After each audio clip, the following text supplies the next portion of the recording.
Hi guys, my name is Arya and I'm going to be your instructor for this course today.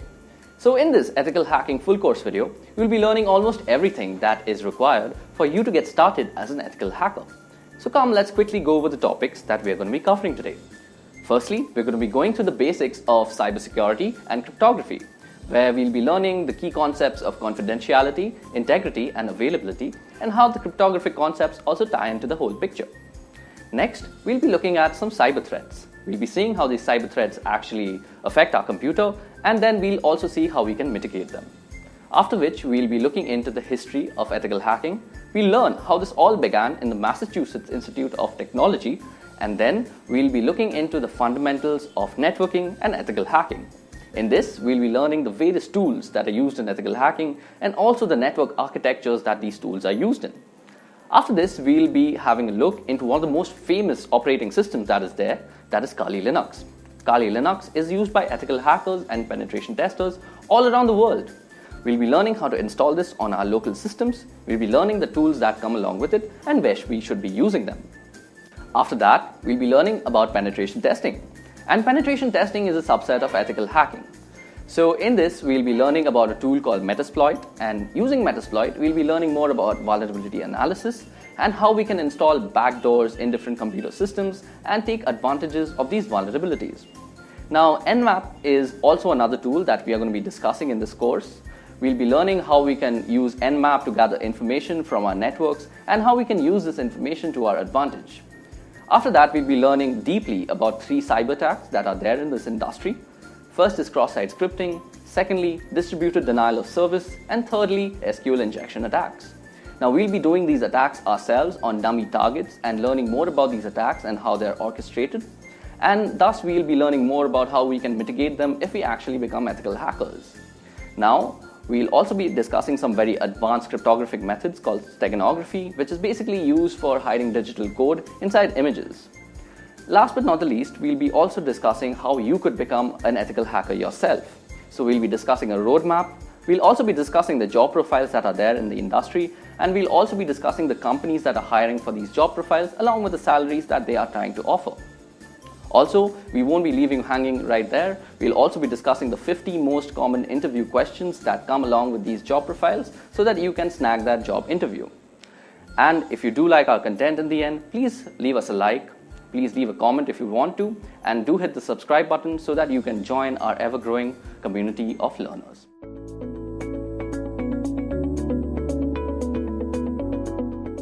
It can be rightfully said that today's generation lives on the internet, and we general users are almost ignorant as to how those random bits of ones and zeros reach securely to our computer.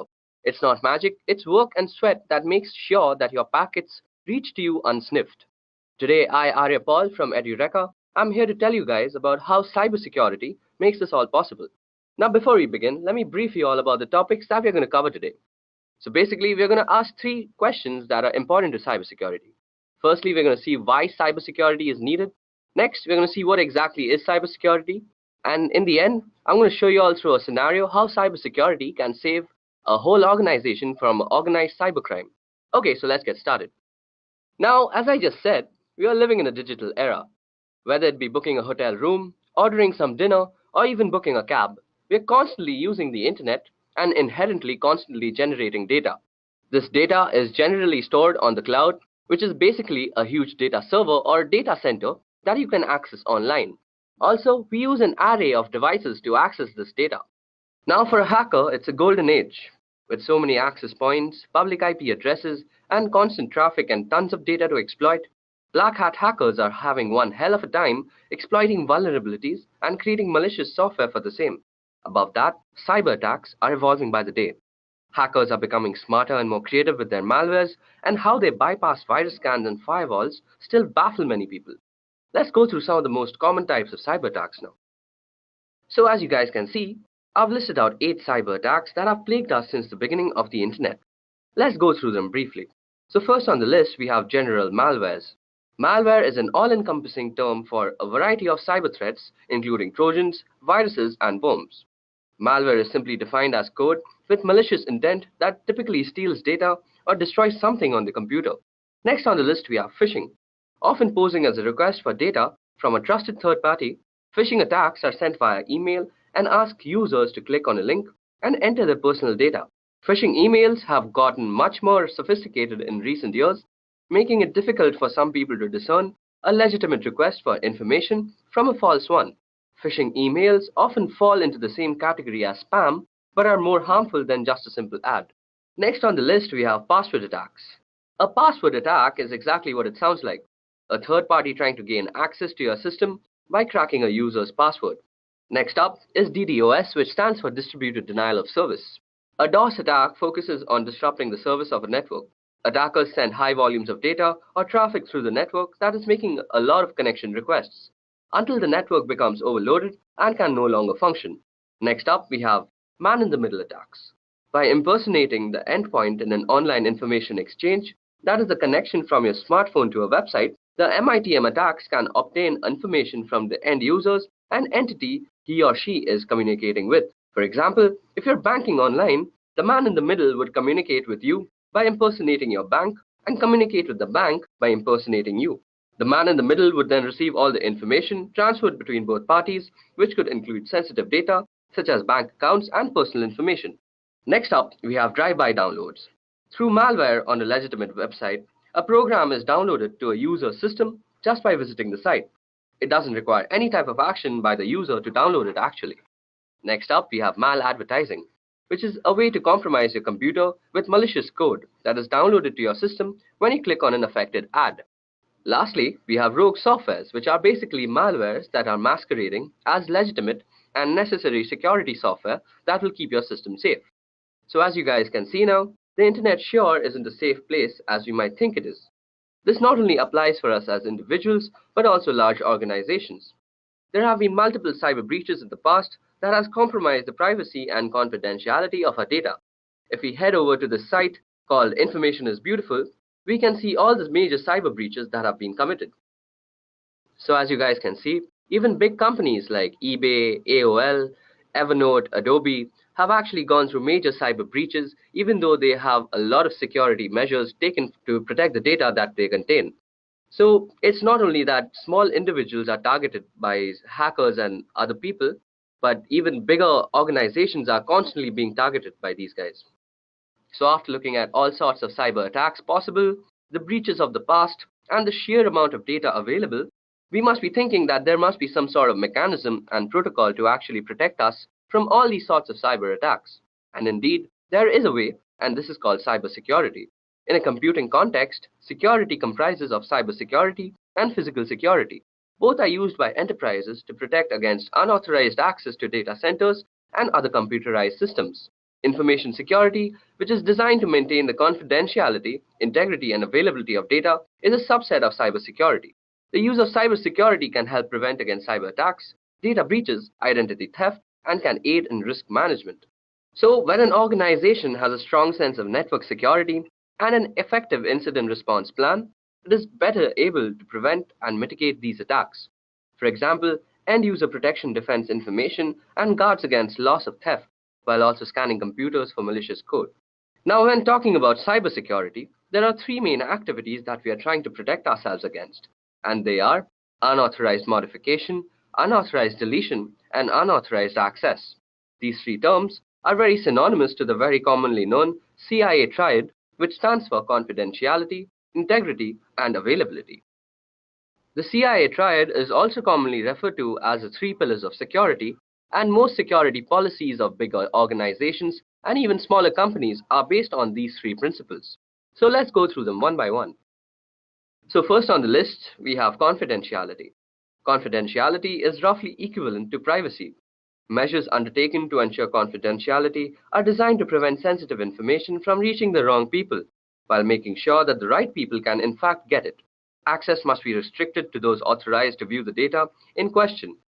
It is common as well for data to be categorized according to the amount and type of damage that could be done should it fall into unintended hands. More or less, stringent measures can then be implemented across to those categories. Sometimes safeguarding data confidentiality may involve special training for those privy to such documents. Such training would typically include security risks that could threaten this information. Training can help familiarize authorized people with risk factors and how to guard against them. Further aspects of training can include strong password and password-related best practices and information about social engineering methods to prevent them from bending data handling rules with good intention and potentially disastrous results. Next on the list, we have integrity. Integrity involves maintaining the consistency, accuracy, and trustworthiness of data over its entire life cycle. Data must not be changed in transit, and steps must be taken to ensure that data cannot be altered by unauthorized people, for example, in a breach of confidentiality. These measures include file permissions and user access controls. Version control may be used to prevent erroneous changes or accidental deletion by authorized users becoming a problem. In addition, some means must be in place to detect any changes in data that might occur as a result of non-human caused events, such as electromagnetic pulses or server crash.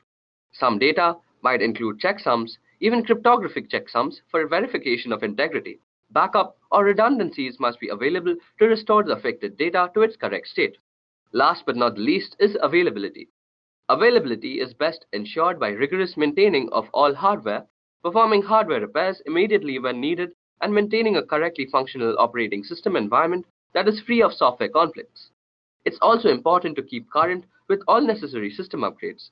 Providing adequate communication bandwidth and preventing the occurrences of bottlenecks are equally important. Redundancy, failover, and even high availability clusters can mitigate serious consequences when hardware issues do occur. Fast and adaptive disaster recovery is essential for the worst-case scenarios. That capacity is reliant on the existence of a comprehensive disaster recovery plan. Safeguards against data loss or interruption in connection must include unpredictable events such as natural disasters and fire. To prevent data loss from such occurrences, a backup copy must be stored in a geographically isolated location, perhaps even in a fireproof water-safe place. Extra security equipments or software such as firewalls and proxy servers can guard us against downtimes and unreachable data due to malicious actions such as denial of service attacks and network intrusions. So now that we have seen what we are actually trying to implement when trying to protect ourselves on the internet, we should also know the ways that we actually protect ourselves when we are attacked by cyber organizations. So the first step to actually mitigate any type of cyber attack is to identify the malware or the cyber threat that is being currently going on in your organization. Next, we have to actually analyze and evaluate all the affected parties and the file systems that have been compromised. And in the end, we have to patch the whole treatment so that our organization can come back to its original running state without any cyber breaches. So how is it exactly done? This is mostly done by actually calculating three factors.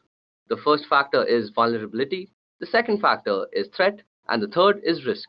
So let me tell you about the three of them a little bit. So first on the list of actual calculations, we have vulnerability.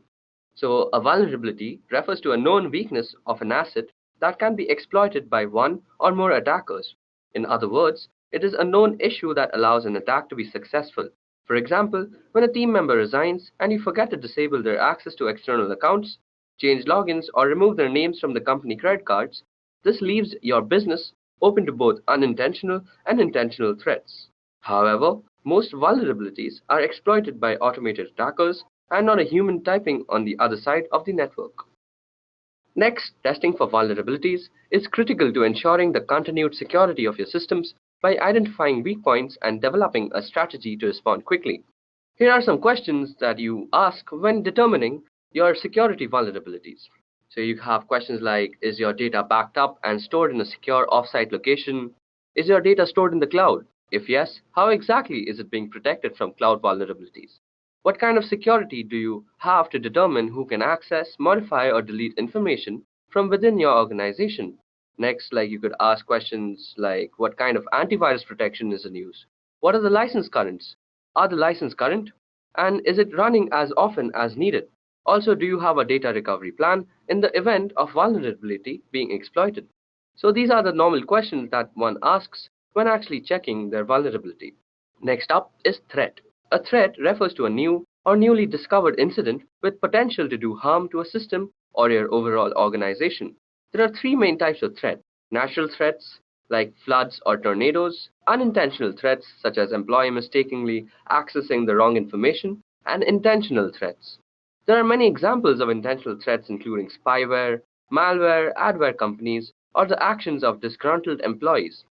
In addition, worms and viruses are categorized as threats because they could potentially cause harm to your organization through exposure to an automated attack, as opposed to one perpetrated by human beings. Although these threats are generally outside of one's control and difficult to identify in advance, it is essential to take appropriate measures to assess threats regularly. Here are some ways to do so. Ensure that your team members are staying informed of current trends in cybersecurity so they can quickly identify new threats. They should subscribe to blogs like Wired and podcasts like the TechGenics Extreme IT that covers these issues, as well as join professional associations so they can benefit from breaking news feeds, conferences, and webinars. You should also perform regular threat assessment to determine the best approaches to protecting a system against a specific threat, along with assessing different types of threat. In addition, penetration testing involves modeling real-world threats in order to discover vulnerabilities. Next on the list, we have risk. So risk refers to the potential for loss or damage when a threat exploits a vulnerability. Examples of risks include financial losses as a result of business disruption, loss of privacy, reputational damage, legal implications, and can even include loss of life. Risk can also be defined as follows, which is basically threat multiplied by the vulnerability. You can reduce the potential for risk by creating and implementing a risk management plan, and here are the key aspects to consider when developing your risk management strategy. Firstly, we need to assess risk and determine needs. When it comes to designing and implementing a risk assessment framework, it is critical to prioritize the most important breaches that need to be addressed. Although frequency may differ in each organization, this level of assessment must be done on a regular, recurring basis. Next, we also have to include a total stakeholder perspective. Stakeholders include the business owners as well as employees, customers, and even vendors. All of these players have the potential to negatively impact the organization, but at the same time, they can be assets in helping to mitigate risk. So, as we see, risk management is the key to cybersecurity. So, now let us go through a scenario to actually understand how cybersecurity actually defends an organization against very manipulative cybercrime. So, cybercrime, as we all know, is a global problem that's been dominating the news cycle. It poses a threat to individual security and an even bigger threat to large international companies, banks, and governments. Today's organized cybercrime far outshadows lone hackers of the past, and now large organized crime rings function like startups and often employ highly trained developers who are constantly innovating new online attacks. Most companies have preventative security software to stop these types of attacks, but no matter how secure we are, cybercrime is going to happen. So meet Bob. He is the chief security officer for a company that makes a mobile app to help customers track and manage their finances. So security is a top priority. So Bob's company has an activity response platform in place that automates the entire cybersecurity process. The ARP software integrates all the security and IT software needed to keep a large company like Bob's secured into a single dashboard and acts as a hub for the people, processes, and technology needed to respond to and contain cyber attacks. Let's see how this platform works in the case of a security breach. While Bob is out on a business trip, irregular activity occurs on his account as a user behavior analytics engine that monitors account activity, recognizes suspicious behavior involving late night logins, and unusual amounts of data being downloaded. This piece of software is the first signal that something is wrong. An alert is sent to the next piece of software in the chain, which is the Security Information and Event Management System. Now, the ARP can orchestrate a chain of events that ultimately prevents the company from encountering a serious security disaster. The ARP connects to a user directory software that Bob's company uses, which immediately recognizes the user accounts belong to an executive who is out on a business trip and then proceeds to lock his account. The ARP sends the incident IP address to a threat intelligence software which identifies the address as a suspected malware server. As each piece of security software runs, the findings are recorded in the ARP's incident, which is already busy creating a set of instructions called a playbook for a security analyst to follow. The analyst then locks Bob's accounts and changes his passwords. This time, the software has determined the attempted attack came from a well-known cybercrime organization using stolen credentials. Bob's credentials were stolen when the hacker found a vulnerability in his company's firewall software and used it to upload a malware-infected file. Now that we know how the attack happened, the analyst uses the ARP and identifies and patches all the things. The ARP uses information from Endpoint Tool to determine which machines need to be patched, recommends how to patch them, and then allows the analyst to push the patches to all the computers and mobile devices instantly.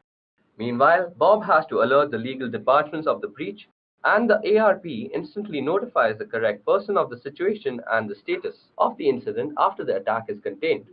And Bob's account is secured. The analyst then communicates which data may have been stolen or compromised during the incident. He identifies which geographies, jurisdictions, and regulatory agencies cover the users and information affected by the attack. Then the ARP creates a series of tasks so the organization can notify the affected parties and follow all relevant compliances and liability procedures. In the past, a security breach this large would have required Bob's company to involve several agencies and third parties to solve the problem, a process that could have taken months or longer. But in a matter of hours, the incident response platform organized all of the people, processes, and technology to identify and contain the problem, find the source of the attack, fix the vulnerability, and notify all affected parties. And in the future, Bob and his team will be able to turn to cognitive security tools. These tools will read and learn from tens of thousands of trusted publication blogs and other sources of information. This knowledge will uncover new insights and patterns, anticipate and isolate and minimize attacks as they happen, and immediately recommend actions for security professionals to take, keeping data safe and companies like Bob's out of the headlines.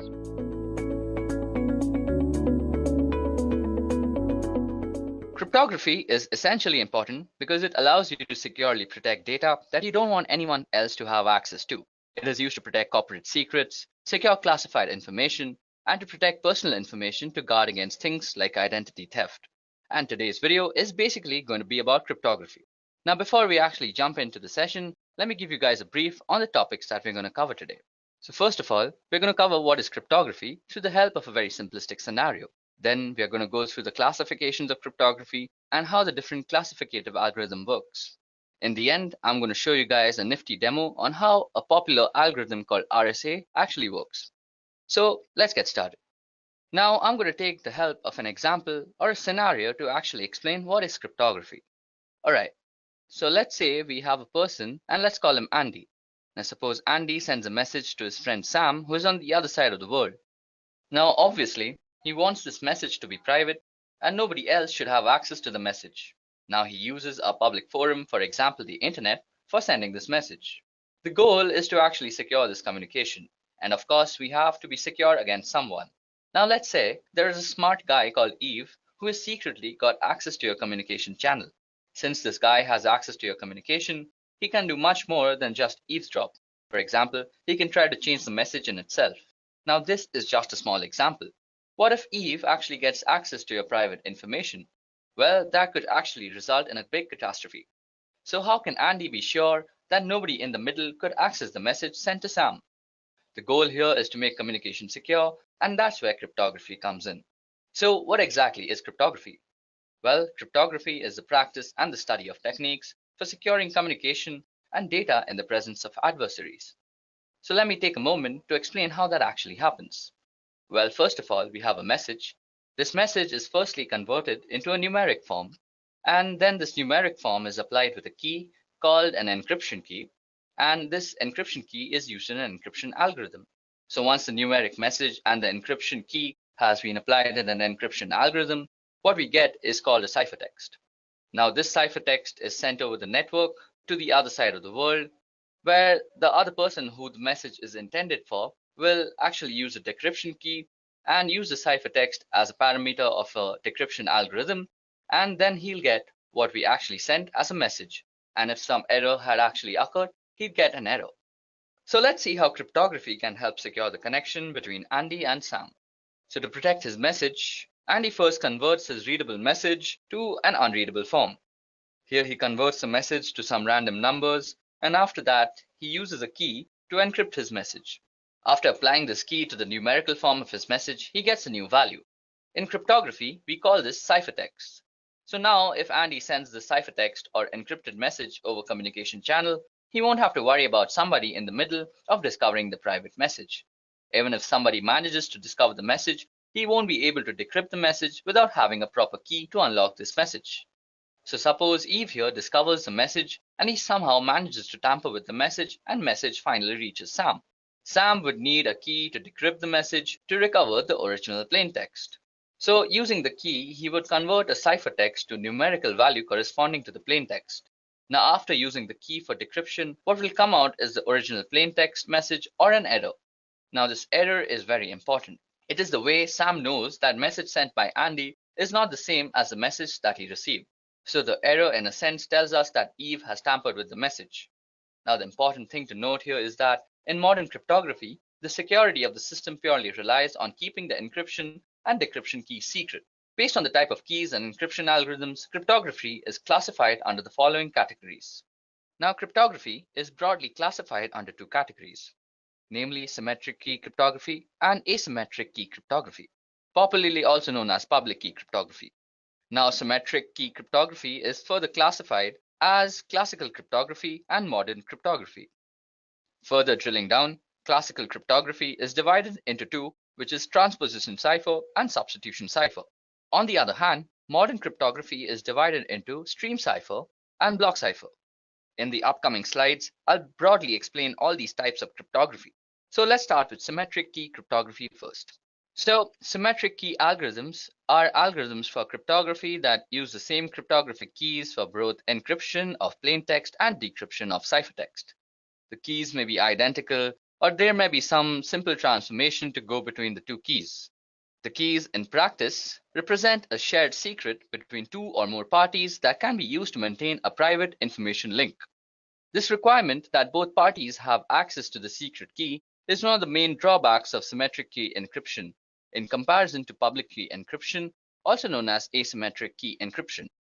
Now, symmetric key cryptography is sometimes also called secret key cryptography, and the most popular symmetric key system is the Data Encryption Standards, which also stands for DES. Next up, we're going to discuss transposition cipher. So, in cryptography, a transposition cipher is a method of encryption by which the positions held by units of plaintext, which are commonly characters or groups of characters, are shifted according to a regular system, so that the ciphertext constitutes a permutation of the plaintext. That is, the order of units is changed, the plaintext is reordered. Now, mathematically speaking, a bijective function is used on the character's position to encrypt and an inverse function to decrypt. So as you can see that there is an example on the slide. So on the plaintext side, we have a message which says, "Meet me after the party." Now this has been carefully arranged in the encryption matrix, which has been divided into 6 rows and the columns.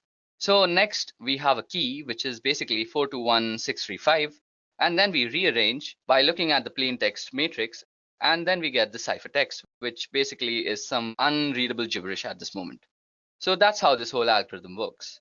On the other hand, when the ciphertext is being converted into the plaintext matrix is going to be referred, and it can be done very easily.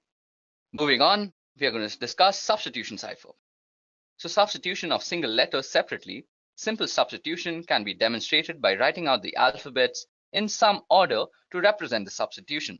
This is termed as substitution alphabet. The cipher alphabet may be shifted or reversed, creating the Caesar and Abstash cipher respectively, or scrambled in a more complex fashion, in which case it is called a mixed alphabet or deranged alphabet.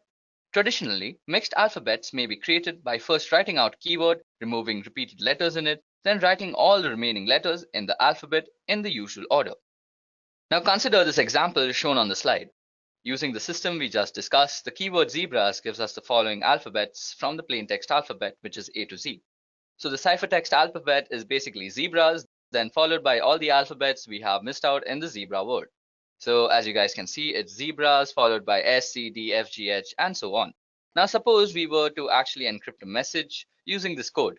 So as you guys can see on the screen, I've shown you an example, which is a message, "Flee at once, we are discovered," is being actually encrypted using this code. So if you guys can see out here, the F letter actually corresponds to S, and then the L letter actually corresponds to I out here. Then we actually get the ciphertext, which is SIAAZQ, using the code and the process that I just discussed. Now traditionally, the ciphertext is written out in blocks of fixed length, omitting punctuations and spaces. This is done to help avoid transmission errors to disguise the word boundaries from the plaintext. Now these blocks are called groups, and sometimes a group count, that is the number of groups, is given as an additional check. Now, 5-letter groups are traditional. As you guys can see that we have also divided our ciphertext into groups of 5, and this dates back to when messages were actually used to be transmitted by telegraph. Now, if the length of the message happens not to be divisible by 5, it may be padded at the end with nulls, and these can be any characters that can be decrypted to obvious nonsense, so the receiver can easily spot them and discard them. Next on our list is stream cipher. So a stream cipher is a method of encrypting text to produce ciphertext in which a cryptographic key and algorithm are applied to each binary digit in a data stream 1 bit at a time. This method is not much used in modern cryptography. The main alternative method is block cipher, in which a key and algorithm are applied to block of data rather than individual bits in a stream. Okay, so now that we've spoken about block cipher, let's go and actually explain what block cipher does. A block cipher is an encryption method that applies a deterministic algorithm to the symmetric key to encrypt a block of text rather than encrypting 1 bit at a time as in stream ciphers. For example, a common block cipher, AES, encrypts 128-bit blocks with a key of predetermined length that is either 128, 192, or 256 bits in length. Now, block ciphers are pseudo-random permutation families that operate on the fixed size of block of bits. These PRPs are functions that cannot be differentiated from completely random permutation and thus are considered reliable until proven to be unreliable by some source. Okay, so now it's time that we discuss some asymmetric cryptography. So, asymmetric cryptography, also known as public key cryptography, is any cryptographic system that uses pair of keys, which is a public key which may be disseminated widely, and private keys which are known only to the owner. This accomplishes two functions: authentication, where the public key verifies that a holder of the paired private key sent the message, and encryption, where only the paired private key holder can decrypt the message encrypted with the public key. In a public key encryption system, any person can encrypt a message using the receiver's public key. That encrypted message can only be decrypted with the receiver's private key. So to be practical, the generation of public and private key pair must be computationally economical. The strength of a public key cryptographic system relies on computational efforts required to find the private key from its paired public key. So effective security only requires keeping the private key private, and the public key can be openly distributed without compromising security. Okay, so now that I've actually shown you guys how cryptography actually works and how the different classifications are actually applied, let's go and do something interesting. So you guys are actually watching this video on YouTube right now. So if you guys actually go and click on the secure part besides the URL, you can actually go and view the digital certificates that are actually used out here. So click on certificates and you'll see the details in the details tab. Now, as you guys can see, the signature algorithm that is used for actually securing YouTube is being SHA-256 with RSA. And RSA is a very, very common encryption algorithm that is used throughout the internet. Then the signature hash algorithm that is being used is SHA-256. And the issuer is Google Internet Authority. And you can get a lot of information about sites and all their authority key identifiers, their certificate policies, the key usage, and a lot of things about security just from this small little button out here. Also, let me show you a little how public key encryption actually works. So on the site, which is basically cobwebs.cs.uga.edu, you can actually demo out public key encryption. So suppose we had to send a message. First, we would need to generate keys. So as you can see, I just click generate keys and it got me two keys, which is one is the public key, which I will distribute throughout the network, and one the private key, which I will actually keep secret to myself. Now I want to send a message saying, hi there, when is the exam tomorrow? So now we are going to encrypt it using the public key because that's exactly what's distributed. So now as you can see, we have got our ciphertext. So this huge thing right out here is ciphertext, and it absolutely makes no sense whatsoever. Now suppose we were to actually then decrypt the message. We would use the private key that goes along with our account and we would decode the message. And as you guys can see, voila, we have hi there, when is the exam tomorrow? So we have actually sent a message on the internet in a very secure fashion. Above that, there's also RSA that needs some explaining because I had promised that too. Now RSA is a very, very commonly used algorithm that is used throughout the internet, and you just saw it being used by YouTube. So it has to be common. So RSA has a very unique way of applying this algorithm. There are many actual parameters that you actually need to study. Okay, so now we're actually going to discuss RSA, which is a very popular algorithm that is used throughout the internet. And you also saw that it's being used by YouTube right now. So this crypto system is one of the initial system. It remains the most employed crypto system even today. And the system was invented by three scholars, which is Ron Rivest, Adi Shamir, and Len Adelman. Hence the name RSA. And we will see the two aspects of the RSA crypto system. Firstly, generation of key pair, and secondly, encryption-decryption algorithms. So each person or a party who desires to participate in communication using encryption needs to generate a pair of keys, namely public key and private key. So the process followed in the generation of keys is as follows. First, we have to actually calculate n. Now n is actually given by multiplying p and q, as you guys can see out here. So p and q are supposed to be very large prime numbers. So out here p will be 35, but for some very strong encryption, we are going to choose very large prime numbers. Then we actually have to calculate phi. Now phi, as you can see, the formula goes is p minus 1 into q minus 1, and this helps us determine for the encryption algorithm. Now then we have to actually calculate e. Now e must be greater than 1 and less than phi, which is p minus 1 into q minus 1. And there must be no common factors for e and phi except for 1. So in other words, they must be co-prime to each other. Now to form the public key, the pair of numbers n and e form the RSA public key system. This is actually made public and is distributed throughout the network. Interestingly though, n is a part of the public key, and the difficulty in factorizing a large prime number ensures that the attacker cannot find in finite time the two primes, that is p and q, that is used to obtain n. This actually ensures the strength of RSA. Now, in the generation of the private key D is calculated from P, Q, and E. For given N and E, there is a unique number D. Now, the number D is the inverse of E modulo phi. This means that D is a number less than phi such that when multiplied by E, it gives 1. So let's go and actually fill up these numbers. So N should be 35 out here. And if we generate them, we get the value of phi, which is 24, which is basically 4 into 6. And then we should also get E. Now E should be co-prime, so we are going to give it 11, as 11 is co-prime to both. So now for the actual encryption part, we have to put in E and N out here.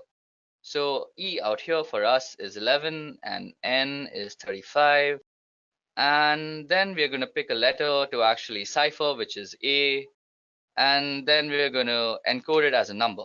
So as you guys can see, we've encoded it as 1. And out here, now after we've given the message its numerical form, we click on encryption and we get it. Now to actually decrypt the message, we are going to need D and N. Now D for us was 5 and N was 35. So 5 and 35. And then we're going to take encrypted message from above, and we're going to decrypt this message. So after you decrypt it, we have the numerical form of the plain text, and to then decode the message, just click here, decode message, and as you guys can see, we have decoded a message using RSA. So guys, that's how RSA works. I explained all the factors that we actually use in RSA, from N to 5 to E to D, and I hope you understood a part of it. If y'all are still more interested, y'all can actually research a lot on RSA. It's a very in-depth cryptographic system. D and N. Now D for us was 5 and N was 35. So 5 and 35. And then we're going to take encrypted message from above, and we're going to decrypt this message. So after you decrypt it, we have the numerical form of the plain text, and to then decode the message, just click here, decode message, and as you guys can see, we have decoded a message using RSA. So guys, that's how RSA works. I explained all the factors that we actually use in RSA, from N to 5 to E to D, and I hope you understood a part of it. If y'all are still more interested, y'all can actually research a lot on RSA. It's a very in-depth cryptographic system.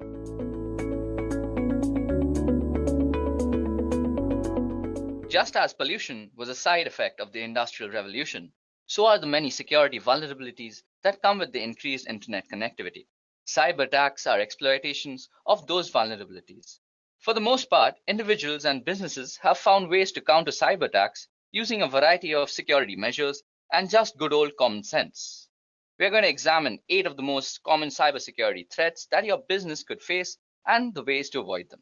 So before we actually jump into the session, let me give you how the session will actually work. We are going to discuss the most 8 common cyber threats. We're going to discuss in particular what they are, how the threat works, and how to protect yourself. Okay, so now let's jump in. Now, cyber attacks are taking place all the time. Even as we speak, the security of some organization, big or small, is being compromised. For example, if you visit this site out here, that is ThreatCloud, you can actually view all the cyber attacks that are actually happening right now. Let me just give you a quick demonstration of how that looks like. Okay, so as you guys can see out here, these are all the places that are being compromised right now. The red parts actually show us the part that is being compromised, and the yellow places actually show us from where it's being compromised from. Okay, as you guys can see now that someone from the Netherlands is actually attacking this place and someone from USA was attacking Mexico. It's a pretty interesting site and actually gives you a scale of how many cyber attacks are actually happening all the time in the world. Okay, now getting back, I think looking at all these types of cyber attacks, it's only necessary that we educate ourselves about all the types of cyber threats that we have. So these are the 8 cyber threats that we're going to be discussing today. Firstly, we're going to start with malware. So malware is an all-encompassing term for a variety of cyber attacks, including Trojans, viruses, and worms. Malware is simply defined as code with malicious intent that typically steals data or destroys something on the computer. The way malware goes about doing its damage can be helpful in categorizing what kind of malware you're dealing with. So let's discuss it. So first of all, viruses. Like their biological namesakes, viruses attach themselves to clean files and infect other clean files, and they can spread uncontrollably, damaging a system's core functionality and deleting or corrupting files. They usually appear as executable files that you might have downloaded from the internet. Then there are also Trojans. Now, this kind of malware disguises itself as legitimate software or is included in legitimate software that can be tampered with. It tends to act discreetly and creates backdoors in your security to let other malwares in. Then we have worms. Worms infect entire networks of devices, either local or across the internet, by using the network's interfaces. It uses each consecutive infected machine to infect more. And then we have botnets and such, where botnets are networks of infected computers that are made to work together under the controller of an attacker. So basically, you can encounter malware if you have some OS vulnerabilities, or if you download some illegitimate software from somewhere, or you have some other email attachment that was compromised with. Okay, so how exactly do you remove malware, or how exactly do you fight against it? Well, each form of malware has its own way of infecting and damaging computers and data, and so each one requires a different malware removal method. The best way to prevent malware is to avoid clicking on links or downloading attachments from unknown senders, and this is sometimes done by deploying a robust and updated firewall, which prevents the transfer of large data files over the network in a hope to weed out attachments that may contain malware. It's also important to make sure your computer's operating system, whether it be Windows, Mac OS, Linux, uses the most up-to-date security updates. And software programmers update programs frequently to address any holes or weak points. And it's important to install all these updates as well as to decrease your own system weaknesses. So next up on our list of cyber threats, we have phishing. So what exactly is phishing? Well, often posing as a request for data from a trusted third party, phishing attacks are sent via email and ask users to click on a link and enter their personal data. Phishing emails have gotten much more sophisticated in recent years and making it difficult for some people to discern a legitimate request for information from a false one. Now, phishing emails often fall into the same category as spam, but are way more harmful than just a simple ad. So, how exactly does phishing work? Well, most people associate phishing with email messages that spoof or mimic bank, credit card companies, or other businesses like Amazon, eBay, and Facebook. These messages look authentic and attempt to get victims to reveal their personal information. But email messages are only one small piece of a phishing scam. From beginning to end, the process involves 5 steps. The first step is planning.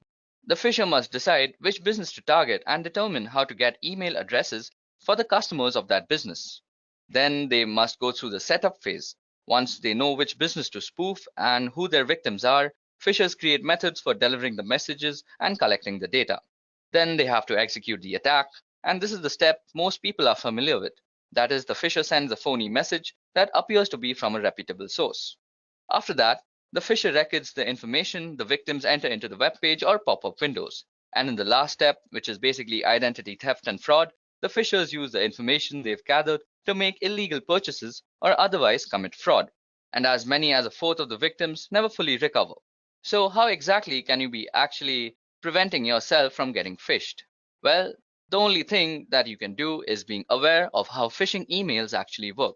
So first of all, a phishing email has some very specific properties. So firstly, you'll have something like a very generalized way of addressing someone, like dear client. Then your message will not be actually from a very reputable source. So out here, as you can see, it's written as Amazon on the label, but if you actually inspect the email address that it came from, it's from management@maisoncanada.ca, which is not exactly a legitimate Amazon address. Third, you can actually hover over the redirect links and see where they actually redirect you to. Now, this redirects me to www.fakeamazon.com, as you can see out here. So basically, you know this is actually a phishing email, and you should actually report this email to your administrators or anybody else that you think is supposed to be concerned with this. Also, let me give you guys a quick demonstration on how phishing actually works from the perspective of an attacker. So first of all, I have actually created a phishing website for harvesting Facebook credentials. I simply just took the source code of the Facebook login page and pasted it, and then made a backend code in PHP, which makes a log file of all the Facebook passwords that get actually entered onto the phishing page. Now, I've also sent myself an email as to make sure this looks legitimate, but this is only for spreading awareness, so please don't use this method for actually harvesting credentials. That's actually a very illegal thing to do. So let's get started. First of all, you'll go to your email and see that you'll get some email saying your Facebook credentials have been compromised. So when you open it, it looks pretty legit.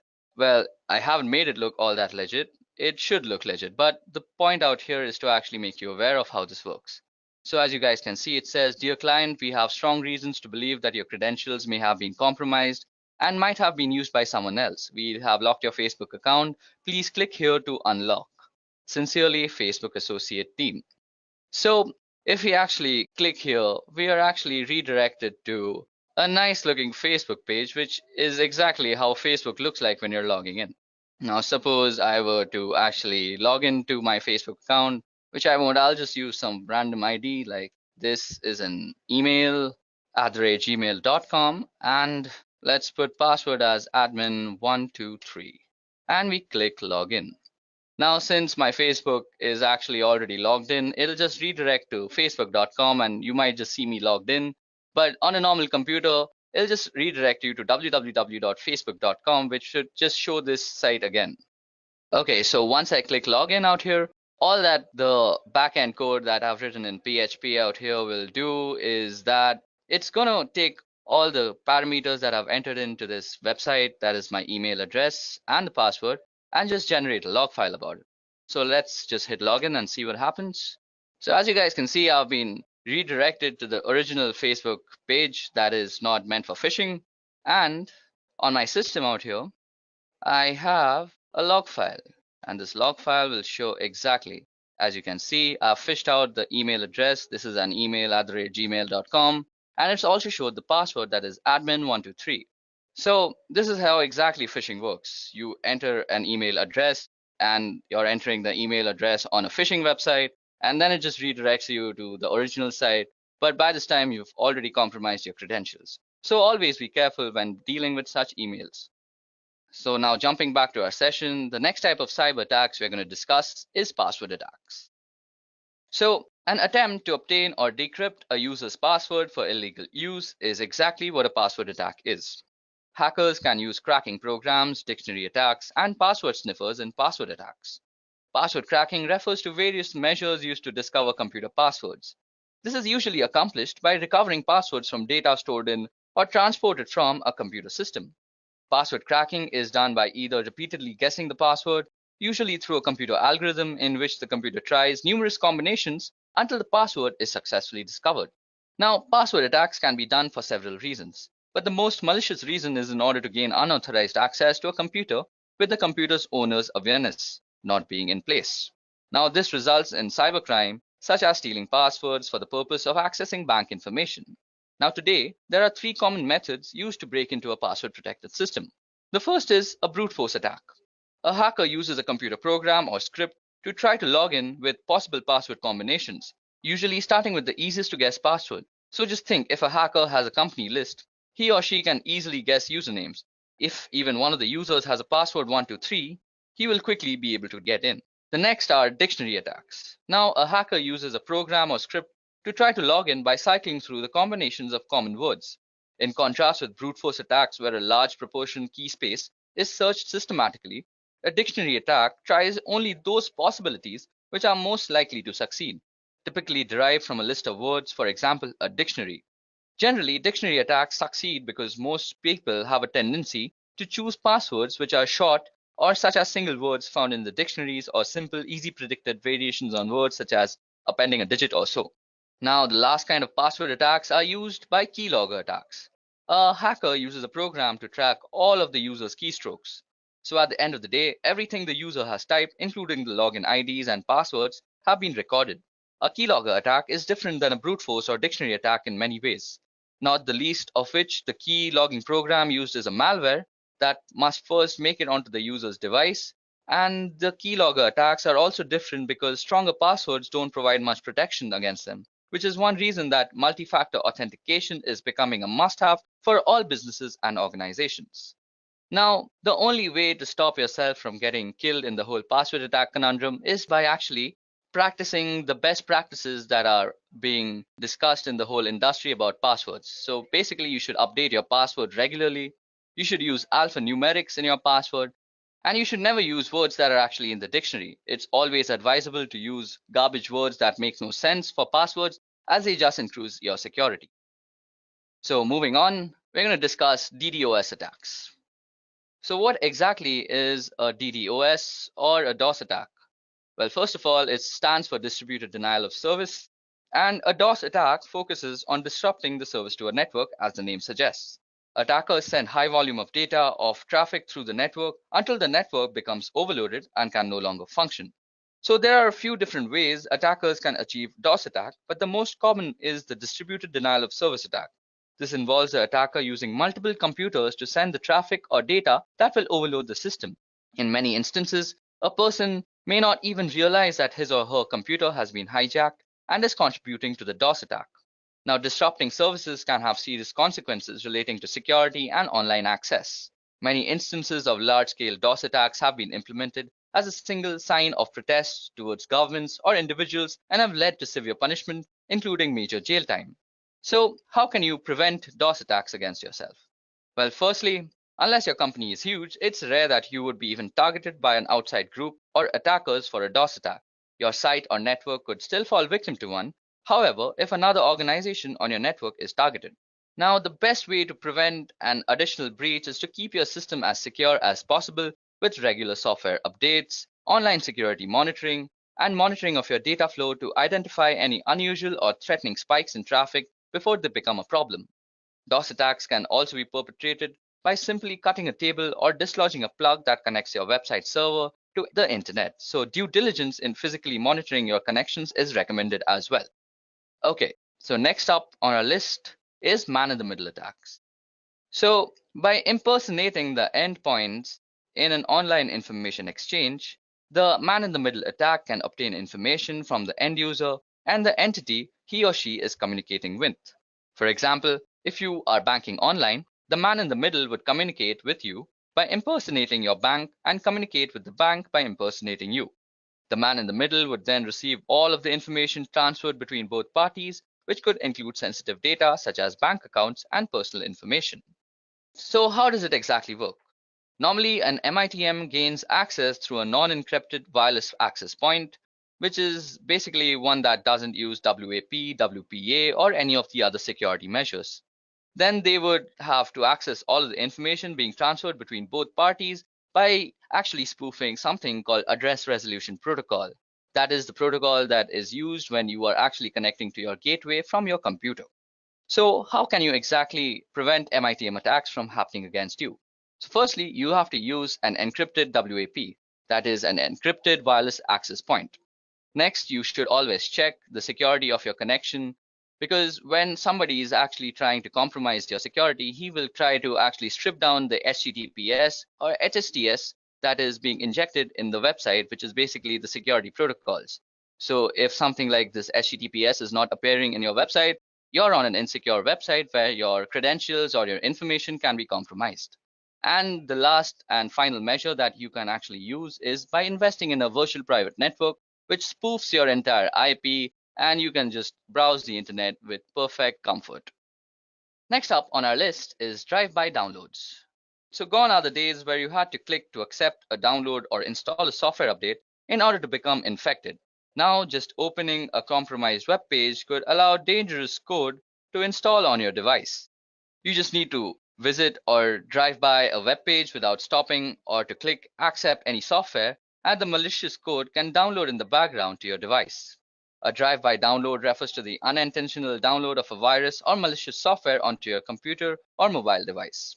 A drive-by download will usually take advantage or exploit a browser or app or operating system that is out of date and has security flaws.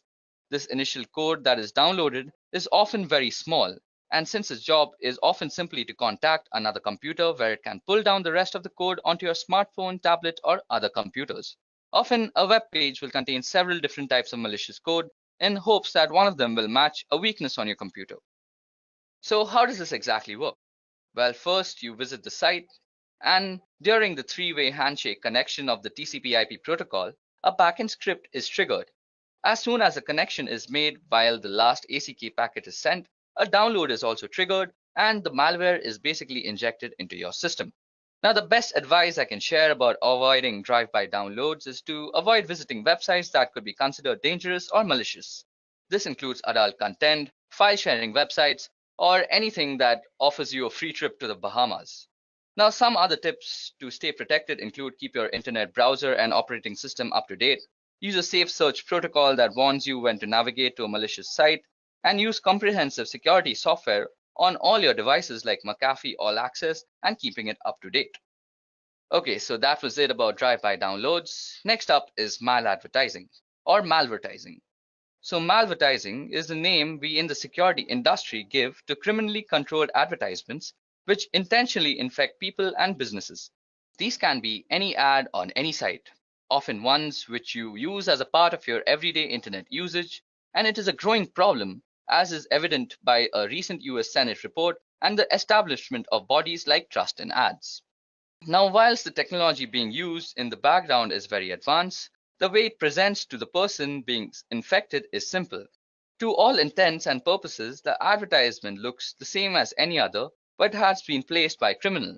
Like you can see the Mint ad out here, it's really out of place, so you could say it's been made by a criminal. Now, without your knowledge, a tiny piece of code hidden deep in the advertisement is making your computer go to the criminal servers. These then catalog details about your computer and its location before choosing which piece of malware to send you. And this doesn't need a new browser window and you won't know about it. So basically, you're redirected to some criminal server, the malware injection takes place, and voila, you're infected. It's a pretty dangerous thing to be in. So how exactly can you stop malvertising? Well, first of all, you need to use an ad blocker, which is a very must in this day and age. You can have ad blocker extensions installed on your browser, whether it be Chrome, Safari, or Mozilla. Also, regular software updates of your browser and other softwares that work peripheral to your browser always help. And next is some common sense. Any advertisement that is about a lottery that's offering you free money is probably going to scam you and inject a malware too. So never click on those ads. So the last kind of cyber attacks we are going to discover today and discuss about is rogue software. So rogue security software is a form of malicious software and internet fraud that misleads users into believing that there is a virus on their computer and manipulates them into paying money for a fake malware removal tool. It is a form of scareware that manipulates users through fear and a form of ransomware. Rogue security software has been a serious security threat in desktop computing since 2008. So now, how does a rogue security software work? These scams manipulating users into download the program through a variety of techniques. Some of these methods include ads offering free or trial versions of security programs, often pricey upgrades, or encouraging the purchase of deluxe versions. Then also pop-ups warning that your computer is infected with a virus, which encourages you to clean it by clicking on the program. And then manipulated SEO rankings that put infected website as the top hits when you search. These links then redirect you to a landing page that claims your machine is infected and encourages you a free trial of the rogue security program. Now, once the scareware is installed, it can steal all your information, slow your computer, corrupt your files, disable updates for legitimate antivirus softwares, or even prevent you from visiting legitimate security software vendor sites. Well, talking about prevention, the best defense is a good offense. And in this case, an updated firewall makes sure that you have a working one in your office that protects you and your employees from these type of attacks. It is also a good idea to install a trusted antivirus or anti-spyware software program that can detect threats like these. And also a general level of distrust on the internet and not actually believing anything right off the bat is the way to go. Machine is infected and encourages you a free trial of the rogue security program. Now, once the scareware is installed, it can steal all your information, slow your computer, corrupt your files, disable updates for legitimate antivirus softwares, or even prevent you from visiting legitimate security software vendor sites. Well, talking about prevention, the best defense is a good offense. And in this case, an updated firewall makes sure that you have a working one in your office that protects you and your employees from these type of attacks. It is also a good idea to install a trusted antivirus or anti-spyware software program that can detect threats like these. And also a general level of distrust on the internet and not actually believing anything right off the bat is the way to go.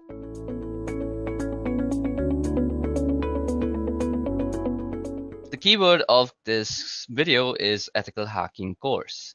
But in reality, it's just an expansive video on the fundamentals of ethical hacking. There is no such thing as an ethical hacking course, to be honest, because no course can teach you a discipline like ethical hacking. All the best that you can do in creating content for ethical hacking is that you can tell people about the fundamentals that are followed in this discipline. Okay, now before we start, let me just give you a general idea of the topics that I intend to cover throughout this video. Okay, now to be honest, we're going to cover a pretty broad range of material. We are firstly going to be going over footprinting and reconnaissance, where you get an idea of what's involved in the ethical hacking engagement that you're working on and information about the target that you're engaged with. Then we're going to talk about networking fundamentals, and here we're going to get our hands dirty with packets and the understanding of TCP/IP at a deeper level, and also understanding how the different protocols work and why they work that way. Now, we are also going to be talking about cryptography, where we talk about different cryptographic ciphers. We're going to deal with web encryption to SSL and TLS. We are also going to talk about certificates and the creation of certificates and how they actually operate. We will also talk about public key cryptography, and we are also scanning and enumeration, so Nmap, and dealing with Windows servers and using SNMP and LDAP and all that sort of stuff. Then we're going to be talking about penetration, where we deal with different ways of getting into systems and also go over using Metasploit, which is an exploit framework.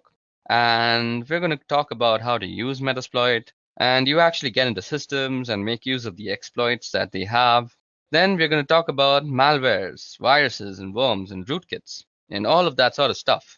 We're going to take a look at the different pieces of malware and how you would pull that apart in order to understand what it's doing and potentially make use of that malware during an ethical hacking engagement. Then we're going to talk about different types of denial of service attacks or DOS attacks, and the difference between a denial of service attack and a distributed denial of service attack. And there is a difference there. So we're going to go over those attacks. Now, we're also going to go over web application hacking and the types of tools that you would use during web application hacking, and the different vulnerabilities that web applications have, and how to make use of these exploits and those vulnerabilities. We're going to talk about wireless networking, how to probe wireless networks, what wireless networks are doing, and how to secure wireless networks. We're also going to talk a little bit about detection evasion, and to be honest with you, detection evasion kind of comes up in a lot of different areas through the many of the topics that we're also going to talk about: programming attacks, and how to protect oneself against programming attacks. Okay, so that was the number of topics that we are actually going to cover through this video. Now, the approach that I'm going to be taking in the series of videos is whenever possible, we're going to be going to use a hands-on approach. So we're going to show you the actual tools I'm going to make use of and the tools to do some sort of demonstration and how they actually work. I am a big believer in getting your hands dirty as the best way to learn anything. So as we go through the series of videos, I strongly encourage you to get access to the tools that I'm going to be demonstrating wherever possible and dig in and get your hands dirty along with me. And there are places where we're going to be going over some theoretical material, and I'm not a big fan of PowerPoint slides, but sometimes they're a necessary evil in order to convey certain types of information. So wherever possible, I'm going to minimize their use, but you will run across places where they're just a necessity. And we're going to have to go through some slides where in order to get some particular points across, they are primarily of a theoretical nature. So that's the approach that we'll be taking through this video. And I hope you have fun as you go along the way. Okay, so let's begin. Now, the first topic that we're going to tackle is what is hacking? Okay, so let us take a trip to the early days of hacking to start with. Now, the Internet Engineering Task Force is responsible for maintaining documentation about protocols and various specifications and processes and procedures regarding anything on the Internet. They have a series of documents called the Request for Comments or the RFCs. And according to RFC 1389, it says, a hacker is a person who delights in having an intimate understanding of the internal workings of a system, computers, and computer networks in particular. While the expression hackers may go back a long time and have many different connotations or definitions, as far as computers go, some of the earliest hackers were members of the Tech Model Railroad Club at the Massachusetts Institute of Technology. And what those people did and the various things that they did and were involved in are detailed in Stephen Levy's book called Hackers for Our Purposes.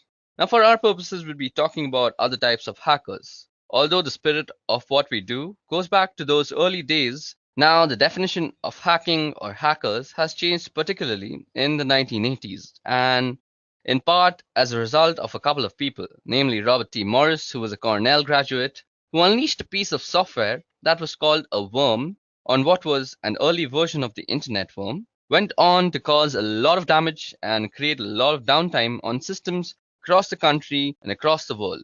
Now, the Morris worm did end up resulting in something good, however. That is, the Computer Emergency Response Team at Carnegie Mellon was created primarily in response to the Morris worm. Now, there's also Kevin Mitnick, who is another well-known hacker who was responsible for various acts of computer crime over a couple of decades. He was the first convicted in 1988. So the definition of hacker or hacking moved from something benign to something far more sinister in popular culture.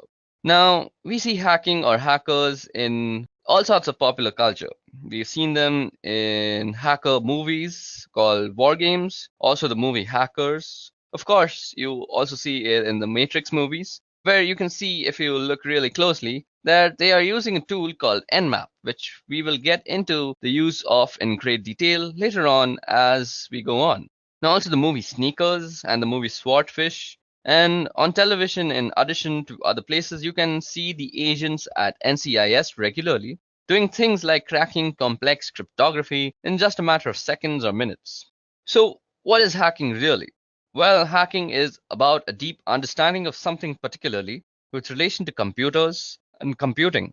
It's also about exploring and the joy of learning new things and understanding them very clearly and being able to manipulate those things in ways that maybe other people haven't before. It's also about digging into problems to find out solutions in creative and interesting ways, and sometimes finding problems where there weren't problems previously.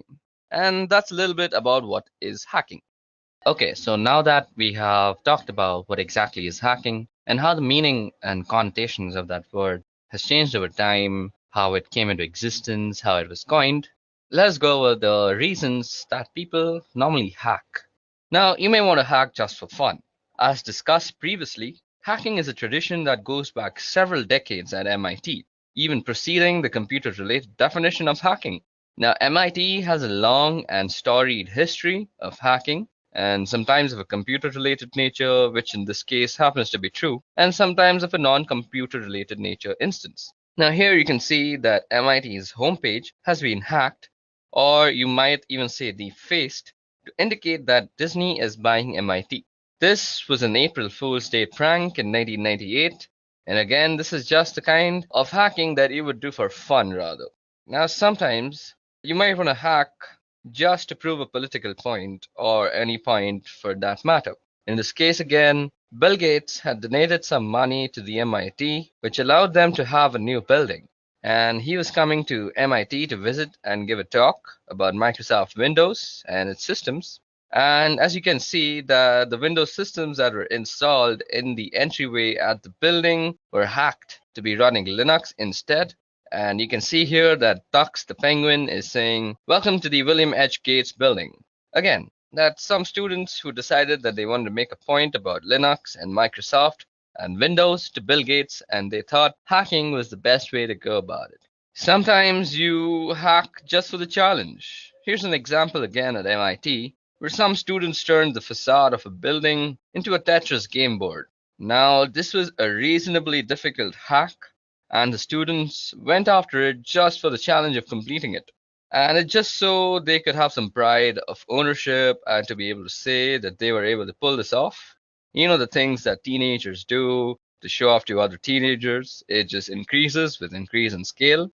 Now, in spite of its difficulties and its challenges and all the obstacles and planning that had to go into it, they were able to pull it off, and now they have those bragging rights. So that was one of them, and one of the instances where somebody would hack just for the challenge and for the fun in it. Now, sometimes you want to hack to prevent theft, and this is where we get more specifically into computer-related hackings. You see a lot of articles and stories in the news over the last few years about cybercrime, and here's an example of data theft compromised. And a fewer than 1.5 million cards for global payments. So there are some attackers who got into this company, Global Payment, and they were able to pull out about 1.5 million credit card numbers during the intrusion there. So what you may want to do is you may want to learn how to hack in order to find these holes in your systems or applications or employer systems, so that you can fix these holes and prevent these compromises from happening because of the reputational hit that your company takes whenever things like these happen. You have the risk of completely running out of business. So just to protect your job, to protect your company, and to protect your own desire of business, you may just want to learn to hack, and that's a very good reason. Now, you may also want to find all the problems that exist in your system before putting them out and deploying them so that you can keep these attackers from getting in and stealing critical or sensitive information. Sometimes you may want to hack to get there before the bad guys. And the same sort of idea is the last one where we're just going to talk about, and that exactly is ethical hacking. Now, we were just talking about how sometimes you may want to hack into your own system before publishing it out to the public. Let's take Internet Explorer for example. Now, Internet Explorer was actually published to the public with some critical error in the code, and these flaws were heavily exploited by people who actually found them. Now, a number of people in the world go out looking for these flaws, and they call themselves security researchers, and they get in touch with the vendors after they found a flaw or a bug and work with the vendors to get it fixed. What they end up with is a bit of reputation. They get a name for themselves, and that name recognition may end up getting them a job or some speaking engagements or a book deal or any number of ways that you could cash in on some name recognition from finding these sort of bugs and getting them fixed. If you want to get there before the bad guys, you may think you're helping out a vendor. You may want to just make a name for yourself. You may want to find these sort of bugs before the bad guys do, because thing about the bad guys finding them is they don't announce them and they don't get them fixed, and that makes everybody a little less secure. Finally, you may want to protect yourself from hacked computer companies and fight cybercriminals. And this is a new headline from June 18, 2012. And we're starting to see these sort of news headlines show up as companies are starting to retaliate against attackers in order to retaliate against attackers. Now, in order to retaliate against attackers, you need to be able to have the same sort of skills and techniques and knowledge and experience that those attackers have. And where your company may want you to learn to hack, or the company may want to bring in people who are skilled at these sort of activities so that they can attack the attackers, and hopefully you end up with more steely exterior and you get a reputation for not being a company that people want to go after. Those are several reasons, and there we go. I gave you around a bunch of reasons as to why you may want to hack: for fun, to prove a point, protect yourself, to protect the company, to not run out of business, and along with another bunch of reasons. Okay, so now that we have talked about why you would want to hack, let's move on to the types of hackers that exist.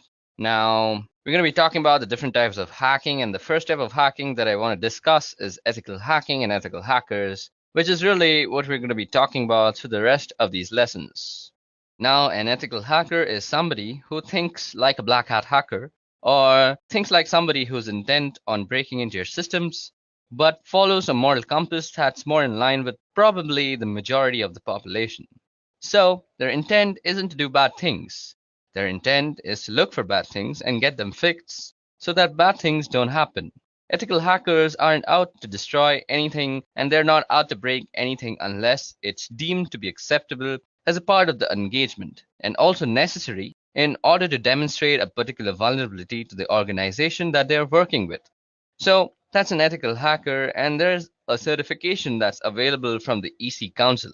It's a certified ethical hacker, and if you find certifications valuable and this sort of thing is what you want to do, pursuing a certified ethical hacker may be something you might want to look into. Now, let's talk about black hat hackers. There's plenty of cases of black hat hackers through years, and let's talk about a guy in particular called Kevin Mitnick. This guy right here is a particularly good example, probably because he was a black hat hacker for a lot of his years. His goal was to cause mischief, to steal where necessary, and just to be engaged in the lifestyle of being a hacker and doing whatever was necessary to continue doing whatever he was doing. It crossed moral boundaries or ethical boundaries. And so Kevin Mitnick here was involved for well over a decade in computer crime and was finally picked up by the FBI, and he was charged and prosecuted, and he was eventually convicted of some of the activities that he was involved with. Now, you may be able to argue that Kevin is a grey hat hacker, and a grey hat hacker is somebody who kind of skirts the line between black and white hat hacking. And white hat hacking is really what an ethical hacker is. So instead of saying ethical hacker, you could say white hat hacker.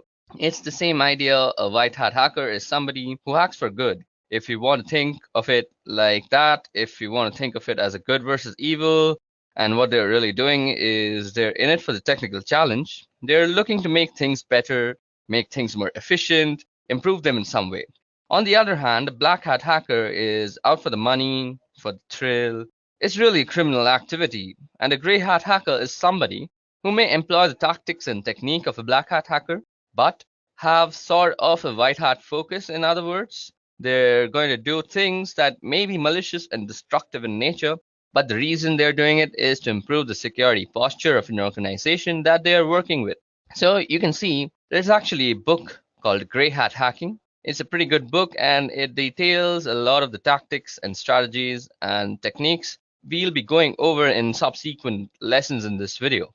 Now, one other type of hacking that I want to talk about is a thing called hacktivism, and you'll find hacktivism all over the place. And one example in the last year or so, and certainly in recent memory, is called Lulz Security. Yeah, you heard that right. It's called Lulz Security.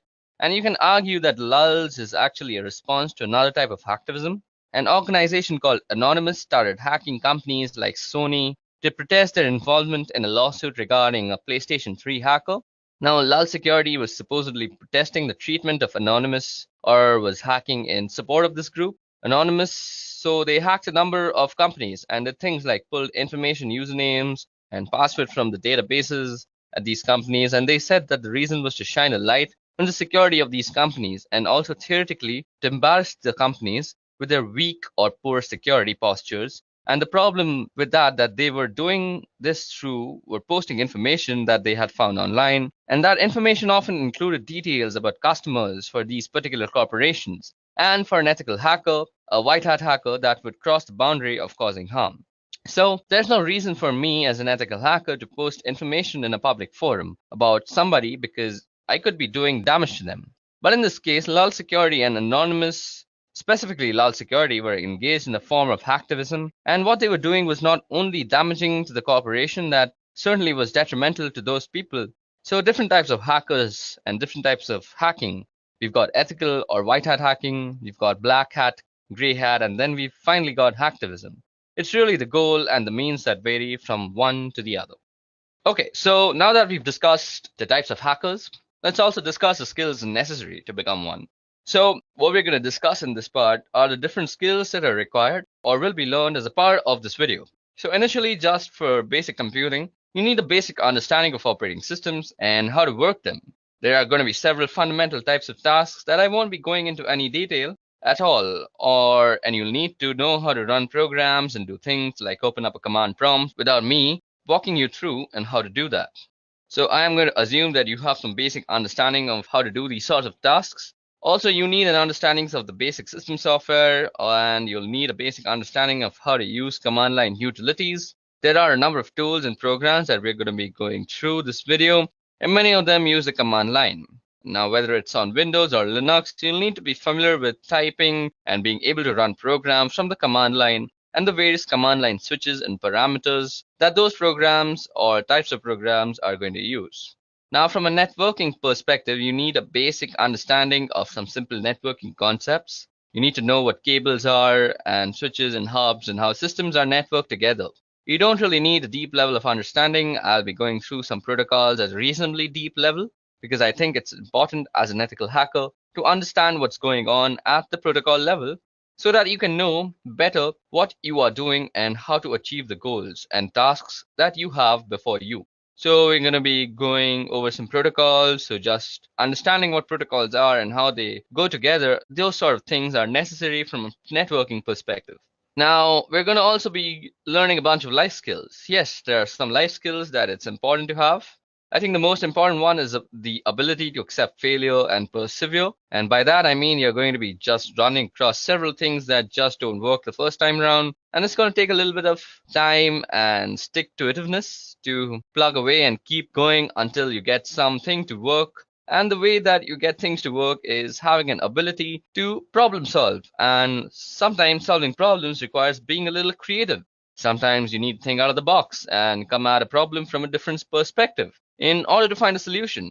Throughout the course of this video, you're going to run across a lot of sticky problems through the course of learning about being an ethical hacker and just doing the work because it's not as simple. So here's a little recipe for how to do this. Now go follow this recipe every time and you're going to be successful. Every situation is different. Every system is different. You're going to run across some pretty sticky problems. And you're going to have to just wait and get your hands dirty and keep failing and failing and failing and failing until you find a way to succeed. So I think those skills are very necessary to learn how to be an ethical hacker. Digging through some of the material that we'll be going over in this video, as far as what you're going to be learning, you're going to be learning about how to use a lot of tools. You're going to learn networking, and by that I mean we're going to be talking about different protocols that are involved in networking systems together. You're going to learn about security and security postures. Security is the heart and soul of ethical hacking. It's why we do ethical hacking in order to make systems and networks more secure than they were previously. That's the goal from a networking perspective. We're going to be talking about how to read packets from network captures. We're going to be going into TCP/IP related protocols in a fairly significant amount of detail. And you're going to understand how protocols interact with one another. So we're going to do all that, and the reading packets is going to be really important. And we're going to do a fair amount of that in addition to just a fundamental approach to learning how to read packets in several lessons. We're going to read packets as a way of understanding the different tools that we're using and how they're going to learn tactics and methodologies. And you get to learn to use the information you've gathered in order to get more information. And information is really what is this all about. You can't do anything without information. And sometimes it takes a fair bit of digging in order to find that information. And what you're going to learn is the entry points and the stepping stones to get the information that you need. And then once you have that information, you're going to be learning about ways to exploit it in order to get deeper into the target. You're going to learn security awareness. We're going to talk about risk and understanding risks and vulnerabilities. primarily recognize the difference between a vulnerability and an exploit, and there's a significant difference. There's security awareness and understanding what a risk is and how that impacts your target, and it's going to be key to a lot of things that we talked about. So it sounds like a lot. We're going to cover a fair bit of ground, not all of it at a deep level. Sometimes we're going to skim the surface, but there's an awful lot of material to be covered. So let's get started into talking about the different skills that are required or will be learned as a part of the series of video. So initially, just for basic computing, you need a basic understanding of operating systems. So it sounds like a lot that we're going to cover, and a fair bit of it is going to be at a very deep level, and sometimes we're just going to skip the surface. But there's an awful lot of material to cover, so let's get started. Okay, so that was all about the skills that we're going to develop throughout this video, and that might be necessary for you to become an ethical hacker. Now let's talk about the types of attacks that you might be dealing with as ethical hacker yourself. So now we're going to be talking about the types of attacks. Now, one type of attack that you'll find common, particularly in cases of hacktivism, for example, or cases where people are trying to make a particular point or just be a general pain, is this idea of defacing. Now, defacing goes back for quite a while. It's the idea of sort of digital graffiti, where you've left your mark or your imprint behind so that everybody knows you were there.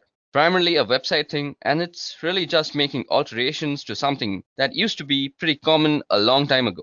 Now, it's very particular for businesses or people or just organizations in general to have their home pages be replaced by this other thing that was along the lines of, hey, I was here and I took over your web page. We also have a pretty common one, or certainly has been common over the years, and it's a pretty good path towards quality exploits and high-profile vulnerabilities, and that's buffer overflow. Now, a buffer overflow is a result of the way programs are stored in memory. When programs are running, they make use of a chunk of memory called a stack. And it's just like a stack of plates. When you put a bunch of plates down, when you pull a plate off, you're going to pull the top plate.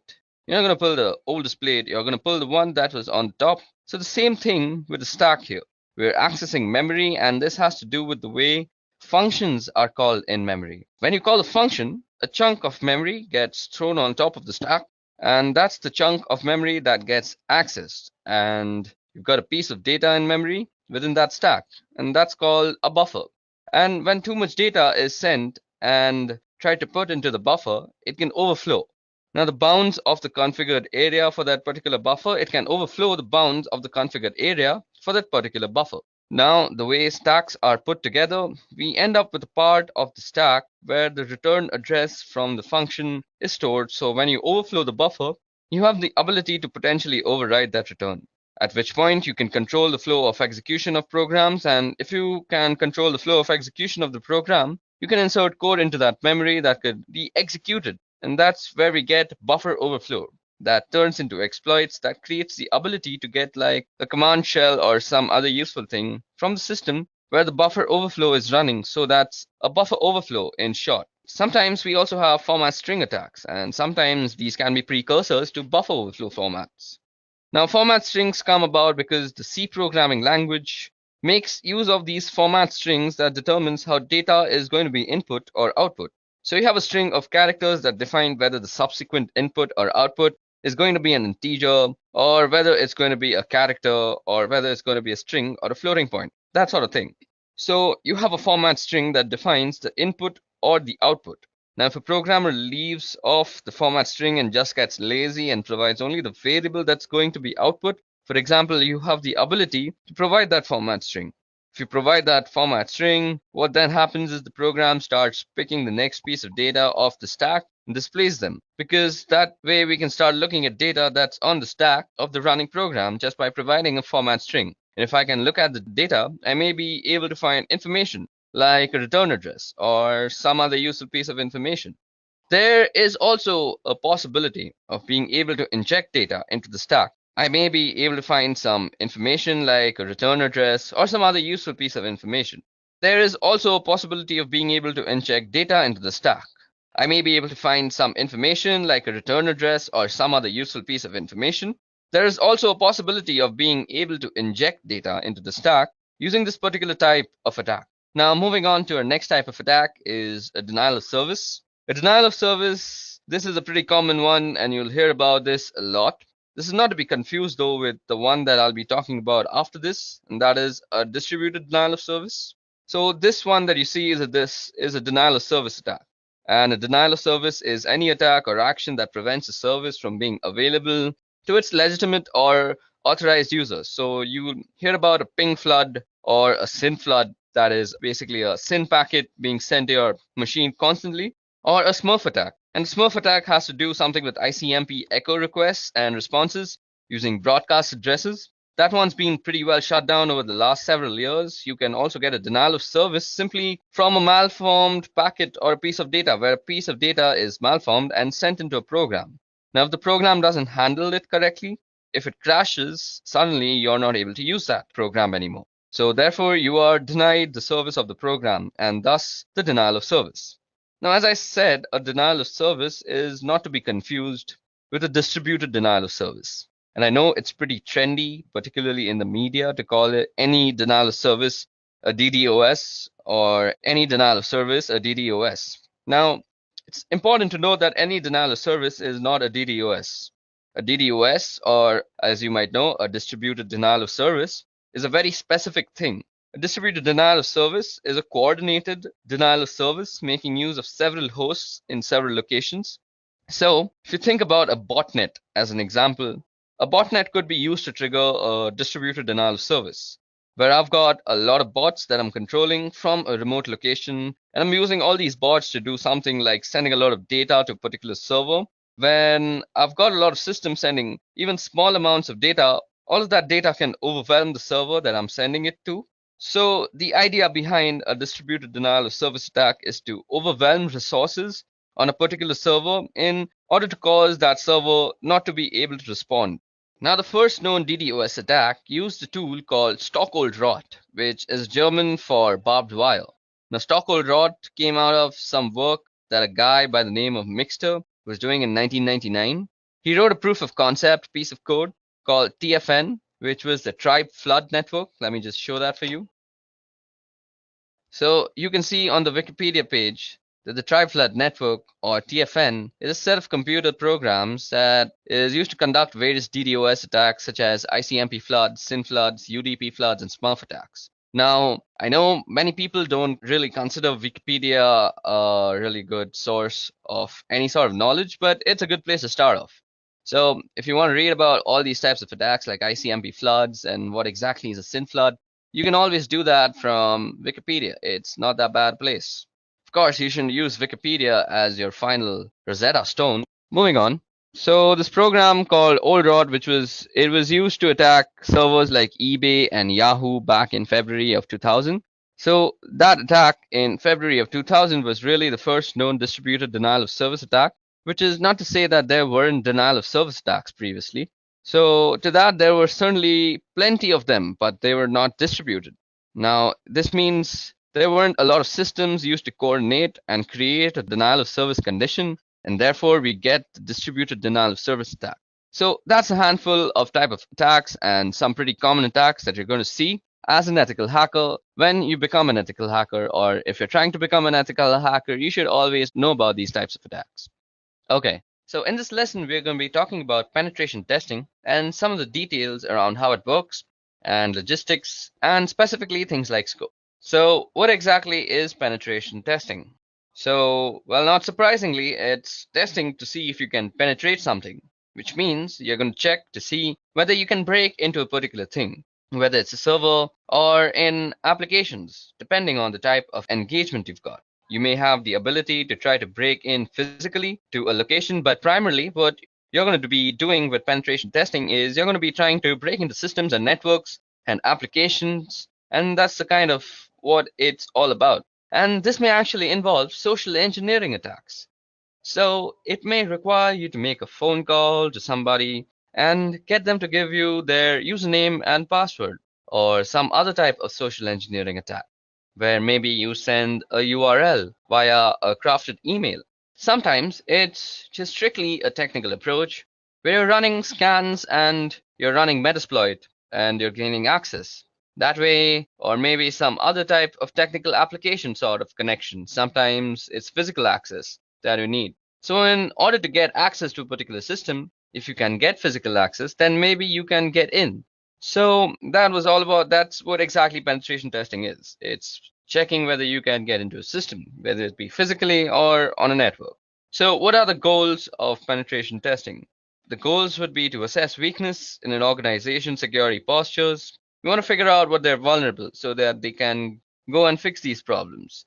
You want to help them understand their risk positions better and what they can or may be able to do to mitigate those risks. And ultimately, you want to be able to access systems in a particular way to find weaknesses. So those are really sort of the goals of penetration testing. Now, from a results standpoint, when you're done your testing, what you are going to do, well, you're probably going to generate a report. And by that, I don't mean you're going to run some automated tool and you're going to get it to generate a report for you. You're actually going to give that to the client. You're actually going to give your report to the client. And then they're going to write you a really large check. So that's not really how it works. You're going to write a report detailing the findings in a detailed way so that it includes what did you do to find out what you actually found out and how you can actually mitigate that particular risk. So you should really include remediation activities in order to fix these vulnerabilities that you find. And it's pretty easy to walk around saying, hey, that's a problem and that's a problem and that's a problem. That's really not a lot of value. In that, where there's a value is that, hey, that's a problem and here's how you can go about fixing it. So let's talk about the scope of penetration testing. So firstly, you want to actually realize how big is the breadbox and how specifically what is it that the two of you have agreed, that being you, the ethical hacker, and the other guy being the authorized person to give you permissions to ethically hack, have specifically agreed that you can do penetration testing and you can target them as an organization or the client. And what you have agreed to are any exclusions or any sort of areas that they say you're not allowed to touch. So anything, so like if they've got a database server maybe, or there's a lot of really sensitive data on it, and there's a little hesitant, and they may put a don't touch this thing clause in the scope. So there are a lot of different reasons why they may exclude areas from the scope. And if they exclude them, then trust their reason and listen to them. What they have to say in terms of this is what we want you to accomplish. So along those lines, you really need to get a sign off from the target organization. Now, we've talked about this before, and this is certainly all about the ethics and trust, and it's also about legality, because if you do something that you don't have permissions to do, you could be prosecuted for that. So definitely get the scope very clear in writing and with signatures attached to it as to what you can and what you can't do, and always get approval from the right people. And make sure you get somebody who has the right level of permissions and is the right level of management so that they can sign off on its understanding and accept the risk that is associated with a penetration test. So let me talk a little bit about security assessments and how they differ from penetration tests. The security assessment is a hand-in-hand approach with clients. So you would walk in doing a collaborative thing where you're a trusted partner and you ally with them, and your goal isn't to penetrate them and point out all the things that are really bad, but it's to get a full assessment of the risk that the organization is exposed to. And you would probably provide more details about fixes that maybe you would in a penetration test. Now, what we're going to do is we're going to walk in and make sure that the policies and procedures they have in place are really what they need for the organization and the risk appetite that they've got. And we're going to make sure that the policies and procedures have controls that can tell us whether they are being actually adhered to or not. So the procedures and policies are being followed. A security assessment is probably a little bit more comprehensive than a penetration test, and you would look at more factors to assess the security postures of the organization in their overall risk. And you would tailor the output based on their risk appetite and what they're most interested in. And that's not to say that I'm going to tell them what they want to hear. But if there's something that they know and I know that they're just not going to do, I'm not going to be making a big deal out of it because they're already aware of it. And I'll make a note of it in the report just for a completeness sake.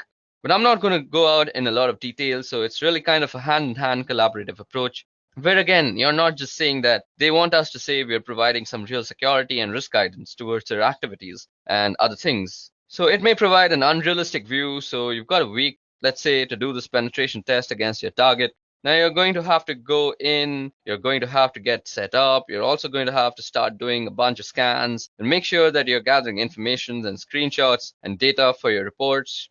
You're going to have to do all sorts of activities. Also, during the course of that week, you're going to be engaged in probably beginning to write your report and getting a sense of what is going to say and what's going to be in it. If you don't actually get any major penetration during the course of that week, the organization may feel like they're quote unquote secure. That's one of the reasons why penetration testing, while really sexy and show, is nice and all, but if an organization walks out of it believing that in a week you didn't manage to get the keys of the kingdom, then they must be secure. That's really misguided view, because a dedicated, skilled, and motivated attacker isn't going to just take a week or some portion of that week. If they're after something, they're going to dedicate themselves to it and really go after it. So just because you didn't find a penetration in some subset of a week doesn't mean that they're secure and invulnerable to attacks. It just means that during the course of that particular week and other circumstances that were in place, you didn't get a penetration that was really significant or major. That's all it means. It doesn't mean anything beyond that. And if an organization walks away feeling like they're secure, they're going to end up not fixing the real vulnerabilities that may be in place that could expose them to significant risks. So that's penetration testing, its scopes, its goals, and how it differs to security assessments. Now it's time to go over footprinting. So what is footprinting? Well, footprinting is getting an idea of the entire scope of your target. That means not just the scope that you were given, which may be an address block or it may be a domain name, that even may be a set of address blocks. Now what you want to do is you want to figure out all the information that's associated with that in great detail as you can possibly get. So you want a list of domain names as you're going to go through this. You probably want some sort of database or Excel spreadsheet or something to keep track of all the information, because you're going to have a lot of it at the end. You want to be able to find the information quickly. So having some sort of either notepad going with your notes, or as I said, a spreadsheet or a database. So if you can get organized in that way, you want to keep all those sorts of things down. So in this case, I want to do some sort of search on, suppose, let's say edureka.co. Now I need network blocks. So far we found out that just made up IP addresses, because I'm just putting information down. But I need network blocks. So you may have one IP address that you can find externally, or you're going to want a whole range of internal blocks, and you can do a little bit of digging if you aren't provided those. You want specific IP addresses for critical systems, web servers, email servers, databases, if you can find any of these things of those sorts. And you want system architectures. And what kind of stuff are they running? Are they running Intel? Are they running Windows? Are they running some Unix systems? What are they running? What kind of access control lists they have? These are going to be hard to get, but you may be able to guess them. And you can guess these by doing port scans. So what sort of responses you get back from the port scans with the filters, and or what you don't get back will tell you about if there's an IDS around, or you want to do a system enumeration, or you can get access to a system somehow. You want to know usernames, group names, so on. So the basic idea of footprinting is gathering information. Now, if you can get access to systems somehow, you want to know usernames, group names. So you want system banners, routine tables, SNMP information if you can get it, DNS host names if you can get those. So now this is for both internal and external on the side. If you're doing an internal penetration test or ethical hacking engagement, you want to know the networking protocols that are there. Are they using TCP/IP, or are they using some UDP, or are they on IPX or SPX? Are they using DECnet or AppleTalk? Or are they using some sort of split DNS? In other words, do they have internal DNS servers that give different form for their external? And will it give different information if you want to check for remote access possibilities? Now, in the footprinting process, you want to be very exhaustive. You might want to try and take out email addresses, server, domain name services, IP addresses, or even contact numbers. And you want to be very exhaustive with your approach. You don't want to miss anything out. Because if you do that, you can continue and also provide some launching points for additional attacks or tests that you may be able to do. But this is definitely a starting point of the types of information that you need to have as you go about footprinting your target. Now, next thing that we are going to see is very interesting. This is one of the many common tools that are out there on the internet, and that is the Wayback Machine, or also known as archive.org. Now, while it might not give you all the information that you need, but it certainly gives you a starting point. And what we're talking about out here is the Wayback Machine, or archive.org. So let me just give you a quick look at what archive.org looks like. Okay, I already have it open out here. So out here, what you can see is how a website looked like around some time ago. So for example, if you want to look at what Google looked like, so you just have to search for Google out here and wait for results to come back. Okay, so we see that Google goes way back to 1998. So that was the last capture, or the first capture rather. It was the first capture by the Wayback Machine, and we can see that it has a screenshot of November 11th and how Google looked. So let's see what Google looked like in November 11th of 1998. So this is what Google looked like. There was actually nothing to it. It just said, "Welcome to Google, Google search engine prototypes," and it has some link. So yeah, this is what the Google search engine looked like. It had a Stanford search, it had a Linux search, and you could do all sorts of stuff. You could just put the results. Now, what I'm trying to tell y'all is you can see the evolution of a website through time through the Wayback Machine.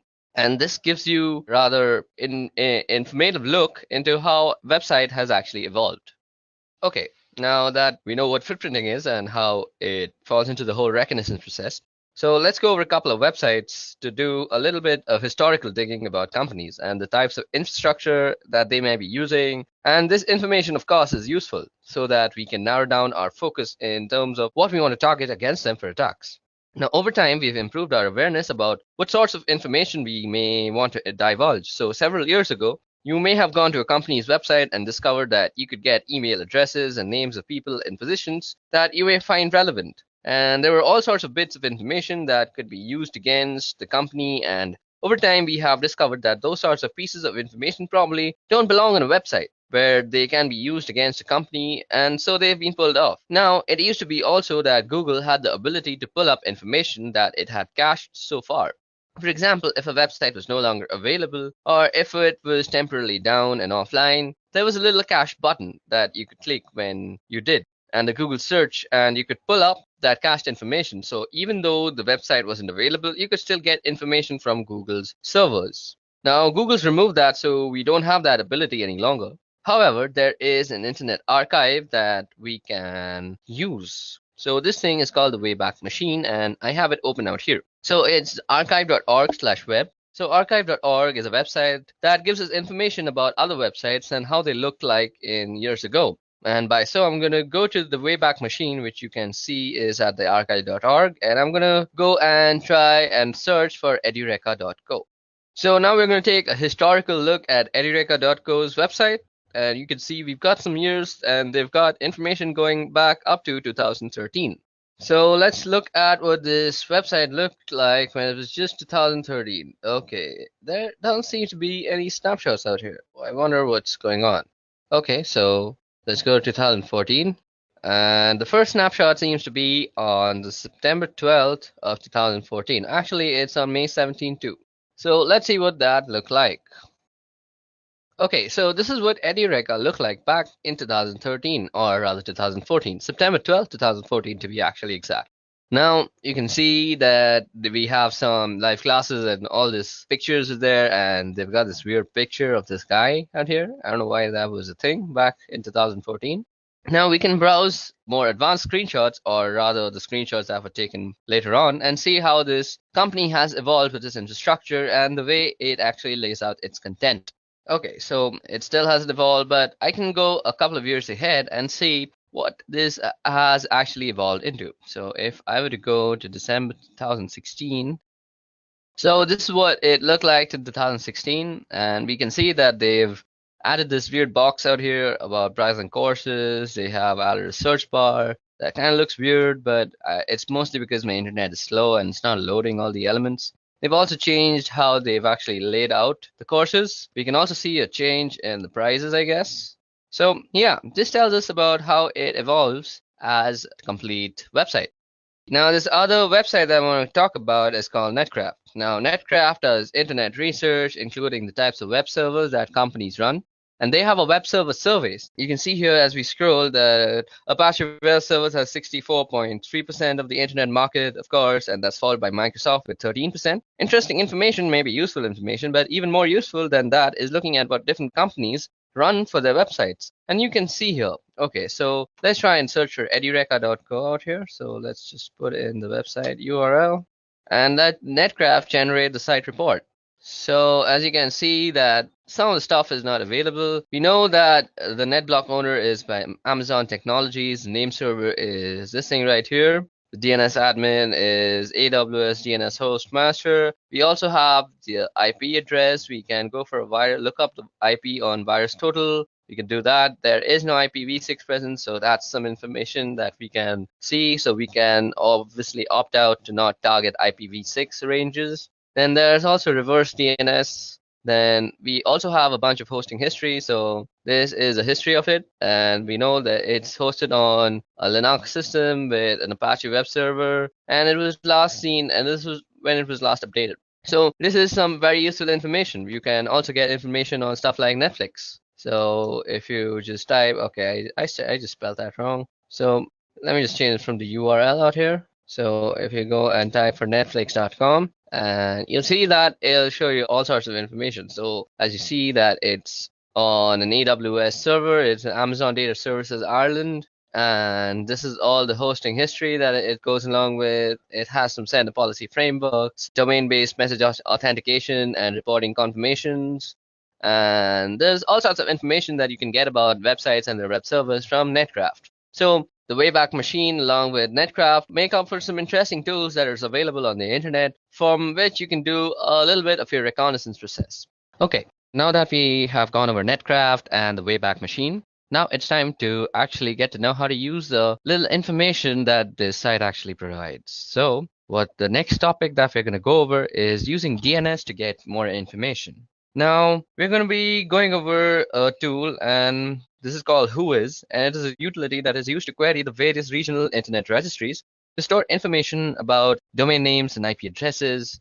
And let me just show it to you about all the internet registries that are there. So I have aaron.net open out here, and these are the internet registries that provides the ISPs and looks over the internet control as a whole. So out here we have Afrinic, we have Apnic, we have Aaron, we have Lacnic, and we have RIPE NCC. So these are all the regions and all the different types of stuff that they support, all the different countries. You can look at the map that it is supporting out here by just hovering over the providers. So as you can see, all these brown region out here is Africa, Afrinic. Then we have Apnic, which is this black or grayish thing, which is India and Australia and quite a lot of Asia. Then we have Aaron, which is a lot of North America and the United States mostly. Then is Lacnic, which is mostly the Latino side, which is the South American part. Then we have the rest of Europe, which is RIPE NCC, and this is the part that RIPE NCC is providing internet to. Okay, so that was all about the internet registries. Now let's get back to the topic, and that is using DNS to get more information. Now for this, we're going to be using a Linux-based system. So I have Ubuntu running on my virtual machine out here, and let me just log into it. So firstly, we are going to be using this query called Whois that looks up these internet registries that I just showed you. Let me just quickly remove this. Okay. So for querying information from the regional internet registries that I just talked about, you can use Whois to get information about who owns a particular IP address. So for example, I could do Whois, and let's see, I could do Whois Google, or rather Netflix.com, and we can get all sorts of information about Netflix. So we can see that we have the visit mark monitor. Then let's see, let's go up and look for all sorts of information that is being given to us by this Whois query. So as you guys can see, I just went a little bit too much. Okay, so registry domain ID. We have the domain ID where it is registered. The registered URL is mark monitor. Okay, so this is for marking actually. Now the creation date is 1997. So if you haven't realized, Netflix been around for a long time, and it's been updated on 2015. And the registry expiry date, as we see, is 2019. So it's going to actually go off this year.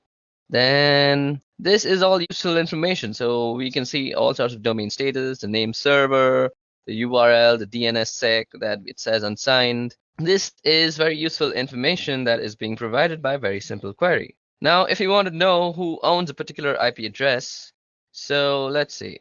Did we get back the IP address out there? we should have got back the IP address, but it's kind of lost on me. So to get back the IP address also for a domain name service that you know, so you could use this command called dig. So you dig netflix.com. Now, as you guys can see, that it has returned a bunch of multiple IP addresses. These are all the IP addresses that Netflix is. So I could do something like if I was trying to check out who owns a certain IP address, and for example, I have got one of these IP addresses, but let's just assume I don't know that it actually belongs to Netflix. So I can go who is 54.77.108.2, and it'll give me some information. So as you guys can see, it is giving us a bunch of information as to who this is and how it is happening. So we see that it is from Aaron.net, and so we can very smartly assume that it's from the North American part. Now, we can also see that it's in Seattle, so our guess was completely right. So it also gives us a range. So this is something very useful. So if you see, we now have the range of the IPs that might be being used by this guy. So we indeed have 54, and it says it goes up to the 54. There's also 34. Now let's check that out and see what information we get. So who is, and let's check it out. What was the IP that we were just seeing? It's 34.249.125.167. So 34.249.165. I don't know. Let's see. You can also put in a random IP address. It doesn't really matter, and it'll give you the information. So let's see. Is this in some IP address? Even this seems to be an Aaron IP address, and it's also based in Seattle. And we get a bunch of information. So that's how you can use the whois query and the dig query to actually get all sorts of information about the domain name service and get information from a DNS basically. So now let's go over some theoretical part that is for DNS. So using DNS to get information. So firstly, what is a domain name service and why do we need it? So a domain name service is a name given to an IP address so that it's easy to remember. Of course, it's easy to remember names and mnemonics rather than a bunch of random weird numbers. Now, this was mainly so that we can map names to IP addresses and we can get a bunch of information from the hostname resolution. So that's the purpose of IP addresses. Now, we will also be looking at how to find network ranges. Okay, now before we get on to actually moving on to how to find out the network ranges, let me just show you how you can also use whois. So whois, suppose you want to know the domains with the word foo in it. So you could go whois foo. And this will give you a whole bunch of things about how foo exists and all the sorts of foos that there is on the internet. So that was one interesting flag. And if you want to know how to use more about whois, you could just go -- help, I guess. Yeah, so this is all the types of stuff that we can do with whois. So we can set the host, we can set the port that we want to search for. Then we can set with the L flag, we can find one level less specific match. And we can do an exact match, do an inverse lookup for specified attributes. Then we can also set the source. We can set verbose type, and we can choose for a request template. I mean, there's a bunch of stuff they can do. So you could suppose say whois verbose and suppose edureka.co. And it'll give you a verbose version of this is a RIPE database query service. The objects are in RPSL format. The RIPE database is subject to. So, okay, let's try something else like whois netflix.com. Okay, I'm sorry. I was supposed to do verbose and I kept doing H. It's silly me. So you do V and it'll give you a much more. Like this is a RIPE database. Again, I think I'm doing something wrong. Okay, just for that thing. Okay, V and type. Okay. Or let's just see. Let me just show you how to use it. Primary keys are returned. Only primary keys. Okay, let's see. Let's try that out. Okay, so it seems to be that this is a RIPE database query service, and the objects are in RPSL format, so it won't really work for that thing. And it also says that no entries found because of this error. So this is for some later lesson. So for now, I hope I gave you a good idea of how to use whois. Like you could just go whois, then some IP address, like 192.168.101 or some gateway address like that. Or you could just go for a domain name service like Facebook and get all sorts of information about Facebook when the query actually returns you something. Okay, so let's move on to network ranges now.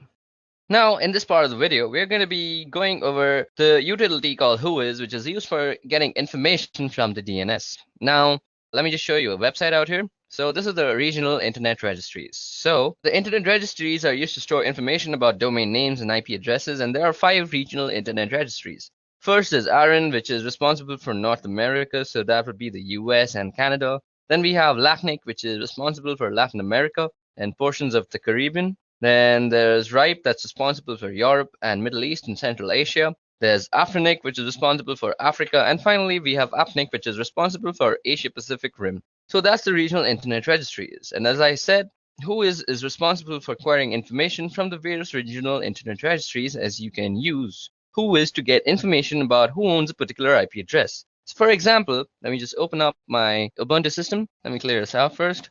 So as I was just saying, for example, you could go whoisfacebook.com.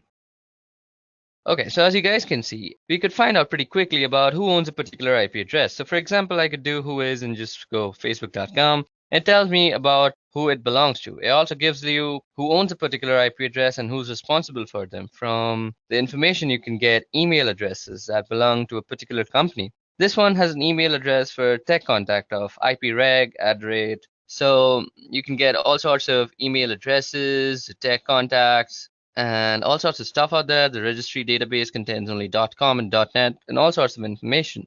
Now, I want to query a different IP address, and different information belongs in the different regional internet registries, of course. So if I want to go to a particular database, I would have to use the -h flag. So I could do Whois ARIN net and remember the IP address, and I'm going to query that again. And of course, I get the same information back because I went there. So you could just go Whois h and then follow it with an IP address. So something like 34.205.176.98. So that's just some random IP address I just made up. And it says that Whois option. Okay, so it's a capital H. Okay, so let's see that. And we get all sorts of information back from that. So area 8, ARIN, and all sorts of stuff. Now I can get information about domains as well. So if I can query something like netflix.com, and I can find out that this is actually Netflix, and there's an administrative contact and a technical contact, and you can see the different domain servers. So the servers that would have authority of information about the DNS entries for that particular domain. You can also see other information like when the record was created, and a whole bunch of different phone numbers that you can contact. In addition to storing information about IP addresses and domain names, sometimes it will store information about particular host names, and there may be other reasons why you would store a host name or particular information about a host name on the system, whether one of the RIRS. Now, if I wanted to look up something specifically, once I had found that, I could now do a lookup on Whois, suppose, let's say, something like Whois foo. So let's say Whois foo. Now, if you already don't have Whois installed, you can easily install it by just going apt install Whois on your Unix system, and that should do the trick. And then you can start use this really nifty tool. Okay, so that was all about using Whois. Now let's get on to actually using how to find out network ranges for a domain. Okay, so now let's talk about how we're going to be going over and finding network ranges. So suppose you've got an engagement and you only know the domain name and you don't know much beyond that, and you're expected to figure out where everything is and what everything is. So how do you go about doing that? Well, you use some of the tools that we either have been talking about or will soon be talking about in more detail. And the first thing I'm going to do is I'm going to use the domain name edureka.co, and I'm going to look up edureka.co and see if I get an IP address back. So let's just head over there and go Whois edureka.co, or we could use the host keyword. So as you see, we get an IP address back, and that is 34.210.230.35, and that is the IP address. And you see that I've got back an IP address. So here's just an IP address, and I don't know what that IP address belongs to. I also don't know how big the network range or network block is, and that's associated with. So what I'm going to do is Whois, and I'm going to look up with ARIN who owns that IP address. So you can basically go Whois 34.210.230.35. So as you guys can see, that gives us a bunch of information and Whois. Now, this doesn't seem to have a very big network range, but unlike something like Netflix, so suppose we were to do something like host netflix.com and see. Now we have a bunch of IP addresses. So suppose we were to do who is, let's see, who is 52.19.40.147. Now I'm expecting Netflix to be a much larger company and have a better, yeah, now see, we get net range. So this is the network range that we're talking about. So we had a random IP address and now we have found the network range. So that's how you find network ranges, and this can be very useful. So this gives me evidence that Netflix.com has a presence on different addresses. The one I have also located by looking up that particular host name. So I've got one address here that I can look at, and let's take a look at the website because that may be a different address. Now, if I didn't have that, I could also go and do something like an MX flag. So let's see. I could go dig, and this will give us all the mails. So dig MX, and let's see what MX does actually. You go help. So we could do dig-h for a list of options. So these are all the options that we have, and the one that we're going to use is something like this. So dig MX, and we say something like netflix.com. So these are all the mailings and MXs that we have gotten from Netflix, and this is information regarding it's still producing information. That's a big thing to produce. Okay, so as I was just saying, you can use the MX flag, and I could get back all the mail handlers in this case, and their mail is being handled by Google. And let's see, wait, let's go on top. Then it's going to tell me that Google's not particularly surprising, and other things that you can do is check for different host names, since I'm assuming DNS probably doesn't allow zone transfers, since most DNS servers don't anymore. Although they used to, you may have to start guessing, so I could do something like webmails that we find out here. So this shows us a dump of all the outstanding memory stuff. Okay, so that was all about finding network ranges. Now moving on to our next topic is using Google for reconnaissance. Now some people also call this Google hacking. Now if you know how to use Google to exactly target and find what you are looking for, Google is an excellent tool for reconnaissance purposes. And today I'm going to show you how you could use Google exactly for your searches. So first of all, let's open a tab of Google. Let's open up here. So let's go to google.com. Okay, so now we're going to be talking about how we can use Google to actually gain some information or some targeted information. So this is in general called Google hacking. Now when I say Google hacking, I'm not meaning by breaking into Google to steal information. I'm talking about making use of specific keywords that Google uses to get the most out of the queries that you submit. So for example, a pretty basic one is the use of quotations. You quote things in order to use specific phrases. Otherwise, Google will find pages that have instances of all those words, rather than the words specifically together in particular order. So I'm going to pull this query up, and this shows a list of, let me just show it to you. So if you go index of, now this is showing us an index of all the films. Now this is basically all those index of sites that you want. So as you guys can see, this shows us an index of all sorts of films that are there. Now you can use the index of, and you see that we have also an index of downloads or something like that, hyphen.com/download. And it is an index of all sorts of stuff. Now you can go into some folder and check them out. G. Jones, G. Worthy, G. Perico. I don't know what these are, but some sort of stuff. And this is how you can use Google. Now let me just show you some more tricks. So you can use this. So suppose you're using Google to find for something like a presentation. So you could use something like file type PPTX, and it'll search for every type of file there that is PPT. Okay, let's try some other site, .ppt. So config.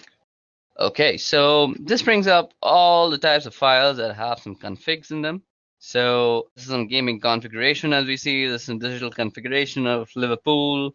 Now you could also use something like this thing in URL, and you could use something like root, and this will give you all the things with root in their URL. So kingroot.n, digital trends, and how to root Android. So that's in the root. And suppose you want to say something like all in file type or Suppose you want some extension. So .ppt, .pbtx, does that work? Let's search for JavaScript files. Okay, I think it's JS. Okay, that doesn't seem to work either. This shows us all the things with JS in it. No, it's just external JS. I'm doing this wrong. So you could use file type. So let's see, file type, and we go, see, doc.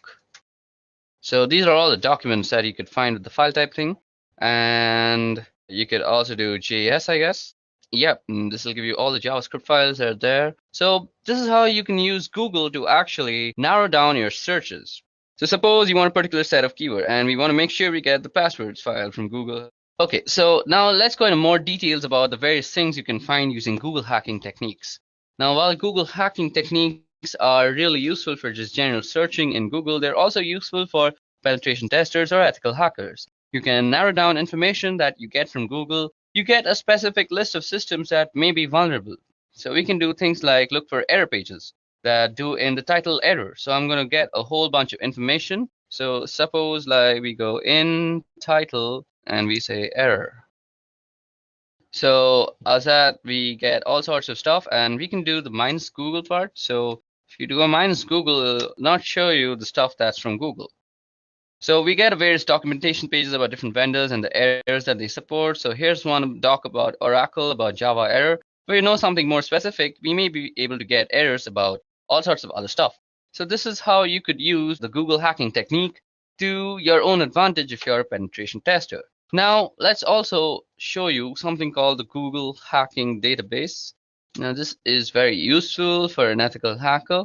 Now, the Google Hacking Database was created several years ago by a guy called Johnny Long, who put this Google Hacking Database together to begin to compile a list of searches that would bring up interesting information. Now, Johnny has written a couple of books on Google hacking, so we're at the Google Hacking Database website here, and you can see them talk about Google Docs and all sorts of stuff. Now, you can see that we can do all sorts of searches like in URL, SAP, BC, BSP. This brings up some portal pages. Now, out here you can bring up some password, APS password in URL. Now, this will give you all sorts of stuff on Google. So suppose you go in URL, so like APS password. Now, you can get all sorts of stuff like which have passwords in their URL. So maybe you can just guess a password from there too. Now that was Google hacking. So Google hacking entries, and they also have a number of categories and that you can look through to find some specific things. So you may be interested in, of course, and you can search specific information that you may be looking for with regards to a specific product. For example, let me just show you exploit database. These are all the types of stuff you can go through out here. And as you see, we have all sorts of stuff like this is an SQL injection thing. This is something regarding peer archive tars.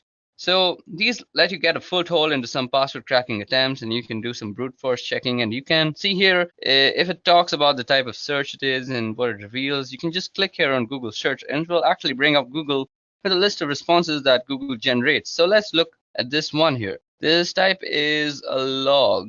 So this is something about cross-site scripting logs, and we can also see some POTI logs if I was not wrong. So there's some denial of service POC, and we can see a bunch of stuff. And if you continue to scroll down, there are a lot of interesting information in here. So somehow somebody's got a POTI log that has logged a lot of information. They've got it up on a website, and it's basically a bunch of information that you can see.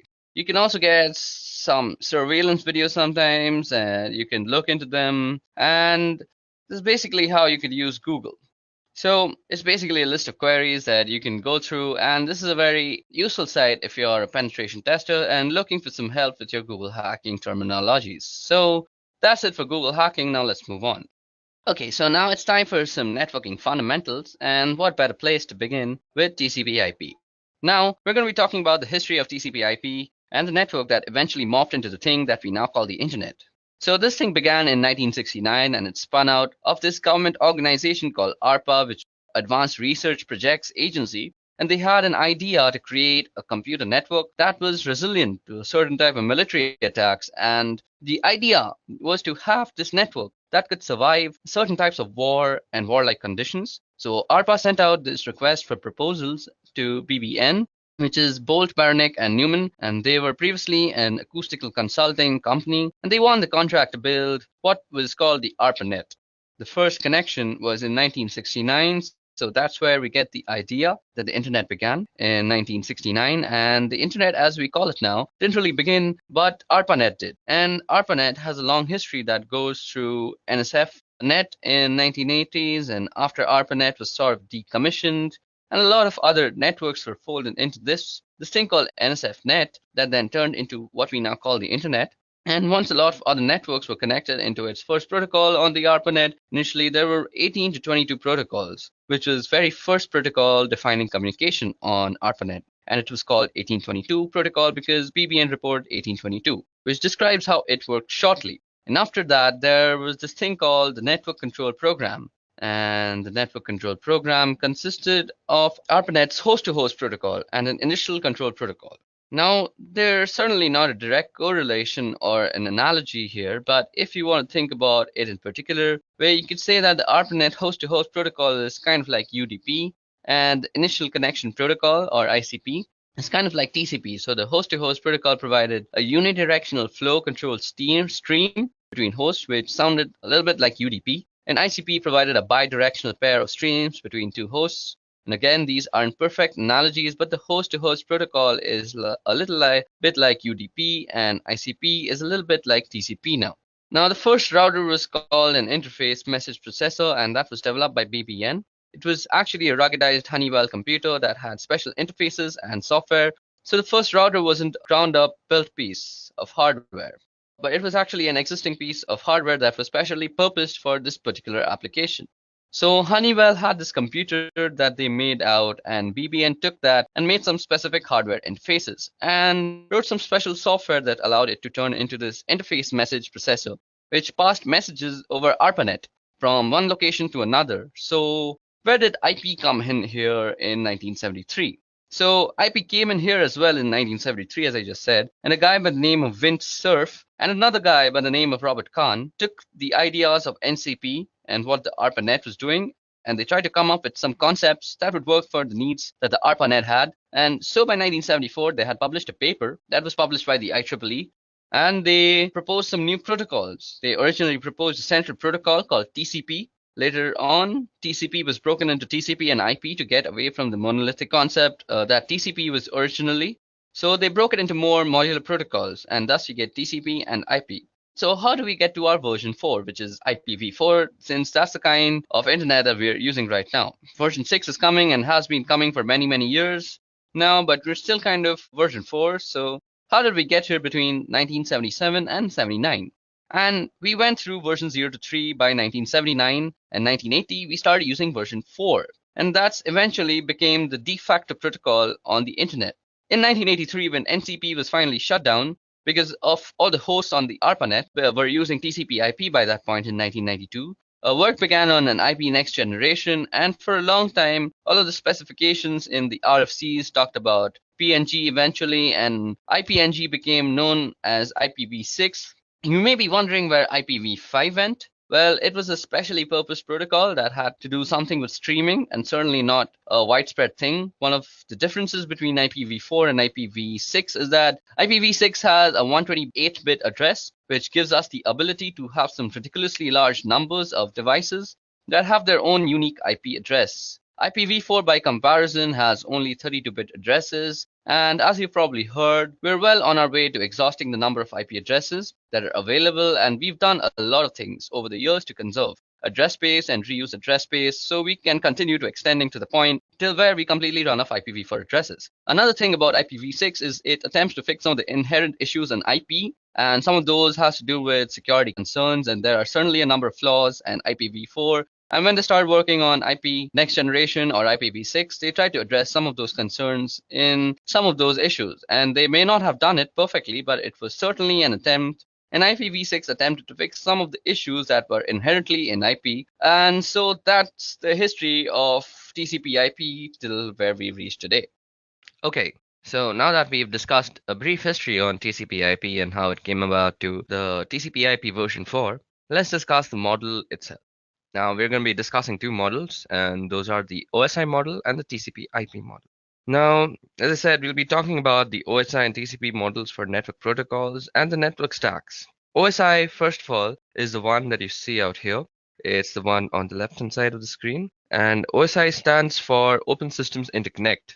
And in the late 1970s, they started working on a model for how a network stack and network protocols would look originally. The intent was to develop the model and then develop the protocols that went with it. But what ended up happening was after they developed the models, TCP/IP started really taking off. And the TCP/IP model was what went along with it and matched better. What was going on with TCP/IP, which became the predominant protocol, and as a result, the OSI protocols never actually got developed. However, we still use the OSI model for a teaching tool, as well as a way of describing what's going on within the network stack. And in networked applications, you'll often hear people talking about different layers, like that's a layer 2 problem, or we're under a layer 3 space. Now, continuing through these lessons, I'll refer occasionally to the different layers, and when I do that, I'm referring to the OSI model. So let's take a look at the OSI model. Starting from the bottom, we have the physical layer, which is where all the physical stuff lives. The wires and cables and network interfaces and hubs, repeaters, switches, and all that sort of stuff. So all that sort of physical stuff is sitting in the physical layer. Now, sitting above this is the data link layer, and that's where the Ethernet protocol, ATM protocol, frame relay, those sort of things live. Now, I mentioned the switch below the physical. The switch lives at layer 1, but it operates at layer 2. And the reason it operates at layer 2 is because it looks at the data link address and the layer 2 or physical address, and that's not to be confused within the physical layer. It does get a little mixed up sometimes, and we refer to the MAC address. Now, the MAC address is not the physical address that I'm talking about. It is the message authentication code address on a system the MAC address on a system as a physical address because it lives on the physical interface and bound physically. However, that MAC address or media access control address lives at layer 2 at the data link layer.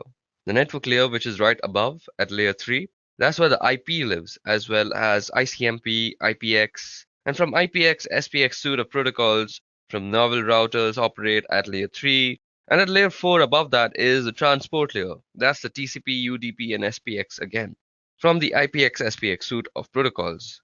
And above that is the session layer, and that's layer 5, and that's AppleTalk, SSH, as well as several other protocols. And then there's a presentation layer, which is layer 6, and you'll often see people refer to something like JPEG or MPEG as examples of protocols that live at that layer. Then there's a presentation layer, which is the final layer, which is layer 6, and you'll often see people refer to something like JPEG or MPEG as examples of protocol that live at that layer. And then they live at that layer, which is the presentation layer. Finally, we have layer 7, which is the application layer, and that's HTTP, FTP, SMTP, and similar application protocols, whose responsibility is to deliver and use a functionality. So that's basically the OSI model, and that's the 7 layers of the OSI model. And there's some important thing to note here. That is, when we are putting packets onto the wire, the packets get built from top of the stack down from the top of the stack to the bottom of the stack, which is why it's called a stack. Each layer sits on top of the other, and the application layer is responsible for beginning the process, and then that follows through the presentation session and transport layer and down through the network data link until we finally drop it on the wire at the physical layer. When it's received from the network, it goes from the bottom up, and we receive it on the physical, and it gets handled by the data link and then the network and till the application layer. So basically, when a packet is coming in, it comes in from the application, goes out from the physical, and then when it's going out also, it goes from the physical through the data link, then the network, transport session, presentation, and application, and finally to the target system. Now, what we're dealing with is an encapsulation process. So at every layer on the way down the different layers, add bits of information to the datagram or the packet. So that's when it gets to the other side. Each layer knows where its demarcation point is. While it may seem obvious, each layer talks to the same layer on the other side. So when we drop a packet out onto the wire, the physical layer talks to the physical layer, and in other words, the electrical bits that get transmitted by the network interface on the first system are received on the second system. On the second system, the layer 2 headers that were put by the first system get removed and handled as necessary. Same thing at the network layer. It's the network layer that puts the IP header, and it's the network layer that removes the IP header and determines what to do from there, and so on again. While it may seem obvious, it's an important distinction to recognize that each layer talks to each layer. While it may seem obvious, it's an important distinction to recognize that each layer talks to each layer. And when you're building a packet, you go down through the stack. And when you're receiving, you come up through the stack. And again, it's called a stack because you keep pushing things on top of the packet and they get popped off the other side. So that was detailed and brief working on how the OSI model is set up and how the OSI model works. Now let's move on to the TCP IP model, which is on the right hand side. And you'll notice that there's a really big difference here. That being that there are only 4 layers in the TCP IP model as compared with the 7 layers of the OSI model. Now we have the network access layer, the internet layer, the transport layer, and the application layer, and the functionality. Now we have the access layer, the internet layer, the transport layer, and the application layer. The functionality that the stack provides is the same, and in other words, you're not going to get less functionality out of the TCP IP model. It's just that they've changed where different functionality resides and where the demarcation point between the different layers are. So there are only 4 layers in the TCP IP model, which means there are a couple of layers that have taken in functions from some of the OSI models, and we can get into that right here. The difference between the models at the network access layer in the TCP IP model that consists of the physical and the data link layer from the OSI model. So on the right here, you see the network access layer that takes into the account the physical and the data link layers from the OSI model. On the left-hand side, similarly, the application layer from the TCP IP model encompasses all the session presentation and the application layer of the OSI model. So on the right, the very top box, the application layer, encompasses the session presentation and application layer. And on the left-hand side, that of course leaves the transport layer to be the same. And in the OSI model, they call it the network layer. And in the TCP IP model, it's called the internet layer. Same sort of thing, that's where the IP lives. And even though it's called the internet layer as compared to the network layer, it's the same sort of functionality. So those are the really big differences between OSI and TCP IP model. Anytime I refer to layers through the course of this video, that I'm going to be referring to the OSI model, and in part because it makes it easier to differentiate the different functionality. If I were to say layer 1 function in the TCP IP model, you would necessarily know if I was talking about a physical thing or a data link thing. Since there's more granularity in the OSI model, it's better to talk about the functionality in terms of the layers in the OSI model, and that's the predominant model, the OSI model and the TCP IP model for network stacks, network protocols, and applications. Okay, so now that we've discussed the TCP IP model, let's go over another important protocol, and that is UDP. So what you see out here on your screen right now is Wireshark, and we'll be going over the uses of Wireshark and what it's useful for in the upcoming lessons. But for now, let me just show you a UDP packet. Okay, so before we get into the analysis of the packet while it's still filtering, let me just tell you a little bit about UDP. So UDP is a protocol in the TCP IP suite of protocols. It's in the network layer. That's the network layer in the OSI. So a 7-layer reference model, the IP network layer carries the IP address, and that has information about how to get packets to its destination. The transport layer sits on top of the network layer, and that carries information about how to differentiate network layer applications. And that information about how those network application gets differentiated is in the form of ports. So the transport layer has ports, and the network layer has, in this case, an IP address. And UDP is a transport layer protocol. And UDP stands for User Datagram Protocol, and it's often called connectionless or sometimes unreliable. Now, unreliable doesn't mean that you can't really rely on it. Unreliable means that you can't trust that what you send is reaching the other side. So what means actually that there's nothing in the protocol that says it's going to guarantee that the datagram that you send or the packet that you send is going to get where you want to send it. So the protocol has no sort of safety feature like that. So you shouldn't use this protocol, that is UDP, if you want some sort of safety net. And if you needed that type of safety net, you would have to write it into your own application. So basically, UDP is a fast protocol, and that's one of the reasons why it's good. It's also one of the reasons why it's unreliable, because in order to get that speed, you don't have all of the error checking and validation that messages are getting there. So because it's fast, it's good for things like games and for real-time voice and video, anything where speed is important, and you would use UDP. So right here, I have a packet capture. So I'm using Wireshark to capture some packets, and let's check out a UDP packet. So out here, you see that there are some frames that says 167 bytes on wire, 167 bytes have been captured, but we're not really interested in the frame part. We're interested in the user datagram protocol part. So out here, you can see that the source port is 1853 and the destination port is 52081. Now it has a length and it has a checksum and stuff. So as you guys see out here, well, we don't really see a bunch of information. What you only see is the source port and the destination port, the length, and there's also a checksum. So UDP doesn't come with an awful lot of headers because it doesn't need any of the things that you see in the other packet headers. The only thing it needs is to tell you how to get the application on the receiving host, and that's where the destination port comes in. And once the message gets to the destination needs to know how to communicate back to the originator, and that would be through the source port or a return message. So a return message would convert the source port to a destination port and send back to that port in order to communicate with the originator.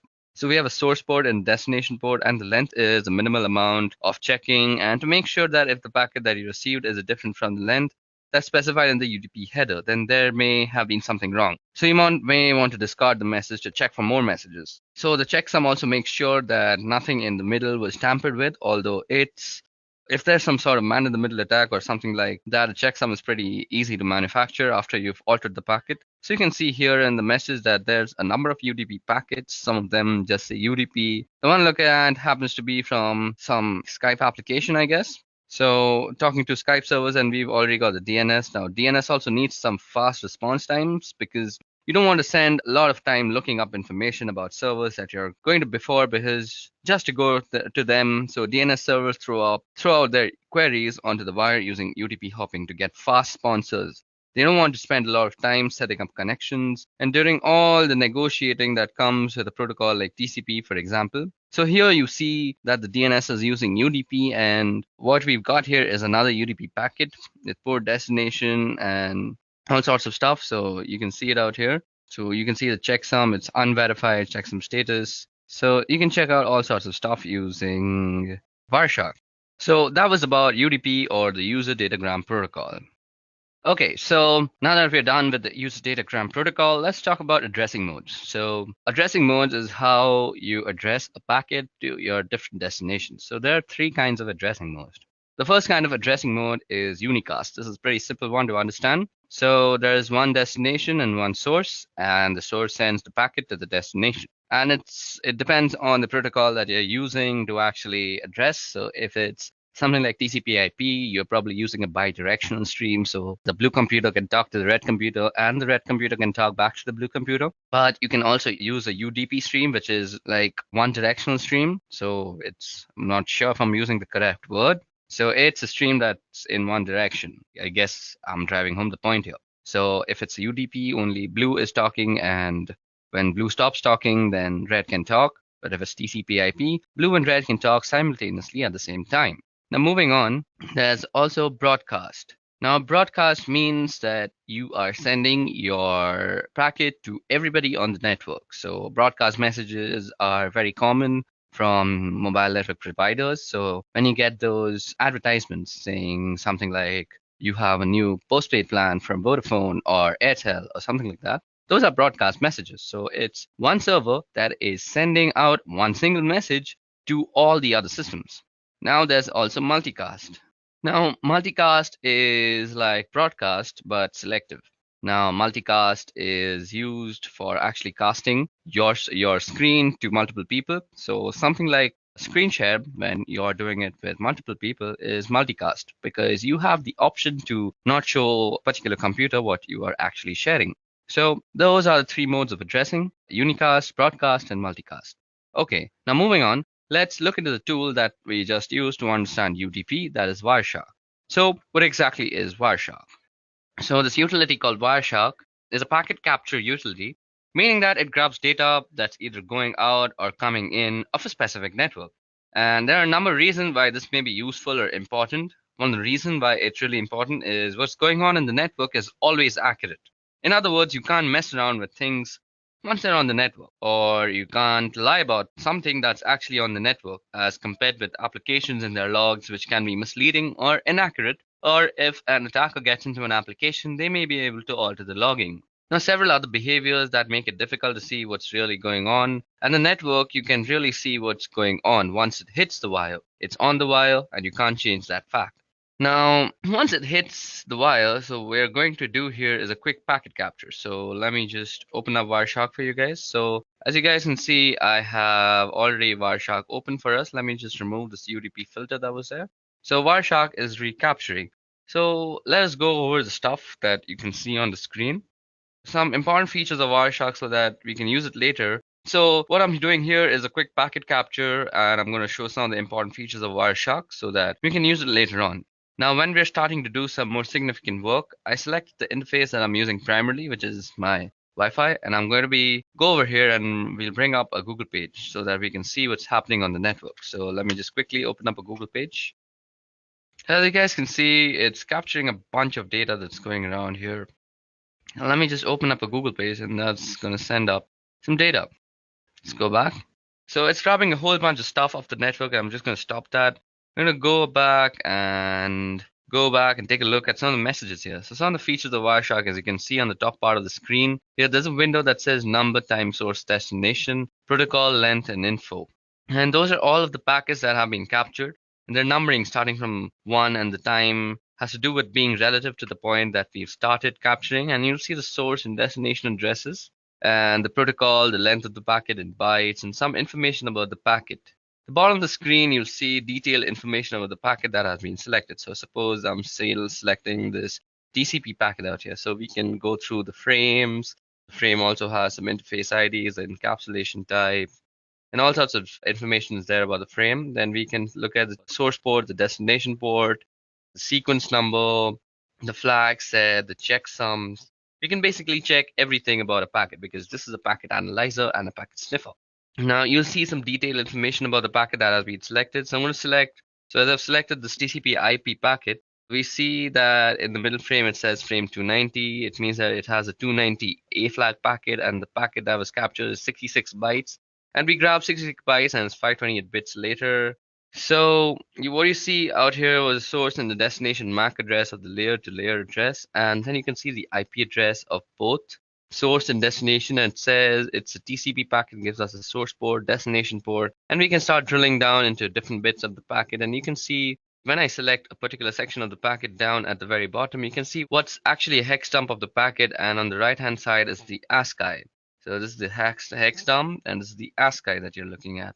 What's really cool about Wireshark is it really pulls the packet into its different layers that we have spoken about, the different layers of the OSI and the TCP IP model.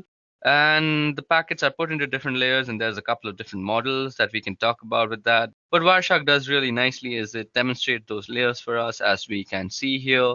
It is actually 4 layers, and in this particular packet here, we can also do something. So I've got a Google web request. So what I want to do here is I want to filter based on HTTP. So I find a filter. So let's see. We can do an HTTP.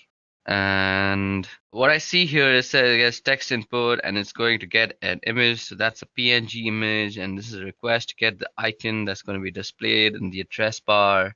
So you also see something called ARP out here, which I'll be talking about very soon. So let just the filtering be done. Now in the web browser, it's a favicon.ico that I can do here. I can select, analyze, and follow TCP streams. You can see all the requests related to this particular request, and it breaks them down very nicely. So you can see we've sent some requests to Spotify because I've been using Spotify to actually listen to some music. Then you can see all sorts of stuff like this was something to some not found place. So let's just take the Spotify one, and you can see that we get a bunch of information from the Spotify thing at least. You can see the destination, the source, it's an Intel Core machine. So the first part of the MAC address, the first few digits lets you tell if it's what is the vendor ID. So Intel has its own vendor ID. So F496 probably tells us that that's an Intel Core. So Wireshark does this very neat little thing that it also tells us from the MAC address what type of machine you're sending your packets to from the MAC address itself. So it's coming from a Sophos 4C and going to an Intel Core, and the type is IPv4. So that was all about Wireshark. You can use it extraneously for packet sniffing and packet analysis. Packet analysis comes very handy when you're trying to actually figure out how to do some stuff like IDS evasion, where you want to craft your own packets and you want to analyze the packets that are going into the IDS system to see which packets are actually getting detected as some intrusion. So you can craft your packet in a relative manner so that it doesn't get actually detected by the IDS system. So this is a very nifty little tool. We'll be talking about how you can craft your own packets just in a little while, but for now, let's move ahead. Okay, so now that we are done with our small little introduction and a brief use and history of Wireshark, now let's move on to our next topic for the video, that is DHCP. Okay, so DHCP is a protocol and it stands for Dynamic Host Configuration Protocol. So DHCP is a network management protocol used to dynamically assign an internet protocol address to any device on a network so they can communicate using IP. Now, DHCP automates and centrally manages these configurations rather than requiring some network administrator to manually assign the IP addresses to all the network devices. So DHCP can be implemented on small local networks as well as large enterprises. Now, DHCP will assign new IP addresses in each location when devices are moved from place to place, which means network administrators do not have to manually initially configure each device with a valid IP address. So if a device with a new IP address is moved to a new location of the network, it doesn't need any sort of reconfiguration. So versions of DHCP are available for use in the Internet Protocol version 4 and Internet Protocol version 6. Now, as you see on your screen is a very simplistic diagram on how DHCP works. So let me just run you down. DHCP runs at the application layer of the TCP IP protocol stack to dynamically assign IP addresses to DHCP clients and to allocate TCP IP configuration information to DHCP clients. This includes subnet mask information, default gateways, IP addresses, domain name systems, and addresses. So DHCP is a client-server protocol in which servers manage a pool of unique IP addresses, as well as information about client configuration parameters, and assign addresses out of those address pools. Now, DHCP-enabled clients send a request to the DHCP server whenever they connect to a network. The clients configured with DHCP broadcasts a request to the DHCP server and the request network configuration information for a local network to which they're attached. A client typically broadcasts a query for this information immediately after booting up. The DHCP server responds to the client request by providing IP configuration information previously specified by a network administrator. Now, this includes a specific IP address as well as for the time period, also called a lease, for which the allocation is valid. When refreshing an assignment, a DHCP client requests the same parameters, but the DHCP server may assign a new IP address based on the policies set by the administrator. Now, a DHCP server manages a record of all the IP addresses it allocates to networks, nodes. If a node is reallocated in the network, the server identifies it using its media access control address, now which prevents accidental configuring multiple devices with the same IP address. Now, DHCP is not a routable protocol, nor is it a secure one. DHCP is limited to a specific local area network, which means a single DHCP server per LAN is adequate. Now, larger networks may have a wide area network containing multiple individual locations depending on the connections between these points and the number of clients in each location. Multiple DHCP servers can be set up to handle the distribution of addresses. Now, if network administrators want a DHCP server to provide addressing to multiple subnets on a given network, they must configure DHCP relay services located on interconnecting routers that DHCP requests to have to cross. Now, these agents relay messages between DHCP client and servers. DHCP also lacks any built-in mechanism that would allow clients and servers to authenticate each other. Both are vulnerable to deception and to attack, where rogue clients can exhaust a DHCP server's pool. Okay, so let's move on to our next topic, and that is why use DHCP. So I just told you that DHCP doesn't really have any sort of authentication, so it can be fooled really easily. So what are the advantages of using DHCP? So DHCP offers quite a lot of advantages. Firstly is IP address management. A primary advantage of DHCP is easier management of IP addresses. In a network without DHCP, you must manually assign IP address. You must be careful to assign unique IP addresses to each client and to configure each client individually. If a client moves to a different network, you must make manual modifications for that client. Now, when DHCP is enabled, the DHCP server manages the assigning of IP addresses without the administrator's intervention. Clients can move to other subnets without manual reconfiguration because they obtain from a DHCP server new client information appropriate for the new network. Now, apart from that, you can say that DHCP also provides a centralized network client configuration. It has support for boot TP clients. It supports the local clients and remote clients. It supports network booting. And also, it has a support for a large network, and not only for short, like small scale networks, but for larger networks as well. So that way, you see DHCP has a wide array of advantages, even though it doesn't really have some authentication. So because of these advantages, DHCP finds widespread use in a lot of organizations. Okay, so that winds up DHCP for us. So let us go into the history of cryptography now. So let me give you a brief history of cryptography. Now, cryptography actually goes back several thousand years before, shortly after people began to find ways to communicate. There were some of us who were finding ways to make the understanding of that communication difficult so that other people couldn't understand what was going on. And this led to the development of Caesar cipher that was developed by Julius Caesar. And it's a simple rotation cipher. And by that, I mean that you rotate a portion of the key in order to generate the algorithm. So here's an example. We've got 2 rows of letters and that are alphabetical in order, and means we basically written the alphabets down and the second row is shifted by 3 letters. So a B is a Z actually, because if you move that way, a B is a Z from the first row gets shifted back to the second row, and then the letter D becomes the letter C. That's an example of how encryption works. So if you try to encrypt a word like hello, it would look completely gibberish after it came out of that algorithm. So if you count the letters out, you can see that the letter H can be translated to letter L. So that's a Caesar cipher. Now you must have heard of things like ROT13, which means that you rotate the 13 letters instead of 3 letters. That's what we can do here again. And this is just a simple rotation cipher or Caesar cipher. That's what, of course, the ROT stands for. It's rotate or rotation. Now, coming forward a couple thousand years, we have the Enigma cipher. Now, it's important to note that the Enigma is not the word given to this particular cipher by the people who developed it. It's actually the word given to it by the people who were trying to crack it. The Enigma cipher is a German cipher.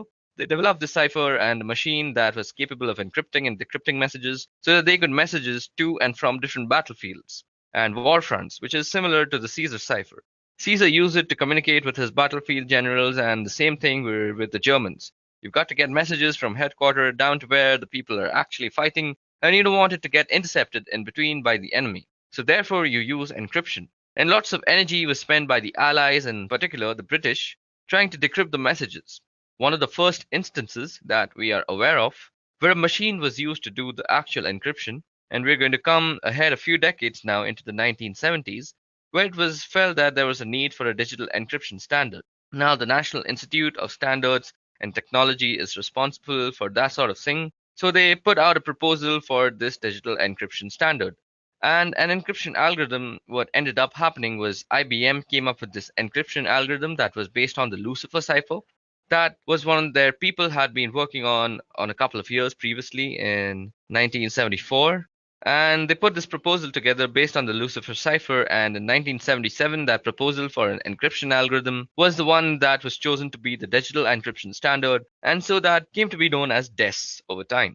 And it became apparent that there was a problem with DES, and that was it only had a 56-bit key size, and while in the 1970s that was considered adequate to defend against brute forcing and breaking of code, by 1990s it was no longer considered adequate, and there was a need for something more, and it took time to develop. Something that would last long for some long period of time, and so in the meantime a stopgap was developed, and this stopgap is what we call the triple DES. The reason it's called triple DES is you apply the DES algorithm 3 times in different ways, and you use 3 different keys in order to do that. So here's how triple DES works. Your first 56-bit key is used to encrypt the plain text, just like you would do with the standard digital encryption standard algorithm, where it changes, and you take that ciphertext that's returned from the first round of encryption, and you apply the decryption algorithm to the ciphertext. However, the key thing to note is that you don't use the key that you use to encrypt. You don't use the first key to decrypt it, because otherwise you'll get the plain text back. So what you do is you use a second key with the decryption algorithm against the ciphertext from the first round. So now you've got some ciphertext that has been encrypted with one key and decrypted with the second key, and we take the ciphertext from that and we apply a third key using the encryption portion of the algorithm to that cipher. Encryption portion of the algorithm to that ciphertext to receive a whole new set of ciphertext, obviously. To do the decryption, you do the third key and decrypt it with the second key, you encrypt it, And then with the first key, you decrypt it. And so you do reverse order and the reverse algorithm at each step to apply triple des. So we get an effective key size of about 168 bits, but it's still only 56 bits at a time. Now I said triple des was only a stopgap. What we were really looking for was the advanced encryption standard once again. And NIST requested proposals so that they could replace the digital encryption standard in 2001. After several thousands of looking for algorithms and looking them over, getting them evaluated and getting them looked into, NIST selected an algorithm and it was put together by a couple of mathematicians. The algorithm was called RAINDAL and that became the Advanced Encryption Standard, or AES. It's one of the most advantages of AES is it supports multiple key lengths. Currently, what you'll typically see is as we are using 128-bit keys. However, AES supports up to 256-bit keys. So if we get to the point where 128-bit isn't enough, we can move all the way up to 256 bits of keying material. So cryptography has a really long history. Currently, we are in a state where we have a reasonably stable encryption standard in AES. But the history of cryptography shows that with every set of encryption, eventually people find a way to crack it. Okay, so that was a brief history of cryptography. Now, what I want to do is let's go over and talk about AES, triple DES, and DES in themselves because they are some really key cryptographic moments in history. Because there are some really key historic moments in the history of cryptography.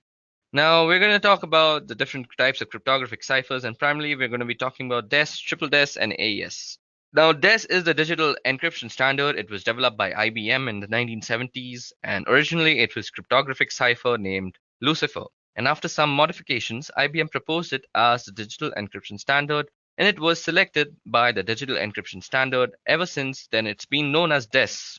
Now, one thing that caused a little bit of controversy was during the process of selection, NSA requested some changes, and it hasn't been particularly clear what changes were requested by the NSA. There has been some speculation that wondered if the NSA was requesting a backdoor into this digital encryption standard, which would allow them to look at encrypted messages in the clear. So basically, it would always give the NSA the ability to decrypt DES encrypted messages. It remained the encryption standard for the next couple of decades or so. So what is DES and how does it work? Basically, it uses 56-bit keys rather than a stream cipher. It's a block cipher and it uses 64-bit blocks. And in 1998, DES was effectively broken.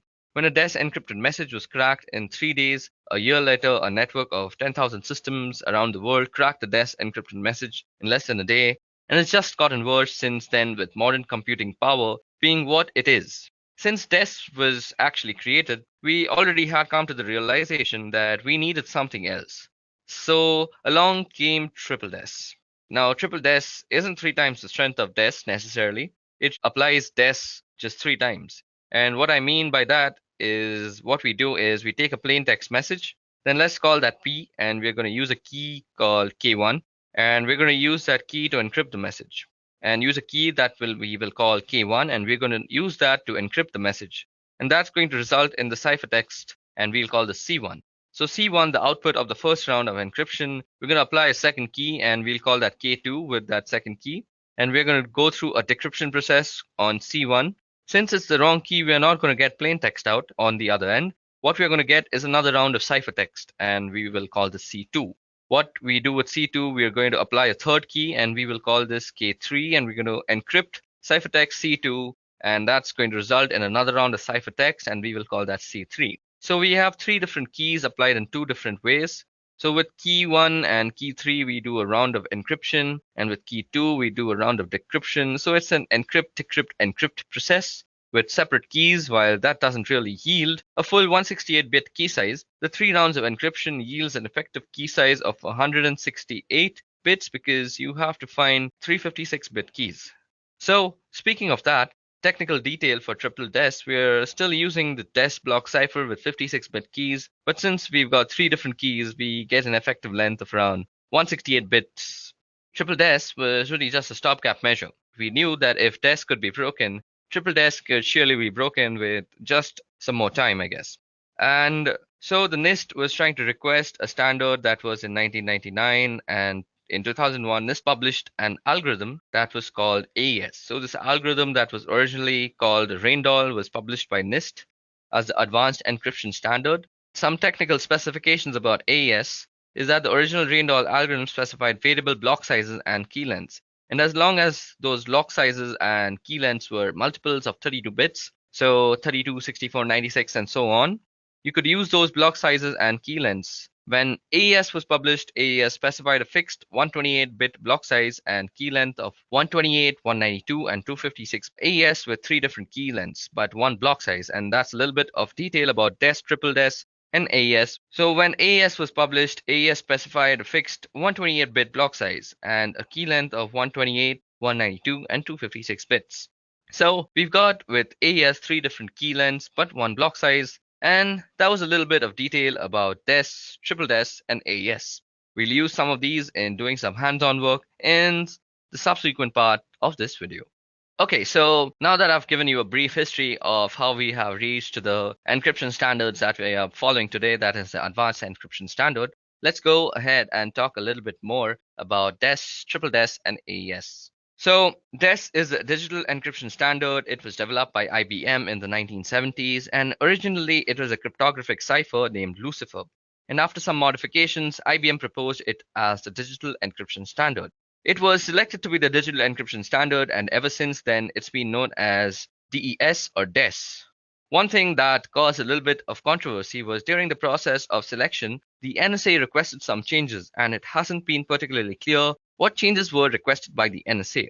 There has been some sort of speculation that wondered if the NSA was requesting a backdoor into this digital encryption standard, which would allow them to look at encrypted messages in the clear. So basically, it would always give the NSA the ability to decrypt DES encrypted messages. It remained the encryption standard for the next couple of decades or so. And what is DES and how does it work? Now, DES remained the digital standard for encryption for the next couple of decades. So what does it do and how does it work? So basically, it uses a 56-bit key rather than a stream cipher. It's a block cipher and it uses 64-bit blocks. And in 1998, if you know, DES was effectively broken when a DES encrypted message was cracked in 3 days. And then a year later, a network of 10,000 systems around the world cracked a DES encrypted message in less than a day. And it's just gotten worse since then with modern computing being what it is today. Now, since DES was created and broken, we knew we needed something. And what came in between advanced encryption standards and DES is triple DES. Now, triple DES isn't 3 times the strength of DES necessarily. It's really DES applied 3 times. And what I mean by that is we take a plain text message, then let's call that P, and we're going to use a key called K1. And we're going to use that key to encrypt the message, and that's going to result in the ciphertext 1. So we'll call that C1. Now C1 is the output of the first round of encryption, and we're going to apply a second key called K2.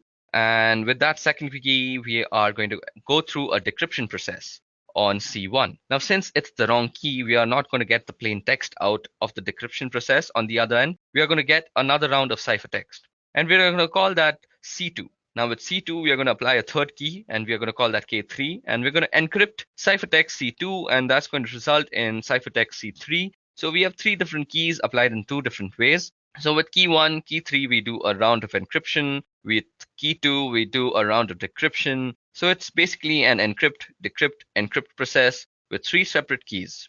But what it does really is it doesn't really yield a 168-bit key size, because in effectiveness, it's basically 56-bit keys that are being used thrice, whether it be 3 different keys. So in effectiveness, you could say that it's a 168-bit key, but it is not the same strength, because people realize that triple DES can be easily broken, because if DES is broken, you can do the same thing with 3 different ways with whatever key that you use. So it just takes longer time to decrypt if you don't know the key, and if you are just using a brute force attack, you know that triple DES can be broken if DES can be broken.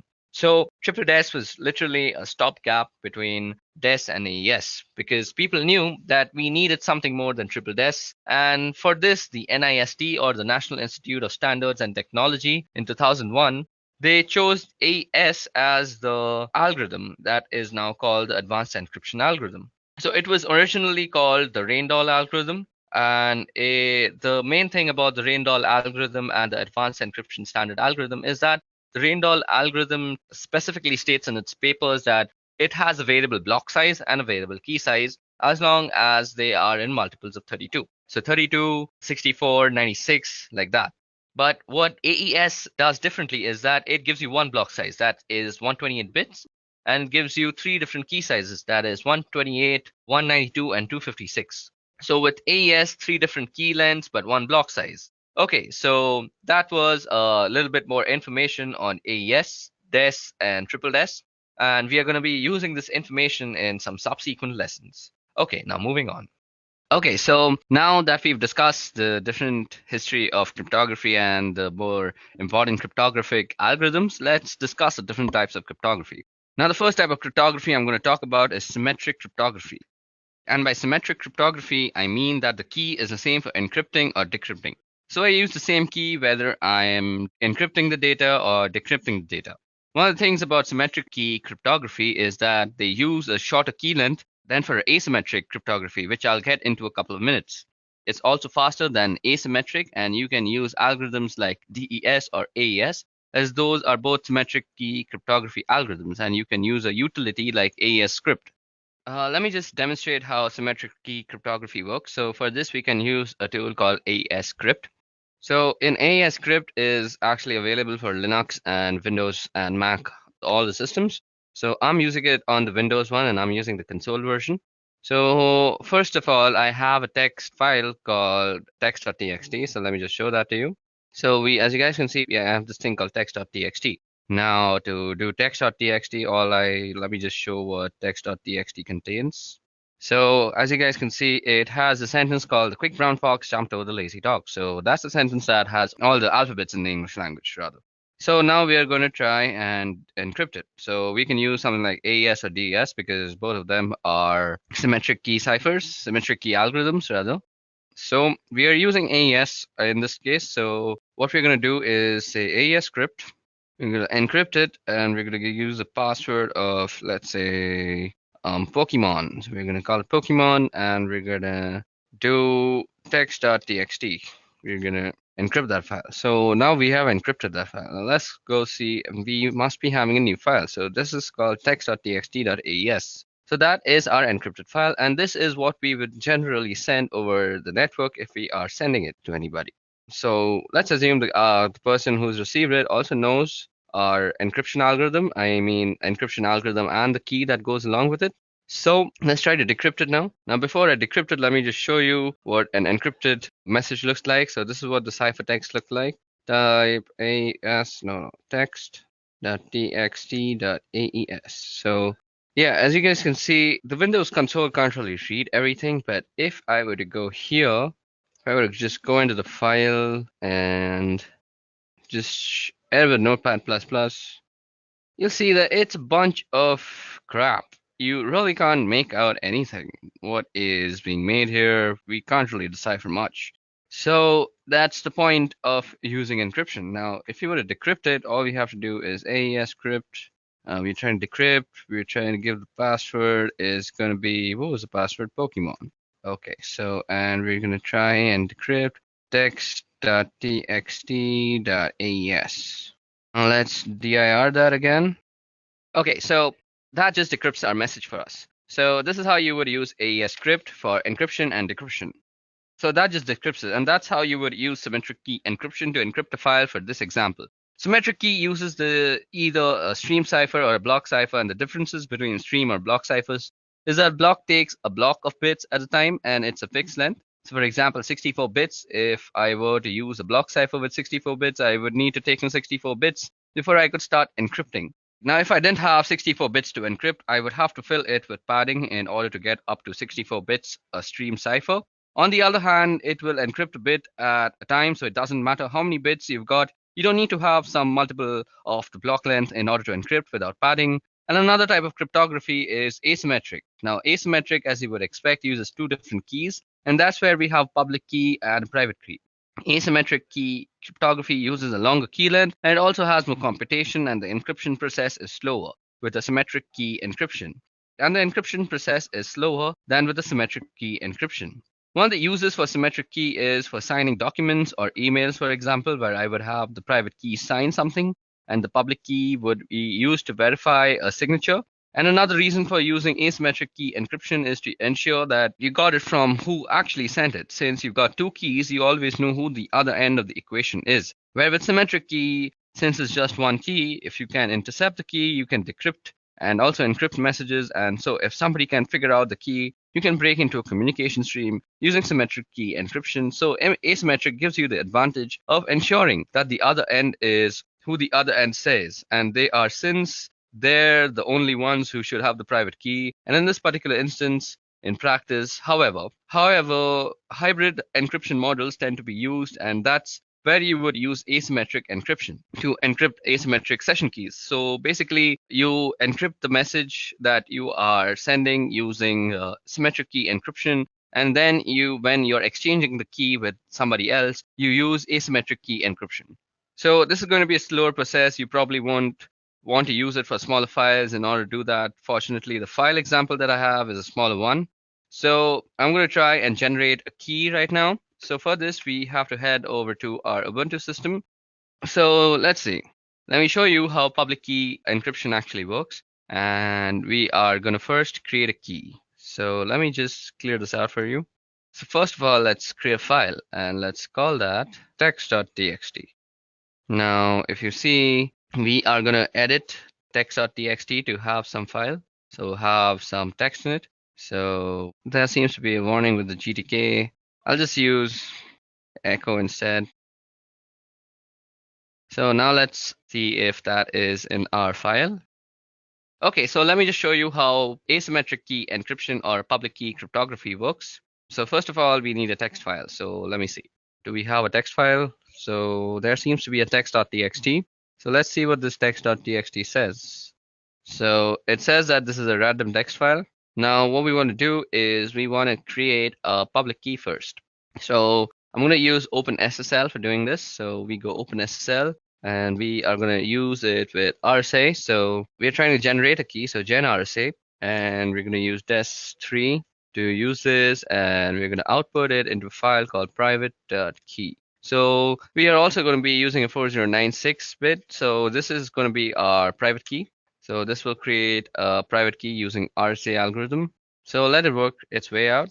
So first of all, it's asking me for a passphrase now. So since you can protect your keys with a passphrase, so I'm just going to use my name. Okay, so now we see if we ls, and we have a private.key, I guess. Yep. So we have this private.key. Now we're using this private key, we are going to generate a public key. So for this, I'm again going to be using OpenSSL. And OpenSSL is a Unix based, so you will need a Unix system. So you go RSA-UTL, that's RSA utility, and what we want to do is encrypt, and we want the public key in key, and we want to use the public key that we just generated. I'm sorry guys, so we are going to be using RSA. So first of all, we need to generate a public key. So for that, we use the private key. So we will give the private key as an argument after the in flag. So private.key, and we are trying to get out a public key. So pub out, and we're going to call it public.key. Okay, so there seems to be, okay, I messed it up a little. I forgot to give the output. So you go out, and then you use public.key. So it's asking me for a passphrase, and now it's writing the RSA key, and since the password was correct, we have a public key too. So if you see, now we have a public key and a private key. So we are going to encrypt our file using the public key. So we go OpenSSL, and we go RSA-UTL, and we go encrypt, and we can do pub in. So we are going to use the public key, and we want to put the text.txt as the file to be encrypted. So text.txt, and what we want to output is an encrypted file. So encrypted.txt. Okay, I call it OpenSSL. I need to go and edit that out now. Yeah, so that makes it a correct command. And now we have an encrypted file. So let's see, ls, and yep, encrypted.txt. So if we just cut that out, so we see it's a bunch of garbage, and we really can't read it unless we decrypt it. So For decrypting the key, all we have to do is again use OpenSSL. Let's clear this out first. So OpenSSL, and we are going to be using the RSA utility again. So RSA UTL, we're going to decrypt this time. So we go with the decrypt flag, and then we are going to be giving the in key, and that is going to be the private key. And what we want to decrypt is encrypted.txt, and what we want to output it is as, let's say, plaintext.txt. So it's going to ask me for my passphrase, which is my name, and I've entered the passphrase, and now we have a plaintext.txt. Now, if we are to go in ls, we see that we have a plaintext.txt out here, just replied info.txt. Now let me just cat that out. So plaintext.txt. So this is a random text file. And if we go up, we see that it was a bunch of garbage, and before that, it was a random text file. Now, you can also run this command called diff plaintext.txt text.txt. So this will give you a difference in the text strings. So it's 0, so it gives you, that's the difference. So both the files are the same, and that's how public key cryptography works and how symmetric key cryptography works. Okay, now moving ahead of cryptography, let's talk about certificates. Okay, so now that we're done with cryptography, let's talk about digital certificates. So what is a digital certificate? Well, a digital certificate is an electronic password that allows a person, organization to exchange data securely over the internet using public key infrastructure. So digital certificate is also known as a public key certificate or an identity certificate. Now, digital certificates are a means by which consumers and businesses can utilize the security application of public key infrastructure. Public key infrastructure comprises of the technology to enable secure e-commerce and internet-based communication. So what kind of security does a certificate provide? So firstly, it provides identification and authentication. The person or entities with whom we are communicating are really who they say they are. So that is proved by certificates. So then we have confidentiality. The information within the message or transaction is kept confidential. It may only be read and understood by the intended sender. Then there's integrity, there's non-repudiation. The sender cannot deny sending the message or transaction. The receiver, we'll get to non-repudiation, and I'll explain how non-repudiation comes into digital certificates. So digital certificates are actually issued by authorities who make it their business to actually certify people and their organization with digital certificates. Now, you can see these on Google Chrome. Now, let me just open Chrome for you guys, and you can see it out here. You can see certificates, and you can go into the issuer statements, and you can go into all sorts of stuff. So you can see it's issued by Encrypt Authority X3. So that's an issuing authority for digital certificates. Now, that was all about the theory of certificates. Let's go and see how you can create one. So to create a digital certificate, we are going to be using the OpenSSL tool again.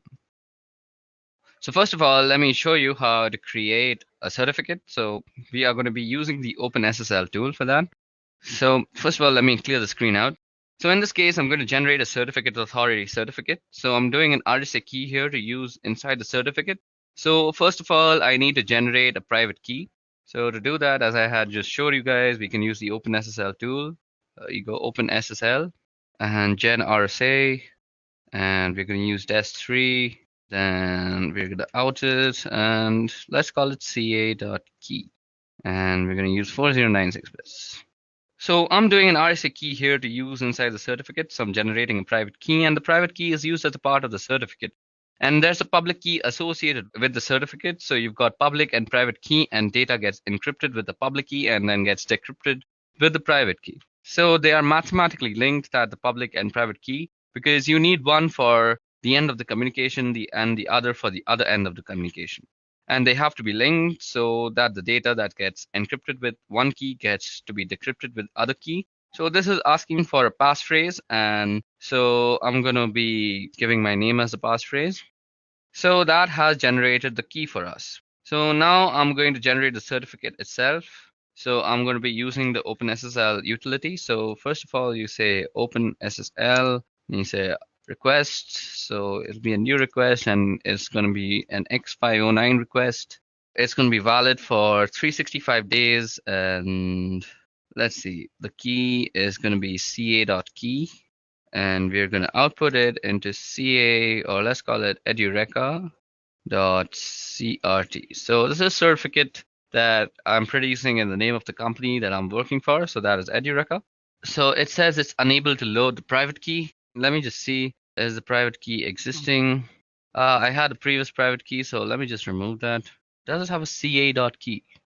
Seems like I put the name differently. So let me just try that again. Open SSL, then we do request. So we're requesting a new certificate, and it's going to be X509, and it's going to be there for 365 days, and key is ca.key. Apparently that's what it's called out here. So, and it's going to be out into edureka.crt. Let's see if that works. So let's enter the passphrase. So it's my name. So now it's going to ask me a bunch of information that's going to be inside the certificate. So let's say it's asking the country name. Again, so let's put in the state. Okay, so IN, state, province name, some state. So Bangalore. Locality, let's say Whitefield. Organization name is Edureka. Unit name, Brain Force. Common name, let's leave that out. Email address, let's leave that out too. And we have our certificate. So if you go and list out your files, you'll see that there is a certificate called edureka.crt out here, which is highlighted. Okay, so now if you want to view this file, you could always use the OpenSSL. You could always use the OpenSSL utility. So you say you want to read an X059 request and you want it in text, and what you want to see is edureka.crt.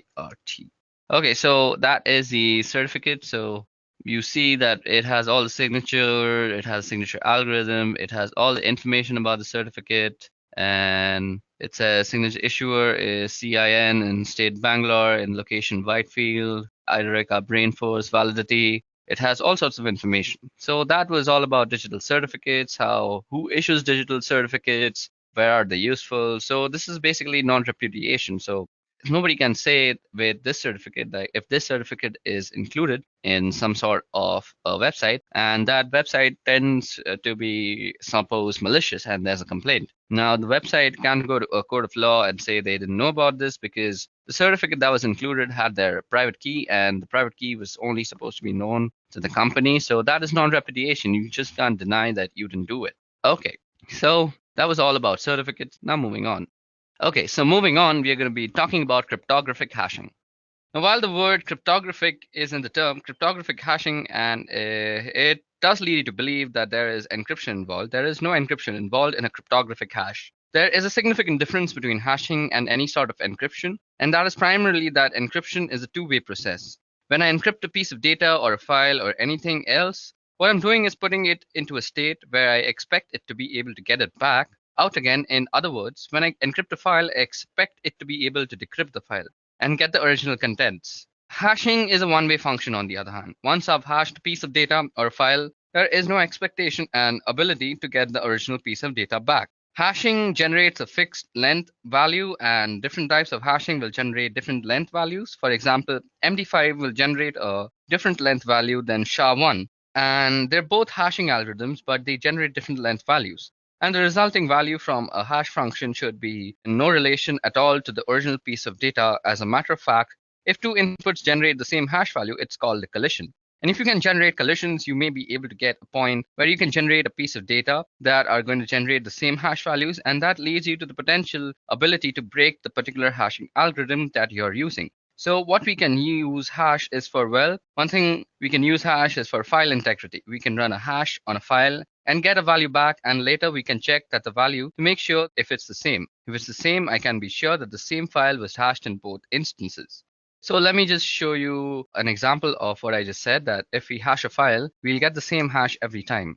So remember the certificate that we just created. Let me just log in again. So we are going to hash this certificate and it will create a certain hash. And we are going to see that every time we hash it, we are getting the same hash. So we can use this command called MD5 sum and we can do edureka.crt. So this is the hash produced after you've hashed edureka.crt. So if I do an MD5 again, So MD5 is a hashing algorithm that you should know of. So edureka.crt, and it will produce very similar hash. Let's see if SHA-1 works like this. So SHA-1 edureka.crt. Okay, SHA-1 is the SHA from the SHA-utils package.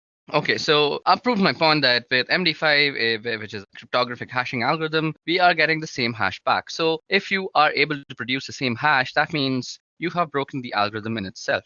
So if you run MD5 on Linux, you can get a version of MD5 and MD5 summation program on Windows and Mac OS, where with the utility MD5, which does the same thing. So I just showed you the file and I hashed it. And another reason we use hashing is we are storing passwords. So passwords are stored after hashing. We hash the passwords, and the reason for hashing passwords is so you're not storing the password in clear text, which would be easily seen even if you got it protected with permissions. If I hash the password every time I hash that password, I'm going to get the same value back from the same algorithm. So what I do is store the hash in some sort of password database. Since it's a one-way function, you can't get the password back directly from the hash.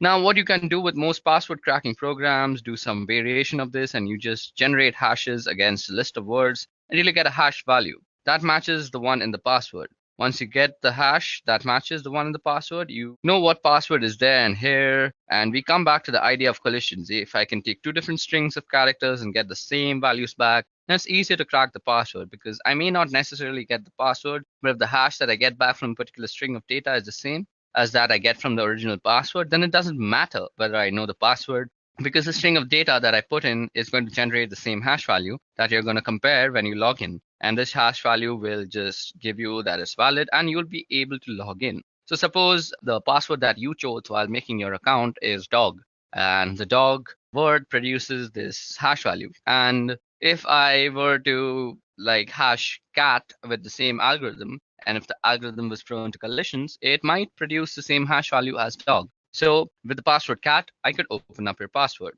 I could open up your account. So that was all about hashing and hashing algorithms. Let's move on now. Okay, so in this part of the video, we're going to go over SSL and TLS. Now, SSL and TLS are ways of doing encryption, and they were developed in order to do encryption between websites, web servers, and clients or browsers. SSL was originally developed by a company called Netscape. And if you don't remember, Netscape eventually spun off their source code and became Mozilla Project, where we get Firefox from. So back in 1995, Netscape released a version 2 of SSL, and there was a version 1, but nothing was ever done with it. So we got to version 2 of SSL, and that was used for encryption of web transmission between the server and the browser to do a whole number of flaws between the server and the browser. Now, SSL version 2 had a whole number of flaws, and SSL 2 has the type of flaws that can lead to decryption of messages without actually having the correct keys and not being the right endpoints. And so Netscape released SSL version 3 in 1996. And so we get SSL 3.0, which is better than 2.0, but it still had some issues. And so in 1999, we ended up with TLS. Now, SSL is secure socket layer and TLS is transport layer security. They both accomplish the same sort of thing, and they're designed for primarily doing encryption between web server and web browsers because we want to be able to encrypt the type of traffic. So let me show you what kind of traffic looks like. So first of all, let me open Wireshark. And out here, I already have a TLS scan ready for you guys that you can see. We have all sorts of TLS data. So you can see that here's my source and it's 1.32 and destination is 7612.4059.46, doing a client key exchange and a change cipher spec and an encrypted handshake message. And then we start getting application data. So there are some other steps involved here, and you're not seeing all of it with this particular Wireshark capture because, again, we get fragmented packets, and at some point it starts getting encrypted. And you can't see it anyways because Wireshark, without having the key, can't decrypt those messages. But what ends up happening is the client sends a hello, and the server responds with a hello, and they end up exchanging information as a part of that. Now, including version numbers supported, and you get random number, and the client's going to send out a number of cipher suits that may want to support an order, and it can support the server, and it's going to pick from those suite of ciphers. Now, then we start doing the key exchange and then do the change cipher spec and from the client and server, and eventually the server just sends a finished message. And at the point we've got this encrypted communication going on, but there's this handshake that goes on between the two systems. And there's a number of different types of handshakes depending on the type of endpoints that you've got. But that's the type of communication that goes on between servers and the client one. Important thing about using SSL and TLS is, as I mentioned, some of the earlier versions had vulnerabilities in them, and you want to make sure that the servers aren't actually running those. So you want to run some scans to figure out the type of calls and ciphers that different systems use. So for this, we can use something called SSL scan. So this is available for Unix. I'm not really sure if there is something that is similar for Windows or Mac, but on a Unix-based system that is Linux, we can use SSL scan. So let me just show you how to use that. Clear this part out. So what we can do is run SSL scan again, suppose www.edureka.co. So I'm going to do an SSL scan here against the website, and you can see it's going out and probing all the different types of ciphers that we know on this system. Start with SSL v3 and are going to TLS version 1. And we could force SSL scan to try to do an SSL v2 if I scroll back up. Here I get the surface ciphers, which is SSL version 3. It's using RSA. And it's using RSA for the asymmetric. Now, in order to do the key exchange, and once we get the session key up, we're going to use AES 256, and then we're going to use the secure hash algorithm to do the message authentication, or the MAC. It sometimes calls the HMAC for the hashed message authentication code. And what it does is simply hashes the MAC address that you would check one side against the other to make sure that the message hasn't been fiddled with in transmission. You can see here all the different types of cipher suites that are available. Here's TLS running RC4 at 40 bits using MD5, so that would be a pretty vulnerable type of communication to use. And between the server and the client, a 40-bit cipher using RC4 is a low-strength cipher, and we would definitely recommend that clients remove those from the supported ciphers that they have on their server. All that configuration would be done at the web server as well as when you generated your key and your certificates. Normally, certificates would be handled by a certificate authority. Now, you can also self-sign certificates and have those installed in your web server in order to do communications with your clients. The challenge with that is browsers today warn when they see a certificate against a certificate authority that is entrusted of it, and it doesn't have any certificate authority at all. So you'll get a warning in your browser indicating there may be a problem with your certificate. If your clients are savvy enough, and if the users are savvy enough, you may be able to make use of these self-signed certificates and save yourself some money. But generally, it's not recommended simply because clients are starting to get these bad certificates. And when they run across one that's really a problem, a real rogue certificate, they're going to ignore the certificate message in their browser and just go to these sites that could have malicious purposes in mind and may end up compromising the clients or your customers or users. So that's SSL and TLS and how they work and negotiate between servers and endpoints. Okay, so now that we've talked about TLS and SSL, let's talk about disk encryption. Now, disk encryption is actually something that was not really difficult to do, but sort of out of the reach of normal desktop computers for a really long time. Although there have long been ways to do encryption of files, and to a lesser degree, maybe entire disks. As we get faster processors, certainly encrypting the entire disks and being able to encrypt and decrypt on the fly without affecting performance is something that certainly comes within reach. And it's a feature that shows up in most modern operating systems to one degree or another. Now, these days, we're going to look at a couple of ways here of doing disk encryption. I'm going to tell you about one of them first, and it's not the one I can show. I can't really show the other one either. So with Microsoft, their Windows system have this program called BitLocker. Now, BitLocker requires either Windows Ultimate or Windows Enterprise. I don't happen to have either version, so I can't really show it to you, but I can tell you that BitLocker has ability to do entire disk encryption, and they use AES for the encryption cipher. And the thing about BitLocker is that they use a feature that comes with most modern systems, particularly laptops. They'll have a chip in them that's called the Trusted Platform Module, or TPM. The TPM chip is what it does is it stores the keys that allows the operating system to be able to access the disk through this encryption and decryption process. And they use a pretty strong encryption cipher, which is AES, but you have to have one of the couple of different versions of Windows in order to be able to use BitLocker. And it's one of those things you would normally run in an enterprise, and so that's why they included it on its enterprise version. Now, on the macOS side, they have this thing called FileVault, and you'll see in the system preferences on the security and privacy, if you go to FileVault, you can turn on FileVault. Now, if you have the little button that there says turn on FileVault, then you can turn on the FileVault and it would ask you about setting up keys, and it works similar to Windows BitLocker. Now, PGP happens to have the ability to do disk encryption, and you can see that in the case of this, you burn the system. They've got a package called GDE Crypt, which is a GUI that allows you to map and mount a created encrypted volume. So I could run GDE Crypt, and it would help me set up the process of encrypting the volumes that I've got on my system. Now, disk encryption is a really good idea because when you are working with clients, the data is normally very sensitive. So, as I mentioned, you can always use things like BitLocker and Windows Vault or other such softwares for disk encryption. So, what I mentioned before is now not only possible, it's very much a reality with current operating systems.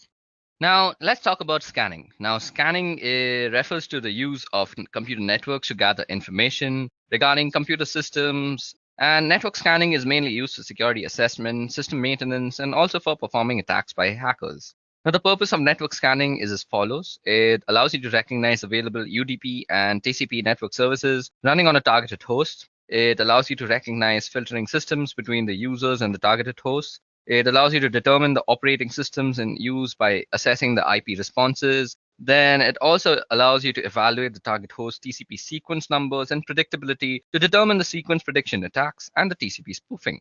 Now, network scanning consists of network port scanning as well as vulnerability scanning. Network port scanning refers to the method of sending data packets via the network to a computer system specified service port.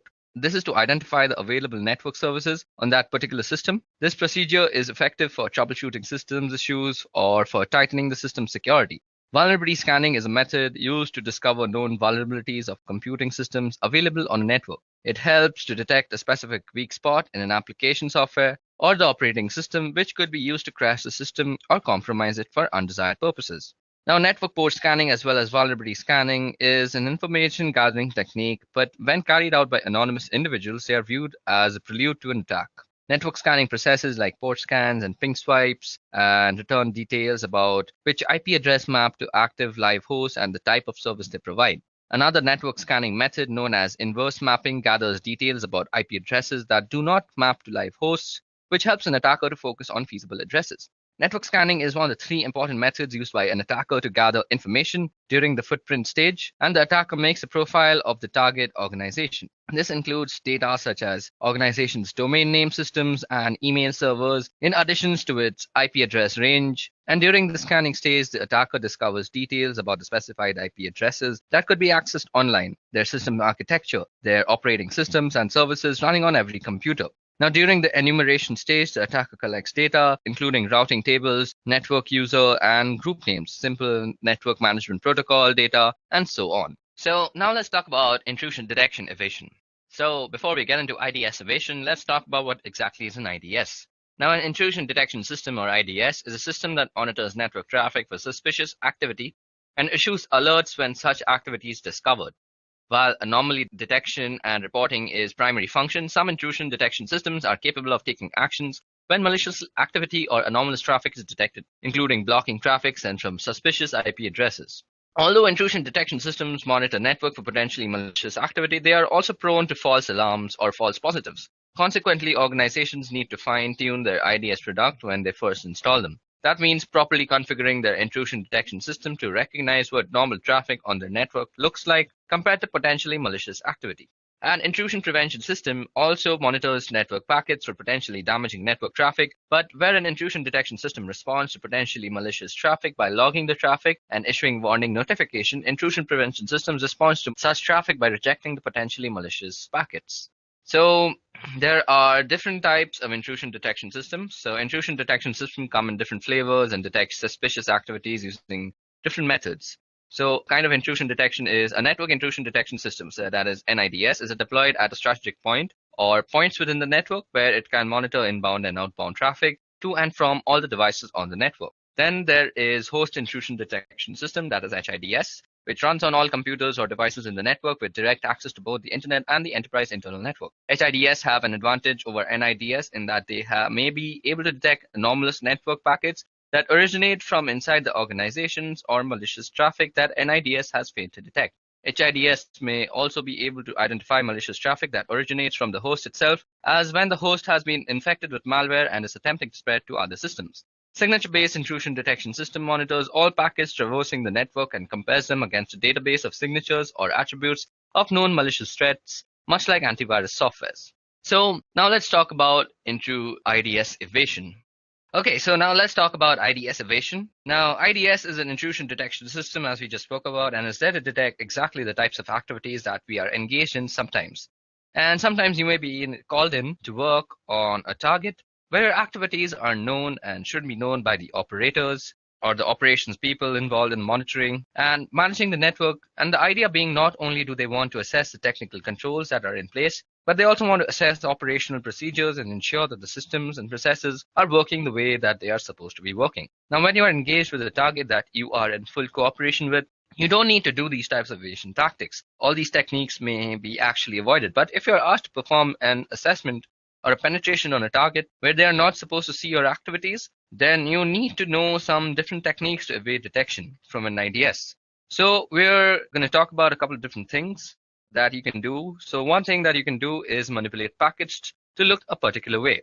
Now, for this, there's a tool called Packeth. So Packeth is a really good way to actually manipulate traffic, and by actually manipulating the contents of a packet, like you can specify the destination and source. So it's a really useful tool to set up packets, look a particular way. One thing it can do is allow you to spoof IP addresses. So I could set a source IP address here that was something completely different from mine. Now, if I'm using TCP or UDP, I'm not going to see the response back. And in this case, TCP, I'm not even going to get the three-way connection made because the responses are going to go back to the source IP. But what you can do is, in addition to spoofing, you can set up particular ways that a packet may look, like changing the type of service or by changing the fragmentation offset or by different flag settings that may allow you through an IDS without maybe getting flagged.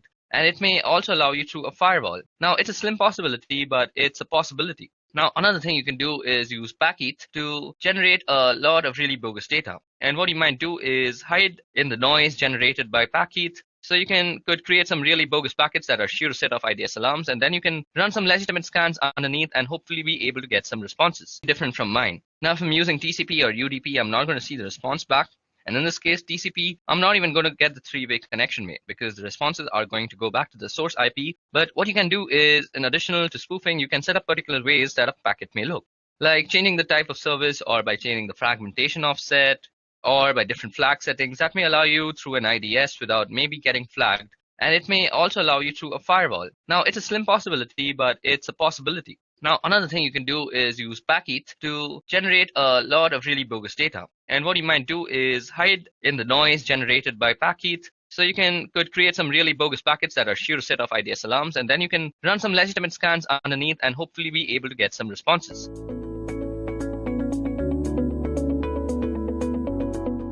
Kali Linux is the industry's leading Linux distribution in penetration testing and ethical hacking. It offers tons and tons of hacking and penetration tools and different kind of softwares by default. It is widely recognized in all parts of the world, even among Windows users who may not even know what Linux is. Well, to be precise, Kali Linux was developed by Offensive Security as the rewrite of Backtrack. Backtrack, just like Kali Linux, was a Linux distribution that focused on security. It was used for digital forensics and penetration testing purpose. But the question here is, why should you choose Kali Linux when you have other choices like Parrot Security Operating System, Backbox, BlackArch, and many more out there? Let me list out few reasons as to why Kali Linux is the best choice. First and foremost, it offers more than 600 penetration testing tools from different kind of security fields and forensics. Secondly, Kali Linux is customizable. So if you're not comfortable with current Kali Linux tools or features or graphical user interface, you can customize Kali Linux the way you want. It is built on a secure platform. The Kali Linux team is actually made up of a small group of individuals. Those are the only ones who can commit packages and interact with repositories, all of which is done using multiple secure protocols. So Kali Linux is definitely a secure platform. Although penetration tools tend to be written in English, Kali includes multilingual support. This way, more users can operate in their native language and locate the tools that they need for the job that they are doing on Kali Linux. And lastly, Kali Linux, just like Backtrack, is completely free of charge. On top of all these benefits, Kali Linux offers different installation options. One way of installing Kali Linux is by making a Kali bootable USB drive. This is the fastest way of installing Kali Linux and the most favorable as well. We will discuss why in a while. You can also install Kali Linux using hard disk. Installing Kali Linux on your computer using a hard disk is a very easy process. But you should make sure that your computer has compatible hardware. You can also install Kali Linux alongside your operating system. It could be Windows or Mac. but you should exercise caution during setup process because it might mess up with your default BIOS settings. Lastly, you can use different kind of virtualization software such as VMware or VirtualBox to install Kali Linux on your preferred operating system. Well, apart from all this, you can also set up Kali Linux on advanced RISC machines or ARM like Raspberry Pi, Trim Slice, CubeTruck, and many more. So there you go, guys. Now you know what Kali Linux is and why it is a leading Linux distro for ethical hacking and penetration testing. In today's session, we will explore different ways to install Kali Linux. Let's get started then. Earlier, I said that the fastest method for setting up Kali Linux is to run it live from a USB drive. But why? First of all, it's non-destructive. It makes no changes to the host system's hard drive or the operating system that it is installed on. So once you remove USB, your operating system will return to its original state. Secondly, it's portable. You can carry Kali Linux in your pocket and can run it whenever you want, just in few minutes. It's customizable. You can create your own Kali Linux ISO image and put it into USB drive using a simple procedure, which we will discuss later. And lastly, it's potentially persistent. You can configure your Kali Linux live USB drive to have persistent storage so that the data you can collect is saved and you can use it across different reboots. Now let's see how to create a bootable Kali USB drive on Windows. Guys, actually the process is very simple. It's just a 3-step process. First of all, you need to plug your USB drive into an available USB port on your Windows PC. Next, you need to note down the destination drive it uses once it mounts. For example, it could be F drive. After that, you will have to download and launch a software called Win32 Disk Imager. On this software, you'll have to choose Kali Linux ISO file that needs to be imaged and verify that the USB drive to be overwritten is the correct one. Lastly, once the imaging is complete, you need to safely eject the USB drive from Windows machine. So like I said, it's very simple, right? Well, I'm not going to show you demo on this one because like I said, it's very easy and I'm sure you guys can pull it off. If you have any doubts, you can post them in the comment section. We'll get back to you. And as for the demo part, we'll be doing 4 installations here. First of all, we'll see how to install Kali Linux using VMware on Windows operating system. Then we'll see how to install Kali Linux on Mac using VirtualBox. Moving on, we'll see how to install Kali Linux tools on different Linux distributions. I'll be showing how to install it on Ubuntu. Well, the procedure is same for every other Linux distribution, so you can go ahead and use the same procedure for the Linux distribution that you're using. And lastly, we'll see how to install Kali Linux on Windows 10 using Windows Subsystem for Linux. So I hope it's clear that what we'll be learning in the session. Let's get started with the first demo. In this demo, we'll see how to launch Kali Linux using VMware. So guys, you can install Kali Linux using any virtualization software. It could be VMware or VirtualBox. In this demo, I'll show you how to install it using VMware. So first of all, obviously, we'll have to install VMware, right? So just type of VMware.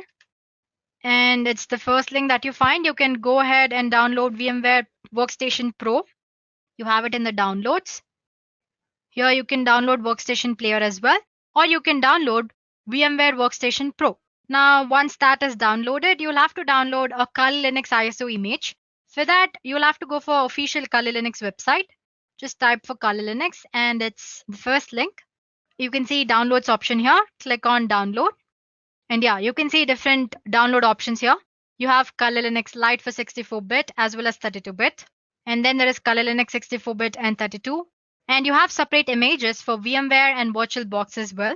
Suppose you want to skip the entire lengthy procedure of installing it and you want to just use the image, then you can go ahead and use this Kali Linux 64-bit for VMware or VirtualBox. Same goes for the 32-bit as well.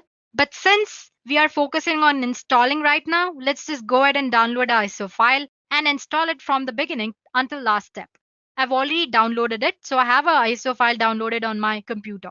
So all you have to do is just click on the torrent link, it'll be downloaded. Let's open VMware then. So as you can see, I have VMware Workstation Pro installed here. So I already have about two virtual machines installed on my VMware Workstation.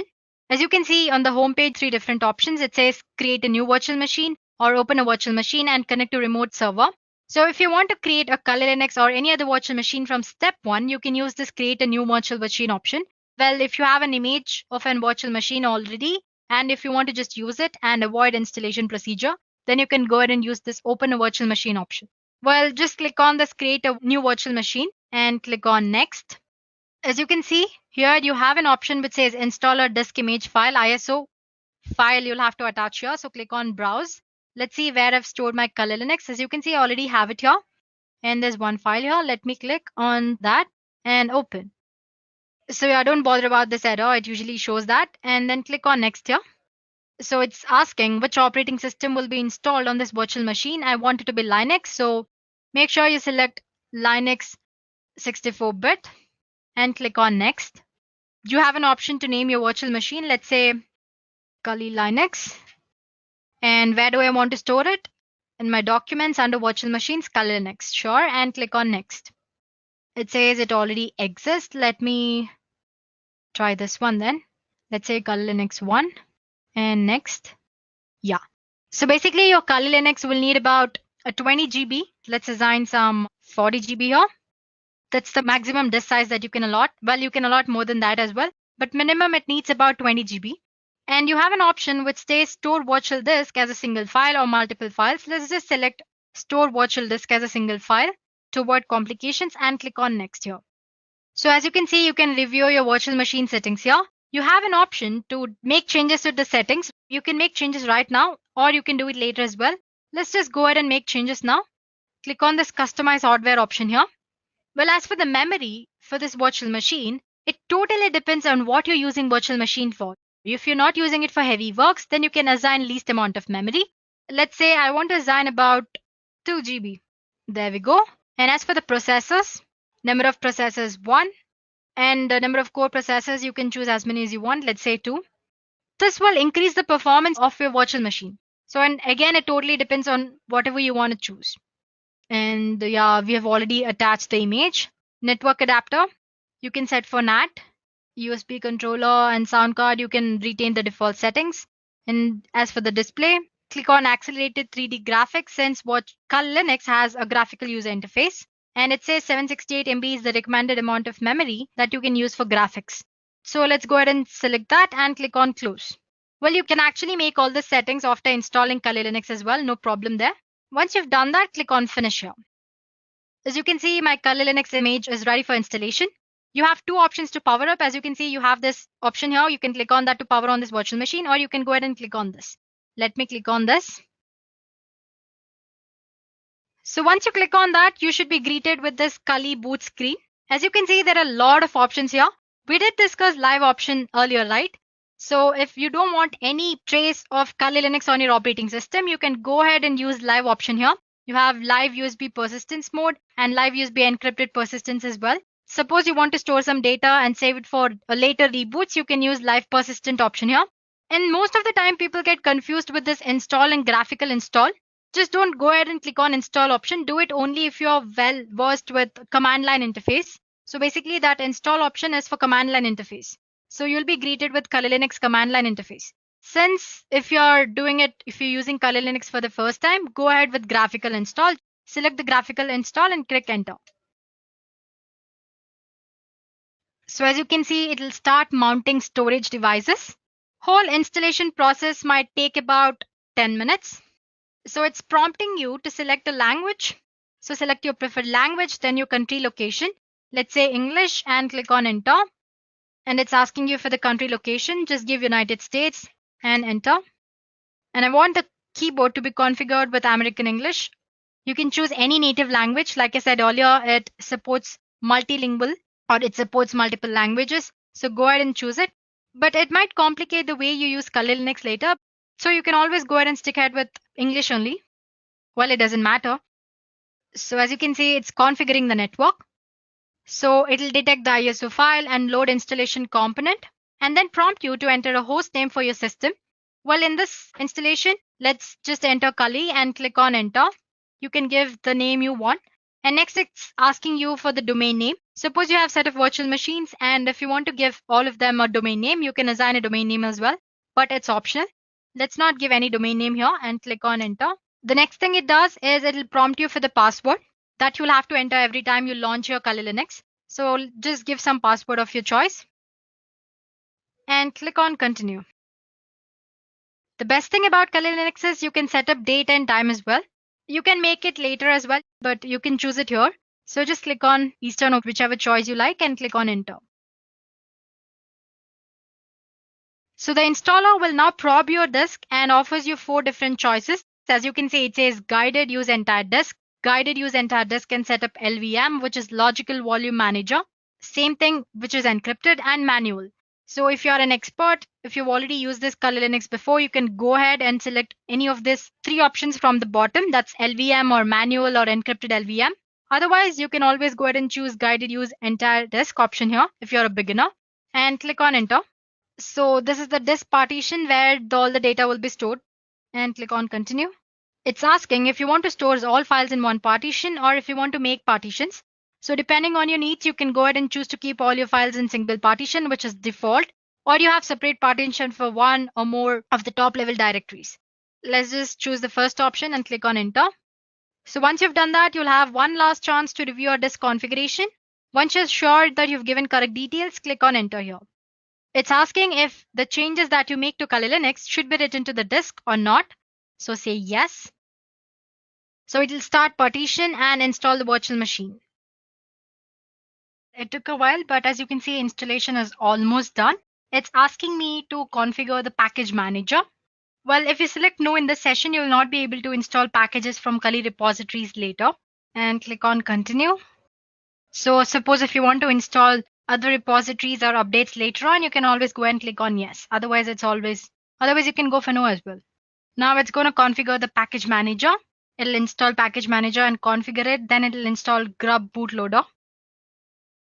And it's asking if you want to install grub bootloader to master boot record.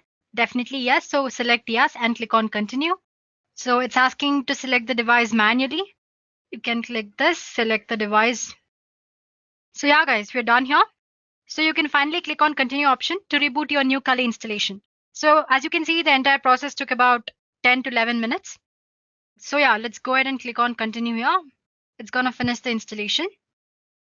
So guys, as you can see, the installation process from the step where we selected the language till the last step is same. It's just the medium on which you're installing is different. For example, right now we used VMware. Later on, I'll show you how to use VirtualBox. But once your Kali Linux image is ready to boot, the rest of the installation process is similar to this. So it's finished installing. It's loading the image. So if you have done everything right during the installation process and according to your needs, you'll land up in this page. Username. So we've given it this Kali, right? Kali and password. As you can see, it's showing an error. It says that didn't work. Please try again. This is mostly because first time when you log in, you should use word root as your default username. But later on, once you've already logged in, you can change the username according to your need. So root and password, you can use the same password which you set during installation process. So as you can see, login is successful. And here I go. My Kali Linux is up and running. So I can start using Kali Linux according to my needs. So once you've done that, you can go ahead and install VMware tools so that you can maximize it, full screen and all that stuff. You can also go ahead and change the date and time settings. As you can see here, you can go for the settings option here and do the settings. And you can start using Kali Linux for hacking and penetration testing purposes. So it's as easy as that, guys. So please go ahead and try installing it. Well, if you find any errors during installation process, let us know in the comment section. We'll get back to you as soon as possible. Now let's move on to our second demo. Now we'll see how to launch Kali Linux on Mac operating system using VirtualBox. In the previous demo, we used VMware, and now we'll be using VirtualBox. But actually, I'm not using any Mac system here, operating system. But I'll show you how to install using VirtualBox. The procedure is very similar. So all you have to do is on your Mac operating system, go ahead and click for VirtualBox download. So this is the VirtualBox official page. You can go ahead and click on downloads here. As you can see, you have different options here. It says Windows for Windows operating system, OS X host, Linux, and Solar host. Since if you're using Windows, then go ahead and select Windows host. But as for Mac, you'll have to select this. It's mostly a .exe file. Once you've done that, you can install VirtualBox. It's just click on next, and it'll work out and provide settings according to your need. I already have installed VirtualBox. The next thing you do is similar as what you've done with VMware.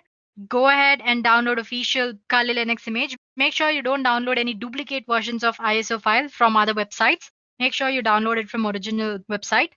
If you want to do it from the beginning, go ahead and install ISO file here, torrent, or you can just go ahead and download just the image for VirtualBox here for 64-bit, and you have option for 32-bit as well. I've already done that. So let me open my VirtualBox. Yeah, here it is. The procedure for VMware and VirtualBox is almost same, just slight difference. Let me maximize the screen for you guys. As you can see, I already have a virtual machine launched up here. I haven't powered it up yet. Anyway, I'll show you how to install new one. Just click on new option here. This is your VirtualBox homepage, guys. So click on new here and just give a name. We've already given Kali Linux earlier, right, for the virtual machine. So let's give it some other name. Let's say capital KL Linux, and choose the type of operating system, that's Linux. And here 64-bit, minus 64-bit. According to your operating system needs, you can go ahead and choose 32-bit as well. Click on next. And again, like I said earlier, depending on what you're doing on Kali Linux operating system or virtual machine, you go ahead and assign the memory. Since I'm just showing you how to install, I'm not assigning much memory here. So let's just retain the default 1024 MB, that's 1 GB, and click on next. And it's asking, you have three options here. You have not to add virtual hard disk, create a virtual hard disk now, and you can go ahead and add a virtual hard disk here, use an external virtual hard disk. Go ahead and select the second option, click on create, and use VirtualBox image. Like I said earlier, we downloaded ISO image, right? And it's an ISO file with extension .iso. So basically it's nothing but image. So click on next. And I want the storage on physical hard disk to be assigned dynamically, and click on next. So this is the name of the virtual machine which we just gave earlier. It's asking you to choose the path wherever you want to store your virtual machine. Let's say documents and virtual machines. Click on open and save. So that's the path I've set up. And as for the memory, Kali always needs you to assign at least 20 GB. So let's go ahead and give 20 GB. You can always assign more than that. And click on create. So this is the one we just created, right? It's ready. Just click on settings. Before you power up, you'll have to make certain settings. So if you want to change name or type and version, you can always go ahead and do that here. We don't have anything in advance. It's just the folder where your virtual machine will be stored. Go for systems. We won't be using any floppy disk here. So untick it or uncheck it. And yeah, this is memory. If you want to go ahead and change or assign more memory because the performance of your virtual machine is not that great, you can go ahead and do that. For the processor, make sure you enable this extended features. So basically, if you want to increase the performance of your virtual machine, the number of processors you assign should increase. Well, for now, since I'm just showing you how to install, I'm just going to assign one. You have option to increase to say 2, like that. And as for the display, you can enable 3D acceleration display. Storage settings, this is the most important one. Right now, we don't have any image attached here. So click on this empty and click on the CD image that you see here and choose virtual disk and attach the image or the ISO file, torrent file which you just downloaded. Click on open. And audio, no settings, default network. By default, you can always set it for NAT since we're using only one virtual machine here. But if you want to use your Kali Linux with any other virtual machine like Metasploitable 2, you can go ahead and use this host only adapter option here. Because when you use NAT and when you have two virtual machines, both of them will be assigned with same IP address, which will definitely a problem because both of these virtual machines need to interact, right? So yeah, well, I'm just saying all this for the information. So you can go ahead and click on host only adapter if you're using two virtual machines and you want them to interact. As for now, I'm just retaining it NAT. And rest you don't have to make any changes. And click on OK. Once you've made all the settings, click on this. Or you can go ahead and click on start option here. You can right click on it and start. Again, like I said, the installation process from step 1 is very similar to that we did using VMware. So again, you'll be greeted with Kali boot screen and you have multiple options. Again, I'm not repeating the entire thing here. So go ahead and click on graphical install. And if you're a pro and using command line, you can always go for install option. And if you want to just use it for one time purpose, you can always go for live option here. That's all, guys. I'm sure you can catch up from here, right? Because it's almost similar for the ones we did using VMware. If you have any doubt, just go back and take a look at it. Yeah, well, like I said, I showed you on how to use VirtualBox to install Kali Linux on Windows operating system. Well, it's same for the Mac as well. You just have to download your stuff there instead of Windows. You have another option with this operating system. You can dual boot your Kali Linux with Windows or Mac. It's not as easy as these installation process because it will involve you setting the BIOS changes that you get to see when you power up your computer initially. So make sure you refer to Kali Linux official documentation and make sure you've done the installation properly so that you won't mess up your default settings. So guys, we are done with two ways of installing Kali Linux, one on Windows and one on Mac. We saw how to install it using VMware as well as VirtualBox. In the third part, we'll see how to install Kali tools on any Linux distribution. It could be Ubuntu, Fedora, Peppermint operating system, or any other version or distribution of Linux. The procedure is actually similar in every Linux distribution. So if you follow up on one Linux distribution, you can go ahead and do it on the Linux distribution of your choice or the one that you're using. One thing you should remember is that Kali Linux is not for the daily Linux purposes. Well, it's only for ethical hacking or web application penetration testing for these purposes. So guys, we'll be using a tool called Katoolin. Let me spell it for you guys. It's Katoolin. So let's just search for that. There we go. It's a script that helps you to install Kali Linux tools on your Linux distribution of your choice. So it's usually the GitHub script. So click on the first link that you find. So for those of you who like to use penetration testing tools provided by Kali Linux development team, you can effectively do that on your preferred Linux distribution using this tool, which is Katoolin or Katoolin. So as you can see, once you've installed Katoolin properly on your operating system, you should be greeted with this page. I'll show you how to do that. Don't worry about it.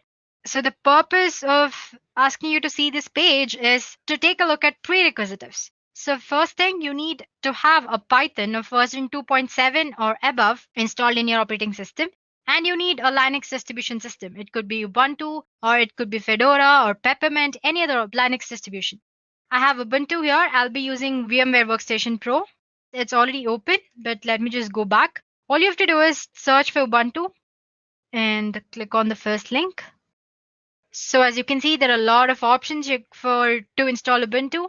Just click on this and you'll be able to download a file, ISO image. I've already done that. I'm not doing it again. Let's go back to VMware Workstation. As you can see, I already have my Ubuntu operating system installed. Installing Ubuntu is very straightforward. So just take a look at the instructions that you need to know when you're installing Ubuntu. Once you've done the installation, it should look something like this. So let me power up my Ubuntu operating system.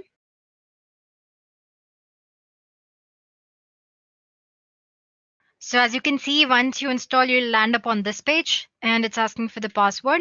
You set up this username and password during the installation process, so don't worry about it. Click on enter. So let's say you are a Unix lover, you like using Unix platform. But right now you want to use certain tools for performing application penetration testing and ethical hacking. You just don't need all the tools, you need few tools. In that case, instead of installing Kali Linux on your operating system, installing only certain Kali Linux tools will be the best option, right? For that, like I said earlier, we'll be using Katoolin. I have a set of 4 or 5 commands that you need to use to install Katoolin. First of all, you need to have Git on your operating system. Let me check if I have it or not. Anyway, I have these 5 or 4 set of commands which we'll be using. I'm going to attach them in the description below. So if you want, you can use them. As you can see, install Git, first command. It says unable to use it because I have to log in as a root user. So let me it's asking for the password. Yeah, now I'm a root user. So let me try the command again. That's apt-get install Git. Yeah, installing Git. It's just going to take a few minutes. While this is happening, let's go ahead and explore Katoolin tool. Let me go for Firefox here. Let's search for Katoolin. So it's the first link, guys, like I said earlier. So let me scroll down. As we saw, this should be the home page, and we did take a look at the requirements. So let's just go back and see if it's done. It's still happening. So one thing, guys, make sure you have a Python of version 2.7 or above. Otherwise, the entire thing won't work at all. Yeah, guys, it's done. Now we are done with the first step. We need to install or we need to clone the Katoolin, right? So what you do, like I said, I have a command right here. Just copy this and place it over there. Control C. Let's go back to terminal and let me clear the screen for you guys. Yeah, and paste. So basically, I'm cloning it here. And the next command is I'm copying the Python file to this directory and click on enter. It's done. It's just quick process. Now we'll have to change permissions so that we have access to use Kotlin. For that, basically we are giving execute permission. So chmod plus X. Make sure you take a look at that. Plus X and enter. We are ready, guys. Now our Kotlin is installed. Say lin. So as you can see, it's all ready. But the first thing that you should do is before you upgrade your system, it says please remove all the Kotlin repositories to avoid any kind of problems. So as you can see, it shows you like 5 options here. First one, it says add Kali repositories and update. Next, view categories. Like I said, Kali Linux has 600 plus tools, right? So you have different tools categorized under different headings. Then you have classic menu indicator. It's nothing here. As you can see, I have a small icon here. If you click on that, it'll just show you different menus. That's all. And if you want to install Kali menu for easy access, you can do that as well. So let me just click one. Under one, it says add Kali Linux repositories, update, remove, and view all contents. So let's try removing them. Let's try with adding repositories. It says there are certain duplicate signatures removed and all that. So let's just try to remove like they suggested earlier. They've been deleted. Now one. So if you guys want to go ahead and update the repositories, already existing ones, you can go ahead and do that. I'm not doing it now because it's going to take a while. So if you want to go back, just click back. It's as easy as that. Now let's say I want to view categories and install one tool of it. As you can see, there are like huge number of categories here. So I have web application penetration tools here. I have password attacks. I have exploitation tools. Well, if you are interested, there's an introduction video of what is Kali Linux by Edureka in the cybersecurity playlist. So go ahead and take a look at that. We have explained like about 5 to 6 popular tools in Kali Linux. Anyway, getting back to today's session, let me just say 4. As you can see, it lists all the web application tools. So if I want to install all tools, there's an option that's 0. But let's just say I want to install a tool called SQL Map. I'm sure you might have heard SQL Map. If not, it's okay. It's a tool which you use for checking out vulnerabilities that are present in application database system. So anyway, it asks insert the number of the tool that you want to install. Let's say 27. So as you can see, it's installing. So it's as easy as that, guys. So once you're done installing, I'll get back to you. Any tool, I just showed you how to install SQL Map, which is there in web application tools. You can go ahead and do that for other different types of tools as well. Suppose you want to install all the tools, you can go for 0, as in click on 0 option. So there you go, guys. I just showed you how to install one tool. So you can go ahead and do that for any kind of tool under any category. So if you just want to go back, click back and go for other types of tools. Let's say 8. There you can see. So whatever different type of exploitation tools you want, you can go ahead and install them. Let me just click back and the back. Sometimes when you try to install all the tools, you might get an error saying that the file doesn't exist or repository doesn't exist. All you have to do is go for first option here. As you can see here, you have option 2, which is update. So update your repositories. Make sure the Kali Linux mirror, which is present for the updation, is the right one. Once you've done that, you won't get any errors. All the tools will be installed properly. So suppose you want to get back from these Kotlin, easy, just press Ctrl C. And yeah, as you can see, it says goodbye. So that's as easy as it is to use Kali Linux tools on any kind of Linux distribution. While I've showed you on Ubuntu, the procedure is same on any other Linux distribution, guys. So there we go, guys. We're done with 3 things. First, we did on Windows using VMware, then on Mac using VirtualBox. And third, I showed you how to install Kali Linux tools on any kind of Linux distribution. And finally, there's one last demo. Here we'll see how to install Kali Linux on Windows operating system using Windows Subsystem for Linux feature. So let me get back to my operating system. We won't be needing VMware Workstation anymore.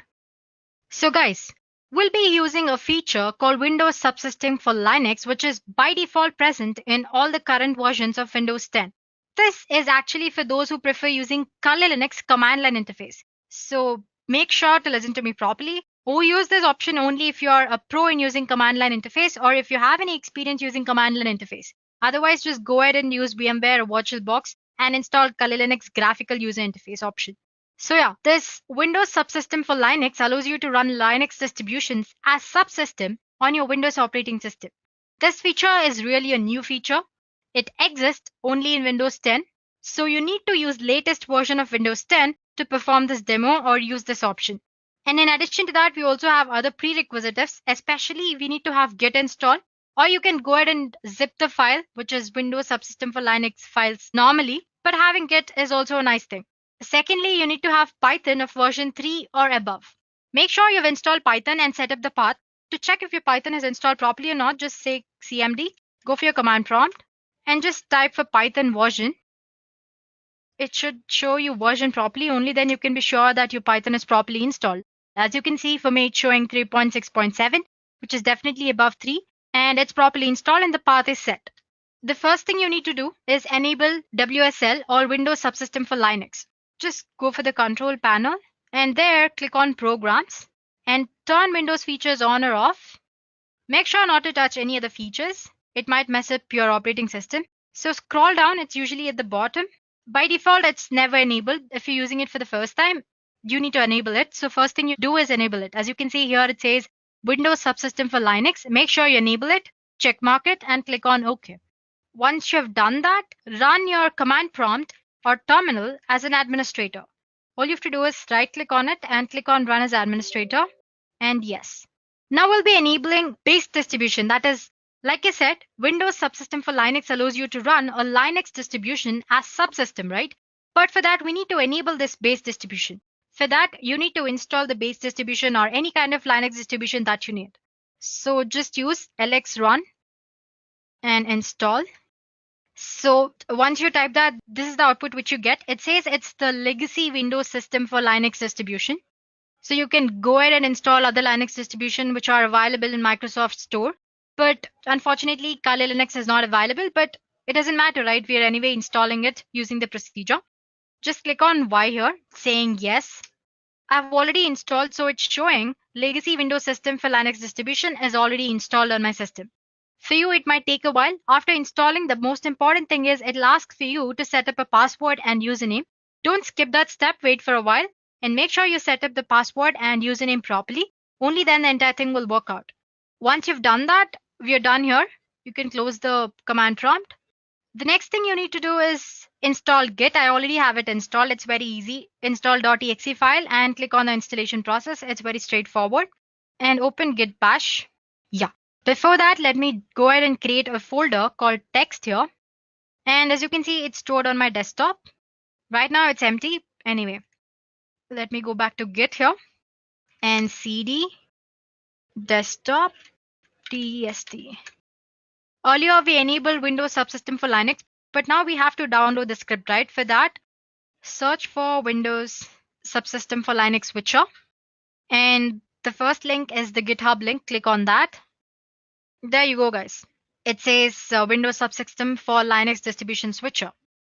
It says the purpose is to let you easily download and install Linux distribution as subsystem on your Windows operating system. So yeah, as you can see, you have different options here for the base operating systems. So yeah, copy this link here, Control C, and go back to Git clone, and paste the link which you just downloaded, paste it. It shouldn't take very long. It's done, guys. So now if you check your test folder, Windows Subsystem for Linux will be downloaded properly. Let's just go back and check that. Here is our test folder. As you can see, Windows Subsystem for Linux is already there. Now open your command prompt, cd, let's go for the text file. And if you search for the directories under that, you can see WSL here. Now let's go for that as well. You can just press tab, directories under that. So as you can see, the two things, the most important things is this get prebuild.py and install py. This get prebuild.py will fetch Kali Linux Docker files, and install.py will install Kali Linux for you. I already have it installed, but I'll just show you how to do it. So go back to the browser and type Docker file. Click on the second link. I just wanted you to copy the command easily so that you won't make mistakes. This is the one which you'll have to copy to fetch the Kali Linux Docker file. So you can just copy this part and go for command prompt. Let me maximize this for you. Here you can say, so if you remember, I said Python is must So make sure you've installed it properly and set up the path. Python get pre-built. Let me just prebuild.py and copy it. As you can see, it's installing. It's going to take probably like 2 minutes.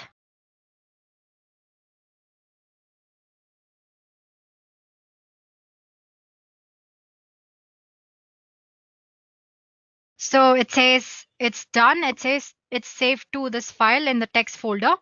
Let's go back and check if it's happened. Here is a test folder. Under WSL, you have Python. Yeah, as you can see, you have Python folder, a zip folder of Kali Linux installed or fetched. You'll have to install it now, right?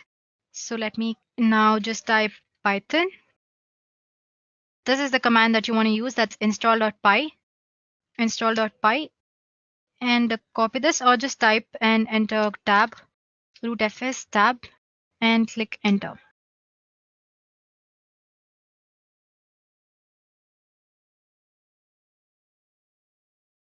So as you can see, it took a while, but it did install, right? Now all you have to do is it's installed, so you can close the CMD and open your command prompt and run it as an administrator. Click yes. Let me maximize the screen. You'll have to set the root password or the default user as root. So set default. It's the command that you need to use. Set default user as root. As you can see, it's now set to root, and click bash. Done, guys. Right now we are running on Kali operating system on command line interface. If you want to make sure if you're actually running on Kali, just type cat etc and issue. It shows that Kali Linux rolling. So as you can see, we have successfully installed Kali Linux command line interface, or how to use command line interface on Windows using Windows subsystem for Linux. And I'm telling it to you again, just use it if you know how to use command line interface very properly. Otherwise, it might be a little overwhelming for beginners. Default. It's the command that you need to use. Set default user as root. As you can see, it's now set to root, and click bash. Done, guys. Right now we are running on Kali operating system on command line interface. If you want to make sure if you're actually running on Kali, just type cat etc and issue. It shows that Kali Linux rolling. So as you can see, we have successfully installed Kali Linux command line interface, or how to use command line interface on Windows using Windows subsystem for Linux. And I'm telling it to you again, just use it if you know how to use command line interface very properly. Otherwise, it might be a little overwhelming for beginners.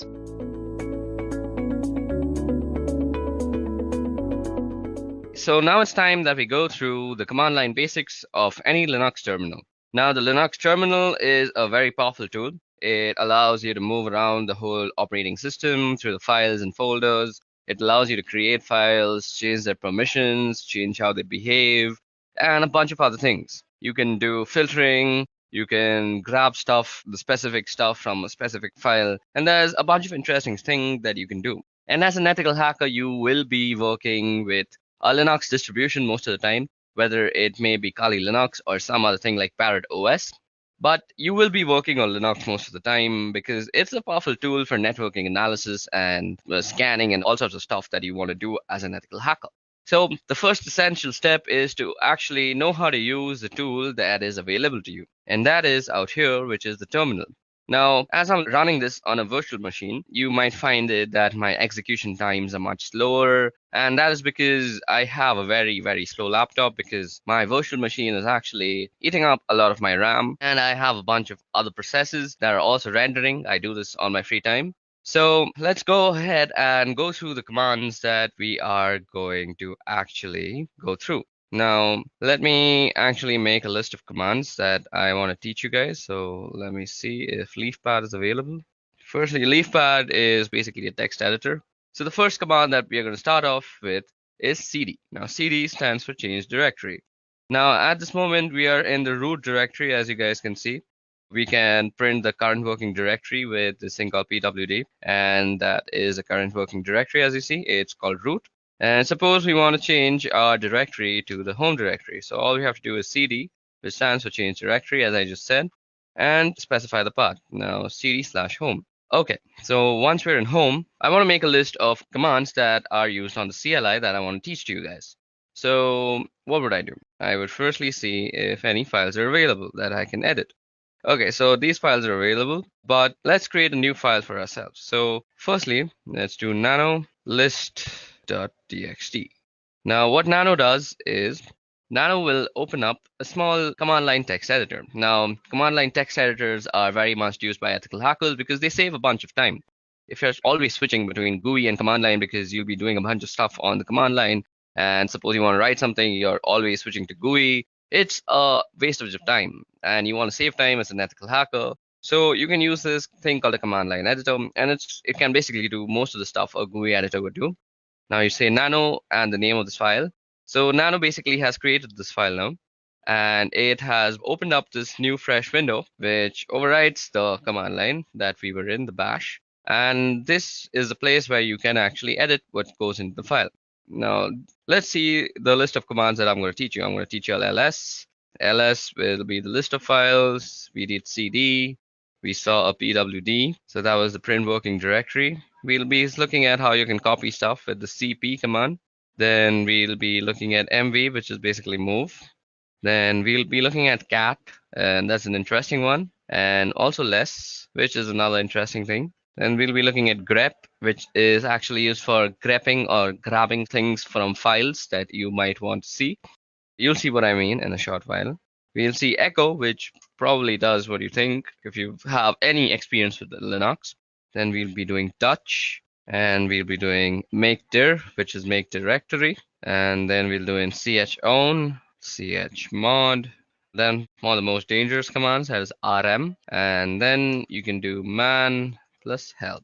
Okay, so these are the list of commands that we are going to go through in this part of the video. So suppose I was making this video and I wanted to save this somewhere. So if you see down here, there are a bunch of options that are shown to you. Now this caret sign might be not what you're thinking, that the shift 6 one, it's not shift 6. It's actually a control. So caret is control, and then G of course means G. So if you go control G, it will actually get help. Now what we want to do is save the file, and that is control O, and that is write out. So what we want to do is say control O, and now it's going to say if we want to name the file list.txt, and we want to name the file, and it says that we have written down 15 lines. So that's how you save a file. Now all we want to do is exit out of here. Okay, so first let's go ls and let's go through whatever there is. So ls shows us the list of files that are there in that directory. Now, ls can also show you the list of files in a directory with the path that you specify. Like if I say ls var, it'll show me everything that is in var. Okay, there are a lot of interesting things in var. So let's head over to var. So cd/var, and you hit enter. And now we are in the folder var. So now to actually demonstrate how powerful ls is, we have a few flags. Now to see the flags of any command, you can just do -- help universally throughout the Unix command line. So out here you see some information that is kind of tough to read, but if you go on top and scroll out here, you'll see all the flags that you can use with the command, that is ls, and how you can use them. So you can see what to use and you can read a little bit about it. So if you use all, it ignores entries starting with dot. So suppose we were to do ls in var, let's see. So it shows us like this. Now if we do lsl, it'll show a long list with more information. So these are the permissions that you see out here. We'll be seeing how we can change the permissions of files soon enough. And this is who owns the file, the user and the user group. This is the file number, I guess. I'm not sure. This is when they were created. The name of the file. This is the time when the file was created, I guess. Okay, so that's how you get very detailed information about all the files. Now, there's another thing you might want to use with ls, and that is the a tag. So you can go lsa, and it will show you all the hidden files also. So now you see some 2 files that were not shown out here. Our file list begins from backup, but when we do -la, we see 2 more files, that is dot and dot dot. So let's see if we can move into that, cd dot. So we can't even move into that. So that's interesting. So these are hidden files. So These are not seen to random users, and we can actually do stuff with them. We'll see how we can use hidden files later on. So if you want to show hidden files through ls, all you have to do is ls and -la. So that was all about ls. So let's move back to /home, where our list of commands that I want to show you all was. So cd home, let's ls and see what was it called. It's called list. And suppose I want to see the contents of list.txt. All I have to do is say list.txt. Now it shows us whatever this file is containing. It'll read it out for you. So we've done cd, we've done ls and its various forms, we've done pwd. Now it's time to do cp. So cp is basically used for copying files from one place to another. So suppose I want to copy this address file that is there into some other directory, let's say var. So all I would have to do is cp name.txt, and then you specify which location you want to actually copy it to. So cd/var. So this is where I want to copy my file to, and you hit enter and it's copied. But that was a very small file. Now we can actually check if it was copied before I move on and pour some more knowledge into you. So let's go into var. So cd/var, hit enter, and you're in var again, and you see ls, and now you see a name.txt. So let's remove name.txt from here because I want to copy it again and show you all a difference between a flag that I'm going to use right now. So the hyphen and letters that you use are called flags technically in the Linux terminology. So let's go back to home. Now, instead of the name of the file and moving back to home just like I did, you can type out the complete name of the file out here. So you could have gone cd/home/name.txt and copy it to /var. But this time what we're going to do is we're going to use the -v, which is basically used for a verbose output of whatever you're doing. So most of the commands that we're going to be using will have a -v with them. So let's see how this actually affects the output. So what we're going to do is we want to copy, so cp and verbose, and we want to copy the file name.txt, and we want to copy it to the folder called var, right? So now you'll see that it will give us what is being moved, rather, that is name.txt, and where it is being moved to. So this is a very good way of knowing what is actually happening, because if you do it without the verbose part, and suppose name.txt was just a 20 GB file, and you just don't know if it has finished or not. So if it's a 20 GB file, it'll continuously update you on where what is being copied. So basically, all you have to do is type -v if you want to know where your file is being copied and the exact path. Okay, so that was about how you can copy files from here and there. Now, what was the next command that we want to see? So cat. So let me just go and see the next command that is there. So list.txt. So after cat, I want to show less. Okay, so we've done cp. We also have to do mv. Now, as you guys can see, that cp is basically a copy. Copy is, as you would expect, it leaves a copy of the file that in the original directory while also maintaining a copy in the directory that you specified. But if you want to move the file completely, all you would have to do is use the command mv.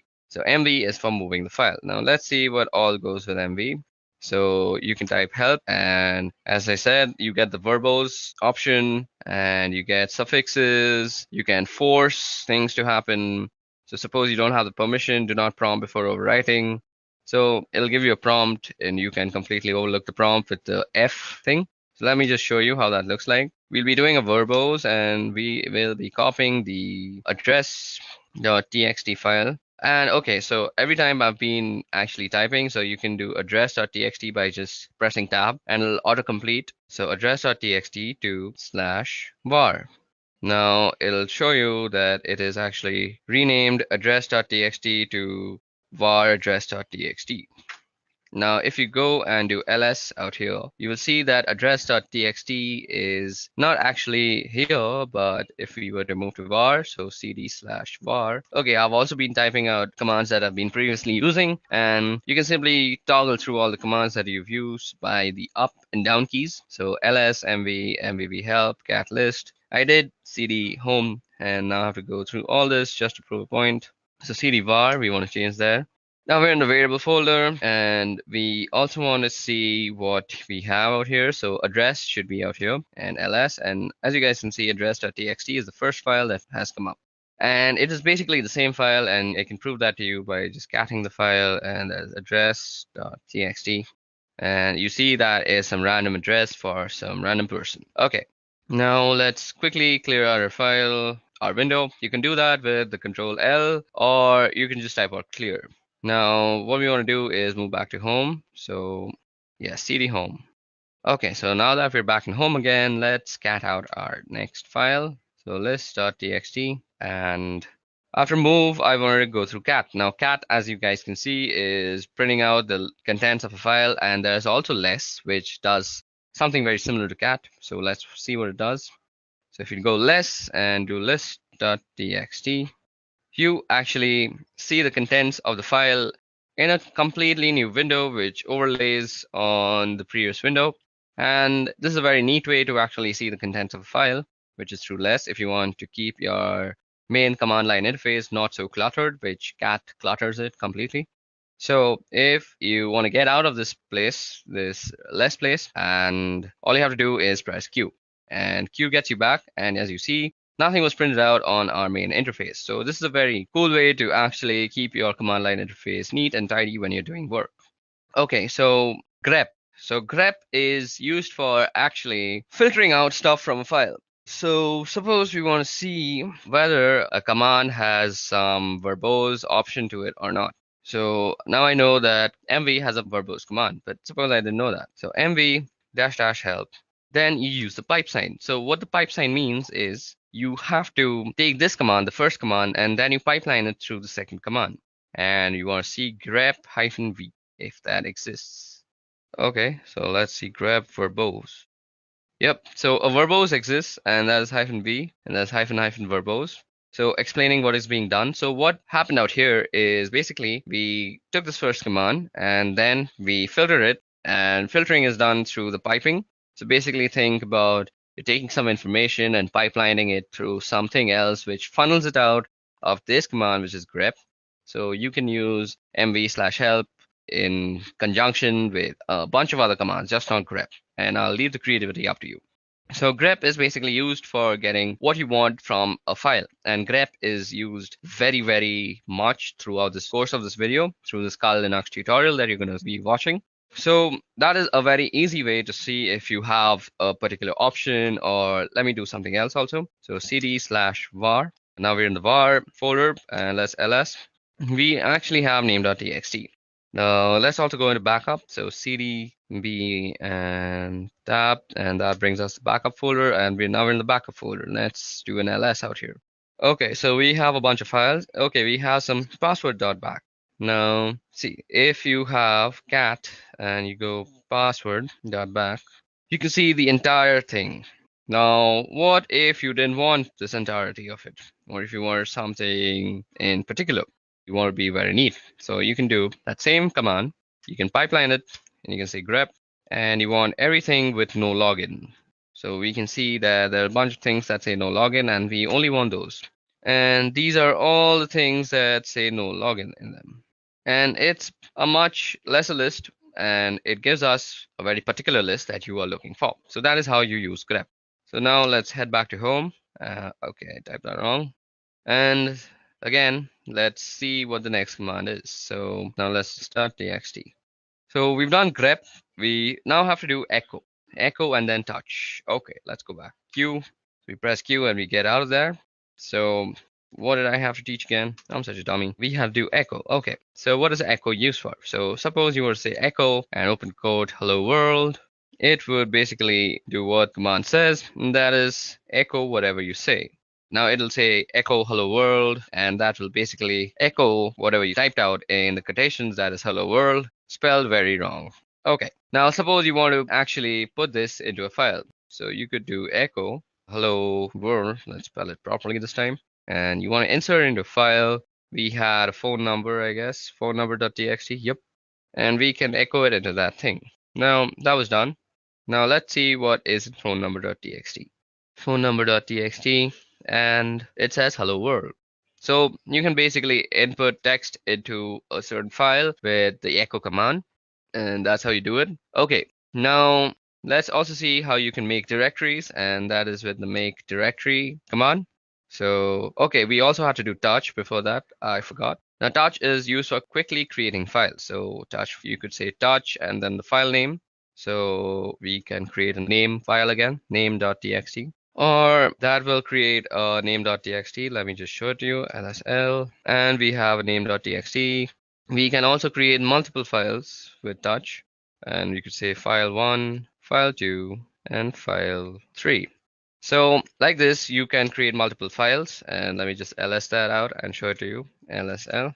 And we have file 1, file 2, and file 3. Now we can also create a directory. So make dir and the name of the directory. So suppose you wanted to save all your movies in one directory. So make directory movie. And now you have a directory called movies. And you can also move into movies. So cd movie. Okay, so that's how you create directories, and you can move into them with the change directory folder. Now let's see what the next command was. So cd and dot dot. So with cd dot dot, you can move back to the previous folder if I'm already not told you that. And since we're in movies, we can just go back to home with cd dot dot after. Now let's see what else is there. So cat list.txt. And okay, now chown chmod. Now chown will be a little tough to show because we don't have any sort of other user out here. The root user is the only user that we have on this VirtualBox that is set up. But if you want to change the ownership of a file, let's say, so you can see the ownership of a file through the lsl command, and you see that root and root. So this is the owner name and this is the owner group, and they're mostly the same thing. So our next command that we're going to actually see is called chown. So let's see how chown is actually used. Chown is used for changing the ownership of a file. So I actually don't remember how to use chown. So if you actually don't remember or you're getting stuck somewhere, just use the help function. So if a command line argument is symbolic, so let me just go through this once. So this is how you use it, owner and then colon group. Okay, and then the file name. So you go chown, and then you want to say the name of the owner and the group you want it to belong to, that is root and root, and then you specify the name of the file. So suppose I want to change file 1. Now it already belongs to root and root, so it doesn't really matter because I don't have any other username to actually change the ownership to.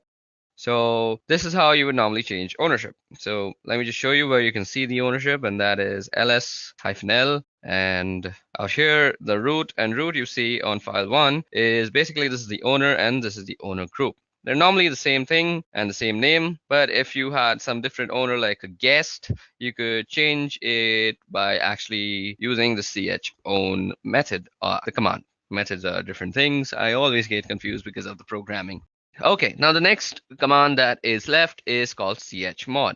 To actually show you how chmod works, let me show you an interesting file. So suppose, let me just do this once. Okay, now echo. What we want to echo is, let's echo hello world. And let's put that in quotation, and we want to put this in test. Now, once we've done that, let's ls, and we see that we have a test file out here. And we want to move test to test.sh. So test.sh is the executable file that is used in bash scripting. So we move test to test.sh, and the way you actually execute bash files on your command line is with the dot and the slash. So you say dot slash, and if I press T and I press tab, you see that there is no options that's coming up. That is because test.sh is not an executable file. So test.sh don't have the executable permission. So let me just show that to you. ls, and you see test.sh. It doesn't have the executable. Now you see movie, it is executable. I don't know why, it is a directory, so it is an executable. You can move into it. So it's blue in color. So the way you actually can make this an executable is by changing its permissions. So the way you do that is chmod, and basically you change it to an executable. So plus X, that is making an executable. If you do plus R, it'll make it readable. And if you do plus W, it'll make it writable also. So if you do plus X and do test.sh, and now you go and do lsl, you'll see that test.sh has become green because it is an executable file now. And now if you do dot slash and you press T, you get test.sh if I press tab. So now it is an executable file, and if I execute it, it presses out hello world onto my screen. So that's how you can use the chmod, or which is basically the change of permissions of files. and we'll be changing permissions of files throughout the course of this video. It'll be very useful for us, and you'll see as we go along with this video. Okay, so the next thing that I want to show you all, only two are left, and I remember those now, and it is RM. And RM is used for actually removing files. So you should be very careful while using RM or any sort of removing command on a Linux system, because once you remove something, it is very difficult to get it back, and it's almost near impossible. It's not like Windows where it's basically just disappeared in front of your eyes, but it's still there in the memory, cluttering it all up. That's why Linux always trumps Windows. That's one of the reasons. I'll make a video on that later on. But for now, let's focus on RM. Now, we can remove file 1. So let's see. So file 1 is going to be removed. So if we ls now, you see file 1 doesn't exist. But let me show you. RM, and if I do movie, it'll say cannot remove movie is a directory. But if you go into the help menu, I bet there will be a option that you can just forcefully remove it. So RM force will just remove. So RM/R, and you can do movie, and it'll recursively remove everything. And if you go here and do LSL, you'll see that there is no movie directory anymore, and that is how you can remove movies. Now that prompt that you see out there is actually a safety measure, because once you remove a directory and it's not retrievable, that's a very sad scenario, and you don't want to get yourself in such a scenario in whatsoever possibility. Okay, moving on, so on and so forth. That was all about the RM folder. Now you can do RM and the address of anything. So RM, I know we moved an address.txt, so into the var folder, we can go rm var and address.txt. And that will remove address.txt from the folder of var. Let me just show you that worked. So cd var and ls, and you see that there is no address.txt out here. Okay, another way to get help for any command that you want is man, and suppose you want to see about rm. It'll show everything about RM that is there to show to you. It'll show you how to use it. It'll give you a description, synopsis, the name, remove files or directories. It's a very useful way. So out here you see this is the manual page. So that is what it means, man. And you can press line 1 or H, or you can press Q to quit. So that's very much helpful. Okay, guys, so that was all about the command line interface and how we can use it to go about the operating system and change file permissions, copy files, remove files, and a bunch of other stuff. Now it's time to get on with the interesting stuff, and that is, firstly, we're going to be learning how you can actually stay anonymous with proxy chains. Okay, guys, so now that we are done with the command line basics, it's time that we move forward with proxy chains. So before we move forward with proxy chains, let us head back to our PowerPoint presentation and see what exactly proxy chains are. Okay, so proxy chains. Now, as the name suggests, proxy chains are basically a chain of proxies. Now, where is a proxy used? A proxy is used whenever you want to anonymize yourself on the wire or the network. You do not want to know, or you do not want your others to know what the source IP address was for your client system. And to do this, all you have to do is send your packets through a bunch of intermediary systems, and these intermediary systems carry the packet out and they transmit it to the target system. And this is much slower, and let's see how we can use this in Kali Linux now. In combination with Tor, in order to anonymize traffic, not only on web browsing traffic, but rather instead on all networks related traffic generated by pretty much all your applications. But you can also change this in the settings. Now, what we're going to do is we're going to open up the proxy chain configuration file, and we're going to understand all its options that are available. So to do that, all you have to do is say nano. You go into the etc folder, and then you go for the proxy chain.conf. And what you see out here is the nano editor, and we had spoken about the nano editor when we were discussing the CLI part. I hope you haven't skipped that. Now what you see out here is a bunch of instructions and options. So let me just zoom in into this command line interface, and now you can read everything much well. So what proxy chains is, well, it gives you the ability rather to route your traffic through a series of proxy servers and stay anonymous in such a fashion by hiding behind them or by having them forward your requests, so it looks that on the other side that your requests are coming from them as opposed to you. Now, surprisingly enough, there are a large amount of these proxy servers out there that you can use, but they're not very stable. You know, they go up and down and they're not very fast. So for specific targets, they can be useful, but not for brute forcing and not for any sort of computing attack. So suppose you're doing something to a certain target. If you're trying to log in or you're already logged in, you can definitely do it through proxy chains. And it will be reasonably fast and reasonably stable as well. But if you're doing some sort of mass scanning or you're brute forcing a password or something of a kind of a proxy chain with a list of proxies selected from the internet, especially the free proxies, it's not going to work. I mean, it's going to work out eventually in a technical sense, but it will consume more time than you can spare. And by that, I mean it can be a very, very long time. It can take about months or two to do a simple scan. So that's not an option. And there are other ways of doing that. But for the time being, I just want you to know how you can use proxy chains and how you can configure it. And actually, because it's really useful and I use it fairly often, and a lot of people do, and it's a fantastic piece of software. So first off, we have the types of proxies. So you see HTTP, SOCKS4, and SOCKS5. Now, there are fundamental differences between these protocols. And you always want to find yourself a SOCKS5 proxy, as that's the best possible one. And that has the ability to anonymize all sorts of traffic. HTTP, well, as the name it says, it's for HTTP traffic. And SOCKS4 is very similar to SOCKS5, but it does not support IPv6 protocol and it does not support UDP protocol. So this can be SOCKS4 and it can be rather problematic. And you always want to make sure that you're using SOCKS5 wherever and however. Anyway, down below, you have these other options, which we will go over. So basically, how you enable these options is that you don't need to type some complex lines of code or anything of any kind. Basically, all you have to do is just delete the hash out here. Let me just show you. So suppose we wanted to actually activate dynamic chains option. So all we have to do is delete the hash. But let's put in the hash right now. So after you delete the hash, all you have to do is save the file and the option is enabled.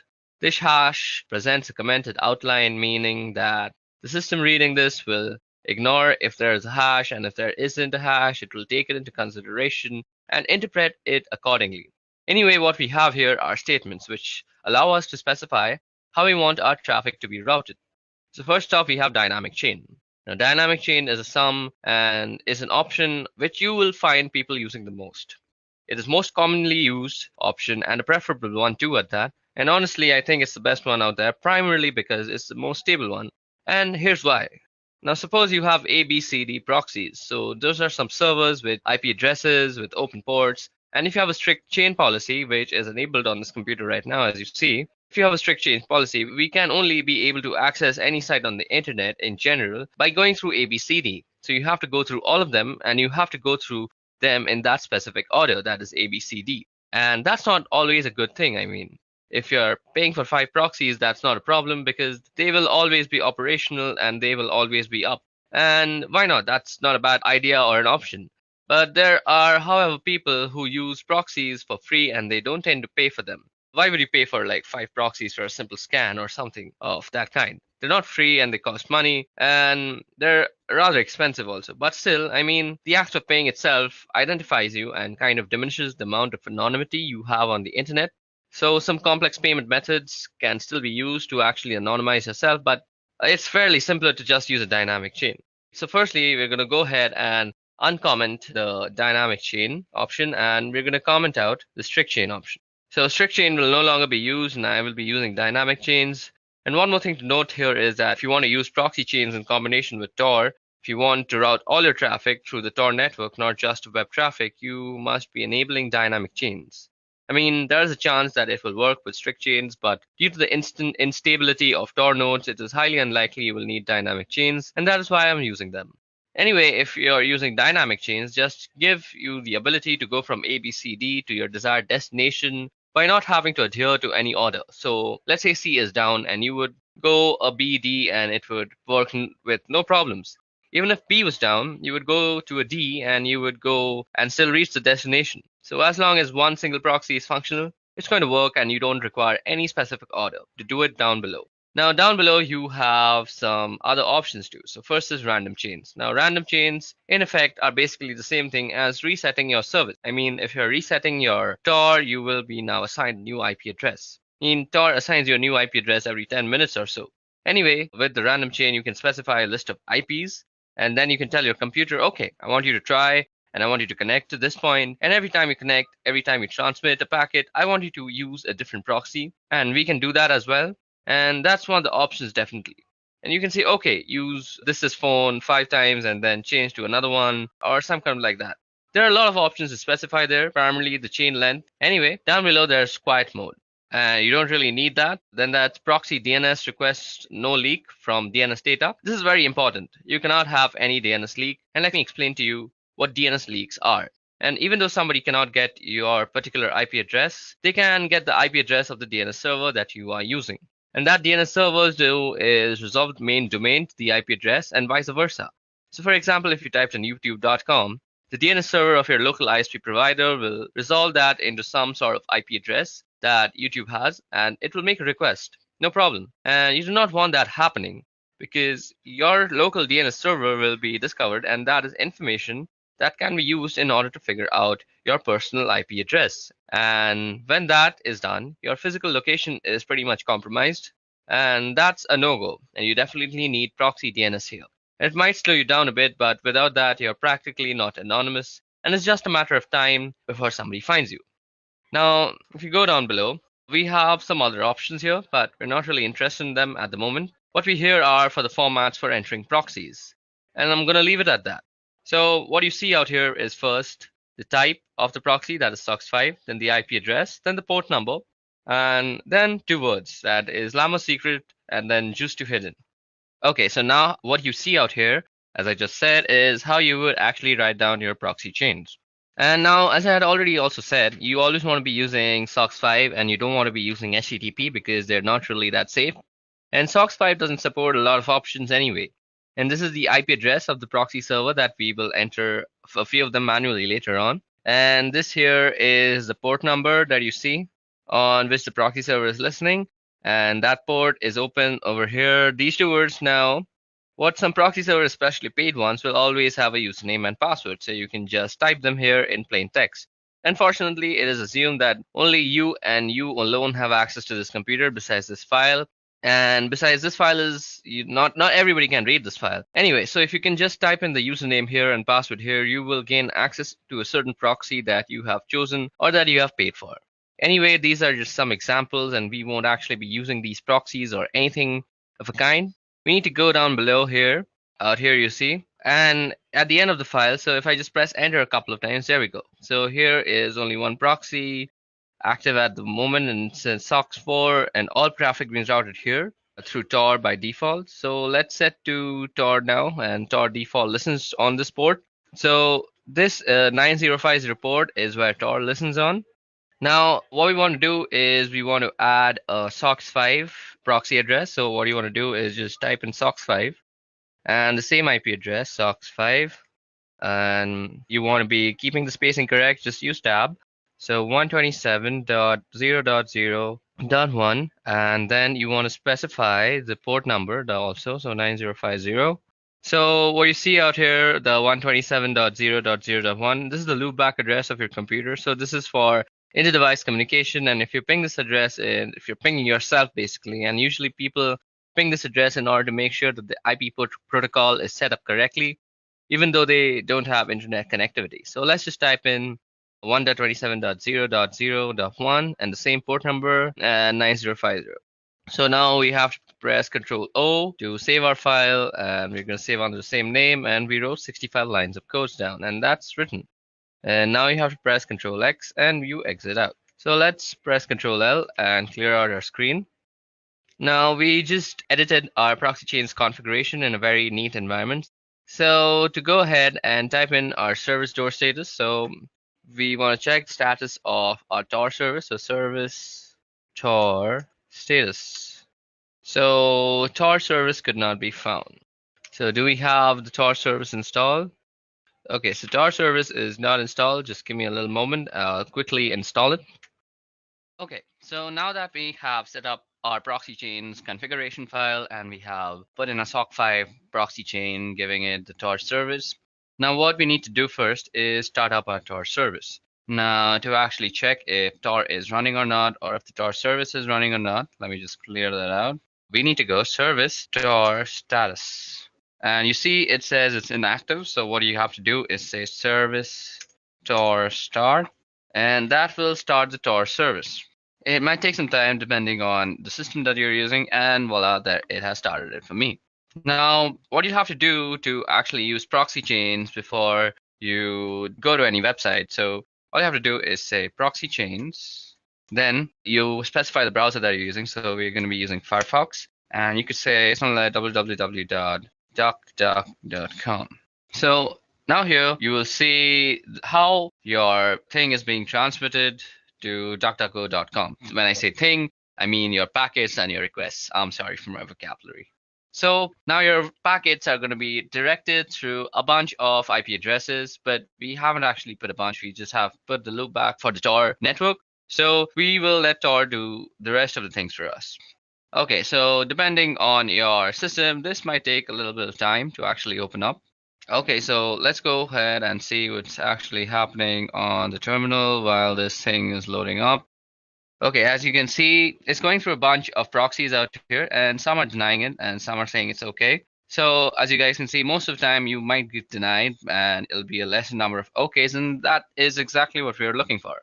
Because primarily we have gone a great extent for the anonymity, and what you want to do is stay like that. So this is basically how you use proxy chains. Now, if this computer just decides to open up DuckDuckGo.com on Mozilla, I could actually show you some interesting stuff, but it seems my computer has kind of given up on actually opening DuckDuckGo. It's still waiting for DuckDuckGo's actually confirmation, but that's about it. So this is how you can actually configure proxy chains. I'm really sorry that my computer isn't working right now so well, and nothing is actually opening on Mozilla. It's mostly because my RAM is overloaded. I think I should go ahead and get myself a new RAM. But for now, let me just also say that we can put some custom proxy lists, and instead of just saying, let me just go ahead and open up that file again. As you guys can see out here, I'm going to end this right now because my computer can't really take all this pressure. See, it's lagging so hard. Okay, let me just quit out of that and let me just open up a new one. Now, as I had said that you can put up some custom proxy lists. Not really going to do that, but let me just show you how you can do that. You go nano and you go etc. and proxy. So you basically have to go into the proxy chain. Okay, so I think I have to put this again. Yeah, now if you just go in and edit out here, all you have to do is set up dynamic chains, and you can go online and search for free proxy lists, and that'll give you everything with the port number to the IP address. Let me just show it to you. Free proxy server list. So all you have to do is search for a free proxy server list, and you can see out here the proxy type is HTTPS, and you basically want to find a SOC5 proxy. To find SOC5 proxies, just add that into your keyword. And once you find those proxy addresses, all you have to do is take down this IP address and followed by the port number, and you go ahead and just put it down in this configuration file, and then you hit Control O and you just save it, and then you just go back. So that was all about proxy chains and how you can set up proxy chains to make yourself very anonymous. I'm sorry, the whole Mozilla part didn't work. That's the sad state of my computer. But moving on, let's go ahead and study about MAC changes. Okay guys, so that was all about proxy chains. Let's move ahead to MAC changer. Okay, now before we go into the tool called MAC changer, let's just see what a MAC address is. Now, MAC address actually stands for Media Access Controller Address of a device and is a unique identifier assigned to a network interface controller for communication purposes. Now, MAC addresses are used as a network address for most IEEE 802 network technologies, including Ethernet, Wi-Fi, and Bluetooth. Now, in this context, MAC addresses are used in the medium access control protocol sublayer, and as typically represented as MAC addresses are not recognizable as 6 groups of 2 hexadecimal digits each. Now, these are separated by a colon, and the first 3 hexadecimals are actually the organizationally unique identifier, so they actually represent your vendor, and the next 3 hexadecimals actually represent your network card uniquely. Okay, so when you are actually on a network, you are recognized on something called an ARP table. Let me just show you the ARP table, how you can see it. Let's go in. So the password is root. So an ARP table is basically an address resolution protocol table, and well, this is a virtual machine and it doesn't really know many machines on the local network. But if I were to go on my Windows system and show you my ARP table, let's see. Okay, so if I show you the ARP table of my Windows machine, on any machine that has a TCP/IP protocol suite installed, you will have this command that is working called ARP. and you give the -a, and now you see that your IP address or somebody else's IP address is actually mapped to a physical address. Now, the MAC address is very commonly used in the ARP protocol, and this is how you are actually identified on a network. Now, sometimes what you want to do is be unknown on this network. There are various reasons why you want to do that. Let me just give you an example of a very malicious reason that was done in my college. So we as students would actually change the MAC address of our own computer to the professor's computer. So we would somehow look up the professor's IP address and then come to know about his MAC address. And then we would spoof our MAC to be his MAC address. And then we would do some sort of malicious activity on the college internet. And then the internet administrators of our college would come to know that that MAC address is doing some sort of malicious activity. And that MAC address would get permanently banned for that session on the college network. So basically, our professor would not be able to use the wireless projectors that he would use to actually show us his presentations. And we'd end up getting a free class. Now, I am not actually promoting any sort of bad activity like this. I have just experienced this in my own college life. So that was something. But there are many other reasons that you might want to spoof your Mac. Now, Mac Changer is an amazing tool for actually spoofing your Mac. So first of all, how do you come to know your MAC address? So let's see, you go ifconfig, and this will give us our MAC address. Now, this address that you see out here is the MAC address of this machine. So you can also check out the MAC address by going Mac Changer. Then let's type in the help options, and this will show us how to get the MAC address. So if you see there's a show flag, so we can go Mac Changer, and you can put the S and then you put the interface. Now the interface is where it's working. So eth0 is where we are actually getting. We don't want the loopback one. So eth0, and this will give us the MAC address. So our current MAC address is 080027. Let's see if that was the same one shown. Where is that MAC address? Okay, so ether 080027. So I'm sorry, this was the MAC address. I selected the wrong thing. What I was showing you is the IPv6 address, and you can see that's very, very long. So this is our MAC address. Now, what you might want to do to change your MAC address, well, let's see. With V, we can get the version. With S, you can show. We can do the E. And as I said, if you remember that the first 3 bits is about the vendors, so you can also get the vendor list by going -L. So you go -L, and this will give you a list of MAC addresses and which vendor they belong to. So sometimes if you know the vendors that are actually being used on the network of your college, for example, and you want to just stay anonymous and not raise any flags of suspicion, so you could hide yourself as a Cisco router. So suppose your college was using all sorts of Cisco routers, and you decided that today I'm going to spoof myself as a Cisco router and I'm going to screw around with the network. So it would not raise any flags before you actually decided to do some malicious activity. In some deeper inspection of your MAC address, people would actually realize that you are actually spoofing the address. And after some investigation, they would indeed take some time to actually reach to you and how you spoofed it. But the point of changing your MAC is not raising any flags. And that is exactly what you should try to do. So MAC Changer is also very useful for getting the list of all the MAC addresses and their vendor IDs. Now let me just clear the screen out quickly. So we go clear, and let's bring back the help. So we go MAC Changer and --help. Now what we want to do is give ourselves a random MAC address. Now MAC Changer, so that is done with the R flag, and we want to do it on eth0. So once you run that, you will be given a new MAC address. So our new MAC address is f6c649. Now you can verify that by running ifconfig. Now we could just do ifconfig, and you see our new MAC address is on ether. So we could also do something like this, ifconfig, and you could grep ether. So that is telling you the MAC address, and this is completely new. Also, you could show it through the MAC Changer tool itself. Okay, so we need to give it the eth0. I forgot that.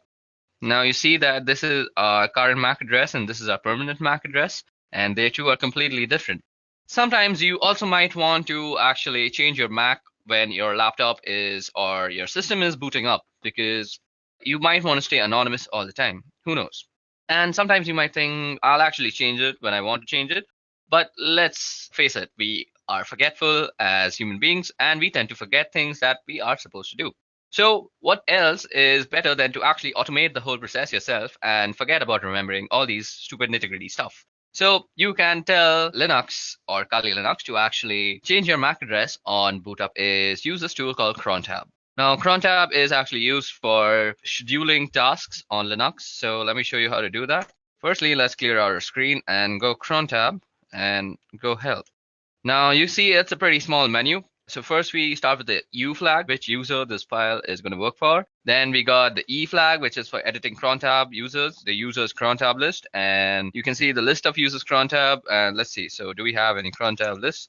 So there is no crontab at this moment, so we can set up one for ourselves by going to the E. Then there's the R, which is delete users crontab. And I want to tell you all, be very careful when deleting anything of that sort, because once you delete something from Linux, as I've already said, that it is very, very difficult to actually retrieve it back. You might get fragmented pieces of what you had actually deleted, and that will only leave you with sadness and devastation. Now, what you want to do is go through crontab and press E, and this will bring us to select an editor. To change, later run select editor. So we'll do with nano. So what you have out here is the README file of crontab, and if you read this entire thing, you will get how to use crontab completely. But if you have any sort of doubts, even after reading it, you can leave them down in the comment section below. Now, what you want to do is actually set up a crontab so that you can change your MAC address whenever you reboot your computer. So all you have to do is say at reboot, what you want to run is MAC changer. And if you remember, we want a random MAC address and we want it on ETH0. So that's done. Now all you have to do is save this thing. So you go Control O, and that will write it out to crontab. And you press enter and you have written down one line. Now you go Control X, you have exited out. So now let's us clear the screens by pressing Control L and enter. And let's go ahead and get our MAC address. So if we go ahead and run that, our MAC address is set to F6C649. So just remember the first few letters, F6, C6, and 49. Now let me just reboot my computer, and you will see after I reboot and run ifconfig again with grep ethop, we will see a different MAC address. Now, rebooting might take some time because I'm actually using a virtual machine, but till now it's given problems with the Firefox, but let's hope this won't take much time. Okay, so now that our computer has booted up and we have actually opened up our terminal, let's go in and type ifconfig and let's get in our ether, that is the MAC address. So if you remember the MAC address, now you see that it has completely changed. And that's how you can spoof your MAC address on your local network. And this will basically help you in staying anonymous on our protocols and anything that actually maps your IP address to the MAC address. Okay, so that was all about MAC changers. I'll meet you in the next section now. So in this section, we'll be talking about wireless encryption protocol cracking. So that is basically Wi-Fi cracking. Now, Wi-Fi in today's day and age uses pins or passwords to normally encrypt their data usage. Basically, if you want to access the wireless access point, you need a password or a pin to actually gain authorization. Now, this authorization is done using a four-way handshake, which we will try to capture using a tool called AirCrackNG. And then we will try to crack into the password using a wordless generator called Crunch. Now you can use AirCrackNG to crack WPA and WPA2. There's also another protocol called WEP or WEP, and that is not normally used these days. If you find anybody using that, you should always advise them to actually upgrade to WPA or WPA2 because WEP is actually very easily cracked in these days, and people are generally punished for using WEP by hackers all around the world. Okay, so now you can actually go ahead and go into a terminal and type ifconfig to actually look at your network card name. As you guys can see out here, it's called WLO1. So the first step that we need to do to actually go into the process of Wi-Fi cracking is set up our network access card or our access point into monitor mode. So as you guys can see out here, after typing ifconfig, it shows me that my Wi-Fi access card is WLO1 interface. Now, our process of cracking passwords is pretty simple. What we want to do is actually monitor for all sorts of access points that are nearby to us. Once we have chosen the access point that we want to actually penetrate into and find the password, what we want to do is run an arrow dump scan on it, and then we will try and de-authenticate any device that is connected to that access point.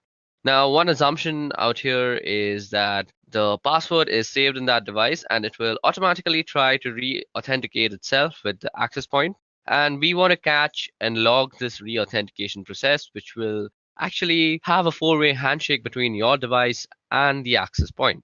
So this is basically the procedure we are going to follow. Now, another thing that you need to know before actually using this process to gain any access to any Wi-Fi is that you need to know a little bit about what the password is. Maybe it could be the length, or it could be something like a specific character at a specific place. Maybe you know a series of characters. So you just can't really guess the password out of thin air. That is not how cracking works, unless you have some unlimited potential of processing power. In that case, you can very well brute force it and just find the password. But if you're not somebody who has unlimited processing power and you're trying to use AirCrackNG, you need to know a little bit about the password. Also, before we proceed with this wireless encryption protocol cracking, what I want to say is if you want to get into somebody's Wi-Fi network or you want to actually test for vulnerabilities, it's better that you test for router vulnerabilities than actually cracking a Wi-Fi password, because you're more likely than not to find more router vulnerabilities than actually successfully crack a Wi-Fi password if you don't know anything about it. If you don't know anything about the password, just go ahead and run some vulnerability tests on the router itself, and more often than not, you will just find something you can abuse. Okay, now let's talk about the two tools that I'm going to be using. Now, these two tools, one of them is already installed on Kali Linux, but if you're not using this on Kali, you can also use this on any Linux-based system. So what you have to do is download and install AirCrackNG, which is easily installed with the command apt-get install AirCrackNG. And you also have to install this word list generator called Crunch. Now, Crunch is easily downloadable by just Googling the name. And the first link will be a SourceForge link. And all you have to do is go inside that and install it. And once you figured out how to install Crunch, you can make sure that it's installed.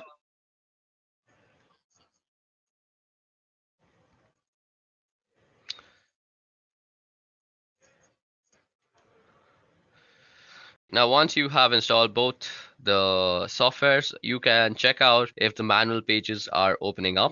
Let me just open the manual page of AirCrackNG and show you that it has been properly installed. Now, as you guys can see, the manual page of AirCrackNG opened up and the manual page of Crunch is also opening up. So that means both of our softwares have been successfully installed on our system. Now, before we go ahead, let me just show you how Crunch actually works. So Crunch is basically a word list generator.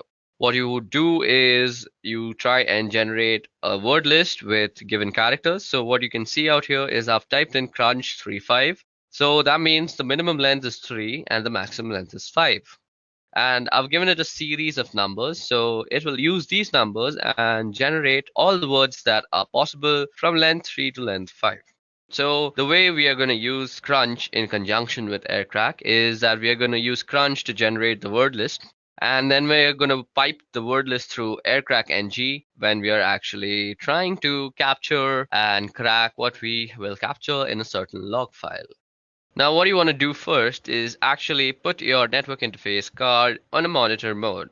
Now, you can do that by typing in ifconfig and then the interface name, which happens to be WLO1. And first, you have to put it down. So ifconfig WLO1 down. Now, to put your interface card into monitor mode, you have to type in iwconfig and you go the name of the interface and then you go mode monitor. Okay, it seems I've spelled it wrong, so let me just do it once again. So that has put our network interface card into monitor mode. And what we need to do after that is we need to start up our network interface. So all we have to do is type in ifconfig WLO1 up. Now, once it is up and running, you can check by typing in ifconfig that indeed your network interface card is up and running. Don't worry, it's running in monitor mode if it's up and running. What we want to do next is pretty important to the whole process. So what we want to do now is check for some services that might still be running in the background that might hamper with our whole scanning process. So we do this by actually typing in the command airmon ng check, and then the name of the interface. So as you guys can see, nothing is exactly running right now. But if there were any process running, you would only add the command airmon ng check, and instead of writing the interface name, all you have to do is say kill, and it will kill any processes. Now, if you see any process named the network administrator, you want to kill that process first separately and then kill any other child processes. You may need to actually run this command a few times before all the processes are killed, and then you're good to go. Okay, so now that we have finished killing all the subprocesses, what we want to do is run an error dump scan on the network card. So that is WLO1. So for this, we go error dump -ng, and then we put in the name of the interface. And this will start up a scan that will look something like this. So after you run the error dump scan on your interface, what you see out here is a result of all the access point that is found out through the monitoring mode. Now, if you see, we have a bunch of columns out here. First of all, we have the BSS ID column. Now, the BSS ID column is basically the MAC address of all the routers that are found. Now, every router obviously has a MAC address. So those are the MAC address that is tied to the router names, which is shown by the ESS ID. Then we have the PWR column, we have the beacons column, we have the data packets column. Another important column is the channel column. It's important to know which channel your router is working on. Then we can see the cipher column, the authentication. So out here, we can see the encryption that is used. So most of it is using WPA2. So what we will be cracking is basically WPA2. So from this list, what you need to recognize is basically the Wi-Fi router that you want to crack into.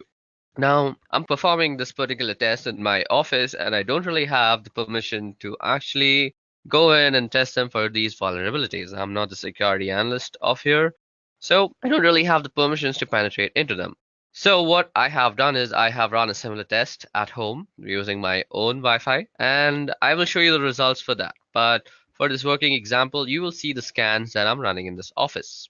So as we intend to stay ethical, what we are going to do out here is we are going to capture whatever we find in our office for only educational purposes. But when we are doing the actual cracking step, that is the last step of this whole procedure, I'll be running it on a file that I had generated at home, as I just said, because I have permissions to do whatever I want with my own Wi-Fi and passwords.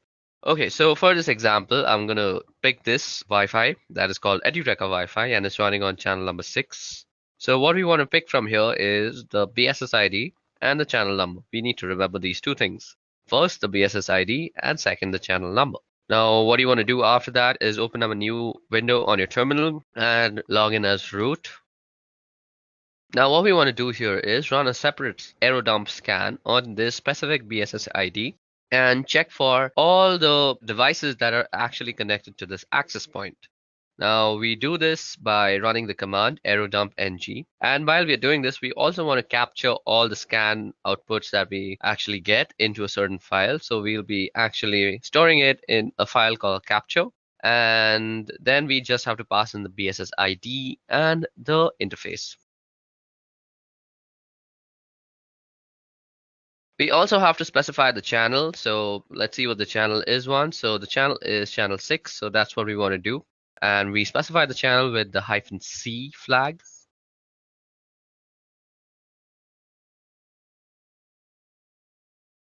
So after you have identified the MAC address, all you need to do is copy it down and place it after the BSS ID flag. Okay, so we're going to run our command out here, and we just want to say our file is going to be called test.capture. Now that our scan is up and running, all we want to do is wait till someone is actually connected to this access point. So I forgot to mention this. For this process to actually work properly, somebody needs to be connected to that access point, because what we are going to try and do is disconnect that certain device and let them reconnect and capture that log file. Okay, so it seems like nobody is actually connecting to it. So at this time, all I'm going to do is go back to our error dump scan that we had run on our network interface and look for some other MAC address or other access point to actually penetrate into. And let's see if something has actually connected to that. Okay, so, oh, voila. Now what you see out here is that somebody has actually connected to this access point, and his MAC address can be seen under the stations tab. Now, what we want to do is run a deauthentication broadcast message on that station and deauthenticate that guy. Now, to actually run the deauthentication process, all you have to do is go ahead and open up a new terminal window again and let the scan be running in the background. Don't close any scan at this moment. Okay, so the information that we need to remember is the BSS ID, or rather the MAC ID of the station. Now, you also want your monitoring to be running on the same channel so that your deauthentication message is being already broadcast on the same channel. So we can do that easily by going airmon ng and saying WL1, and you can say start on the specified channel. So what we want to be doing is running this on channel 6. Then we want to go and use the third suite of tools, that is Air Replay. Now, Air Replay is used for broadcasting deauthentication messages and all sorts of stuff. Now, you can see all this in the help menu also, and you can do that by typing in --help. If you go down, you see that you can send a deauthentication message using the -0 flag, and that's exactly what we're going to do. Then we say 0 again because we want to constantly send a broadcast of deauthentication. So it's looping basically. And until and unless we stop the scan, nobody will actually be able to access the Wi-Fi. So it's basically like a small DOS attack. And then we want to specify the BSS ID. Okay, so it seems like I forgot the whole A tag before the BSS ID, and that should get it working. Okay, so it seems like I have copied some wrong BSS ID, I guess. So let me just go ahead and copy that once properly. Okay, so now that we have the proper BSS ID, as you guys can see, we are running a deauthentication broadcast message on that particular network access card. And now you want to run this for around a couple of minutes so that you become sure that all the devices have disconnected. Now, while this is happening, what you're doing is basically sending a DOS attack to that small little Wi-Fi, and you want to catch the handshake that occurs between devices and the router that it is connected to while reconnecting themselves. Okay, so now that we've let the scan run for a couple of minutes, let us just stop it. Let's stop this other scan too. Now, if I go and list out the files on my desktop, you should see that there's something called the test capture. Now, the test capture is given to us in various formats. We have the capture format, which is test capture -01.cap, and then we have test capture CSV. We have a Kismet CSV. So it gives you a bunch of formats to actually run your cracking on. Now, if you remember, I had told y'all that I have already generated a similar file at home, basically, when I was trying to crack into my own home password. So I will be running the test on that file, or the cracking procedure on that file, and that is the last step of this whole procedure. So let me just go ahead and move into that folder. So I go cd scan. Now, as you guys can see out here, if I list down the files, you can see a capture1.cap, capture1.csv, there's a Kismet CSV, and there's a netxml. So I was not lying when I said that I have already done this at home. So we are going to run our cracking process on capture01.cap. Now, let me just tell you guys, the password for my home Wi-Fi is sweetship346. So you can say that I know the entire password, but I'm going to act like somebody who only has a general idea of what my password looks like. So let's say I know that my password contains sweetship, but I don't really know the last 3 numbers or letters or whatever they may be. Okay, so we are going to use Crunch once again to generate a list of words that might include sweetship346. And let me just open the Crunch manual for once. Now, if you go down in the Crunch manual, what you'll see is the -T. So as you guys can see, there is a pattern that is specified like @God, and then followed by 4 other @, and all the @ will be replaced by a lowercase character. Now you can remove @ and use a comma, and it'll be replaced with an uppercase character, or you can use percentages, which in case it'll be numbers, or you could use the caret sign, in which case it'll insert symbol. So when you know the length of the password and also a certain degree, a few letters, you can use the -T flag. So that is exactly what we're going to use with Crunch out here for this example. So let me just remind you guys that the password for my home Wi-Fi is sweetship346. Now what we can do is we can ask Crunch to actually generate something that looks like sweetship346. So what I could do is say Crunch. So the minimum length is 12. I already know that. And the maximum length is also 12. Now let me just input in the pattern. So we put in the pattern after -t. So now I'm going to just show you how long it can take. So we are just going to say sweet and then put in some @, and then also try and guess in the numbers. So after you've put in the pattern, you want to also input which letters and numbers they could be. And I'm just going to input my entire keyboard out here. Now what you want to do is pipe this command through aircrackng's cracking procedure. Okay, so now what we want to do is pipe this command through aircrackng, and we want to write from, or rather read from, the capture file. So what we go is -w and then hyphen and then the capture file name. So capture01.cap. And then we also have to specify the ESS ID, which is given through the E flag. And the ESS ID for my home Wi-Fi is nestaway_C105. So that's exactly what I'm going to type in. And this will start up the cracking process on my Wi-Fi from the captured file. So as you guys can see, this is going to take a long time, and I'm not really actually going to complete it. So in this time, I'm actually just going to try and explain why this is not very feasible on a virtual network.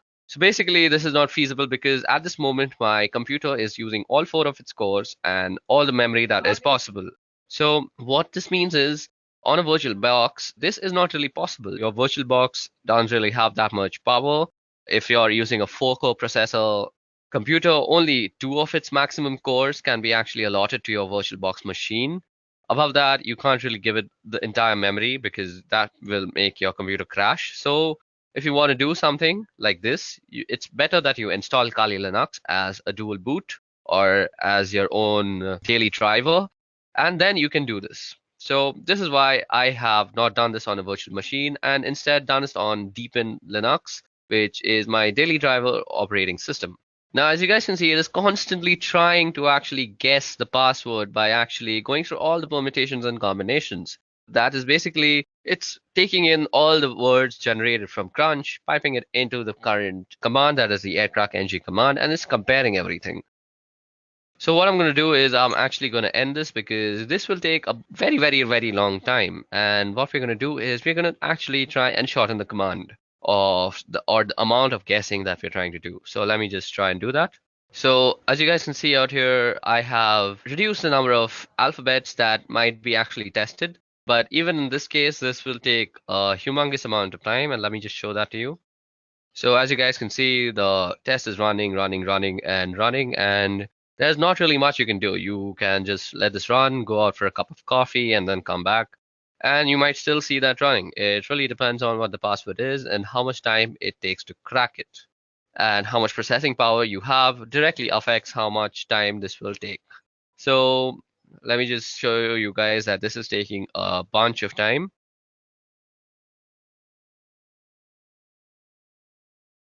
Okay, so now that I have fast forwarded a lot into the scan, you can see that I have tried almost 2127608 keys. So that's more than 1 million keys. That's 2 million keys that I've tried. So, and it still hasn't reached SweetShip 346. So what we're going to do is, just to show you for demonstration purposes that this procedure actually works, let me just shorten our guessing even more.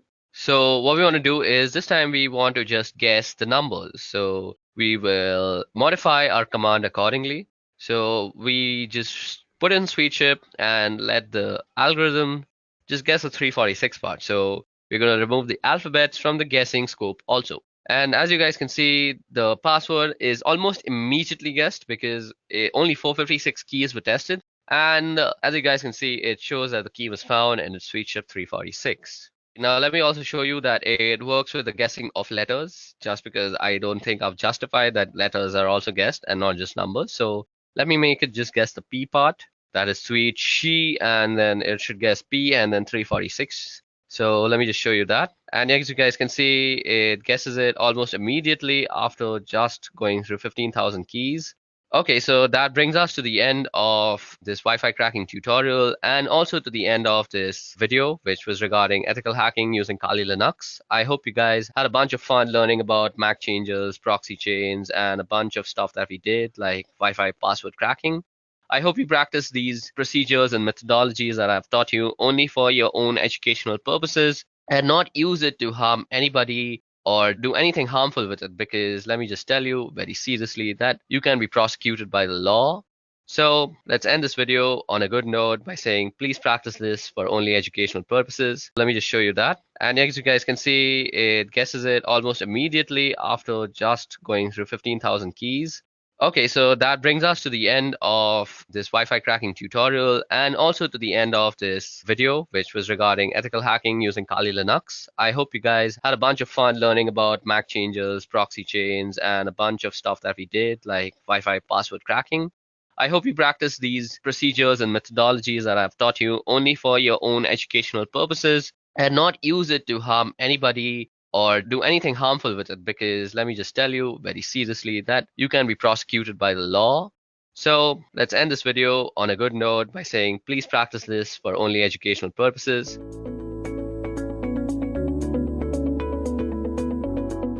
If you are a hacker, pen tester, security researcher, or just another person who pings Google in front of friends to look cool, then it's likely that you must have already known about some Linux distros which are particularly made for them.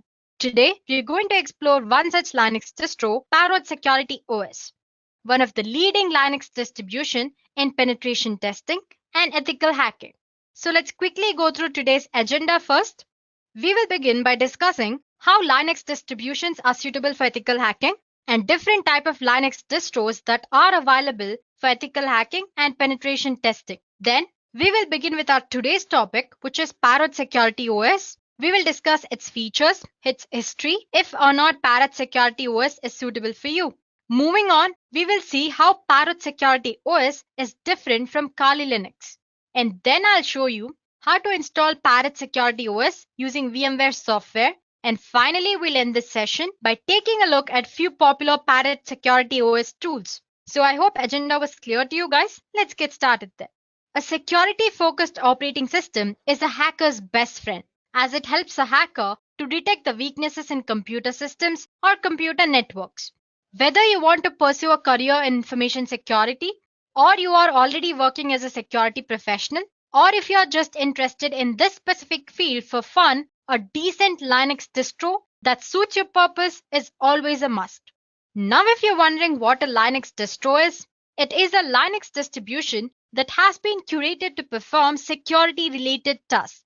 And most of the time, a Linux distro will have a Linux base of Ubuntu or Debian flavor, and they usually have some custom tools pre-installed in it as well. As you guys know, Linux is the best choice for security professionals for obvious reasons, and hence, most of the distros are usually built on it. A Linux distro can help you in performing analysis, ethical hacking, penetration testing, digital forensic tasks, and various other auditing purposes. But guys, apart from these distros, there are other open source tools as well that you can bundle and use as per custom requirements. But using these distros have a lot of advantages. Like first of all, they save a lot of time and effort that you need to spend when you are dealing with custom requirements. Secondly, they help beginners to easily start with security testing without having to get into the nitty-gritties of operating system.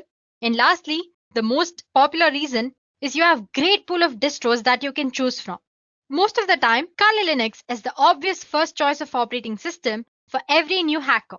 If you ask me why, the obvious answer would be because Kali Linux has a lot of cool things. It comes bundled with a curated collection of tools. Moreover, these tools are organized into easy to navigate menu and a live boot option that's very newbie user friendly, as in it's very friendly to new ethical hacker. But guys, Kali Linux isn't the only distribution which is targeted at pen testers.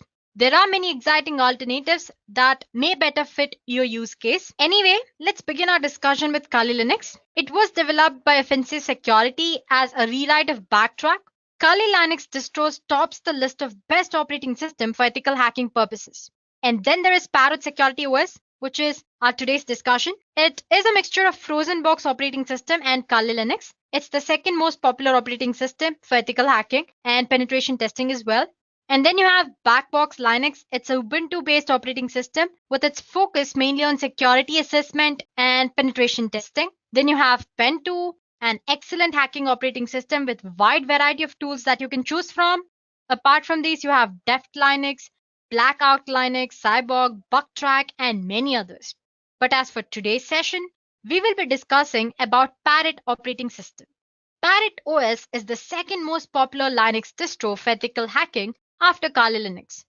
It is a comprehensive, portable security lab that you can use for cloud penetration testing, computer forensics, reverse engineering, hacking, cryptography, and many other security purposes. Now, a little bit about its history. The first release of Parrot OS appeared in April 10, 2013. Originally, it was developed as part of FrozenBox. Now it has grown to include a community of open source developers, professional security experts, advocates of digital rights, and Linux enthusiasts from all over the world. Well, compared to others, Parrot Security OS promises a lightweight operating system and it's highly efficient.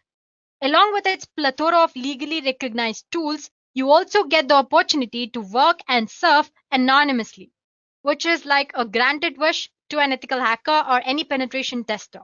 We'll learn about other features in the later part of the session. So moving on, since its release in 2013, Parrot has grown rapidly and currently offers many different flavors targeted towards different use cases. For example, like I said, we have Parrot Security. It's the original Parrot OS and is designed with penetration testing, forensics, hacking, development, and privacy in mind. Then you also have Parrot Home, which is targeted towards desktop users. It strips out the penetration testing packages and presents a nicely configured Debian environment. Then you have Parrot Air. It's focused on wireless penetration testing. Parrot Studio. It's designed with multimedia creation in mind. Then you have Parrot Cloud, the most popular. It targets server applications, giving the user access to full suite of penetration testing tools included in Parrot Security. But it doesn't have a graphical front end like we do in Parrot Security. Moving on, we also have Parrot IoT. It's designed for low resources devices such as Orange Pi, Raspberry Pi, and you have Pine64 and many others. So it's true that Parrot Security OS doesn't have large community of users behind it as Kali Linux does, but the distribution has been gaining a lot of momentum recent years, so things could be very different just a year or two from now. So let me convince you more. Let's just discuss the features of Parrot Security OS. Let's start with the system requirements. It's based on Debian 9. It runs on a custom hardened Linux 4.5 kernel. It uses a Mate desktop and LightDM display manager. It requires a minimum of 256 MB RAM and works with both 32 and 64-bit systems as well as ARM compatible version. Apart from this, Parrot OS can also be installed on cloud and updated to perform cloud-based security testing. So basically, it runs on Debian 9. It is compatible with 32 as well as 64-bit systems and ARM systems as well. And it requires a minimum of 256 MB RAM. So those are the system requirements. Moving on, it also supports anonymity. It offers a tool called AnonServe, including anonymization of entire operating system. It comes with custom-built anti-forensic tools, interfaces for GPG and CRISP setup. Additionally, it also supports encryption tools such as LUKS, TrueCrypt, and VeraCrypt, and many others. Moving on, it also supports forensic boot option to shut boot auto-mounts plus many more.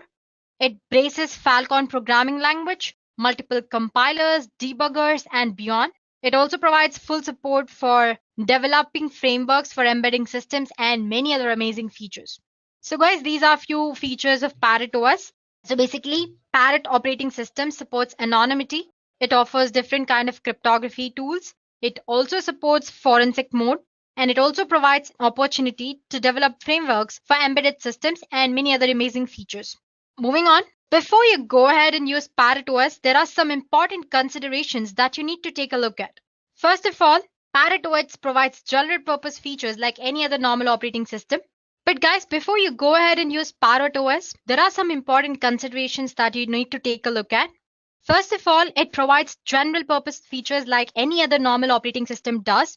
But at its core, it is still tuned for security and forensics. Now let's see how different Parrot OS is from other distributions. Parrot is different from a general purpose distribution because it does not try to hide its features. For example, there is a tool called Parrot Update Reminder. It's simple yet powerful program. Using this program, you can check for system upgrades once a week. But instead of hiding the upgrade process behind a progress bar like any other operating system, It shows the user the full upgrade process from the apt output. So you can see the upgrade process going on. Secondly, Parrot was designed to be a very comfortable environment for security experts and researchers. It includes many basic programs for daily use, which other penetration testing distributions usually exclude. Parrot Security includes its own sandbox system. I mean, it provides a secure distribution. User applications in Parrot are protected to limit the damages in case if the system is compromised anytime. So this way, no harm is caused. So like we discussed earlier, it also supports digital forensics. Digital forensics experts need an environment that does not compromise their proof. So Parrot comes with auto-mount functions which are disabled by default to allow forensics acquisitions to be performed in a very safe way. So before you go ahead and choose any of these operating systems, make sure you check out their features or the services they offer and make sure if they are suitable for the task which you want to perform. But as for Parrot OS, these are its features we discussed earlier, and these are the certain points that you should take into consideration before you go ahead and use it. Now, if you're wondering who the Parrot Security is made for, well, it's made for security experts, digital forensics experts, engineering and IT students, researchers. You have journalists and activists as well in the list, and you have the newbie hackers, police officers, and special security institutions. So basically, if you ask me, it's suitable for a student or the entry-level security experts as well. So first, I'll show you how to install Parrot Security OS on VMware. So basically, when it comes to installation, you have two options. You can install Parrot Security OS alongside your operating system using dual boot option, or you can install it using any of these virtualization software like VirtualBox or VMware. As for today's session, I'll show you how to install it using VMware. So let's get started with our installation. So guys, just search for the Parrot Security OS and it's most probably the first link that you find on the net. This is Parrot Security OS official website. As you can see, there's a little bit about its history, its features. It says it's based on Debian. It's designed for security development and privacy in mind. It also includes a laboratory for security and digital forensics experts. Along with that, it also focuses if you want to develop your own software and all that. And its project goals mostly are security, privacy, and development. This is the part which you should consider important development, unlike other operating systems. Its features, it's secure, lightweight when compared to Kali Linux or any other operating systems, and it's a free source. So go ahead and explore it. So as for the download options, you can go for Security Edition here. In the download menu here, you can see other options as well. It says Home Edition, Security, and other builds. We discussed few of the flavors of Parrot OS earlier. We discussed Parrot Home, Parrot Air, Parrot Studio, and many others. Anyway, today we're concerned with Parrot Security. 4.5.1 is the current version that's running. So you have two options here to download. First of all, take a look at the size. It's 3.7 GB and 5.9 GB. So make sure whichever you want, you're downloading it depending on your operating system requirements. And as you can see, this is a LivePlet installer ISO. This is a virtual appliance. You can choose any of these. If download is taking a little longer than you've expected, maybe you can go for Maris or a torrent. So I've already installed it. I'm not doing it. I have both ISO file as well as this OVA format installed as well. Next thing we need to do is install VMware. So VMware Workstation Pro. So you have a download option here. You can go ahead and download it. You have for the free option here. You also have VMware Player, I guess. Wait, here I go for the link. Sorry about that. Here in the downloads. So you can go for Workstation Pro or you can also go for Workstation Player here. Any of this, whichever suits you. I've already downloaded it. It's going to take for a while and then all you have to do is install, click on next and finish the installation process.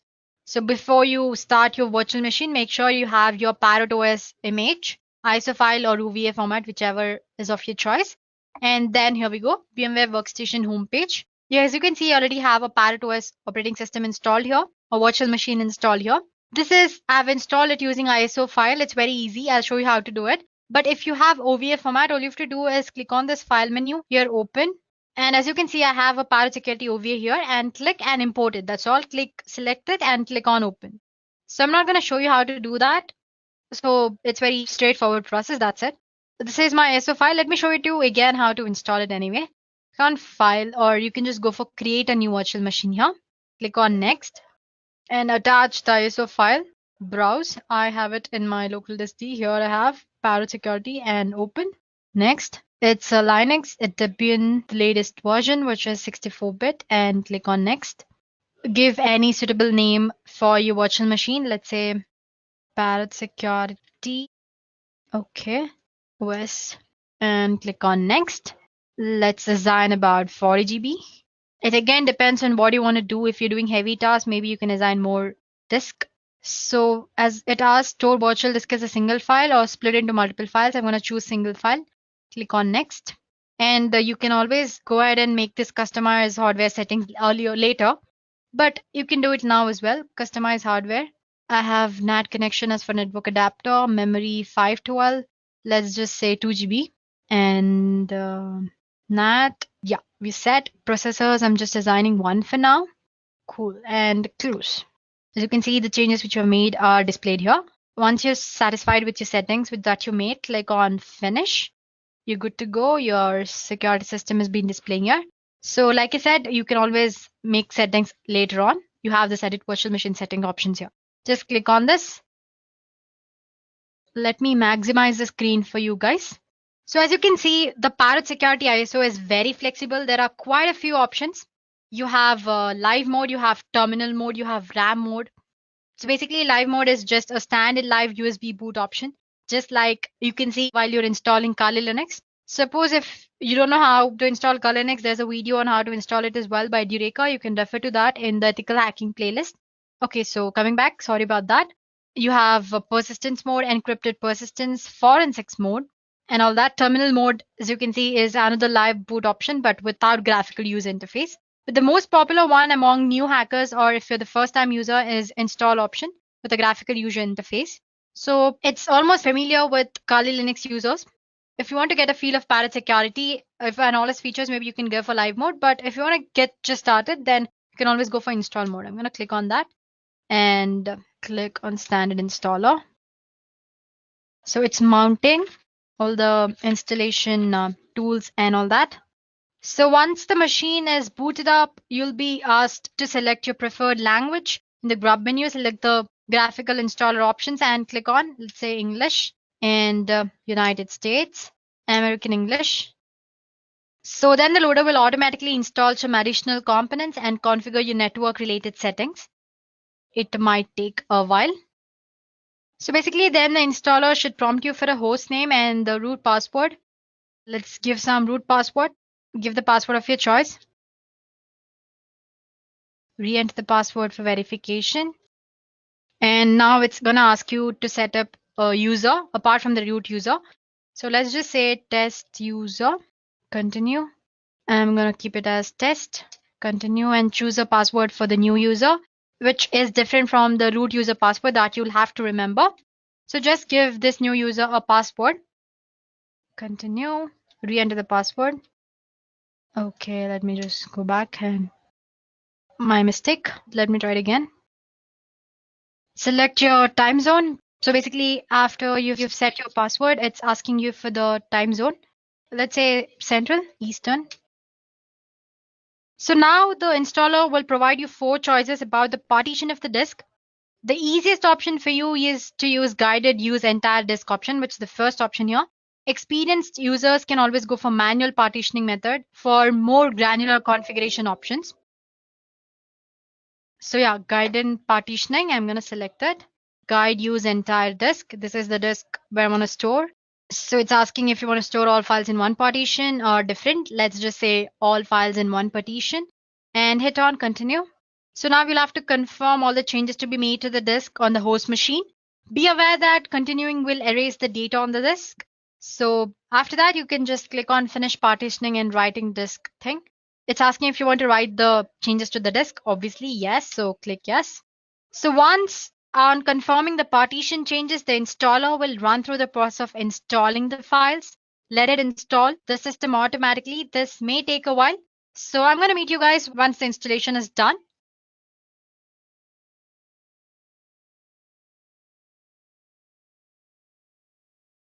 So once the installation is done, it'll ask you if you want to install the grub bootloader on your hard disk. Just say yes and click on enter device manually. Oh, sorry, just click the device which is already there. Go back. The installation process is now almost complete. So guys, the installation is done. Once the installation is done, you can see the machine boots you into Mate desktop environment. As in, if you've chosen the install option, you'll be presented with a LightDM login screen. So basically, you'll have to enter the password and the which you set up for the test user earlier, not the root password. Please do remember that. I'm sure you remember setting up a password for the user, right? That password. And login. So here we go. So guys, here we are. As you can see, the machine boots you into the Mate desktop environment. Let me pronounce it M-A-T-E. You can call it whatever you want, Mate or Mate desktop environment. So as you can see, it's very good looking. Apart from that, Parrot Security will automatically detect when updates are available and prompt you to update the system as soon as you install it. Here, it's not showing it to me because I've already updated it. But otherwise, all you can do is just go to the terminal here. You can see a terminal option here, right? Go to terminal there and just say sudo apt-get update. It'll ask me for the password. Here we go. Might be I might have updated in another virtual machine anyway. I installed the other one as well. Maybe it's in that. Anyway, it'll update for you. So let me just minimize this. While it's updating, let's go ahead and do other things. Oh, it's almost done, I guess. Yeah, as you can see, it's almost updated. And it says 116 packages more can be upgraded. And if I want, I'll have to run update list. If I want to see which of those packets are, I have to just list out those using apt command here. I'm not showing you to you guys. So anyway, when you're making use of it, make sure your system always stays updated. Okay, let's go back to exploring Parrot OS. So as you can see, system is laid out in a very straightforward manner with a collection of tools that you might be familiar with if you've used Kali Linux before. The menu system is almost similar to Kali Linux and it's very easy to navigate. The real difference is that Parrot Security is meant to be used as a daily driver, as in your regular operating system, to do the other things as well. To prove that, you can see you have sound and video options here, a lot of programming languages options as well. You have system tools and you have graphics included. You have Office applications or softwares. You have Base, you have Math, Writer, and Planner, just like any other normal operating system. So while you can use Kali Linux as a desktop workstation, it really is a penetration testing distribution first. I'm talking about Kali Linux.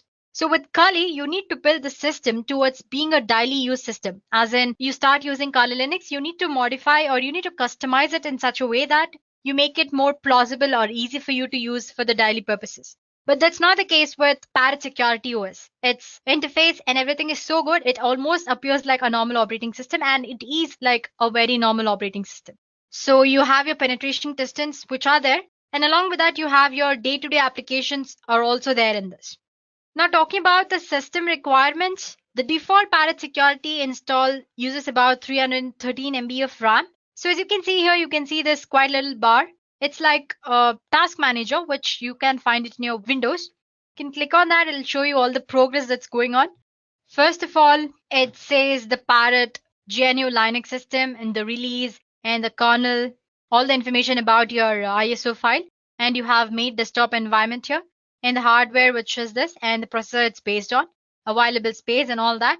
When you click on the processes, it shows all the processes which are currently running, sleeping, just like your task manager and your Windows operating system.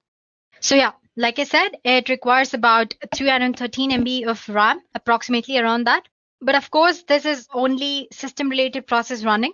When compared to Kali Linux, it's very lightweight. Kali Linux install requires about 604 MB of RAM, and that too only with system-related process running. So like I said, it's a very lightweight system. So yeah, the bar is a task manager. It lists all the processes that are running and all that. You obviously have a terminal, which I showed earlier. The cool thing with terminal is that it goes with their interface. Other than that, it's pretty much like any other normal terminal. And then there is appearance of the interface, I mean. My first reaction when I saw it was, wow, amazing, right? When compared to the plain Kali Linux. So yeah, you get to use cool collection of wallpapers as well. You have change desktop background here. You have fonts, interface, and see you have quite a lot of collection of wallpapers. And you can go ahead and add your customs as well. That's all about the interface. And like I said, it's like any other normal operating system. So it comes with a lot of programming languages and a bunch of text editors.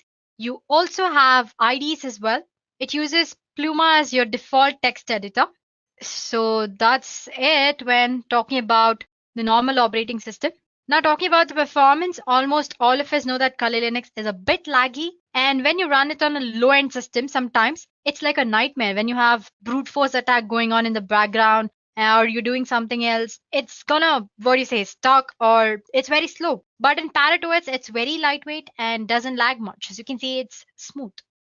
Now, talking about hardware requirements, pretty much both Kali Linux and your Parrot require high-end hardware, but Parrot needs low specification hardware as compared to Kali.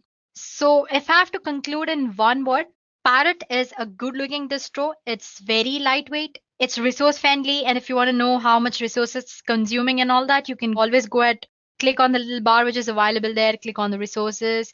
You can see the CPU history, memory, network history, file systems, and all that.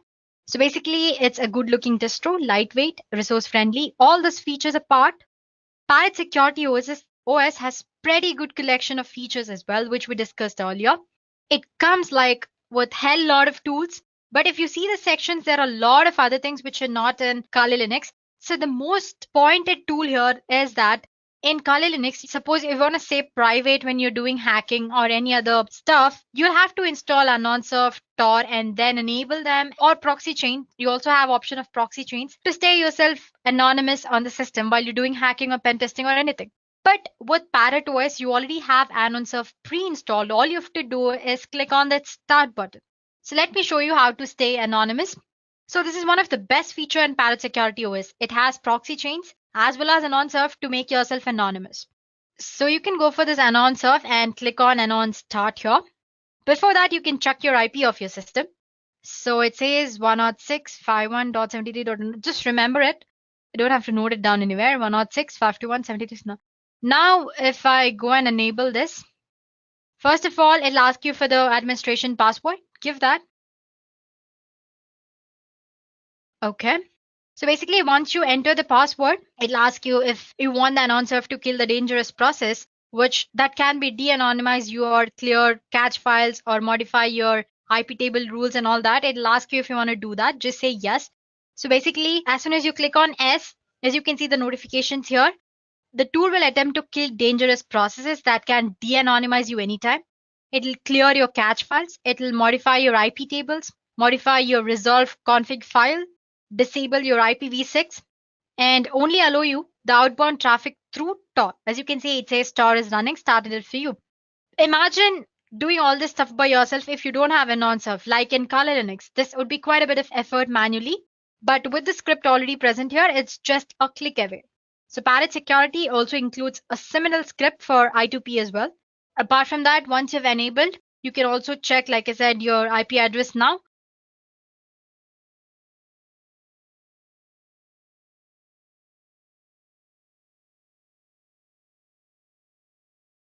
So as you can see, it says global anonymous proxy activated, dance like no one's watching, encrypt like everyone is. So basically, it's saying that surf is started up. As you can see, my IP address has been changed. It was something of 160 something, but right now it's 182. So AnonSurf has made me anonymous. Now I can do whatever you want in an anonymous mode. So that's all I wanted to show you here. Now back to Firefox. It has quite a documentation part. Well, it's still in the creation stage here. As you can see, documentation. It's not all that well prepared or created yet. So if you have any minor doubts, you can go ahead and refer to the documentation part here. So yeah, here you go. Okay, then let's go back to the distro. One thing that you can point out about Parrot OS is that it has a lot of cryptography tools, such as it has Zulu script, Zulu mount, a graphical utility that will help you mount your encrypted volumes. Then there is something called CryptKeeper. It's another graphical utility that allows you to manage encrypted folders and much more. These utilities makes confidentiality easily accessible even with the minimal experience. I mean, if you do not have any idea about cryptography, you can easily start learning here. That's what I meant. So it just doesn't stop with cryptography or AnonSurf. You have a lot of other tools which you might not find in Kali Linux. So let me show you guys that Parrot, as you can see, you have a lot of tools. You have most used tools, which is Armitage, you have Wireshark, ZenMap, OWASP, and all that. Then you have wireless testing tools. Give me a second. Yeah, post exploitation. This set of tools, mostly you can't find them in the Kali Linux. You have OS backdoor tools, web backdoor tools, you have Webku, Weavly, and all that. And you have something called social engineering kit. If I'm right, it should be in the exploitation tools. Where's exploitation here? You can see a social engineering toolkit. Just click on that. Password. So it is started up, all that. So if I just click one, you have a lot of options. The update, set configuration, you have social engineering attacks. So you have different type of attacks here. You have PowerShell attack vectors, you have mass mailer attack, you have phishing attack vectors and all that. So basically you can click on that and enable all the attacks. I'm not going to show you in this demo how to do it. This is just the basic introductory video about Parrot OS. So let me just close the terminal. Well, there are common tools like you have Nmap. I'm sure you know how to use Nmap. Let me just show you anyway. Nmap is one of the scanning tools. You can find it in information gathering. I'm sure Nmap is here. Yeah, it's one of the basic tools. Okay, let's just explore Nmap and Dimitri here.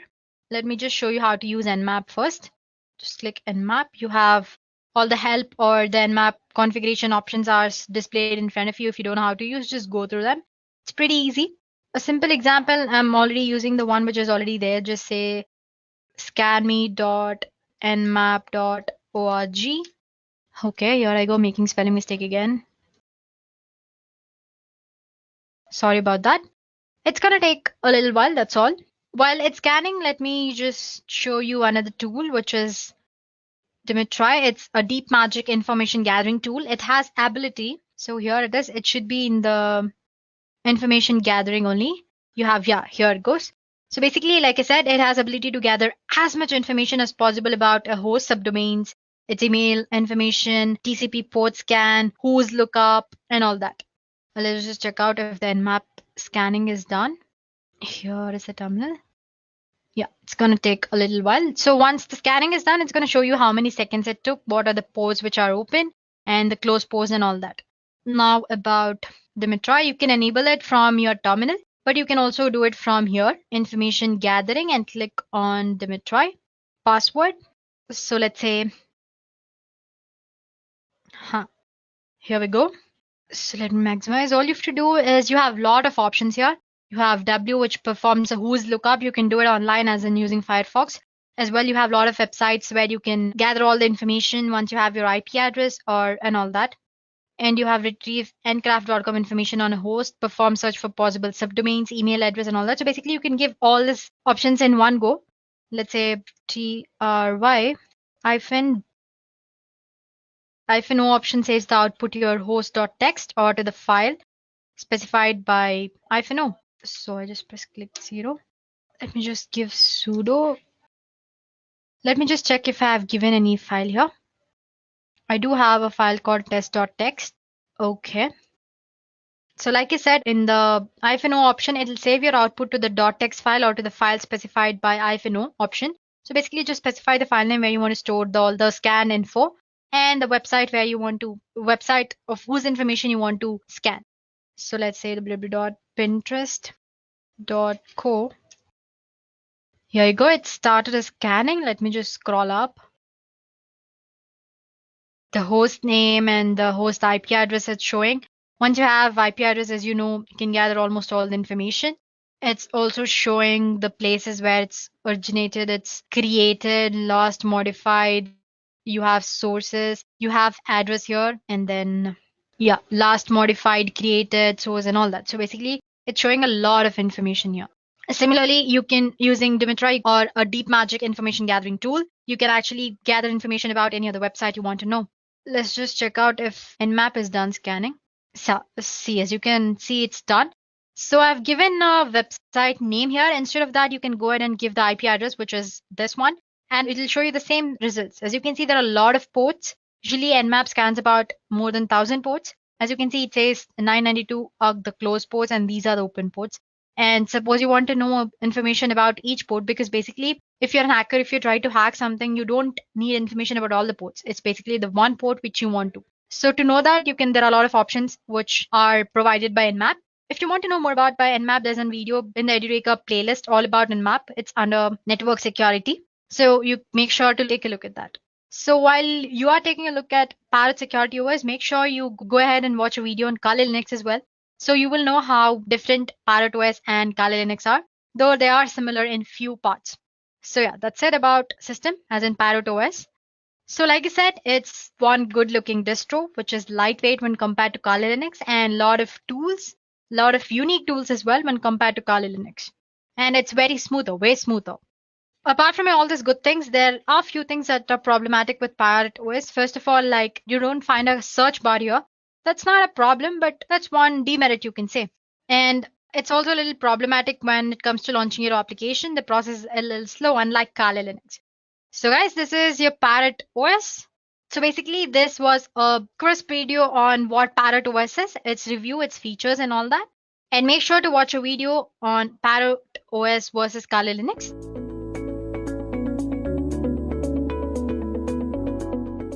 So, Linux has been known for its various distributions that cater to various needs. One of the most famous distributions is Kali Linux. That is a penetration testing oriented distribution which was built to bring about much needed corrections in its previous iteration known as Backtrack OS.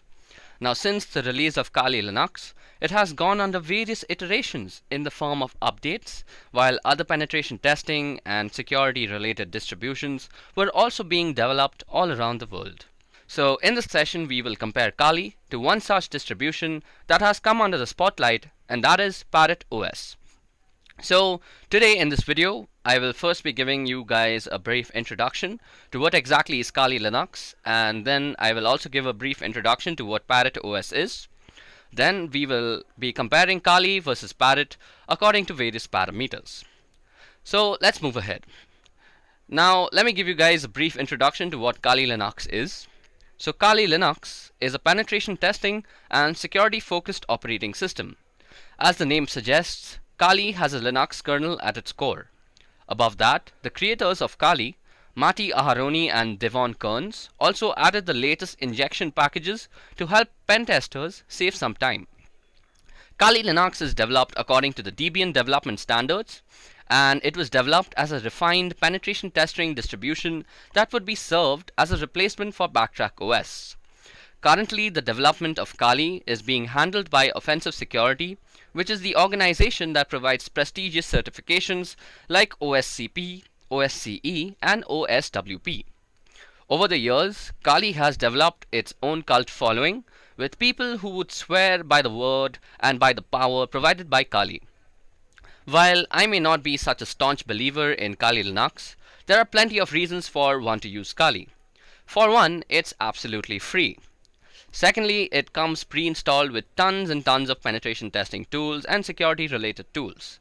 Above that, it can be completely customized according to your needs, as the code is an open source Git tree and the whole code is basically available to the public to be tweaked.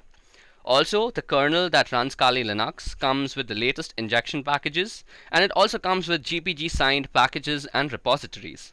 Above that, Kali Linux has some true multi-language support, and it was developed in an extremely secure environment.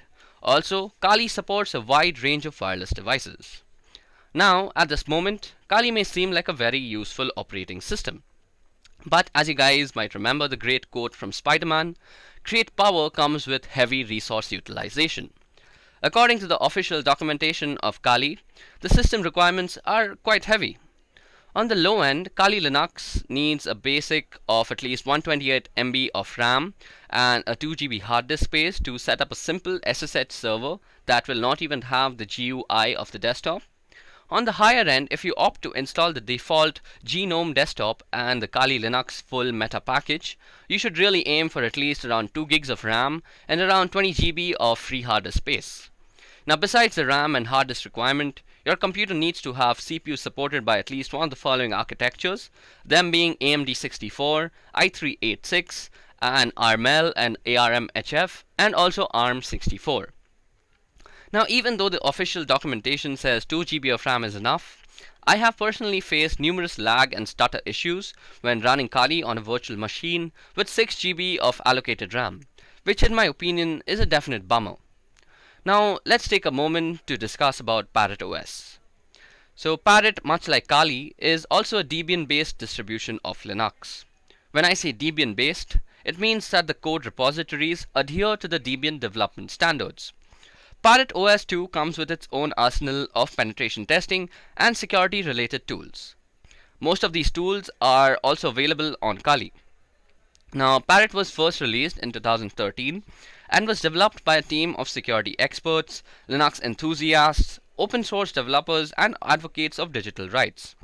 The team was headed by Lorenzo Falletra, and Parrot is designed in a very unique way. While the operating system has everything that is needed for a security expert, it doesn't present itself to be a daunting learning experience for beginners who want to set foot into the world of ethical hacking and vulnerability analysis. Parrot OS can be very well used as a daily driver, as it provides all of the necessary tools to complete day-to-day tasks. So, who exactly is Parrot OS made for? Well, first of all, it is made for security experts and digital forensic experts. It can be also used by engineers and IT students who are enthusiastic about ethical hacking.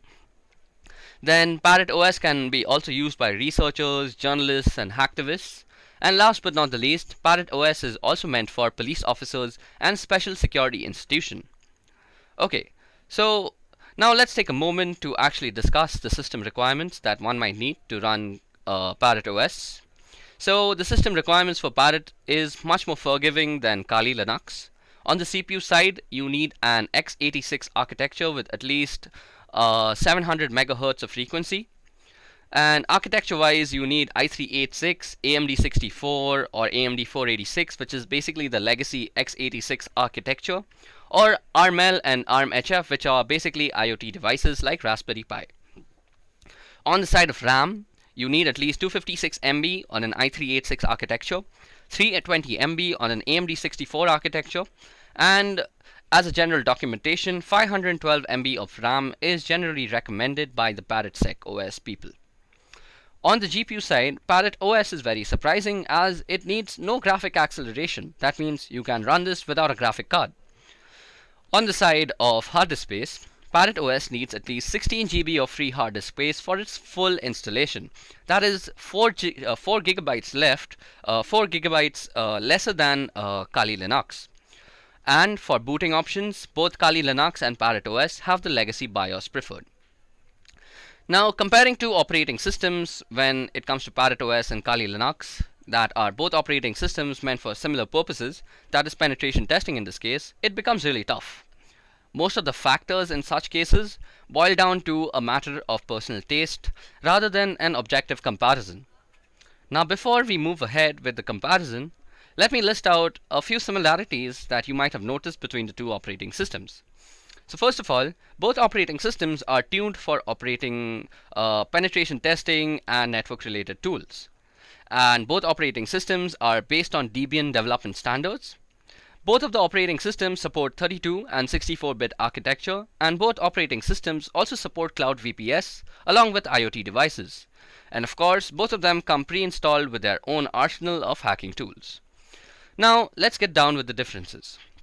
The first criteria of differences that we are going to discuss is hardware requirements. Now, as you guys can see on the slide, I have put down the system requirements of Parrot OS on the left hand side, and I have put down the system requirements of Kali Linux on the right hand side. So, as you guys can see, Parrot OS and Kali Linux both need 1 GHz dual core CPU. When it comes to RAM, Parrot OS needs much lesser RAM than Kali Linux. Parrot needs 384 MB of RAM for its minimal running time, and Kali Linux needs 1 GHz of RAM on the other hand. In terms of GPU, Parrot OS doesn't really need a graphic card as it has no need for graphical acceleration. Kali Linux, on the other hand, if you're trying to run the GNOME desktop version, you will certainly need a graphic card. On the other hand, Parrot OS needs 16 GB of free hard disk space for its full installation, and Kali Linux needs 20 GB of free space. So basically, Parrot OS is a much more lightweight version. So we see that Parrot OS definitely wins against Kali Linux when it comes to hardware requirements due to its lightweight nature. Not only does it require lesser RAM to function properly, but the full installation is also pretty lightweight thanks to the use of the Mate desktop environment by the developers. So basically, if you're having an older hardware configuration on your computer, Parrot OS should definitely be your choice. Now the next parameter that we're going to compare the two OSs in is look and feel. Now this section completely boils down to personal choice. Personally, I prefer the minimalistic look that is given by Parrot OS. The interface of Parrot OS is built using the Ubuntu Mate desktop environment. There are two clear sections. On top, you see a pane which contains applications, places, systems, which is much like Kali itself. Parrot also gives some cool information about CPU temperatures along with a usage graph. And the bottom pane contains the menu manager and the workstation manager, which is a brilliant addition to the Linux system. Kali Linux, on the other hand, follows the GNOME desktop interface. While it still has the functionality that is offered by Parrot OS, it doesn't provide the same clean and refined look in my opinion. If you don't know your way around a Kali interface, it is pretty easy to actually get lost. Now, the next parameter that we're going to compare them is hacking tools. Now, since both these operating systems are tuned for penetration testers and ethical hackers, I think hacking tools is the most important criteria that both the operating systems are going to be compared in. So when it comes to general tools and functional features, Parrot OS takes the prize when compared to Kali Linux. Parrot OS has all the tools that are available in Kali Linux, and also it adds its own tools. There are several tools that you will find on Parrot that is not found on Kali Linux. Let's take a look at a few of them. So the first one that you see is called Wi-Fi Fisher. Now, Wi-Fi Fisher is a rogue access point framework for conducting red team engagements or Wi-Fi security testing. Using Wi-Fi Fisher, penetration testers can easily achieve a man-in-the-middle position against wireless clients by performing targeted Wi-Fi association attacks. Wi-Fi Fisher can be further used to mount victim customized web phishing attacks against the connected clients in order to capture credentials or infect the victim stations with some sort of malware. Another tool that is seen on Parrot and is much appreciated that is not seen on the Kali side is called AnonSurf. Now, being anonymous for a hacker is the first step before hacking a system. And anonymizing a system in an ideal way is not an easy task. No one can perfectly anonymize a system, and there are many tools available on the internet that say that they anonymize system. One such tool is AnonSurf. Now, AnonSurf is pretty good as it uses the Tor IP tables to anonymize the whole system. Also, if you guys have not already realized this, Tor also comes pre-installed on Parrot, while it has to be externally installed on Kali. Now, these things that you see, that Wi-Fi Fisher, Tor browser, and AnonSurf, surely they can be imported and downloaded on Kali, but they don't really come pre-installed, and that is what counts right now. So, since Parrot OS also is designed with development in mind, it also comes pre-installed with a bunch of useful compilers for various languages and IDEs for their respective development, which is completely absent on the Kali Linux side. So for this part of hacking tools, Parrot OS definitely takes the prize. Now the next thing that we are going to compare both these operating systems is release variations. Now both operating systems come with a variety of variations, but Parrot OS has much more diversity in terms of variety. So let me just explain what I mean. So as you guys can see on the left hand side, I have listed down the release variations that are available for Parrot OS. Now, aside from the full editions, which is both provided by Parrot and Kali, they also both provide the light editions on Parrot side and the light edition on Kali side. They are both basically the same thing, wherein minimalistic tools are actually pre-installed and you can install and customize the operating system according to your own needs. If you don't choose to customize the operating system, you can very well use it as a very lightweight and portable operating system. So Parrot OS Lite Edition and Kali Lite Editions are two flavors of the operating system. Now this is where the differences start. So Parrot OS Air Edition also exists. So this is an edition that is used for wireless penetration testing and wireless vulnerability testing. So basically anything wireless, Parrot OS Air Edition does it faster and does it better. Then there's also Parrot OS Studio Edition, which is used for multimedia content creation. Yes, you heard that right. Parrot OS can also make content for your social media. So if you're thinking about using Parrot OS for marketing as well as security, Parrot OS here is definitely your go-to operating system. Kali, on the other hand, aside from its light version and full edition, offers some desktop interfaces like the E17, KDE, XFCE, the Ubuntu Mate, and the LXDE. So these are basically just skins that run over Kali and basically make Kali look a little different from one another. You can check out all these different customizations on the Kali documentation. Other than that, Kali has also support for cloud and IoT devices in the form of the ARM-L and ARM-HF releases. These releases are also available in Parrot OS, so Parrot OS doesn't stand down. So as you guys see, Parrot OS provides you a lot of diversity in the variety that it is offering. So in my opinion, Parrot OS also takes the prize in this section. Now the main question remains, which of these two distributions is better for beginners? Well, it is to be duly noted that both these distributions are not exactly meant for beginners. If you want to learn about Linux as an operating system, you're better off using something like Ubuntu or Deepin. This also doesn't mean that you cannot learn the basics on Parrot or Kali. On the other hand, if you are already knowing the basics of Linux and want to get your hands on an operating system to learn ethical hacking, I'd personally recommend using the ParrotSec OS Lite edition. This is because the Lite version comes with the bare minimum of networking tools. This means as you learn your ethical hacking concept slowly, you could develop or install tools one by one, instead of being overwhelmed with a whole bunch of them from the beginning. Not only does this allow yourself to evolve as an ethical hacker and penetration tester, but it also makes sure your fundamentals are built in a methodical manner. Now, I recommend Parrot OS over Kali for one other reason too. That is because the default user for Kali is root. This makes the environment a whole lot more aggressive, and mistakes tend to be punished and a whole lot more difficult to deal with. So this means that Parrot OS is generally the winner in my opinion.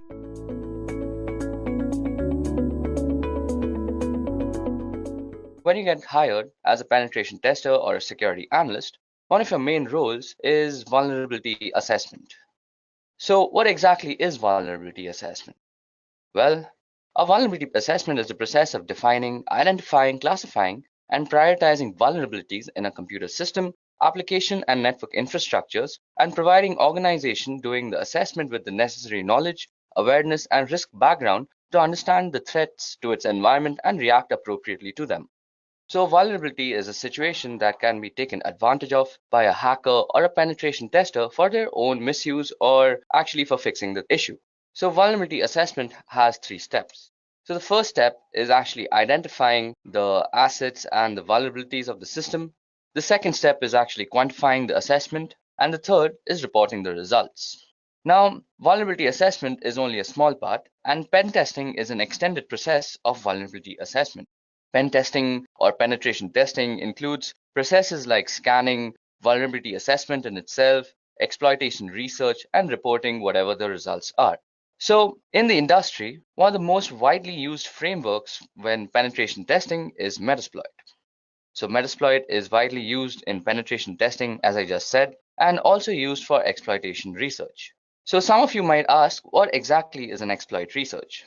Well, in this world, there are tons of exploits, and the way to approach each one of them is ever so different. So what we have to do is exploit all the research that is available to us, and we have to find the best way to approach them. So suppose, for example, you have a secure shell login. So the best way to actually approach a secure shell login, until my knowledge, is that you have to get a backdoor access to this from the port numbers that you can scan via Nmap or Zenmap. Okay, so without wasting much time at looking at PowerPoint presentations, let's actually get started as to how we can use Metasploit. So Metasploit is a freely available open source framework that is widely used by pen testers, as we just discussed. So to actually install Metasploit, which is easily available on Linux and Windows, I guess. Let me just check it out. So you go on your browser and you type Metasploit downloads. Now you just visit the first link, and as you guys can see, it says it's the world's most used penetration testing tool. And then you just download the Metasploit framework by clicking the download button here. So y'all might also find a pro version, which is a paid thing. And this has a little bit of extra features like group support and actually helping a company work as an organization. but we don't actually need that when practicing our pen testing abilities. So for that, you just go ahead and download Metasploit framework and install it on your system. Above that, there's another thing I want to make you guys aware of, and that is Metasploitable. So when actually pen testing, we need a server or a website to actually pen test things on. So normally this is a very illegal thing to do without permission. So Metasploitable has actually created a server with a lot of vulnerabilities on it, and it's called Metasploitable 2. So Metasploitable 2 is easily downloadable from this link, and it's a VirtualBox file. So you guys must have a virtual machine software on your system to actually set this thing up. I'll also go through how to actually set up Metasploitable because it has a lot of configuration and network management to go with it. So we'll get to that later. But for now, let's get started with Metasploitable. So before that, Metasploitable is written in Ruby.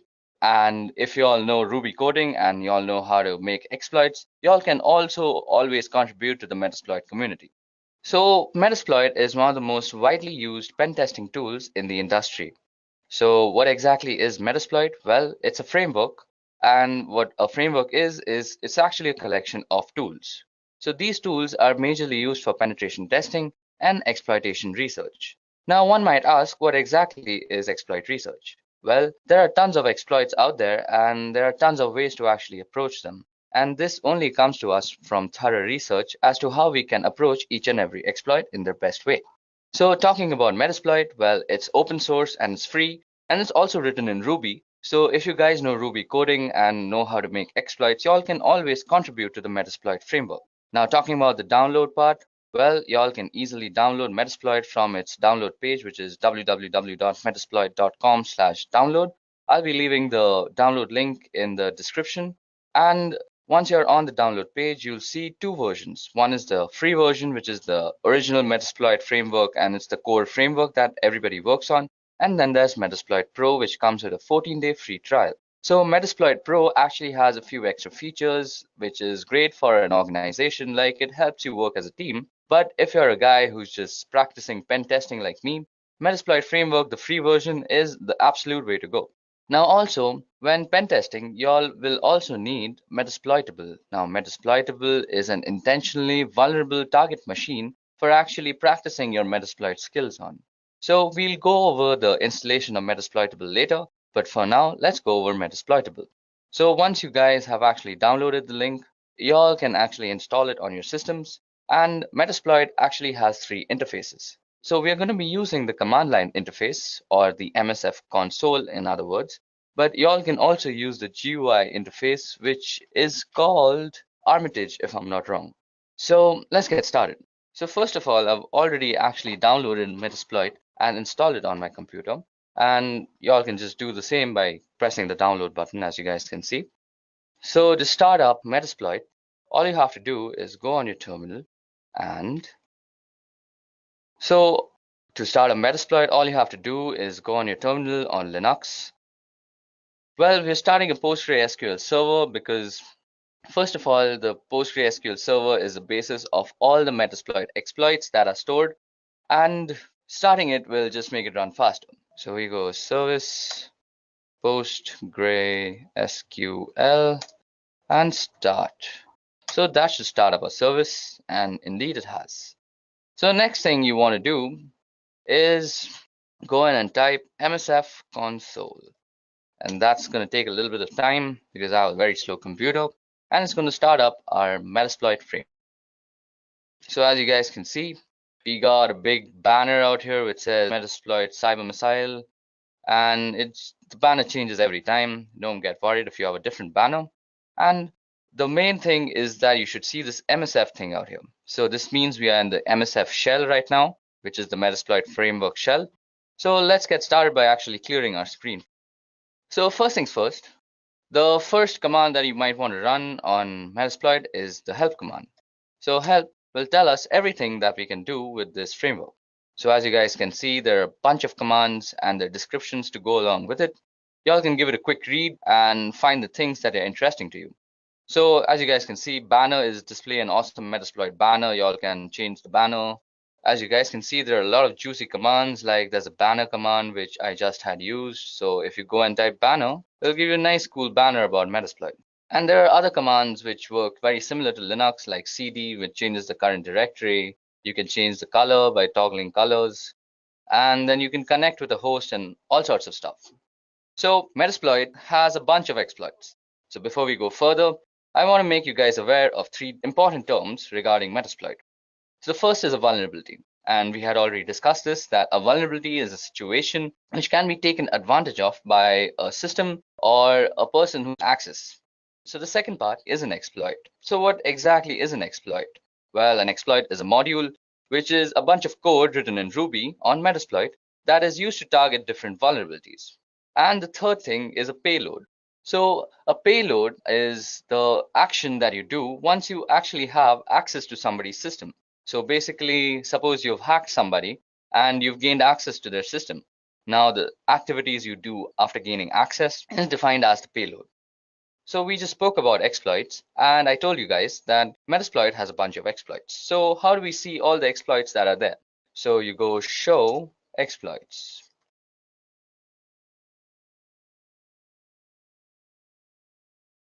Well, as you guys can see, we've loaded up a bunch of exploits, which is basically all the exploits that Metasploit has to offer at this moment. So let me just increase the screen a bit. And let's scroll completely to the top.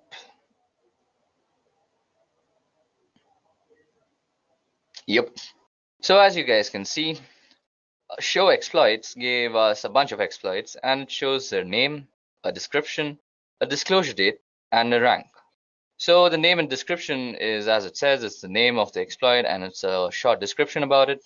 The disclosure date is when the exploit was actually released by Metasploit, and the rank is how it has fared against the vulnerability it was released for since it was actually released. So as you guys can see, ranks range from excellent, great, good, and stuff.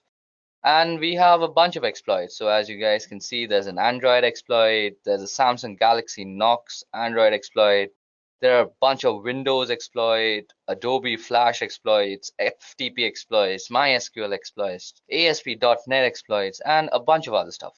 So as you guys can see, there are a bunch of exploits to use, and it can get confusing and rather troublesome to search for the exploit you actually want to use. So as a pen tester, you can always go for the search keyword, which is basically, suppose you know that you have a MySQL server which has a bunch of vulnerabilities and you want to test those out.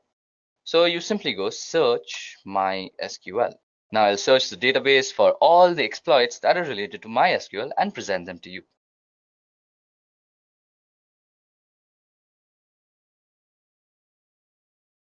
Okay, so we have our results. So as you guys can see, we have a bunch of MySQL related modules now.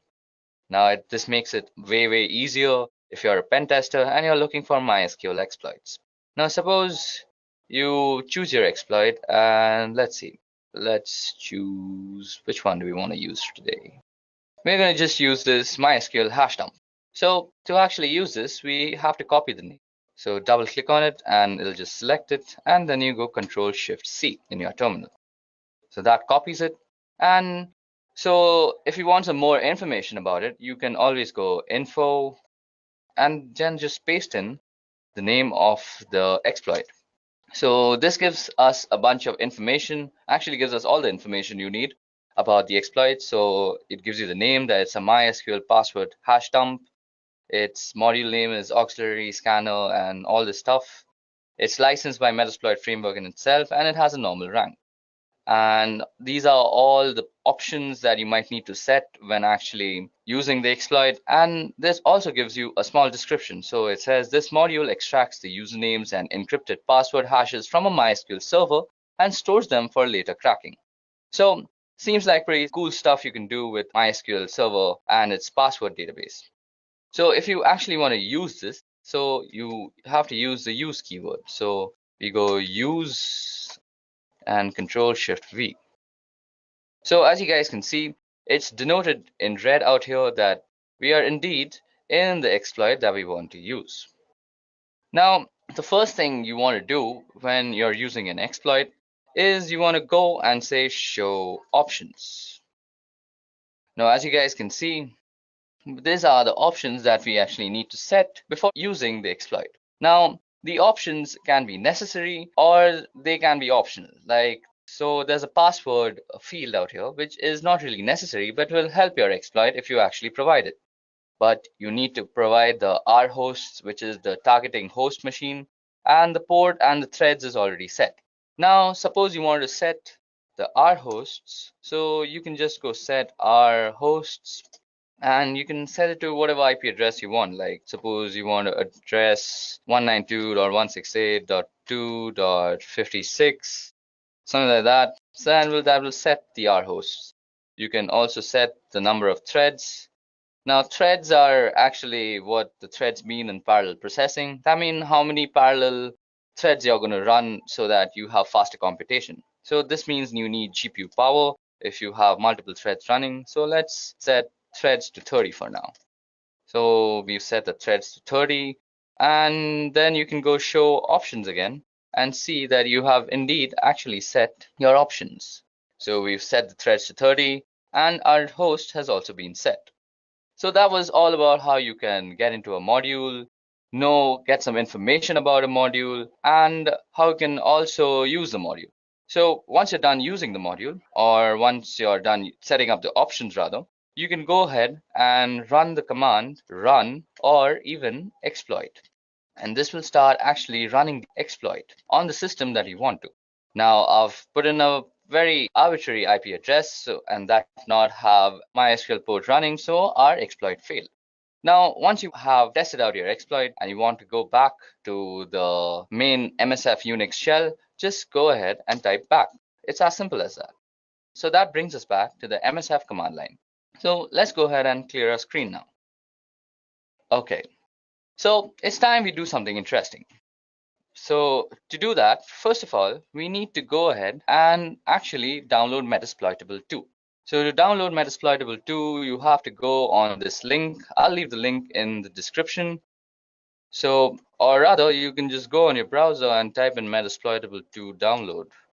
So Metasploitable, as we had earlier discussed, is a Linux-based distribution, and it's mostly meant for actually practicing your pen testing skills. So basically, it has a bunch of ports open on it. So it's basically just for your ease so that you don't go ahead and test it out on some valid website and then get thrown into jail, because that's a very illegal thing to do. So go ahead and download Metasploitable 2 and then also download Oracle VirtualBox Machine or Oracle VirtualBox. So you all can also easily download that from www.virtualbox.org. And this is because you should never run Metasploitable 2 on a system that is connected to a network. You should always use it on a virtual machine because it's protected that way so that nobody else can access it. So to actually set up Metasploitable, once you've downloaded it, you go ahead and open up your VirtualBox. So out here, you have to go into Global Tools and you create a host-only network manager. Now I've already created a host-only network manager, and then you go ahead and enable the DHCP server by pressing this out here, like enable. Then you go back and you just go new. You give it a name, like whatever you want to name it. I have already named mine Metasploitable 2, as you guys can see. So we're going to call this demo for just demonstration purposes. Choose the type to be Linux, and it's Ubuntu 64-bit. Click next, give it a gig of RAM, and you are going to use an existing virtual hard disk. So out here, you just click on this button out here, and you browse to the place where you've actually downloaded and unzipped your Metasploitable download file. Then you'll get this virtual machine disk file, this is a VMDK file, and you just go ahead and load it up. So I'm not going to do that again because that's just going to eat up my RAM, and I've already installed it out here. So that was all about the installation and the configuration. So now let's get started and let's start playing around with Metasploitable. So once you're done downloading and installing Metasploitable on your computer, all you have to do is go ahead and start it up in your VirtualBox machine. And the login ID and the password both are MSF admin.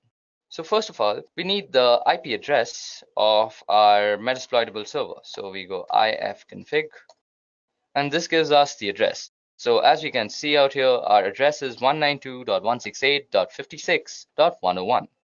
So once you go ahead and started up Metasploitable, it's time that we go ahead and exploit all the vulnerabilities that is presented to us by Metasploitable 2. So to do that, let's head back to our Linux terminal again. So once we have the IP address, that was 192.168.56.101 if I am correct. So let's go and quickly get a little bit of information about that. So who is 192.168.56.101? So this will give us a who is on Metasploitable 2, and it'll give us a bunch of information as to how the server is set up, where it is set up, the ports that are open, and various other things.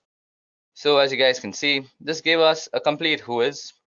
So to get some more information about our Metasploitable server, we're going to be using Nmap. Now, if you guys don't know about how to use Nmap, you can go out and check my other video on the playlist. I've made a pretty good Nmap tutorial.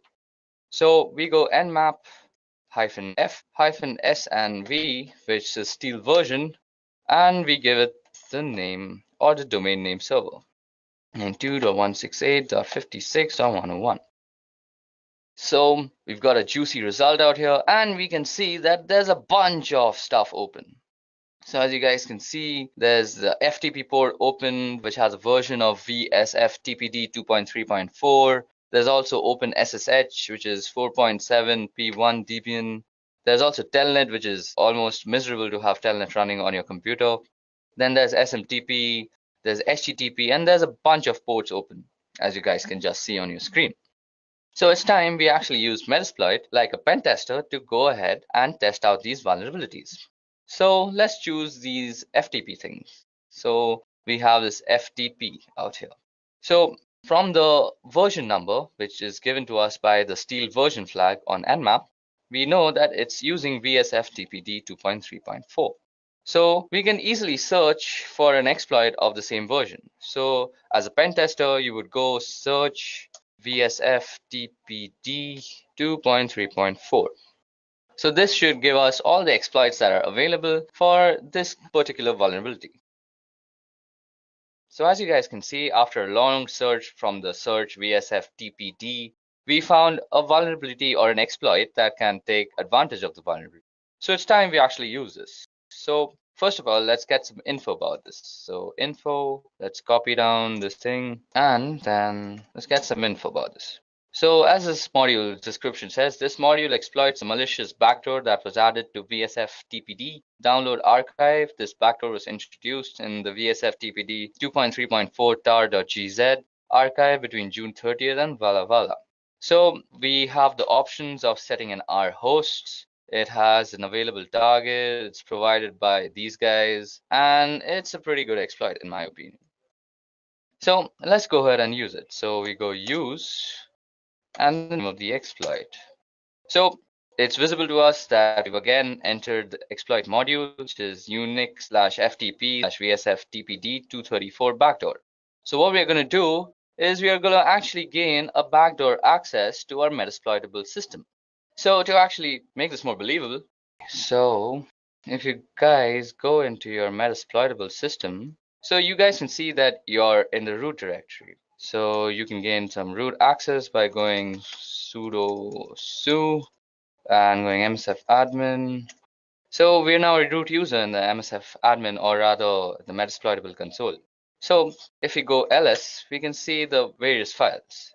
And if we go /home, we're in the home directory now. And if we do ls out here, we can see that there are a bunch of stuff. So there's an FTP folder, there's a hacked folder, there's an MSF admin folder, and there's service and there's user. So that's 5 folders if you guys remember. So now what we're going to do is we're going to gain some backdoor access into this system, and we're going to create a bunch of folders in the home directory. So let's get on doing that. So to do that, we head back to our Metasploit terminal, and we go show options as we had already entered our exploit. So go show options. So as we see, the options that we have to provide is the R host and the port number. Now the port number has already been set because it's 21, and that's where FTP runs, or rather TCP runs. And we now just have to set the host. So to set the host, we have to just put in the IP address of our Metasploitable server.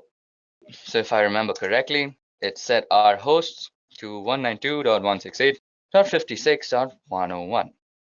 So that has set our hosts. So we can again check that if we've done it correctly by going show options. and we indeed have set our hosts. Now all we have to do is run the exploit. So we go and hit run. So as you guys can see, we have actually gained a backdoor service has spawned and it's handling, and the command shell session has started. Now you might be confused as to why do I have this blinking line? Well, this blinking line actually means that you are inside the Metasploitable server. That means we have already gained a backdoor access, and this blinking line denotes that we are on the terminal of Metasploitable 2. Now if you guys don't believe me, let's do some experimenting. So as I had said, I'll create a bunch of folders in the home directory. So let's change to the home directory first. Or rather, first you can also do a who am I, and instead you that you're the root user. Next, you go and do cd/home, and I'll change to the home directory. Now, let's make a bunch of folders, like make directory, this is a test. So that should have made a directory. So let's go into that directory, cd, this is a test. So we're already into the directory, this is a test. Now let's make a file called targets.txt. So that creates the file. So just to see if you have actually done it properly, let's go back to our Metasploitable server. Now in the home directory, you go and type in ls again. Okay, so let's type in ls and see. So as you guys can see, we have created a this is a test folder, and it's already available there. So let's go and move into that folder. So this is a test, and we are already in that folder. So, and we had also created a text file which was called targets. So that was ls, and it should give us a targets.txt. So as you guys just saw, we gained a backdoor access into a remote system through a vulnerability that was available to us on the FTP port. So we first did that by scanning the entire domain name server of Metasploitable via Nmap and gaining some intelligence as to what ports are running and what ports are actually open. Then we found out that the FTP port was open. Then we went on to Metasploit and we found out exploit that vulnerability very successfully. We found out how to use the exploit, some information about that exploit, and in the end, we actually executed our commands. And we are already in that folder. So, and we had also created a text file which was called targets. So that was ls, and it should give us a targets.txt.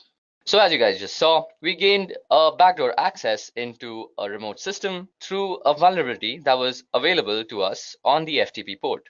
So we first did that by scanning the entire domain name server of Metasploitable via Nmap and gaining some intelligence as to what ports are running and what ports are actually open. Then we found out that the FTP port was open. Then we went on to Metasploit and we found out exploit that vulnerability very successfully. We found out how to use the exploit, some information about that exploit, and in the end, we actually executed our commands.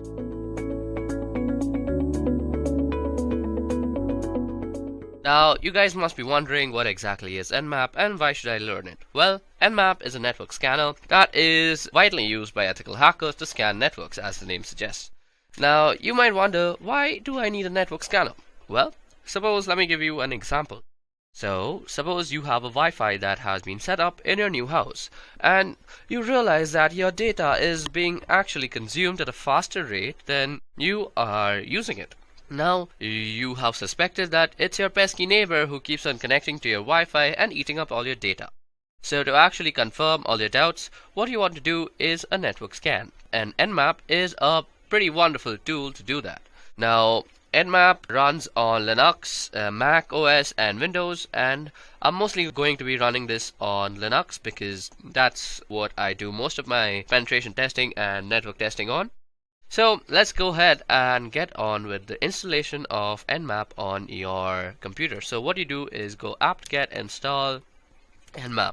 Now for this you have to be logged in as root. If you're not logged in as root, just add sudo before this whole command and it will install it. Now I already have Nmap installed, so I'm not really going to install it again and again, so let's just go ahead and just do a few scans on our website, that is www.edureka.co, and we are going to see what we get back as results. So first of all, let me just show you how you can scan a certain domain name service or certain DNS. So Nmap, we are going to use a flag all the time. Now let me just tell you what are flags. So if you just go into Nmap and type --help, this will give you all the flags and options that are available to actually use on Nmap.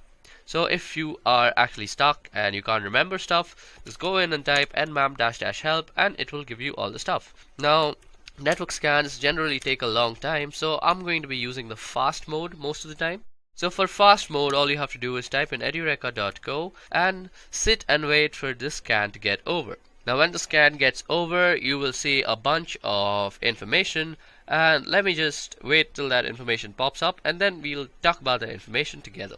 Okay, so as you guys can see, our scan has been completed. It took 13.71 seconds to actually do the scan. Now as you guys can see, it shows us the ports, the states, and the services. Now the ports is basically the port number which our service, that is also bind to, is working on. So we can see that SSH service is working on port number 22, SMTP on 25, HTTP on 80, RPC bind on 111, and HTTPS on 443. So that is how you can use Nmap to scan a certain website. Now if you see, Nmap has also given us the public IP of the DNS, because what Nmap does is it looks up the DNS and then translates it to an IP that is recognized to that DNS server.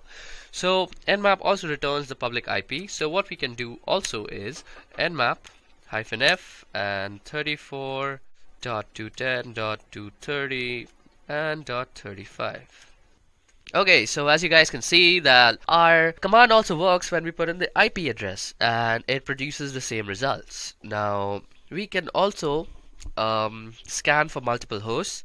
Now suppose you are on a network and you want to scan for multiple hosts. Now you don't really want to run different commands for that. Now what you can do is just go in and type nmap and a bunch of IP addresses like 192.168.1.1 and 192.168.1.2 and 192.168.1.3.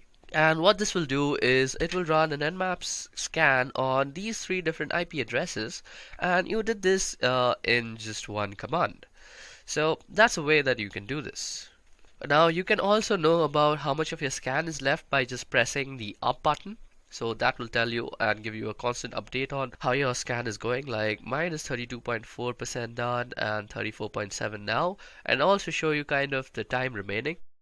Okay, so till this port scan is going on, let me just tell you about the states. Now states can be of two types: open, closed, and unavailable. Sometimes you'll see that it is unavailable, and that's because some sort of firewall or something is running out there.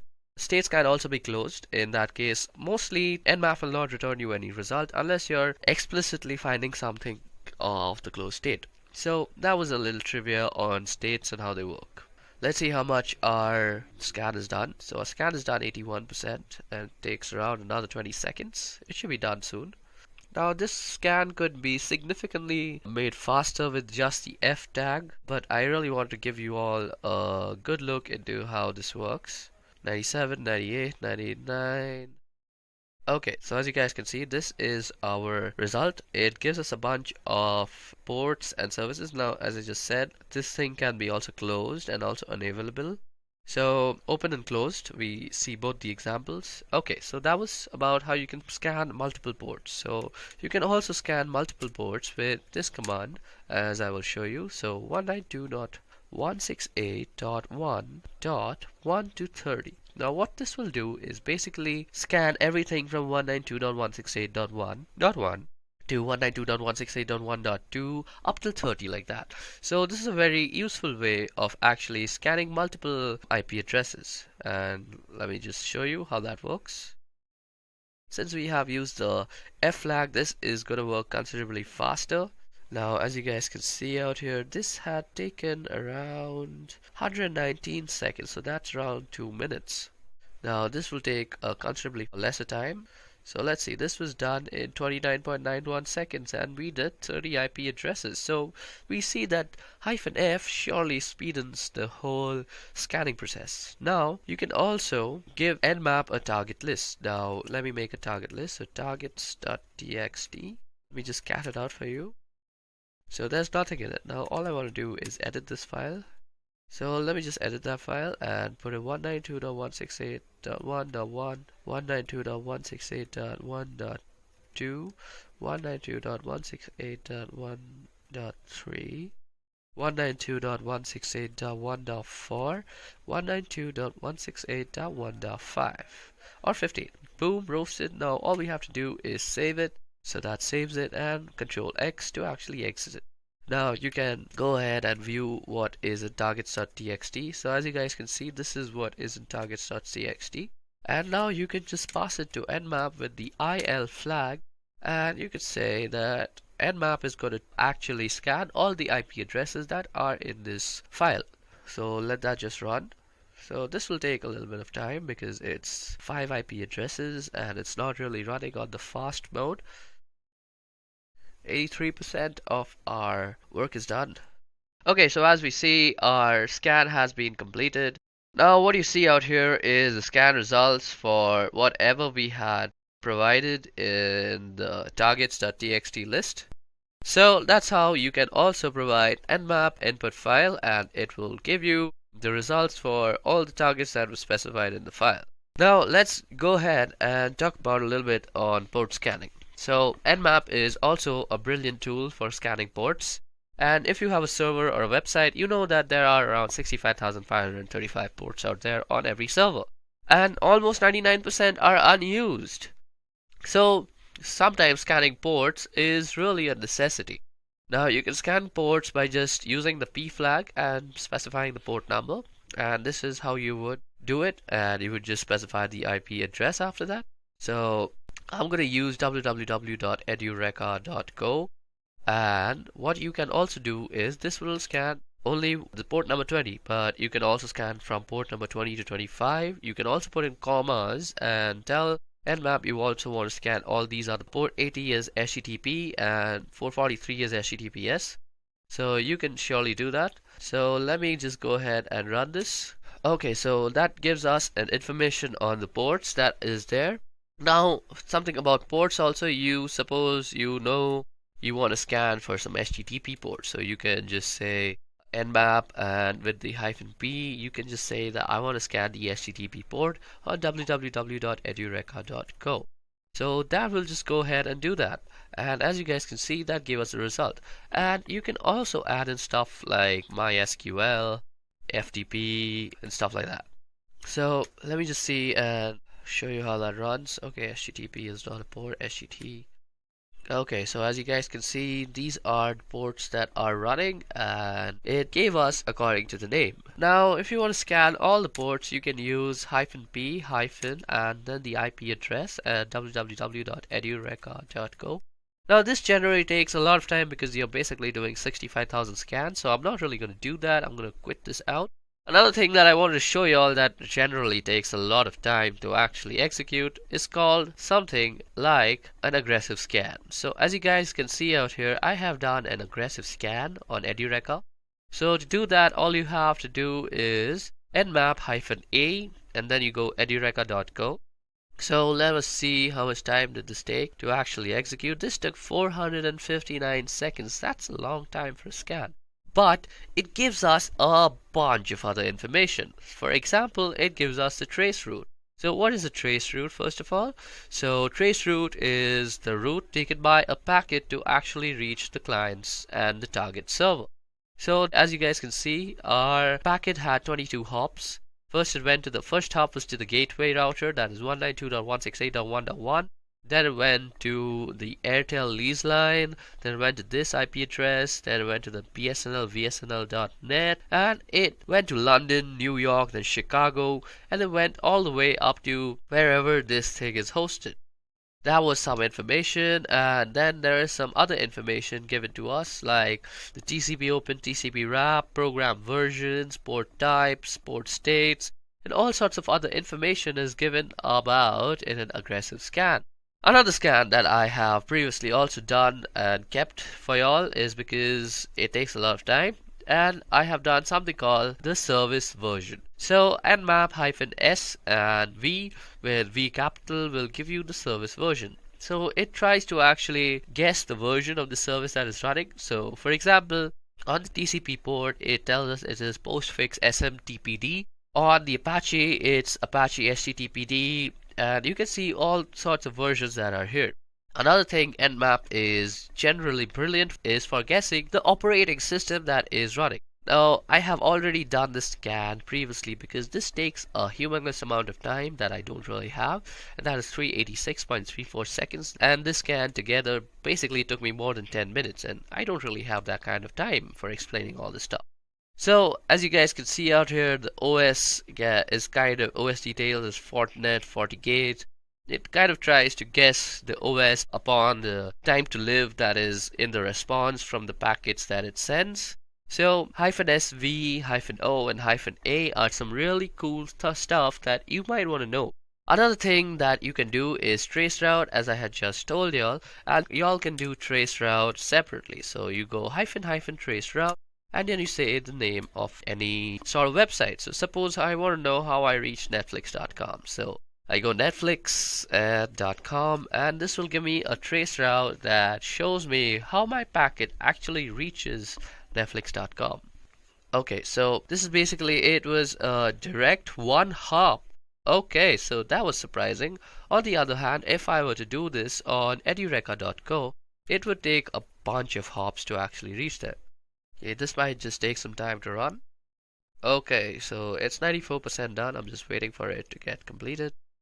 Okay, so this gave us the hop, and as you guys can see, we took 22 hops to actually reach edureka.co, and it's the same process. You go through a bunch of IP addresses, and then you reach this thing called US West to compute.amazon AWS. Okay, so that was about traceroute.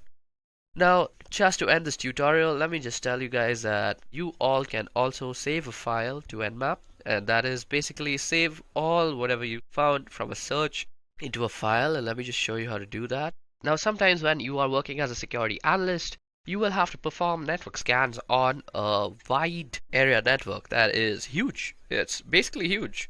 And these scans take a lot of time, and you don't really have the space on your command line to actually store that and see that in a way that is feasible for analysis. So what you want to do is actually save it in a file. So what you can do is say nmap on, and then you can say the name of the file. We could say results.txt, and we could save this in file. So www.edureka.co. So whatever search result is going to be generated is going to be stored in this file called results.txt. Now this file need not exist from before. It will just be created by Nmap. And now you see if I do ls, we have a targets or a results.txt. Now if I just cat out that file, let me just less it actually. Results.txt. And what you see out here is an Nmap scan result that is stored. Another thing that I would like to show you all before I end this Nmap tutorial is a verbose mode. So for verbose mode is basically when we were pressing up arrows to see how much of our scan is done, you can basically do that with verbose mode. So you go -F and -V for verbose, and you could say www.edureka.co. And this will basically give you a verbose mode of what is actually going on. I'll tell you everything, and boom, roasted, there it's done. And we have finished our Nmap tutorial. And now you see if I do ls, we have a targets or a results.txt. Now if I just cat out that file, let me just less it actually. Results.txt. And what you see out here is an Nmap scan result that is stored. Another thing that I would like to show you all before I end this Nmap tutorial is a verbose mode. So for verbose mode is basically when we were pressing up arrows to see how much of our scan is done, you can basically do that with verbose mode. So you go -F and -V for verbose, and you could say www.edureka.co. And this will basically give you a verbose mode of what is actually going on. I'll tell you everything, and boom, roasted, there it's done. And we have finished our Nmap tutorial.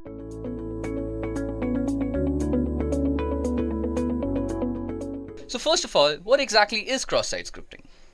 Well, cross-site scripting refers to client-side code injection attacks wherein an attacker can execute a malicious script, also commonly referred to as a malicious payload, into a legitimate website or web application. Now, XSS is amongst the most rampant of web application vulnerabilities and occurs when a web application makes use of something like an unvalidated or unencoded user input within the output that it generates. Now, by leveraging XSS, an attacker does not target a victim directly. Instead, an attacker would be exploiting a vulnerability within a website or something like a web application that the victim would visit, and essentially using the vulnerable website or the web application as a vehicle to deliver a malicious script to the victim's browser. Now, while XSS can be taken advantage of within a VirtualBox script, ActiveX, and Flash, unquestionably the most widely abused is JavaScript. This is mostly because JavaScript is the fundamental to any browsing experience. All the modern sites today have some JavaScript framework running in the background. Now, XSS can be used in a range of ways to cause serious problems. Well, the traditional uses of XSS is the ability for an attacker to steal session cookies, allowing an attacker to probably impersonate a victim, and that just doesn't stop there. So XSS has been used to wreak havoc on social websites, spread malware, website defacements, and phish for credentials, and even used in conjunction with some clever social engineering techniques to escalate to even more damaging attacks. Now, cross-site scripting can be classified into three major categories. So the first is reflected cross-site scripting, the second is stored or persistent cross-site scripting, and the third is DOM-based cross-site scripting. So out here, DOM refers to the document object model that is used while web application building. So let's take a moment to discuss the three types of cross-site scripting. So the first one we're going to be discussing is reflected cross-site scripting. Now, by far the most common type of cross-site scripting that you'll be coming across is probably reflected cross-site scripting. Here, the attacker's payload is a script and has to be part of a request which is sent to the web server and reflected back in such a way that the HTTP response includes the payload from the HTTP request. Now, using a phishing email and other social engineering techniques, the attacker lures in the victim to inadvertently make a request to the server which contains the cross-site scripting payload, and then he ends up executing the script that gets reflected and executed inside his own browser. Now, since reflected cross-site scripting isn't really a persistent kind of attack, the attacker needs to deliver this payload to each victim that he wants to serve. So a medium like a social network is very conveniently used for dissemination of these attacks. So now let's take a step-by-step look at how cross-site scripting actually works. So firstly, the attacker crafts a URL containing a malicious string and sends it to the victim. Now the poor victim is tricked by the attacker into requesting the URL from the website which is running a website response script, and then the website includes the malicious string from the URL in the response. And then in the end, the victim's browser executes the malicious script inside the response, sending the victim's cookies to the attacker's server. Okay, so at first, reflected XSS might seem very harmless because it requires the victim himself to actually send a request containing a malicious string. Now, since nobody would be willingly attacking himself, so there seems to be no way of actually performing the attack. But as it turns out, there are at least two common ways of causing a victim to launch a reflected cross-site attack on himself. So the first way is if the user or targets a specific individual and the attacker can send a malicious URL to the victim, for example using email or for example instant messaging, and then trick him into visiting the site. Secondly, if the user targets a large group of people, the attacker then can publish the link or the malicious URL on his own website or social media, and then he'll just wait for visitors to click on it. So these two methods are similar and both can be very successful with the use of a URL shortening service like one provided by Google. So this masks the malicious string from users who might otherwise identify it. Okay, so that was all about reflected cross-site scripting. Let's move on to stored cross-site scripting now. So the most damaging type of cross-site scripting that is there today is persistent or stored cross-site scripting. In stored cross-site scripting attacks, in stored cross-site scripting attacks, the attacker is injecting a script into the database that is permanently stored on the target application. So a classic example is a malicious script inserted by an attacker in the comment field or on a blog or a forum post. So when a victim navigates to the affected web page now in a browser, the cross-site scripting payload will be served as a part of the web page, just like any legitimate comment would be. Now this means that the victim will be inadvertently ending up executing the malicious script once the page is viewed in the browser. Now let's also take a step-by-step look at how cross-site scripting in the stored version works. So the attacker uses one of the website's form to insert a malicious string into the website's database first. Now the victim unknowingly requests a page from the website, and then the website includes the malicious string from the database in the response and then sends it to the victim. Now the poor victim will be actually executing the malicious script inside the response and sending all the cookies to the attacker's server. So that's basically how stored or persistent cross-site scripting works. Now it's time for the last type of cross-site scripting, which is document object model based cross-site scripting. So DOM based cross-site scripting is an advanced type of cross-site scripting attack. So which is made possible when the web application's client-side script writer uses provided data to the document object model. So basically it means that data is subsequently read from the document object model by the web application and outputted to the browser. So if the data is incorrectly handled in this place, an attacker can very well inject a payload which will be stored as a part of the document object model and then executed when the data is read back from the DOM. Now let's see how that actually happens. So first the attacker crafts a URL containing a malicious string and sends it to the victim. Now this victim is again tricked by the attacker into actually requesting the URL from the website. This is like the primary step in actually performing cross-site scripting. Now the third step is that the website receives the request but does not include the malicious string in the response. Here's the catch of DOM-based cross-site scripting. So now the victim's browser executes the legitimate script inside the response, causing the malicious script to be inserted into the page. That is basically into the inner HTML attributes. And the final step is then the victim's browser then executes the malicious script inserted into the page and then just sends the victim the cookies to the attacker's server. Now, if you guys must have realized, in the previous examples of persistent and reflected cross-site scripting, the server inserts the malicious script into the page, which is then sent as a response to the victim. Now, when the victim's browser receives the response, it assumes that the malicious script is to be a part of the page's legitimate content and then automatically executes it during page load as with any other script would be. But in a DOM-based attack, there is no malicious script inserted as a part of the page. The only scripts that are being actually automatically executed during the page load is legitimate part of the page. So that's the scary part. So the problem is that this legitimate script directly makes user input in order to add HTML to the page. So the malicious string is inserted into the page using inner HTML. So it's passed as HTML. So mostly people who are actually servicing or surveying any server for cross-site scripting attacks, they will not be actually checking the client side. So it's a very subtle difference, but it's very important. So in traditional cross-site scripting, the malicious JavaScript is actually executed when the page is loaded as a part of the HTML server. And in DOM-based cross-site scripting, the malicious JavaScript is executed at some point after the page has already been loaded, because the page's legitimate JavaScript treating user input is using it in an unsafe way. So now that we have actually discussed all the three types of cross-site scripting that is widely available today, now let's see what can actually happen if if you were actually a victim of cross-site scripting, So let's see what can happen if you actually were a victim of cross-site scripting. So the consequences of what an attacker can do with the ability to execute JavaScript on a web page may not immediately stand out to you guys, but especially since browsers like Chrome run JavaScript in a very tightly controlled environment these days, and JavaScript has very limited access to users' operating systems and user files. But when considering that JavaScript has the access to the following that we're going to discuss, we can only see how creative JavaScript attackers can get. So firstly, with malicious JavaScript has access to all the same objects that the rest of the web page has. So this includes a thing called cookies.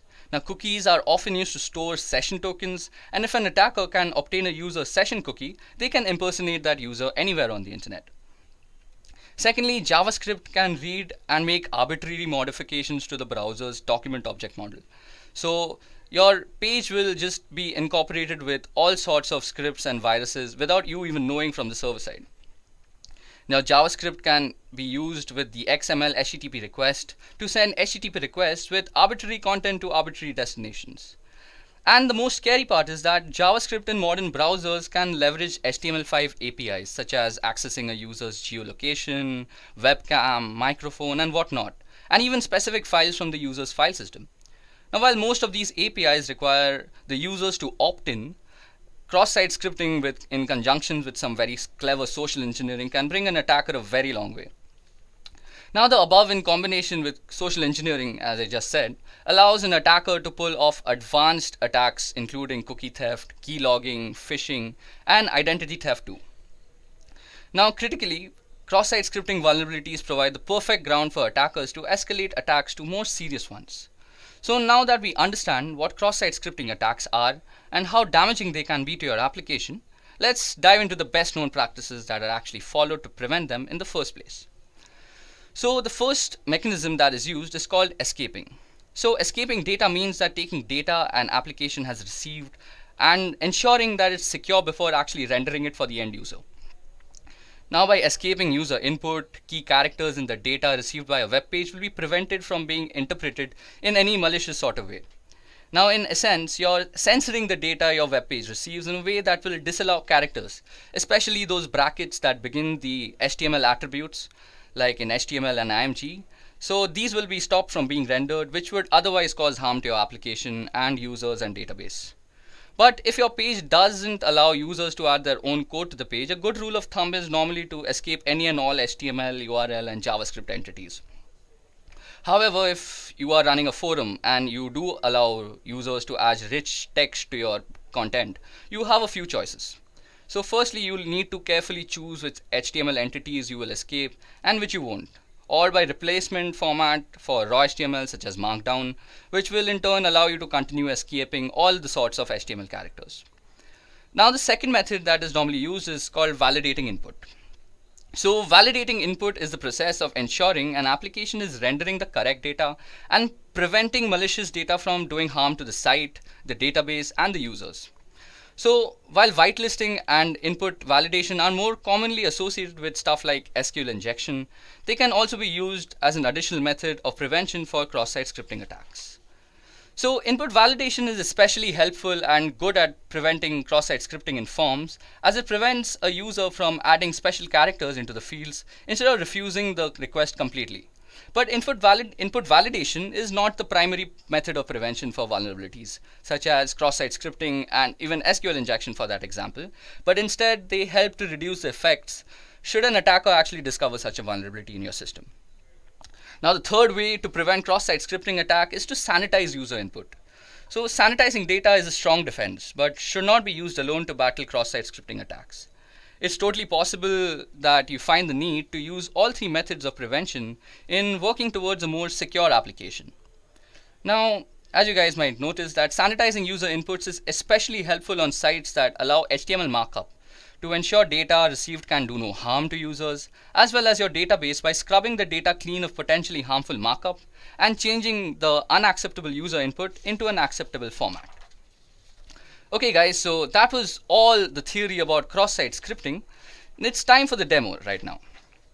So for the demonstration now, I'm going to be showing you guys the three types of cross-site scripting that we have discussed throughout the course of this session. So not only will this be rather interesting to see how cross-site scripting works on a vulnerable web application, but it will also give us a better understanding of cross-site scripting in itself.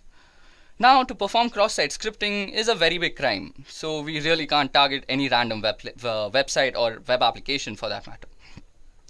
So keeping that thing in mind, I have chosen the Broken Web Application project. So this is brought to us by OWASP, which stands for Open Source Web Application Security Project. Now, the Broken Web Application Project, or BWAP, is a broken web application that is intentionally vulnerable, and it incorporates a majority of the known bugs that are out there. And it is widely used by security enthusiasts, students, and practicing ethical hackers to mostly practice and nurture their skills in the right direction. Okay, so to get started, first of all, we need to download a few files and get things ready. So first of all, we'll download the Broken Web Application project, and I'll be leaving the download link in the description just in case you guys want to practice in your own free time. Secondly, we'll need to download a VirtualBox. Now, after we have both the files ready and we have it installed and we have our Broken Web Application installed in the virtual machine, we are good to go. Now, I've already done all that boring job and actually installed the Broken Web Application. As you guys can see, I'm already running the OWASP Broken Web Application on my virtual machine, and this is the OWASP virtual machine. So as you guys can see, it's based off Linux, and if we go ifconfig, it'll give us the IP address that it's running on. So as you guys can see, it's running on 192.168.146.4. So if we just head over there, yeah, I've already opened that up, we get a portal. So for this particular demonstration, I'm going to be using the Broken Web Application project and also WebGoat. So first of all, let's head over to the Broken Web Application project. So we'll be greeted with a login screen out here, and the credentials for this is B and bug, as you guys can see. So just go and enter login after you've entered the credentials.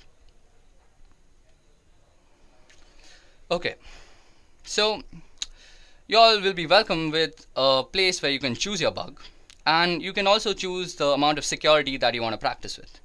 So since this is a very simple demonstration, I'm going to set the security to low, and the first thing that we're going to test is actually reflected cross-site scripting.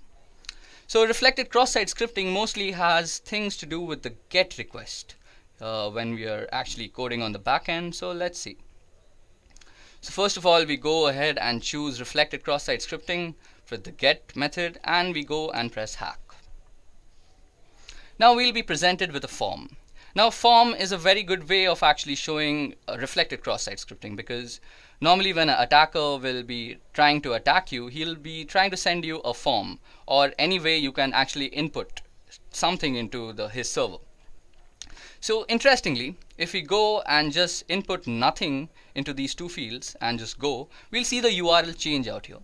So firstly, you guys see that the fields are very clearly visible, and these are the two fields, and that means that it's an unencoded input. So this is a very rich place to actually practice your web vulnerability and penetration testing skills. So if I were a hacker, I would try and run a script out here.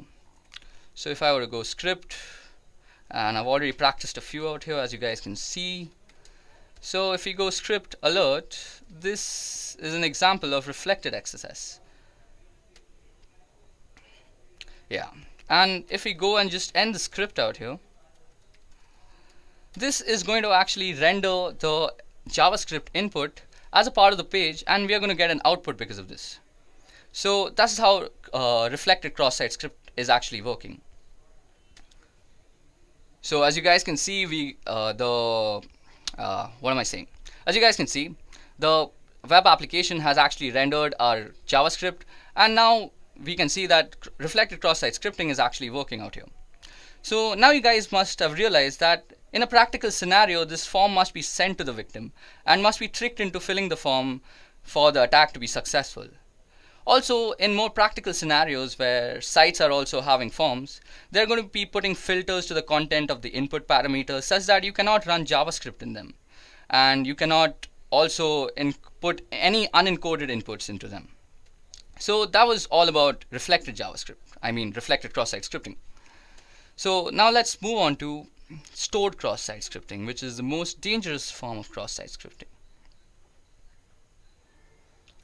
Okay, so as I had discussed, the comment sections are normally the best place for actual stored cross-site scripting. So as you guys can see out here, we already have a few comments that I had added for practicing.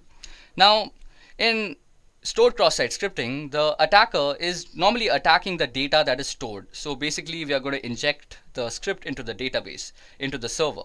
So if the script has some malicious intent, and it can do a multitude of things if it has a malicious intent, we'll not get into that. So for that reason, let's first add a normal comment out here. So let's say if this was a blog, I'd say good job there, like I'd said, or something like, hey man, nice work. And if you go and press submit, okay, it's showing this is an example of persistent cross-site scripting because I had already inserted a malicious script. So this is that script out here, the second input. But just for demonstration purposes, let's go and input it again. So we can also input raw data, that is unencoded input, in the form of a script. So let's go alert. And let's just print hello world.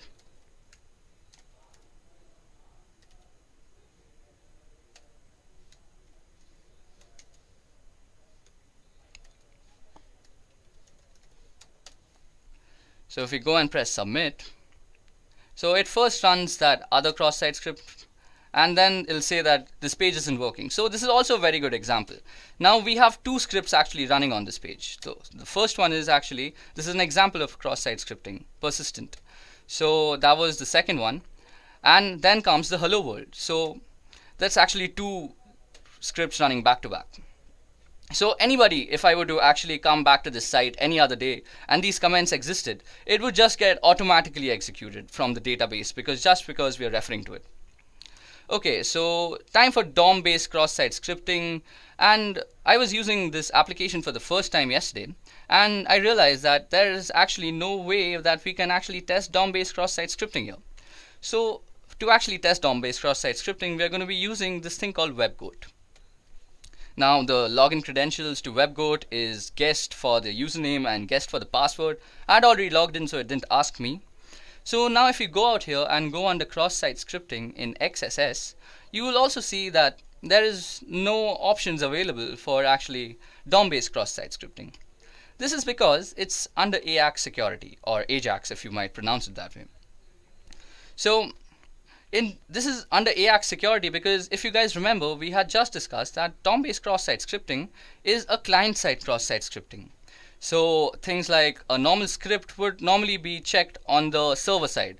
But when we are talking on client side, we are talking about languages like HTML, AJAX, etc. So you can put your scripts in HTML form. So suppose we were to go, so let's input a script first. So suppose we were to go script hello world. Now if we go and submit the solution, nothing actually happens because we are actually putting in encoded inputs out there. It's the DOM that is unencoded. Now if we were to actually go in and input in a language that the client side actually understands, for example HTML, so we'd immediately get a result. So first of all, it's going to actually manipulate the inner HTML attributes of the site. So if we go image and we put a source, now let's not give the source anything, and on alert, on an error, we're going to run some simple JavaScript. So alert, and we can say this is an example of DOM-based XSS. Now as soon as I end the image tag, this is going to get run because the client side is always rendering the client side page. So watch this. Sorry, I think I mistyped somewhere. Okay, let's go again. So image. Okay, let's use something I've already used. And you can see that it says hacked. And out here, we've not even pressed submit solution. So out here, you can see that as soon as we completed it, it's again saying hacked. So that means as soon as you complete the query or the client-side HTML language, so that will completely trigger the cross-site payload. Image tag, this is going to get run because the client side is always rendering the client side page. So watch this. Sorry, I think I mistyped somewhere. Okay, let's go again. So image. Okay, let's use something I've already used. And you can see that it says hacked. And out here, we've not even pressed submit solution. So out here, you can see that as soon as we completed it, it's again saying hacked. So that means as soon as you complete the query or the client-side HTML language, so that will completely trigger the cross-site payload.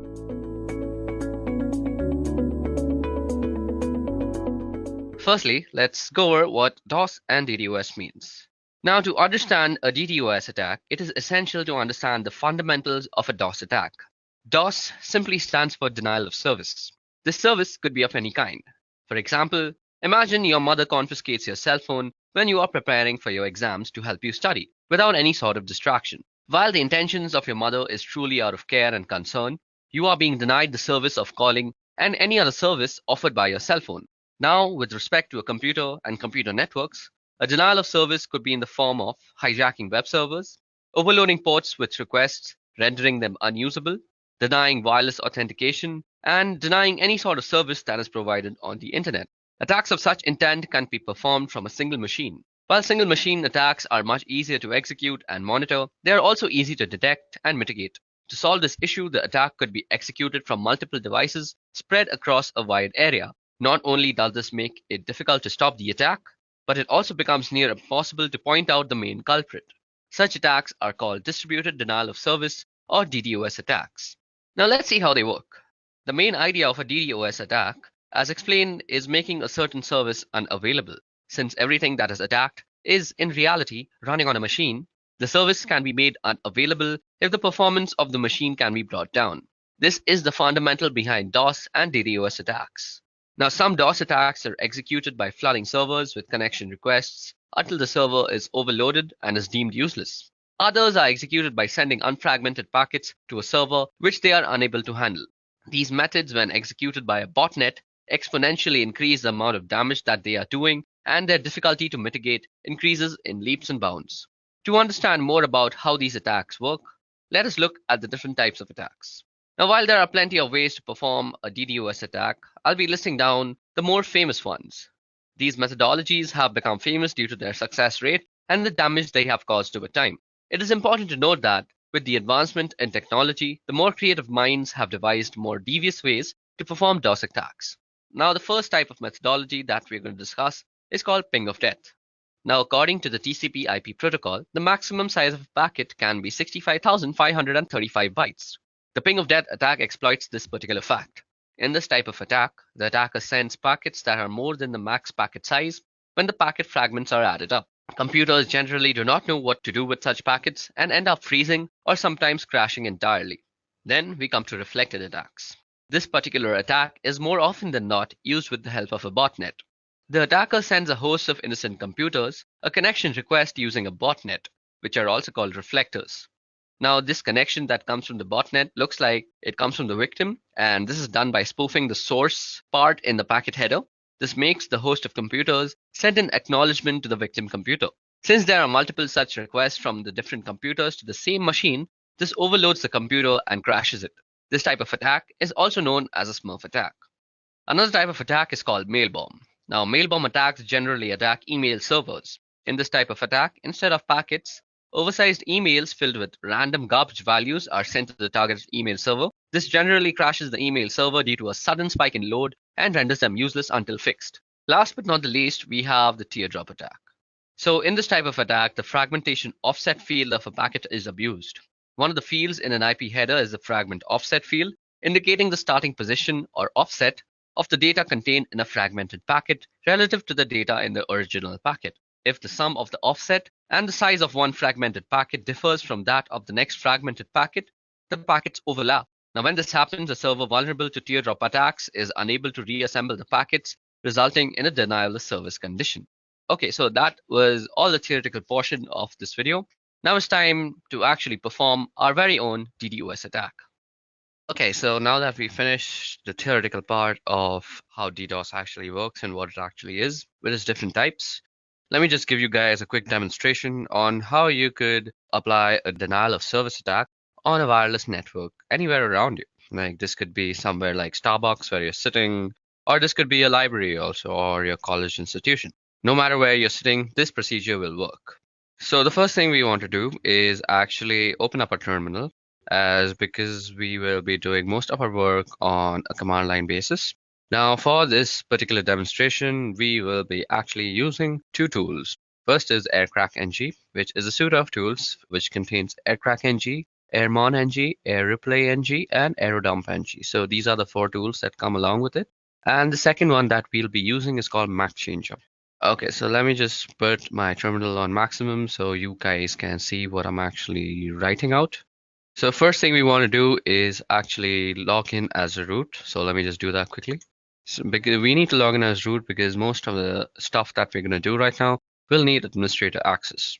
Now, the first thing we want to do is check out our wireless network card's name, and we can do that easily by typing ifconfig.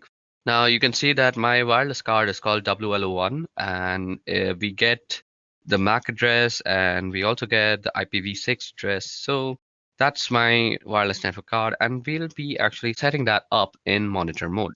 Now, before we actually go into and start up our network card in monitor mode, let me just show you how you can install the two tools that I just spoke about, that is AirCrack-NG and MacChanger.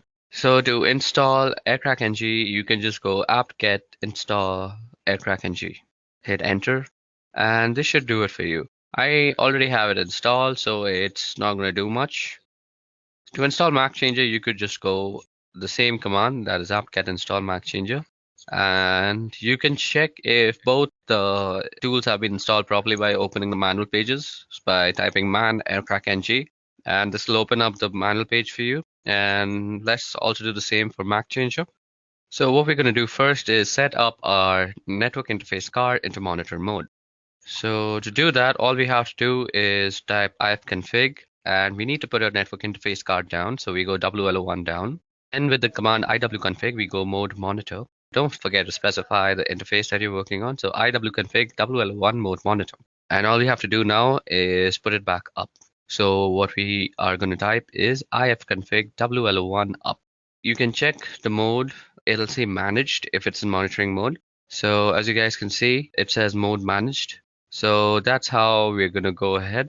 So you can check that just for your own purposes. So we can also check for only WLO1 by specifying the interface. Or you could also check the mode only by passing it through a pipe function, and that is using grep mode. So iwconfig WLO1 grep and mode. Well, mode begins with a capital M, so that's how you would probably return it. So as you guys can see, that has returned the mode for us, along with the access point and the frequency. Okay, so that was a little fun trivia on how you could fetch the mode from a certain command, that like iwconfig, by passing it through a pipe and grabbing it with mode. Grep basically means grab. Okay, so now moving on, we'll get to the more important stuff now. So firstly, we need to check for some sub-processes that might still be running and that might actually interfere with our scanning process. So to do that, what we do is airmon-ng check and then the name of the interface. Now, as you guys can see, I have the network manager that is running out here, and we need to kill that first, and that can be easily done by going kill with the PID. After that, you can run a general command called airmon-ng check and kill. So whatever it finds, it will kill it accordingly. And when it produces no results like this, that means you're ready to go, as there are no sub-processes running that might actually interfere with our scan. Now what we want to do is we want to run a dump scan on the network interface card and check out all the possible access points that are available to us. So as you guys can see, this produces a bunch of access points, and they come with their BSS IDs. They also have the power, which is the PWR, that is the power of the signal. And let me go down back again. So yeah, you can see the beacons, you can see the data, you can see the channels available. And what the BSS ID is, it's the MAC ID that is actually tied in with the ESS ID, which basically represents the name of the router. Now what we want to do from here is we want to choose which router we want to actually DOS. Now the whole process of DOSing is actually we will continuously de-authenticate all the devices that are connected to it. So for now, I have chosen Edureka Wi-Fi to actually DOS out. And once I send a de-authentication broadcast, it will actually de-authenticate all the devices that are connected to it. Now, this de-authentication is done with a tool called AirReplay, which is a part of the AirCrack-NG suite of tools. Now, let us just see how we can use AirReplay by opening up the help command. So we go --help, and this opens up the help command for us. Now, as you guys can see, it shows us that we can send a de-authentication message by typing in the -0. and then we need to type in the count. So what we are going to do is type in -0, which will send a deauthentication message, and now we can type 1 or 0. So 1 will send only one deauthentication message, while 0 will continuously loop it and send a bunch of deauthentication messages. We are going to say 0 because we want to be sure that we are deauthenticating everybody. And we can also generally specify the person we also want to specifically deauthenticate. But for this demonstration, I'm just going to try and deauthenticate everybody that is there. So what we are going to do is we are going to copy down the MAC address or the BSS ID as you would know it. And then we are going to run the authentication message. Now, as you guys can see, our deauthentication message is beginning to hunt on channel 9. Now, as you guys know, and as I already know, that our BSS ID or the MAC address is working on channel 6. Now, we can easily change the channel that our interface is working on by just going iwconfig w1 and then channel and then specifying the channel. Now, as you guys can see, our chosen router is working on channel 6, so that's exactly what we're going to do. Now, as you guys can see, it immediately starts sending deauthentication codes to the specified router, and this will actually make any device that is connected to that router almost unusable. You might see that you are still connected to the Wi-Fi, but try browsing the internet with them. You will never be able to actually reach any site, as I'm constantly deauthenticating your service. You will need that 4-way handshake all the time, and even if it completes, you are suddenly deauthenticated again because I'm running this thing on a loop. Now, you can let this command run for a few moments or how much of a time you want to DDoS that guy for. Well, this is not exactly a DDoS because you're doing it from one single machine, but you can also optimize this code to actually look like it's running from several different machines. So let me just show you how to do that. We're going to write a script file to actually optimize our code a lot.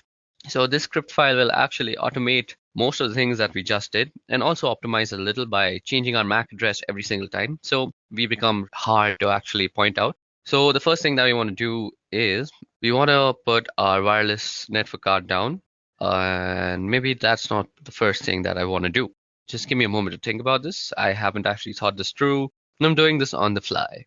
Okay, so the first thing that we're going to do is we're going to start a while loop that is going to continuously run until we actually externally stop it. So we go while true, and then we're going to say do. And the first thing that we want to do is send out a deauthentication message, and we are going to send it around 10 deauthentication messages. And we want to run it on a specific BSS ID. So that is the BSS ID that I had copied. So let me just put in that. And then we just put in the interface that it's supposed to work on. Now, what we want to do after that is we want to change the MAC address after we have sent all these 10 packets. So what we will need to do is put down our wireless network. And as I already discussed, we can do that with ifconfig WL1 down. And now what we want to do is change our MAC address. So we can do that with the simple tool that we had installed and saying MAC changer -R. So let me just open up a quick tab and show you guys how MAC changer actually works. Now you can already check out my other video called the Ethical Hacking course, which actually covers a lot of topics, and MAC changer is just one of them. And you can check how to use it in depth in that video. But for now, let me just give you a brief introduction to how MAC changer works. The MAC changer will basically give you a new MAC address every time. Let me just open up the help menu for you guys. So as you guys can see, these are the options that are available to us. We can get a random MAC address. We can also tell it to show our MAC address. And we also have to specify the interface when we want to show us the MAC address. Now let me just generate a new MAC address. So you see out here that interface up or insufficient permissions is being shown. So this means we always have to put down our interface first. So let me just do that quickly. ifconfig WL1 down. And now what we want to do is give ourselves a new MAC address. And boom, roasted, we already have a new MAC address, as you guys can see from the new MAC part. Now, if we put back our network interface card and then try and show our MAC address again, we see that our current MAC and our permanent MAC are two completely different MAC addresses. And our current MAC and the new MAC are identical. So this is how you can actually generate new MAC addresses to spoof your own identity on the wire. And that is very useful in this case because the person you're attacking will be so confused as to what to do because your MAC address is changing every time. And there's no real solution to the situation that you're creating for him. At least I don't know of any solution. If you do know how to stop this for yourself, please leave it down in the comment section below and help the world a little bit. Now we want to also get to know what our MAC address is every time. So let me just pipe my function through the whole thing, and let me just try and grab the new MAC address. So MAC changer are WL1 and grep MAC, and then we want to put our network card in the monitor mode, and then we also want to put up our network interface card. Now what we want to do out here is optimize it. So we can't be attacking constantly. So let us put a sleep timer. So this will make our program sleep for a particular amount of time. I'm going to make it sleep for 5 seconds. So after every 5 seconds, it's gonna send that particular BSS ID 10 deauthentication messages. Then it's gonna bring down my interface card. It's gonna change my MAC address. It's gonna put back the interface card into monitor mode and sleep for 5 seconds, and then repeat the entire process. And to end the script, let's just say done. So that will denote when the loop is done. Now let me just save it. Control O, Control X to exit. And there we go.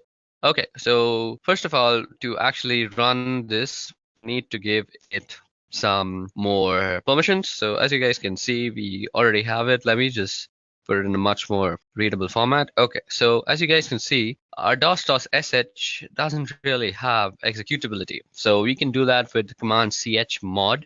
So I'm going to give it some executable permissions. So chmod plus x and then the name of the file. So this will actually change our DOS.sh into a executable bash script. Okay, so it seems that we have done some error. So let's just go back into our bash script and check for the error that we have probably done. So nano dos.sh.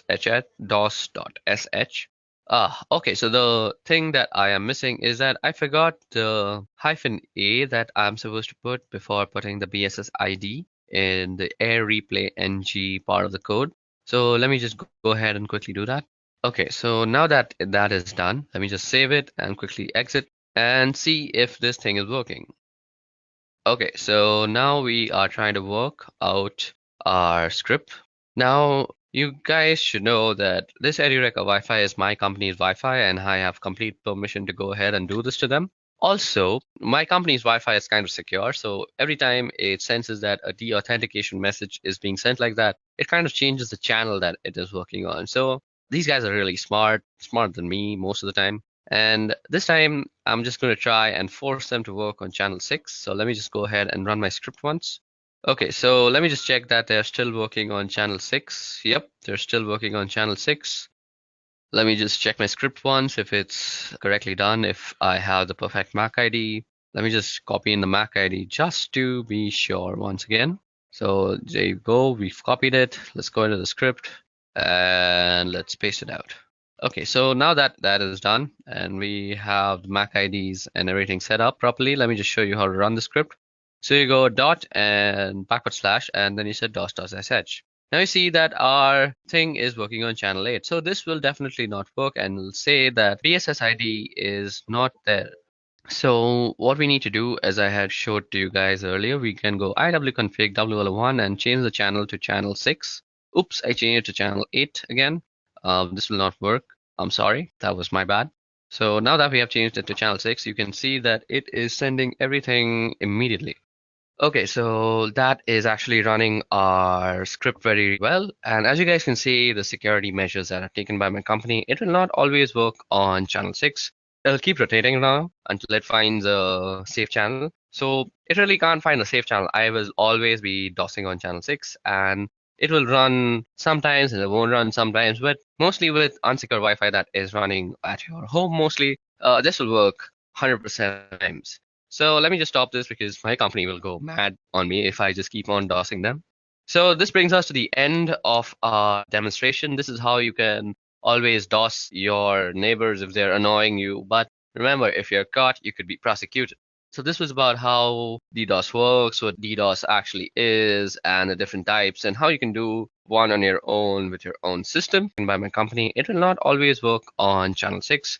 It'll keep rotating now until it finds a safe channel. So it really can't find a safe channel. I will always be DOSing on channel 6, and it will run sometimes and it won't run sometimes, but mostly with unsecure Wi-Fi that is running at your home mostly, this will work 100% times. So let me just stop this because my company will go mad on me if I just keep on DOSing them. So this brings us to the end of our demonstration. This is how you can always DOS your neighbors if they're annoying you. But remember, if you're caught, you could be prosecuted. So this was about how DDoS works, what DDoS actually is, and the different types, and how you can do one on your own with your own system.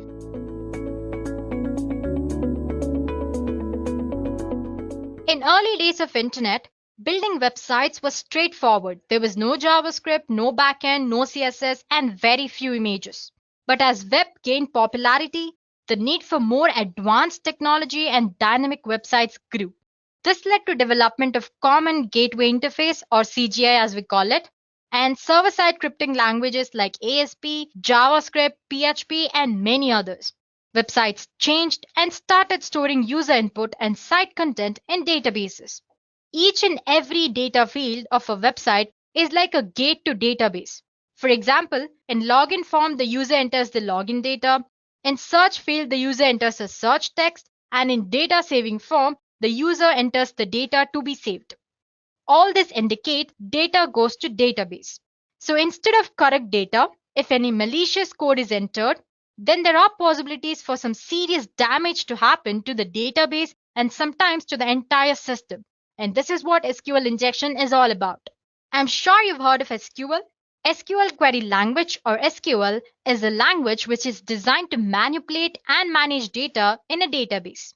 SQL injection attack is a type of cybersecurity attack that targets these databases using specifically crafted SQL statements to trick the systems into doing unexpected and undesired things. So by leveraging an SQL injection vulnerability present in web application or a website, given the right circumstances, an attacker can use it to bypass web application's authentication details, as in if you have login and password, user can or attacker can enter just the user ID, skip the password entry, and get into the system. Or it can sometimes retrieve the content of an entire database. He can also use SQL injection vulnerability to add, modify, and sometimes delete records in a database, affecting data integrity. Well, using this vulnerability, attacker can do unimaginable things. This exactly shows how dangerous an SQL injection can be. Now let's check out how a typical SQL injection is carried out. Well, let's start with non-technical explanation. Guys, I have a simple analogy here. So first, let's go through this. Once you understand this, you'll easily able to relate this with what SQL injection attack is. So anyway, first imagine that you have a fully automated bus that functions based on the instructions given by human through a standard web form. Well, that form might look something like this. For example, the form might say, drive through the route and where should the bus stop, if when should the bus stop. This route and where should the bus stop and this condition, that's when should the bus stop, or the user inputs. This is where user have to enter the input into the form. Now after putting some data into the field, it looks something like this. Drive through Route 77 and stop at the bus stop if there are people at the bus stop. Well, that looks simple enough, right? So basically here the human or the person is trying to give three instructions. That is, bus should stop at Route 77. It should stop at the bus stop if there are people at the bus stop. Well, that sounds harmless. Now imagine a scenario where someone manages to send these instructions, which look something like this. Drive through Route 77 and do not stop at the bus stop and ignore rest of the form if there are people at the bus stop. And now since the bus is fully automated, it does exactly as instructed. It drives up Route 77 and does not stop at any bus stop even when there are people waiting, because the instruction says do not stop at the bus stop and ignore the rest of the form. So this part, which is if there are people at the bus stop, is ignored. We were able to do this because the query structure and the supplied data are not separated properly. So the automated bus does not differentiate between the instructions and the data. It simply does anything that it is fed with or asked to do. While SQL injection attacks are based on the same concept. Attackers are able to inject malicious instructions into good ones, all of which are then sent to database server through a web application. And now the technical explanation. An SQL injection needs two conditions to exist, which is a relational database that uses SQL and a user-controlled input which is directly used in an SQL query. Let's say we have an SQL statement, a simple SQL statement The statement says select from table users where username is so and so and password is so and so. Basically, you can think of it as a code for a login form. It's asking for the username and the password. This SQL statement is passed to a function that sends the entire string to connect a database where it will be passed, executed, and returns a result at the end. If you have noticed, the statement contains some special characters, right? We have asterisk here to return all the columns for selected database row. And then there is equals to only returns values that match the search string. And then we have single quote here and here to tell the SQL database where the search string starts or ends. So for user, you have starting here, ending here, and for password here. So basically a pair. Now consider the following example in which a website user is able to change the values of this user and password such as in login form. So if the values are put into user and password, it looks something like this. Select from users table where username is Dean and password is Winchesters. And the SQL statement is simple enough. It's very direct. So if there is a user called Dean with password Winchesters, then all the columns of table users are extracted.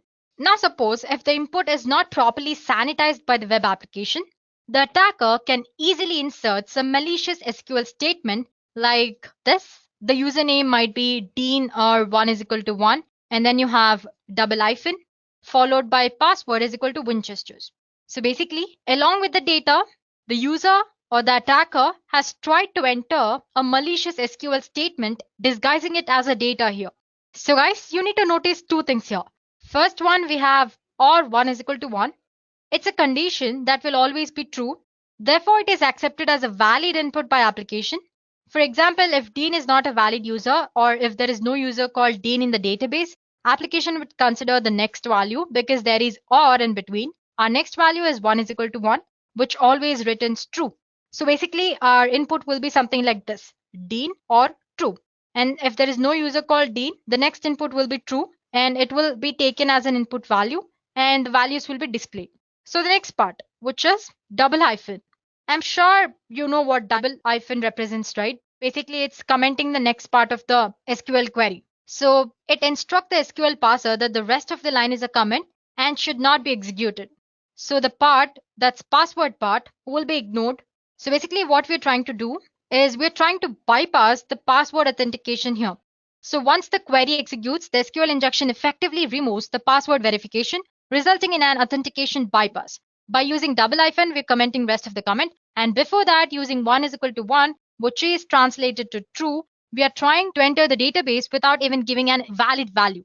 So the application will most likely log the attacker in with the first account from the query result. And as you guys know, most of the time, the first account in a database is that of an administrative user. So basically by doing nothing or basically by giving some random data here, the attacker was able to extract the admin details. It sounds very dangerous, right? So that's all an SQL injection attack is all about.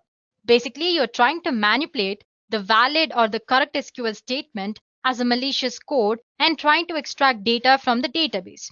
Now, what's the worst that could happen when you suffer an SQL injection attack? There are a number of things that an attacker can do when exploiting an SQL injection on a vulnerable website. First of all, he can access data without authorization. For example, by tricking the database into providing too many results for a simple query. Then he can extract sensitive information like social security numbers or credit card details. Next thing, he might somehow get in touch with authentication details of users registered on a website, and then he can use this information to log in during other attacks. He can also alter data in the database without authorization. For example, he can create fraudulent records or add extra users, or he might even actually delete the entire table. Or an attacker can easily control application's behavior that's based on data in the database. For example, by tricking an application into allowing a login without a valid password, which we saw earlier. I showed you how using an SQL injection attack, you can bypass an authentication mechanism or you can avoid password verification. Well, it all depends on the capabilities of an attacker. But the exploitation of an SQL injection vulnerability in a website or an application can lead to complete takeover of the database and the web server. It sounds as dangerous as it looks. Well, guys, there are different types or categories in SQL injection. Attackers can exfiltrate data from servers by exploiting SQL injection vulnerabilities in multiple ways. So guys, till now we've learned what SQL injection attack is and what worst could happen as a result of an SQL injection attack. Now let's explore different type of SQL injection attacks that there are. Attackers can exfiltrate data from data servers by exploiting SQL injection vulnerabilities in multiple ways. SQL injection mainly can be classified into three major categories, and that would be in-band SQL injection, inferential SQL injection or blind SQL injection, and then there is out-of-band SQLI. So let's begin with in-band SQL injection. In-band SQL injection is one of the most common and very easy to exploit when compared to other SQL injection attack types. In-band SQL injection occurs when an attacker is able to use same communication channel to both launch the attack as well as gather the result. It's further divided into error-based SQL injection and union-based SQL injection. Now talking about the next type, which is blind SQLI, or we can also call it inferential SQL injection. It usually takes much longer when compared to in-band SQL attack, but it is just as dangerous as any other type of SQL injection. So in this attack, no data is actually transferred via web application, and the attacker will not be able to see the result of an attack like in band. That is why what we call it as the blind SQL injection. So basically here, an attacker reconstructs the entire database structure by sending payload, by observing the web application's response, and by resulting behavior of database server. So basically he observes and then attacks based on the data he finds out. It is further divided into blind Boolean based SQLI and then blind time based SQLI. And lastly, we have out of bound SQLI, which we'll discuss at the end. Okay, let's get started with error based and then we'll move forward with the other types. Okay, so here we go. Error based SQL attack. It's type of in-band SQL attack. It is a technique that relies on error message thrown by a database server to obtain information about the structure of the database. So basically here an attacker will rely on the error message which is sent by the database server to manipulate the database. So an attacker can retrieve information such as table names and other content from visible database errors. If you guys notice, most of the times the errors are too detailed. Well, it's not necessary for the errors to be so detailed. Well, that's one, you can say, a drawback of database errors here. For example, let's consider this query. Well, don't get overwhelmed by the complicated way it looks. Anyway, you have a request here. With this valid data, I'm attaching an injection point, which says extract the version basically. That's all it is doing. The above query returns an error in which it displays version of MySQL that I'm using.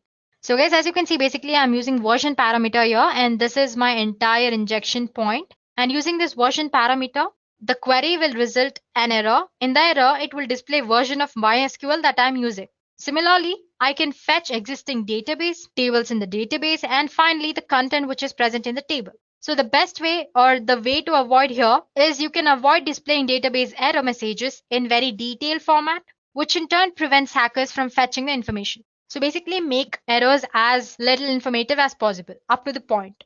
So that's all about the error-based SQL attack. So in simple terms, the attacker makes use of the information which is provided in the error to extract data from the database.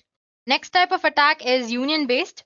I'm sure you can understand by the name itself. Anyway, in this attacker, the attacker uses union SQL operator to combine the results of two or more select statement into a single result. And this result is then returned as a part of HTTP response. So here's an example. So as you can see, I have an HTTP response here, which ID is equal to 1. Till here, it's a valid statement. After that, it's our injection point. We are trying to use select MySQL, which is a standard database name, and union operator select version. So basically, this will again display the version of MySQL that I'm using. So these are two different kind of in-band SQL types. Moving on to next type, which is Boolean. So like I said earlier, guys, this inferential or blind SQL injection are referred to as blind because no data is actually transferred via web application, and the attacker will not be able to see the result of an attack here. Okay, so the first type, which is Boolean based. So when an SQL query fails, sometimes some part of web page or disappear. I'm sure you might have noticed, right? Suppose if you're entered something wrong in the URL, sometimes the page which you're viewing either disappears or it might change the entire website or it might fail to load anyway. These indications allow attackers to determine whether the input parameters is vulnerable and whether it allows extraction of data. This attack is typically very slow, especially on large databases, since an attacker would need to enumerate a database character by character. So guys, for example, you can see the query which is on the screen. With this request, the page should load as usual if the database version is 5x, but if it behaves differently, for example, like it might display an empty page or half the details of the website are gone, then you can consider the website version is different, indicating if the website is vulnerable to an SQL injection or not. So basically what he does is here, the attacker gives some sort of input. He observes what kind of response does a database server gives to that query. Based on that, he'll determine if it's possible to exploit the SQL vulnerability present in that application, or if at all the SQL vulnerability is present or not. So that's all about Boolean based. Then comes the time-based SQL injection. In some cases, even though a vulnerable SQL query does not have any visible effect on the output of the page, it may still be possible to extract information from an underlying database. Hackers determine this by instructing the database to wait or sleep a stated amount of time before responding. So basically here, if there is no visible output from the database server, the attacker will ask the entire database to sleep for a while. If the page is not vulnerable, it will load quickly. If it is vulnerable, it will take longer than usual to load in response to the query. So to execute that, the true function is changed to something like sleep 3, which instructs the database to sleep for 3 seconds. So basically, as you can see in this example, we are instructing the database to be sleep for 3 seconds. If the page takes longer than usual to load, we can assume that the database version is 5.x. Okay, then comes our final SQL injection type, which is out-of-bound SQL. It's not very common. Sometimes only way an attacker can retrieve information from a database is use some sort of out-of-band techniques. Usually these type of attacks involve sending data directly from the database server to a machine that is controlled by the attacker. So guys, these are the major categories of an SQL injection. And now that we have learned the theory part, it's better if we know how to actually perform them in reality. So let's explore at least a few of these types, if not all. So to show you guys how to perform an SQL injection, first of all, I need a web application or a website on which I can actually perform an SQL injection. There are a lot of web applications which are vulnerable. So all you have to do is just type php id is equal to 1. This should give you the applications which have SQL vulnerability present in this database. But the thing is, I'm still not sure if I can use these websites. It's almost illegal, right? Because these are actually present on the net. But that won't be posing a problem since we're just trying to learn how to perform SQL injection. There are a lot of vulnerable web applications or websites which are especially made to actually perform such attacks. I'm sure you might have seen in other previous videos related to ethical hacking and cybersecurity, where we used Kali Linux and we used Metasploitable 2. We had different other kind of vulnerable web applications like DAM vulnerable application and Mutiliday and many others. As for today's session, we'll be using another such web application, which is called WebGoat. As you can see, it says WebGoat is a deliberately insecure web application maintained by OWASP designed to teach web application security lessons. So you can install and practice with WebGoat. It not only has SQL injection, it also has other kind of vulnerabilities, which you might have seen when we were discussing the WordPress website vulnerabilities, like cross-site scripting, SQL injection, and content delivery, many others. Okay, the latest version of WebGoat that's running right now is version 8. So basically all you have to do is you can search for WebGoat 8. So here you go, you have a GitHub version here, you can click on that. So that's a brief introduction about WebGoat. So basically it's a vulnerable web application where you can test your skills or actually see how the attacks happen. So all you have to do is install WebGoat. Right now the current running version is WebGoat 8. All you have to do is type for WebGoat. You can see the WebGoat GitHub link here. Click on that. And if you scroll down here, it says download the latest release of WebGoat. You can run it as a container using Docker. Anyway, you can just click on this. And there you have your jar file. Just click on that, it'll be downloaded. I already have it downloaded. You can store it in your favorite folder or the folder which you access very easily. So one more point is that there's a prerequisite which you need to have to use WebGoat, which is your Java, latest version of Java. So let's say cmd command prompt. Let me just check if I have Java version. So as you can see, I have latest version, which is Java 11.0.2. So if you have older versions, delete them or just update them to the new version. And sometimes it also says that to actually use WebGoat, you need to have Tomcat, but it runs without Tomcat as well, as when it comes with the pre-installed JVM and Tomcat. But to be on the better side, please do make sure you are using JVM. Okay, guys, I have my WebGoat stored in my D folder. So all I have to do is and dir. Let me maximize the screen for you guys. So here you go. You can see my WebGoat jar file here. So now to start using that, all you have to do is java-jar and WebGoat. Let me just press tab. There it goes. Click enter. Well, it starts a WebGoat application for us. It might take about like half a minute.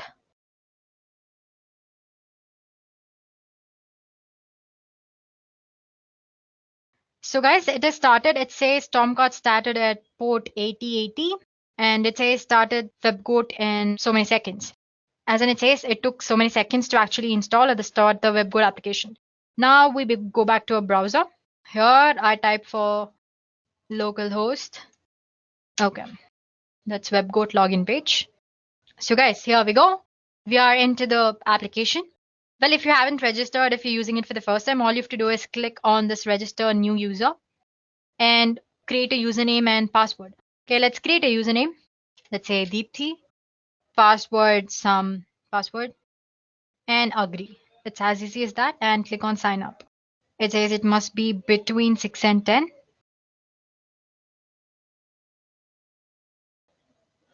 So yeah, and I'm gonna say save. Here you go. This is the WebGoat application. As you can see, it's a deliberately insecure application that allows interested developers just like you to test vulnerabilities, which are commonly found in Java-based applications that use common and popular open source components like SQL and other components. So you have different other kinds of vulnerabilities here as well discussed. You have insecure deserialization, you have access control flaws, you have cross-site scripting. Under that, you have different categories.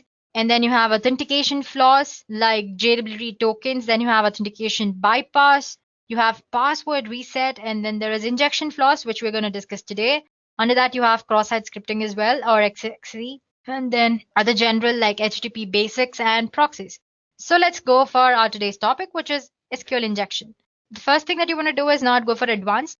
It's a little complicated. So just click on injection here, SQL injection.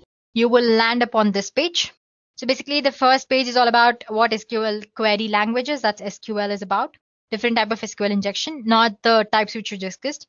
String-based SQL injection and numeric-based SQL injection. And then just click next. Ignore this, it's mostly because of the network error anyway. It's all about basic SQL details, that DML, data manipulation language, data definition language, which includes create, alter, drop, and truncate. Then you have data control language, which is grant and revoke. So it basically described what an SQL injection attack is. Basically, if you recall, SQL injection is basically entering a malicious data into an actual data, this way getting access to the database content. So the things that you can do using SQL injection, you can read and modify sensitive data from the database. You can execute administration operations on the database by getting access to admin data. You can shut down the entire database. You can truncate the tables, and you can add malicious users as well. You can recover the content of a given file from the file system. You can issue commands to operating system as if the application is of your own. There you go. Then what all you can do, you can spoof identity, you can tamper with existing data, you can destroy, you can pick an administrator. And it says SQL injection is more common in PHP, Classic, ASP, CodeFusion, and the other languages. If you remember, we just used PHP ID equals 1 to check if the application is SQL vulnerable or not. So yeah, it's more common in PHP. Moving on to next thing. So like I said, the extent to which a damage can be created by an SQL injection attack totally depends on the attacker and his level of knowledge and what countermeasures you have taken to avoid SQL injection attacks and all that, and the database technology that you're using. Moving on for the sixth. So this also we discussed in the theory part, as in I showed you an example on how to actually perform an SQL injection attack. So this is string-based SQL injection attack. You can see there's an SQL query which says select from user table where name is username. But you can see it's using some sort of quotations here. It's using single quotes to indicate that's the start of the content and a single quote here to indicate the end of the content. Using this misplaced quotations or unnecessary quotations is how an injection attack can be easily performed. So same for the ID, it's just that there are no single quotations because it's not a string. So instead of giving some normal output like maybe a Dean or something, user can give something like this, a name which ends with quotation or 1 is equal to 1. Basically, by making use of the quotations or actual characters which are present in the string, an attacker can perform SQL injection. Or you can also give it as some this way. So yeah, basically you can give malicious SQL statements. Let's start with our first exercise, which is this one. Okay, so it says try it SQL injection attack. This is the user or the SQL query. It says this SQL query can be used to fetch all the information about a user if you know a username. So you don't need to know any specific username to get a complete list. But I've given a sample value, which is Smith. But let's say I don't know Smith. Let me give some other value. So as you can see, I've already done it before. So there are other values. So let's say Dean. But it doesn't give me anything because there's no user called Dean in the database. Okay, it says give Smith because Smith is a valid user. So let me just give Smith. So as you can see, it is displaying the values of user Smith. Well, this is straightforward. They've mentioned a username, which we've used, and we got the information. But now suppose if I want to know other users' name as well, all you have to do is manipulate this data. So as you can see here, this part, there was a single quotation, but right now it's showing us different garbage characters. Anyway, so I'm ending with this another single quote and saying or 1 is equal to 1, which is always true as you guys know. And there is already a single quote here, one more, so I'm not giving one here. And I'm clicking on get info. So there you go, it successfully fetched me other information about other users as well. So basically, I manipulated the data into some malicious SQL statement. So like I said, 1 is equal to 1 is always true. So basically, it accounts to Smith or true when it actually goes to database. Since true is a valid input, it's displaying me the content. Now let's say I just want to know the first user. And you guys actually, you can give that as this as well, as in you don't have to use the quotations, just give 1 is equal to 1. This also works. I'm saying comment rest of the SQL query like we did earlier, as in we avoided password verification, right? So whatever is after the username, it's going to avoid rest of the query. So get info. So you can see it's worked again. Let's say now I want to fetch just one user or the first or second users. Okay, let's use another name. Okay, just let me clear it. Plain or 1 is equal to 1, and I want to limit the content to 1. So as you can see, it has limited the content to the first user. It's not taking the first input, it's skipping, it's coming to this part, 1 is equal to 1, and it's limiting to the one user. Let's say Dave. So yeah, since the Dave user is not there, it's skipping this part and it's going to this part, which is 1 is equal to 1 and limiting to 1. Let's say 2 here. It should give the next username. Let's say 5 users. So there you go. Similarly, the way you want using malicious SQL statement, you can manipulate and get the data. Let's go to next exercise, which is 8. It's same as the previous one. Before it was string and now it's just number. So they say give 101 for the valid user. Let's give 100. But as you can see, there's no result because there's no user with 100 as user ID. And if I give 101, it's giving me the user 101. Let's say, let me give 110. I don't know if the user is there or not. Or 1 is equal to 1 and comment. I want to limit, let's limit to 3 users. Okay, it says it's number, right? My mistake. So yeah, it's displaying 3 users. So guys, this is a simple explanation of an SQL injection attack, or you can say an error-based injection attack. Now moving on to next exercise. So this is a basic SQL injection. Now going to advanced. Again, click on the first. It says the purpose of this lesson is to combining multiple SQL techniques and use blind SQL injection as well. Okay, I'm going to click on one here. That's one. Second one, like we discussed, if you have misplaced special characters in your SQL statement, using that you can make use and you can extract data. For example, we used comment character to comment rest of the SQL query. We have colon, which command, or see, as you can see, it says star select from users and the command drop table users. Basically, I'm using 2 queries here. One is to select display all the users, which is a valid according to the given form details. And next statement or the injection I'm adding is drop table users. And then you have concatenation plus is again the concatenation, string without quotes and all that. Let's get with our third exercise. It says try it pulling data from other tables. It says one of the table in WebGo database is user system data, which has a username of character, password, which is again a character, and a cookie, which is again a character. So the first thing that we have to do is execute a query to union or join these two tables. The other table was users, if you've forgotten. Let me just take you back to the exercise. As you can see, the first table is users, which I've used in this query. So going back to advanced, we were in this exercise. So yeah, we need to join users table as well as user system table, or do whatever you want. But the final thing they want is see if we can fetch Dave's password. Dave is one of the user. So guys, like I said earlier, the union operator is used in SQL injection to join a query. And the result of this forged query will be joined to the result of actual query. So you have one query, for example, let's say you're giving username and I'm giving union there. I'm attaching another statement. So basically for the result of the previous query, I'm adding my injection point via union. We are asked to fetch Dave's password here. Well, there are a lot of ways you can do it. We can do it without using union as well. Let me show you one way. Let's say I have Smith. I'm going to end this here. And let me say select star from user system data. And I'm again quoting it. And that should do it. So sorry about that, guys. Earlier it was an error, right? So basically, let's say Smith. And I'm commenting it. And then I'm giving select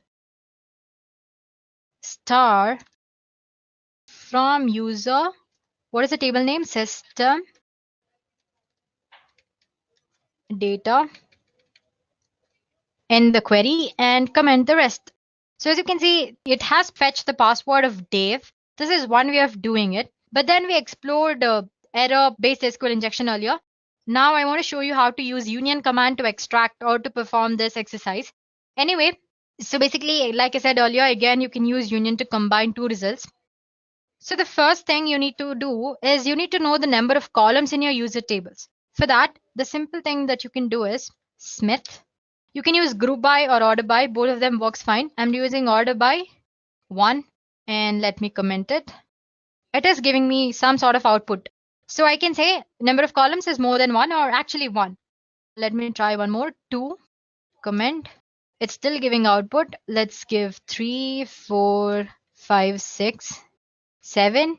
It's still giving me output. Let me try go for 8. Yeah, as you can see, when I've given till 8, it says invalid order by expression. It's because, as you can see, if I give 7, the number of columns here is 7. User ID, that's 2 first name, 3, 4, 5, 6, and 7. Total number of columns is 7. And when I give it 8, it's giving me error because the number of columns are just 7. So this way, based on the error it's displaying, you can actually extract data, or you can actually know. So now that we know there are 7 columns, I'm going to use union statement. Remember guys, when you're giving union, in the select statement, the number of fields or the number of columns that you're giving should be the same number of columns as in the users table. That's 7. That's why we found the number of columns. The values are needed because the two queries must have equal number of columns in order to avoid syntax error.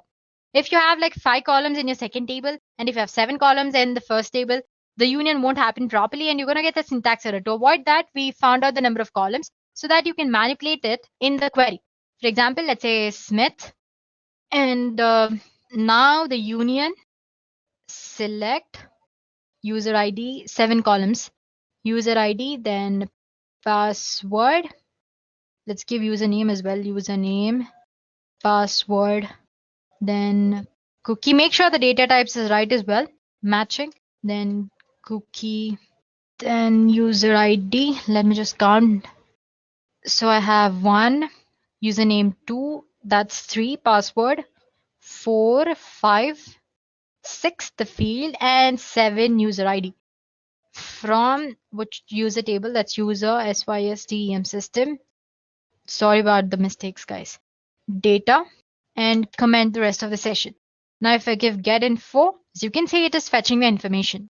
So basically we used union operator. We combined that with actual query, which was name. So basically we gave Smith as the username. Along with that, we attached our next query, which is select. We found there are 7 columns in our user tables. Since we're using union, we're adding 7 tables in the query as well and asking it to display the information. So as you can see, it displays Dave password, which was same as before. That was when we performed Smith in the query, and select star from user data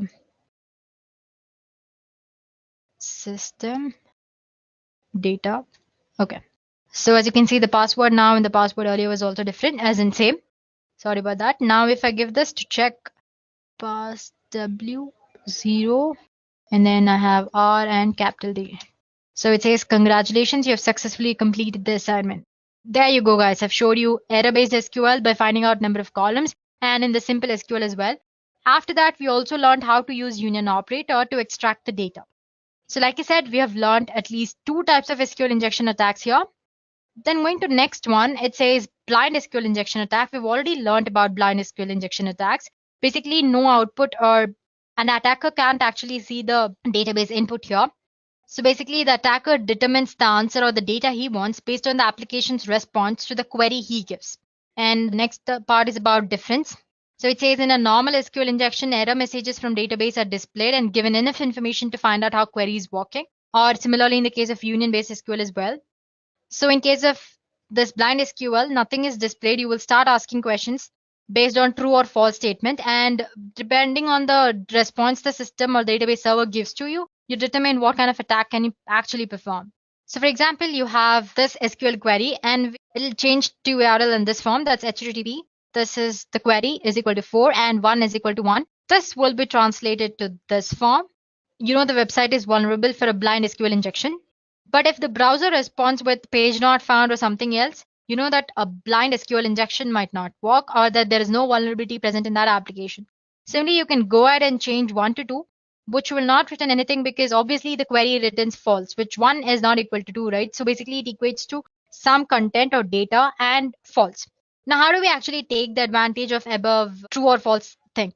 So here you go. I have my actual data, which is http myshop.com, article is equal to 4. And this is my injection point substring. I'm trying to find database version here. Similarly, you can also find the number of databases present, the database's names, tables present in database, and actual content of the database and all that. If the Boolean blind SQL injection doesn't work, you can always go for time-based blind injection. Basically here, instead of true, you're replacing by some time limit, say sleep for 3 seconds. Even after giving that, if the application actually loads properly, it means there's no SQL vulnerability. If it takes a little time to load, then it means that there is some sort of SQL vulnerability and you can exploit that. So there you go. And our next assignment is, it says, now that you know all the basics of SQL injection, go ahead and log in as a Tom. Well, you can obviously cannot do the thing which we did earlier, that's try Smith or 1 is equal to 1, because as you know, there's no user called Tom there. So guys, go ahead and try this exercise on your own and see if you have understood the concept properly. If not, you can always post in the comment section below and we'll get back to you guys. So as for this session, this is more than enough. You have explored the basic SQL injection as well as advanced. So there you go, guys. Now you know what SQL injection attack is and how an actual SQL injection is performed in reality. So the first step you do is to discover SQL injection vulnerabilities by routinely testing your application using both static testing as well as dynamic testing. Secondly, you avoid and repair SQL injection vulnerabilities by using parameterized queries. I'm sure you know that programming languages talk to SQL databases using database drivers, right? These database drivers allow an application to construct and run different types of SQL statements against the database, extracting and manipulating data as they need it. And these parameterized statements make sure that the parameters or the input which user gives passed into SQL statement are treated same way as the data rather than a part of SQL command. So what I'm saying is that earlier I said that all you have to do in SQL injection attack is insert malicious data into a actual proper data, right? So, and this malicious data is treated as an SQL statement. So if you used parameterized queries, this malicious SQL code won't be treated as an SQL statement. Instead, it will be treated equal as some data, input data. And there's one more way you can protect against SQL injection. Many development teams prefer to use object relational mapping or ORM frameworks to make the translation of SQL result sets into code object more seamless. And then comes the third thing, which if you are unable to use parameterized queries or a library that writes SQL for you, the next best approach is to ensure proper escaping of special string characters. So basically, you can use escape characters in your data. Well, escape symbol characters is a simple way to protect against SQL injection attacks, and many languages have standard functions to achieve this. You can enforce principle of least privilege. Application should ensure that each process or software component can access and affect only the resource it needs. as in it can't access the other data which is not actually related to it. Well, you can think of it in the same way that only certain bank employees have the access to the actual vault. So applying this restricted privileges can help mitigate a lot of risk around injection attacks. Sensibly designing access management in this way can provide a vital second line of defense. So no matter how an attacker gets access to your system, it can mitigate the type of damage that they can possibly do. And finally, you can use a web application firewall. Well, they're not as effective as other measures, but they can help you identify SQL injection attempts and sometimes help you prevent SQL injection attempts from reaching the application as well. So guys, SQL injections are popular attack methods for cybercriminals. But by taking proper precautions such as ensuring that data is encrypted, performing security tests, and by being up to date with patches, you can take meaningful steps toward keeping your data very secure. There are a variety of ways an hacker may infiltrate an application due to web application vulnerabilities. So guys, stay informed and stay alert. No matter how an attacker gets access to your system, it can mitigate the type of damage that they can possibly do. And finally, you can use a web application firewall. Well, they're not as effective as other measures, but they can help you identify SQL injection attempts and sometimes help you prevent SQL injection attempts from reaching the application as well. So guys, SQL injections are popular attack methods for cybercriminals. But by taking proper precautions such as ensuring that data is encrypted, performing security tests, and by being up to date with patches, you can take meaningful steps toward keeping your data very secure. There are a variety of ways an hacker may infiltrate an application due to web application vulnerabilities. So guys, stay informed and stay alert.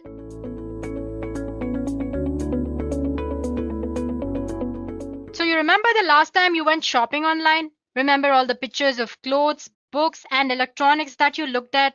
What if I tell you that those images weren't really for you? What if those pants you were looking at were really detailed blueprints of military installments? You would never know, right? This is the nature of steganography. Steganography is science of hiding information from plain sight. Secret communication is very important because if your message is important and if you do not want others to know about your message, then you use different kind of techniques to hide your message from third person. And steganography is one such technique. However, criminals and terrorist organizations are using this for their own purpose.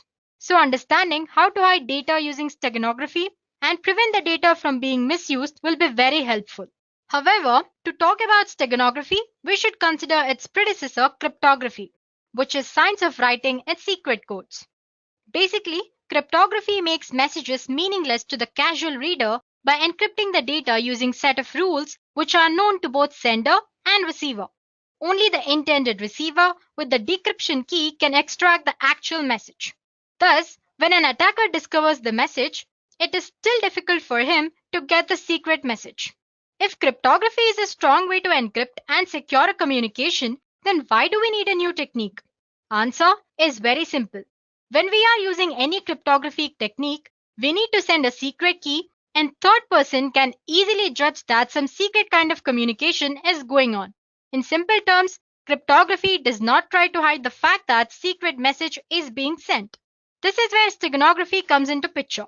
The main reason of using steganography is that you are hiding your secret message behind an ordinary file. No one will suspect the fact that a communication or some sort of secret message is being sent. People will generally think it is an ordinary file and your secret message will go without any suspicion.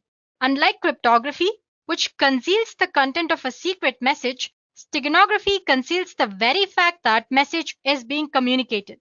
So if I have to define steganography, it is an ancient art of covering messages in a secret way such that only the sender and the receiver knows the presence of the message. Well, now if you're thinking steganography is a brand new method, then you are mistaken. Steganography is an ancient practice. The word steganography is derived from Greek word steganos, meaning hidden or concealed, and graphen, which means writing or drawing. Before moving further, let's get a glimpse of how steganography evolved from past. The concept of steganography was first introduced in 1499, but the idea itself has existed since ancient times. There are stories of a method being used in Roman Empire whereby a slave choosing to convey a secret message had his scalp shaved clean and a message was tattooed onto his skin. When the messenger's hair grew back, he was dispatched on a secret mission. On the other end, the receiver shaved the messenger's scalp again and read the secret message. Well, that was one way of doing it. Demaratus, the king of Sparta, sent a secret message on tablet covered with wax. When it was received at the other end, the wax was scraped off to recover the message. Another oldest and the most fascinating and common way to hide message is to use invisible inks. The actual message can be made visible if document was heated gently. Next came the null cipher. Null cipher refers to the method of encrypting where plain text is mixed with actual message. Next was hiding data in the images. Microdots were used to conceal a message.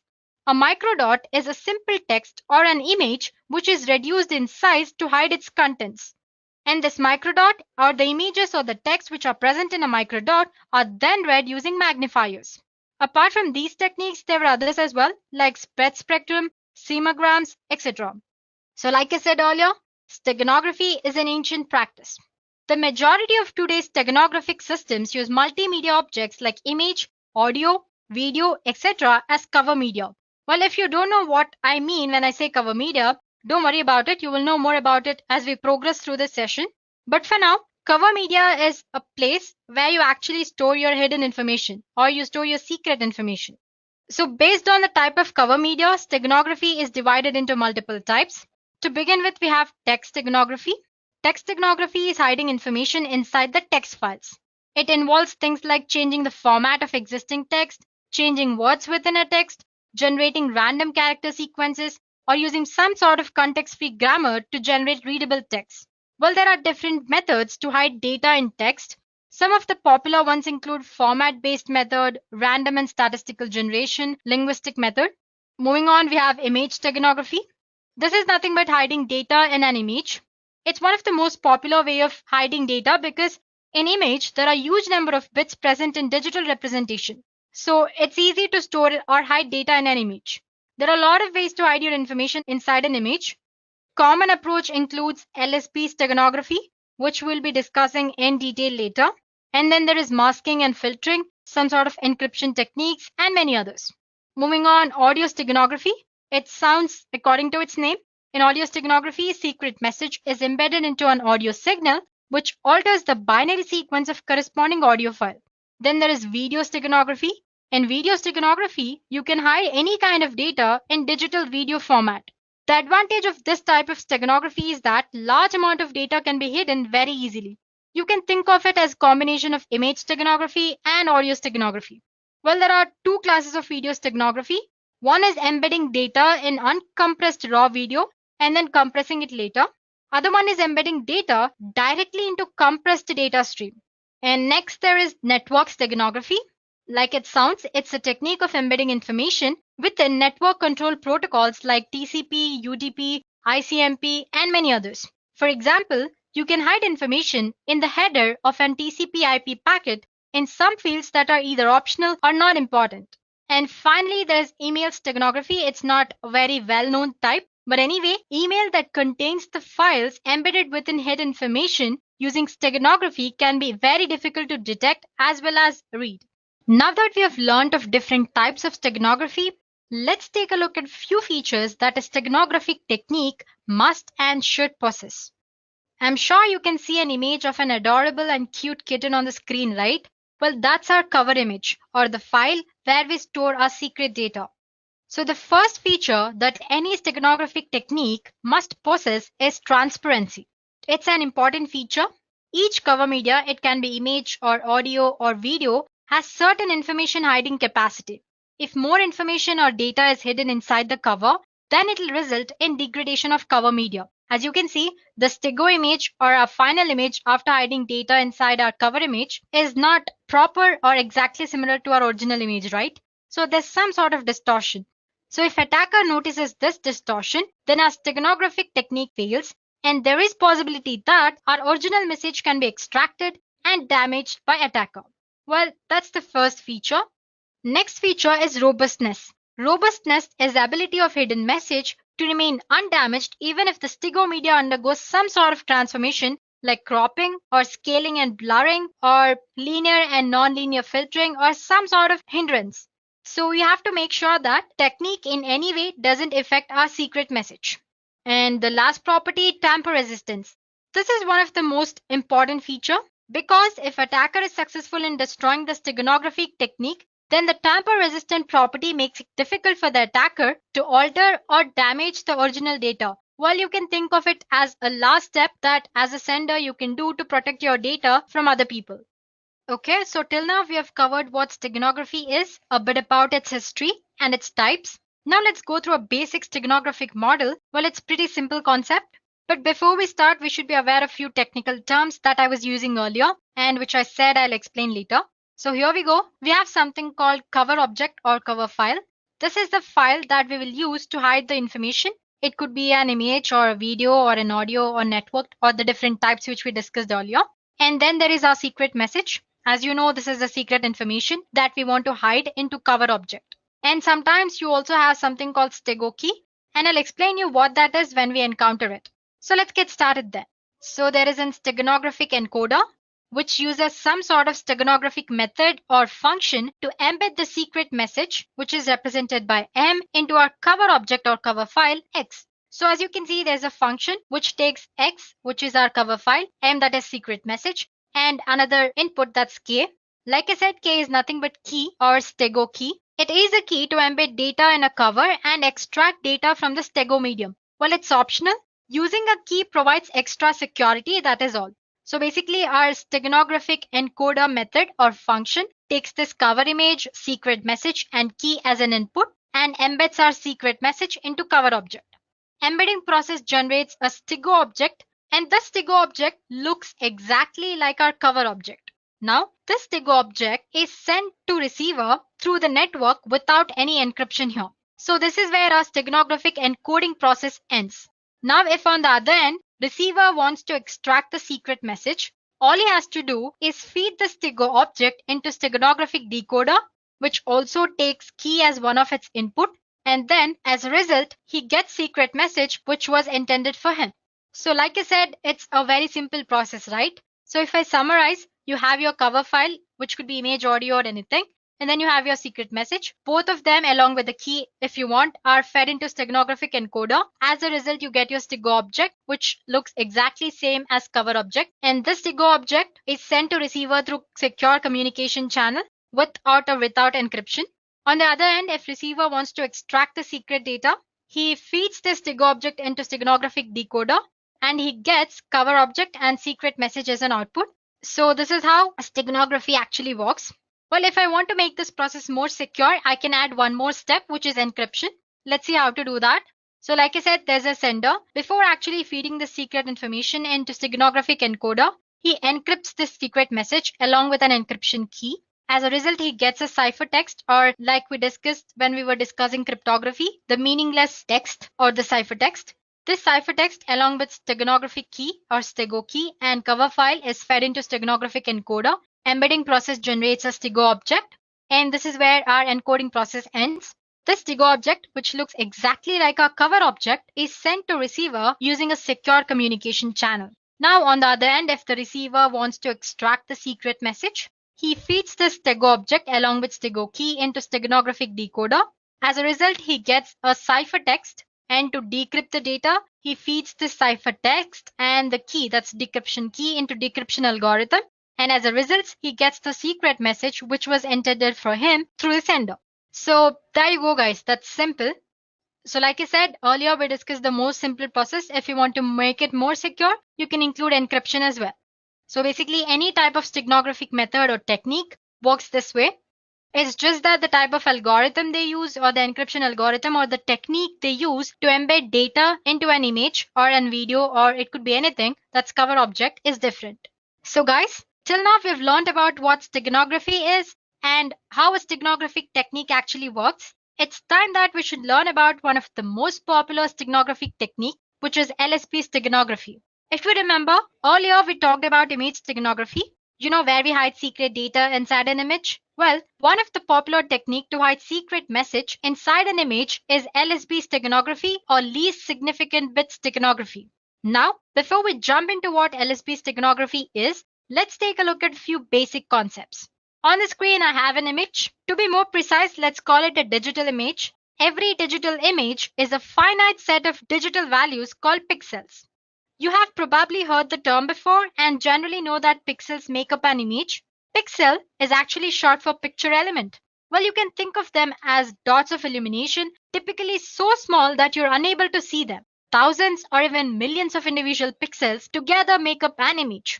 So each pixel can be one color at a time. However, pixels are so small that often blend together to form new colors. In this session, we will work with RGB color model.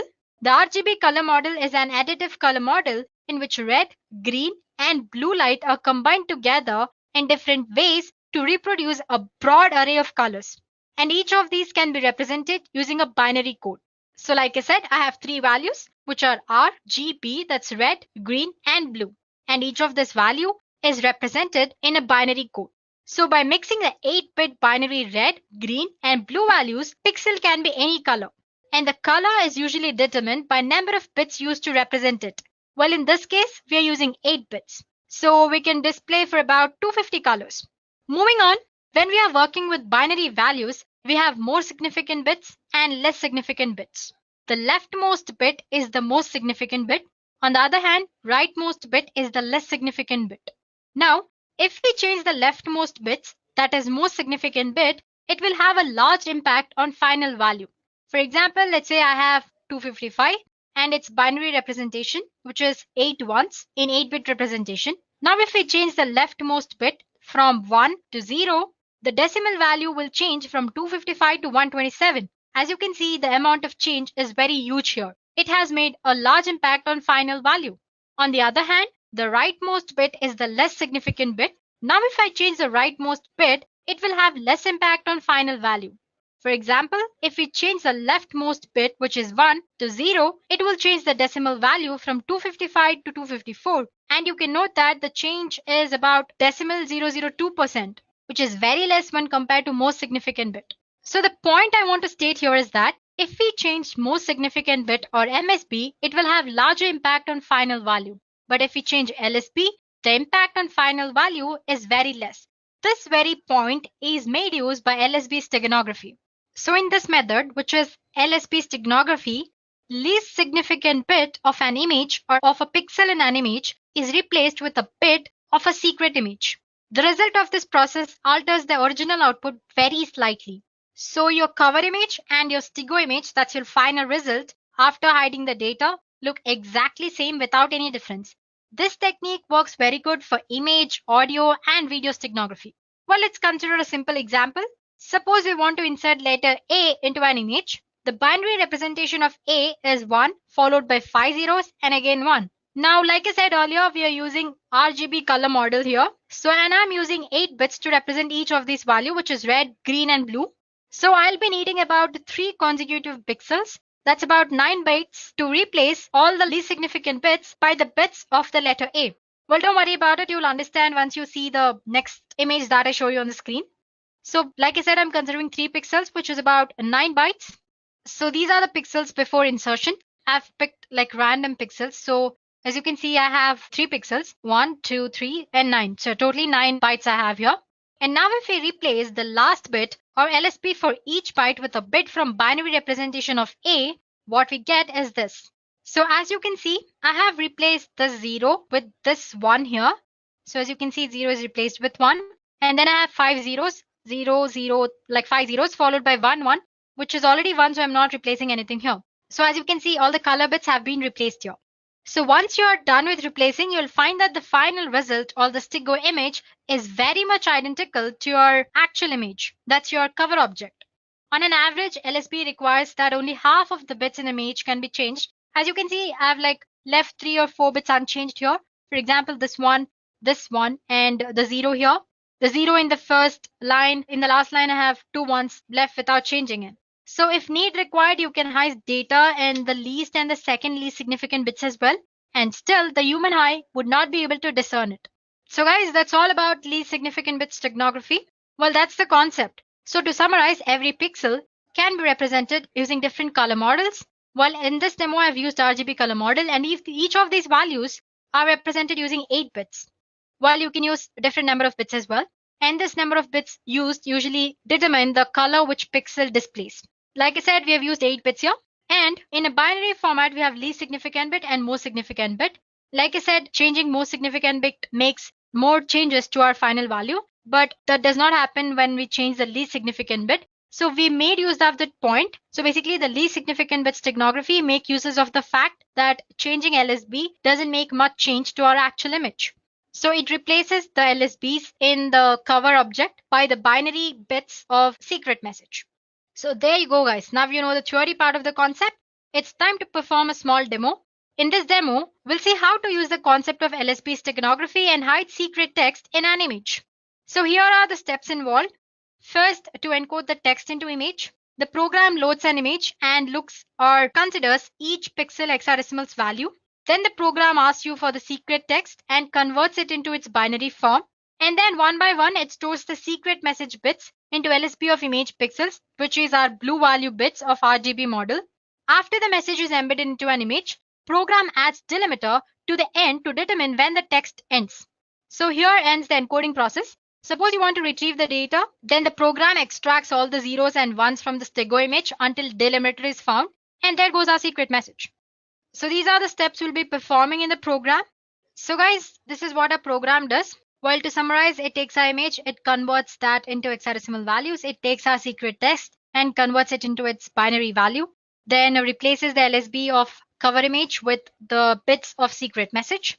Once it does that, it adds some delimiter at the end so that we know that this is where the text ended. So this is how encoding is done. Suppose you want to retrieve the message, all you have to do is extract zeros and ones from the stego object and convert the binary form into string format. That way you can get your secret message, or the receiver can extract the secret message. Well, I'm using the code which I found in GitHub. And suppose if you guys want to experiment as well, please do post your email IDs in the comment section below and we'll get back to you with the code. Now let's get started with the demo. So guys, I'll be using my Ubuntu system here. So as you can see, I have a code. Let me show it to you guys. I have code here and I have certain images of different formats. I have one of JPG and one of PNG as well. Okay, let me delete this file, move to trash. So going back to terminal, let me show you guys the code first. The file name was hide.py. Okay, I think I've misspelled it wrong anyway. Let me just check it anyway. It's HID. Silly mistake, hide.py. Here we go, guys. I already have code because I've already extracted it from Git and I'm using it here. So I'm just going to explain you the basic concept of how this code works actually. So like I said, we're going to convert our image into its hexadecimal format. So I have a code which converts RGB values to hexadecimal values. Before that, since we're using images here, we need to import certain libraries. We need Python library image or PIL, which is below. Well, if you're using Windows operating system, you need to separately download it. But if in Ubuntu, it comes by default. And suppose if it doesn't work, let me go back. Well, if it doesn't work, all you have to do is make sure you have Python 3 version installed. For that, check Python 3 version and make sure you have pip installed. Again, you can check using version command itself. Okay. So as you can see, I have pip installed. And suppose if you don't have, please do install it. The command is simple. All you have to do is the sudo apt install python 3 pip. That's it. Just click enter and it'll install. I'm not doing it again because I already have it installed like you guys saw. And once you've done that, to install Pillow, sudo pip install pillow. That's all. And then it'll work. That's just the way of installing Pillow library. Let me clear the stuff. Let's go back to program. So since we're using images, like I said, we need to use certain libraries. Here we'll be using Pillow library. So if you get an error while using this program, please do install pip and Pillow. So getting back to program, like I said, here we're using an image and converting that to its hexadecimal format. And similarly, while retrieving it, we're using the inverse function of it. And our secret message, which is in string format, we're converting it to binary and binary to string. And then there is encode. Basically, it goes through the hex code and places the binary bit of a secret message into the hex code. Similarly, the inverse program is decode. It'll decode the hex format. First, it'll check if for the zeros and ones, and then it pulls the data from that. So basically, we have 4 main functions here, which is encode, decode, hide, and retrieve. Like I said, encode and decode. Like I said earlier, it checks for the hex code hexadecimal code and then replaces the bits. And decode, it checks if the hex code has zeros and ones, it'll extract the data. If hex code doesn't have any zeros and one, it'll return none. So there you go. Now these are the basic functions, and then comes the complex function, which is to hide a message. I have a hide function here. Just go through it. It's very simple. So basically, as you can see, this hide function, it takes file name and message. It opens the image library where it gives the file name as input and then converts the message from string format to binary format and adds the delimiter as we discussed in the theory part of the session, so that while extracting, you know that you've reached the end of the text. So basically, first it checks if our image is in RGB format or not. If it doesn't, and then it converts to it. And then there it goes. And basically, it takes each and every bit, checks if the bit is in proper format, if the actual bit of the secret message can fit into this and all that, and then replaces the bit. And once it has encoded the secret message completely into our image, it returns a message saying completed.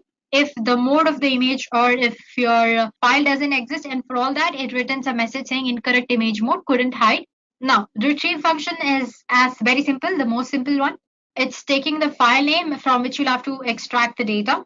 If it checks first, it checks if it's in the RGA format. I mean, that's red, green, blue format. And if it's not, it's going to convert into it properly. And from there, it's going to extract the data.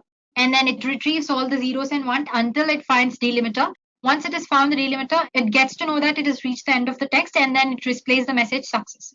Otherwise, it will give you an error message. Finally, we have our main function. So basically, we're going to give like string. You have switch option while writing code, right? Either in Java or C++ anyway. Just like that, I'm going to give a code.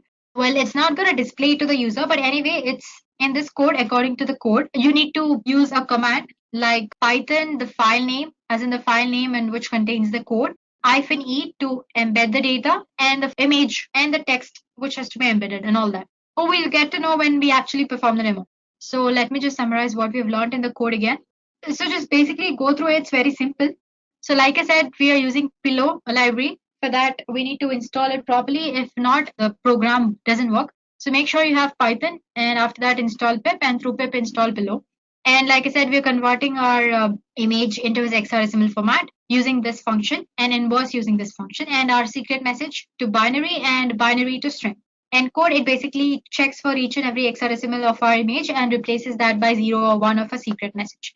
And then you have decode. It checks if the hexadecimal code has zeros or ones. If it does, it extracts the data. Otherwise, it returns none. And then there's our hide image, which actually embeds the data into our image. So it'll take file name and message as input. It checks if the image is actually in RBF format. And before that, it converts our message into binary format and all that. And then based on certain conditions, it embeds the data properly into the image. If there is some error regarding the mode of the image you're using, or if the text file doesn't exist, it shows an error message. Same goes for the retrieval as well. It checks for the zeros and ones, extracts until it finds a delimiter, and then it gives you a success message. So there we go, guys. The program is simple. So if you guys want a copy of the code, and please do post your email ID in the comment section below, and we'll get back to you with the code. Now that you've understood the code, let's go ahead and see if this works properly. For that, I'm going to exit. Before that, like I said, I have my few images here, dogs.jpg, then cat and cube and all that. I need a text file to hide, right? So here I go. Okay, I've just typed some random message. Board meeting is on Tuesday. Please do send weapons, lawyers, and food. So I'm going to save it in my home page itself. Let me just give it a name, msg.text, and click. Let me close it. So now going back to files, as you can see, I have a file here which says msg.text. Now I'm going to use a docs.jpg, the image. Oh, sorry, I forgot to tell you this program only works for PNG images, so I can't use docs image. Let's take cube.png. So Python, because we are using the Python code, I meant the file is in Python format, right? Python, and the file name is py, e to embed, and the file name, which is cube.png. Enter a message to hide. Well, basically, this doesn't actually take a file which contains the message. It directly asks you to enter the message to hide. But don't worry, the file which we just created, I'll show how to use it for while we are discussing the steganographic tools. Anyway, getting back to what we were doing, hide a message. So it says it's completed. Now let's get back to files. Now, if in case I open QPNG, it's same as before. You won't find any changes here. Getting back to terminal, if I want to extract the message, -D and enter. Success. It says the message is extracted, which is hi, 10 weapons. Do you know where? So that's easy, guys. Well, it's a very simple program. It's just taking an image. Is asking you to enter the message, and it's embedding in that. So, well, you can take this as a base code and create your own code, which performs many things, or advanced steganography as well. So basically, to summarize, in this program, what we did was we converted our secret message into its binary form, and we took the bits in the binary code and replaced the least significant bits, or the blue color bits, of RGB color model by these bits of secret message. So basically, we're replacing the least significant bits so that our cover image, that's cover object, as well as our Stigo object, both are same and look identical. Now let's get back to PPT. So guys, earlier we discussed about the ancient steganographic methods. There are various ways of achieving the steganography in this digital communication world. However, you do not need to perform coding to achieve this. There are various software tools are available for steganography. This software can hide your secret message behind the image file or audio file or video file or any kind of file, basically. So we are going to take a look at few such tools, and I'm going to show you how to use them, maybe at least 2 or 3. So there we go. The first tool is StigoSuite. Basically here you can hide any kind of text inside an image. Then you have StigoHide. It hides a secret file in an image or audio file. Then you have Steganography. It's a free software where you can hide your files inside BMP images or WAV files, that's WAV files. And then there is Suite Pixel, which works as in it's similar to other tools where you can hide data and images, but the way it works is slightly different. I'll show you how it actually works, so don't worry about it for now. Then there's OpenPuff, where you can conceal all the files in an image, audio, or flash files. Then Camouflage, tools that let you hide any type of files inside any other file. So these are very few. There are other tools outside as well. As for today, we're going to explore 3 to 4 tools, which is StigoSuite, other one is StigoHide, then Steganography, and Suite Pixel. So there we go, guys. Let's begin with StigoHide. Let's go back to our Ubuntu. So this StigoHide is an open source steganography software that lets you hide your secret file, an image or audio file. You will not notice any change in the image or audio file. It is a command line software. Therefore, you need to learn the command line to use this tool. And therefore, I have come back to Ubuntu here. So I've already have it installed. It's very easy to install. Apt-get install StigoHide. It'll install. Use the command just sudo apt-get install StigoHide and click enter. I'm not doing it. It's going to take time. Since I've already done it, I'm going to straight away use it.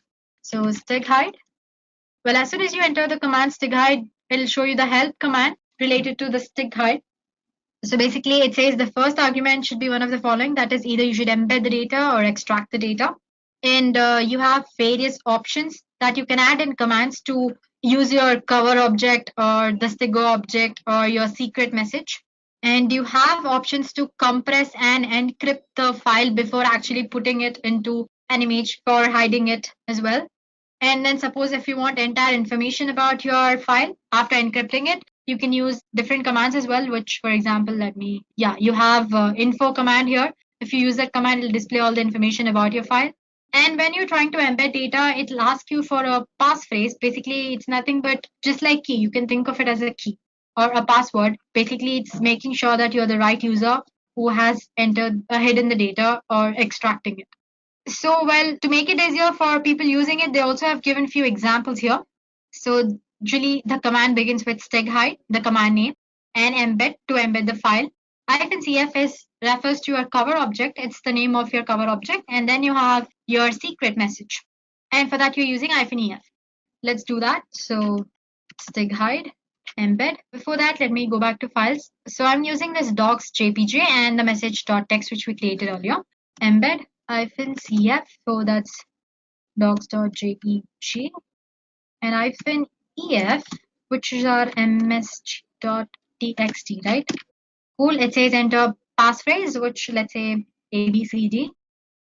It says embedding and it's done. Now to check if it's done that properly or not, let's go back to files. I'm going to move it to desktop. Click on enter. Cool. Now let's go back to desktop. Here is our file. Now to extract, I'm using extract command. Before that, I need to go to my desktop, right? Because that's where my file is stored. Here we are, and StigoHide extract. SF is what you use to extract your stego file. You can see it in the help session. And the name was docs.jpg. It's asking for the passphrase, more for security purposes. So it says extracted to message.txt. Now to check the file, you need to go back to desktop because that's where our file should be. And if you open that with editor, there you go. We have successfully extracted the data from the image. Now let's try a few other commands. Let me come back. Okay, let me try it here. Tag hide. What was that? Info command, right? Info. And let's say, so as you can see, it's extracted the information about the file. It's in format, its capacity, and it says you want to get information about the emitted data as well. Why? Could not extract any data with the data phrase because already extracted the secret message from that file. Well, if you hadn't extracted, then maybe it would have showed the embedded content as well. So that's how you use a StegHide. You have multiple other options as well. Like for example, when you're trying to embed, it asks you for the passphrase, right? Instead, if you don't want it to ask like this, you can use -p command and enter the passphrase. You can add it in the command itself here. And then it actually skips that step and actually goes back to this embedding message done step. So yeah, that's all about StegHide. Now let's go back to other tools. So the next tool we'll be using is a Stego Suite. It is a free steganography tool which is written in Java. And with Stego Suite, you can easily hide in confidential information and image files.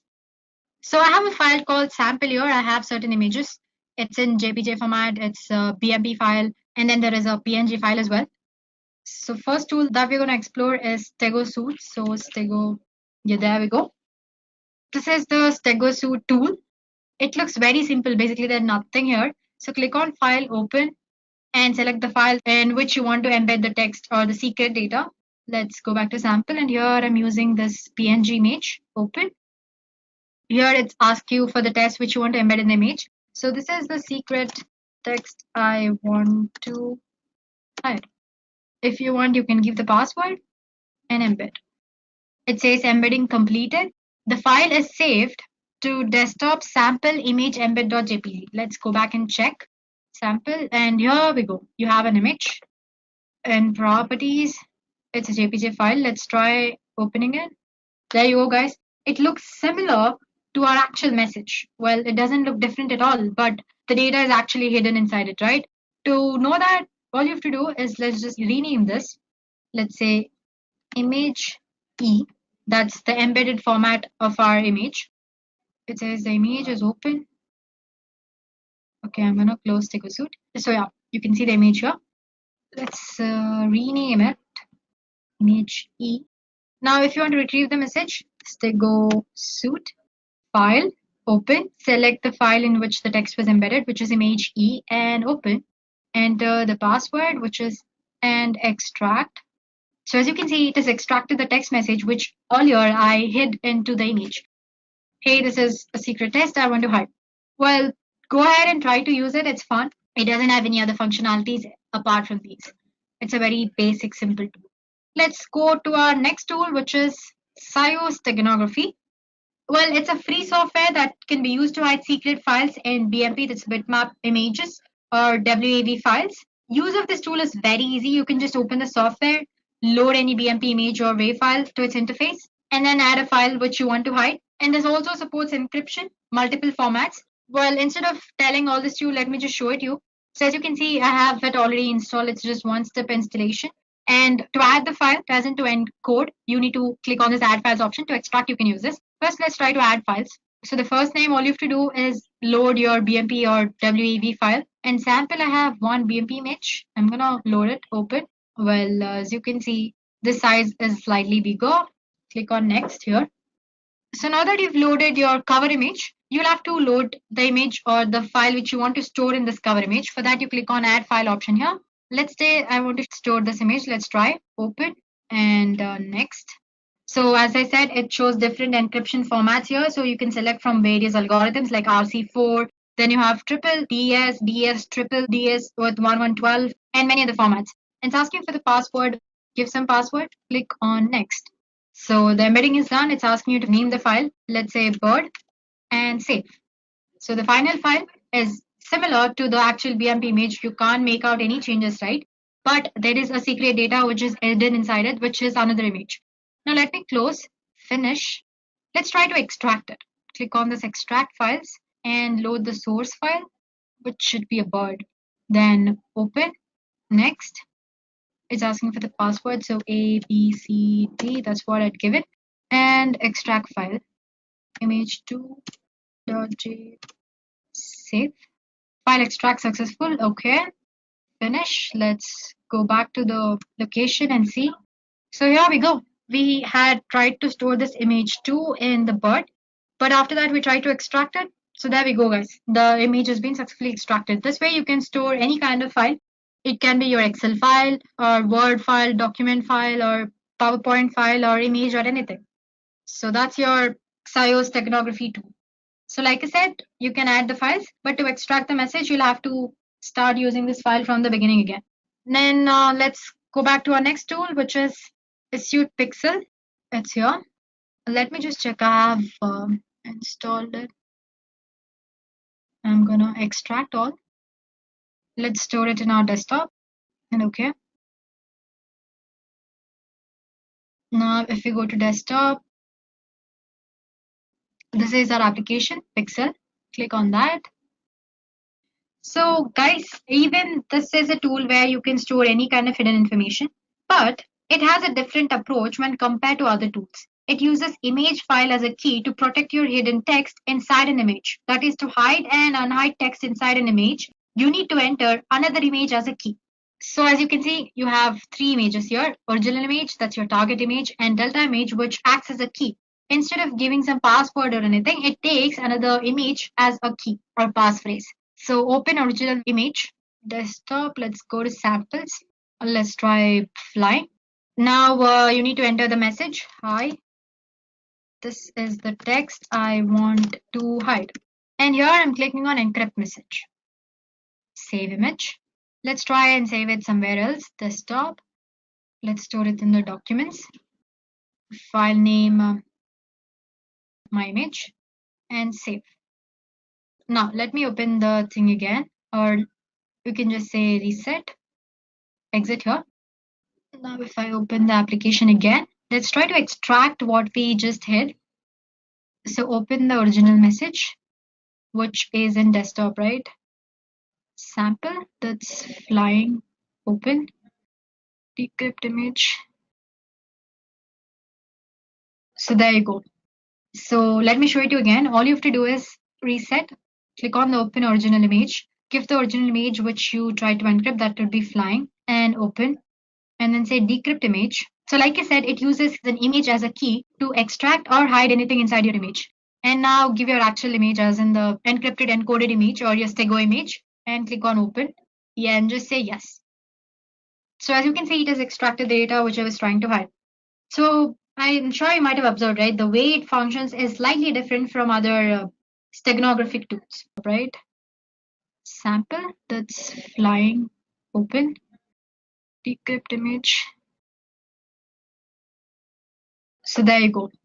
So let me show it to you again. All you have to do is reset, click on the open original image, give the original image which you try to encrypt, that would be flying, and open, and then say decrypt image. So like I said, it uses an image as a key to extract or hide anything inside your image. And now give your actual image as in the encrypted encoded image or your stego image, and click on open. Yeah, and just say yes. So as you can see, it has extracted the data which I was trying to hide. So I'm sure you might have observed, right? The way it functions is slightly different from other steganographic tools.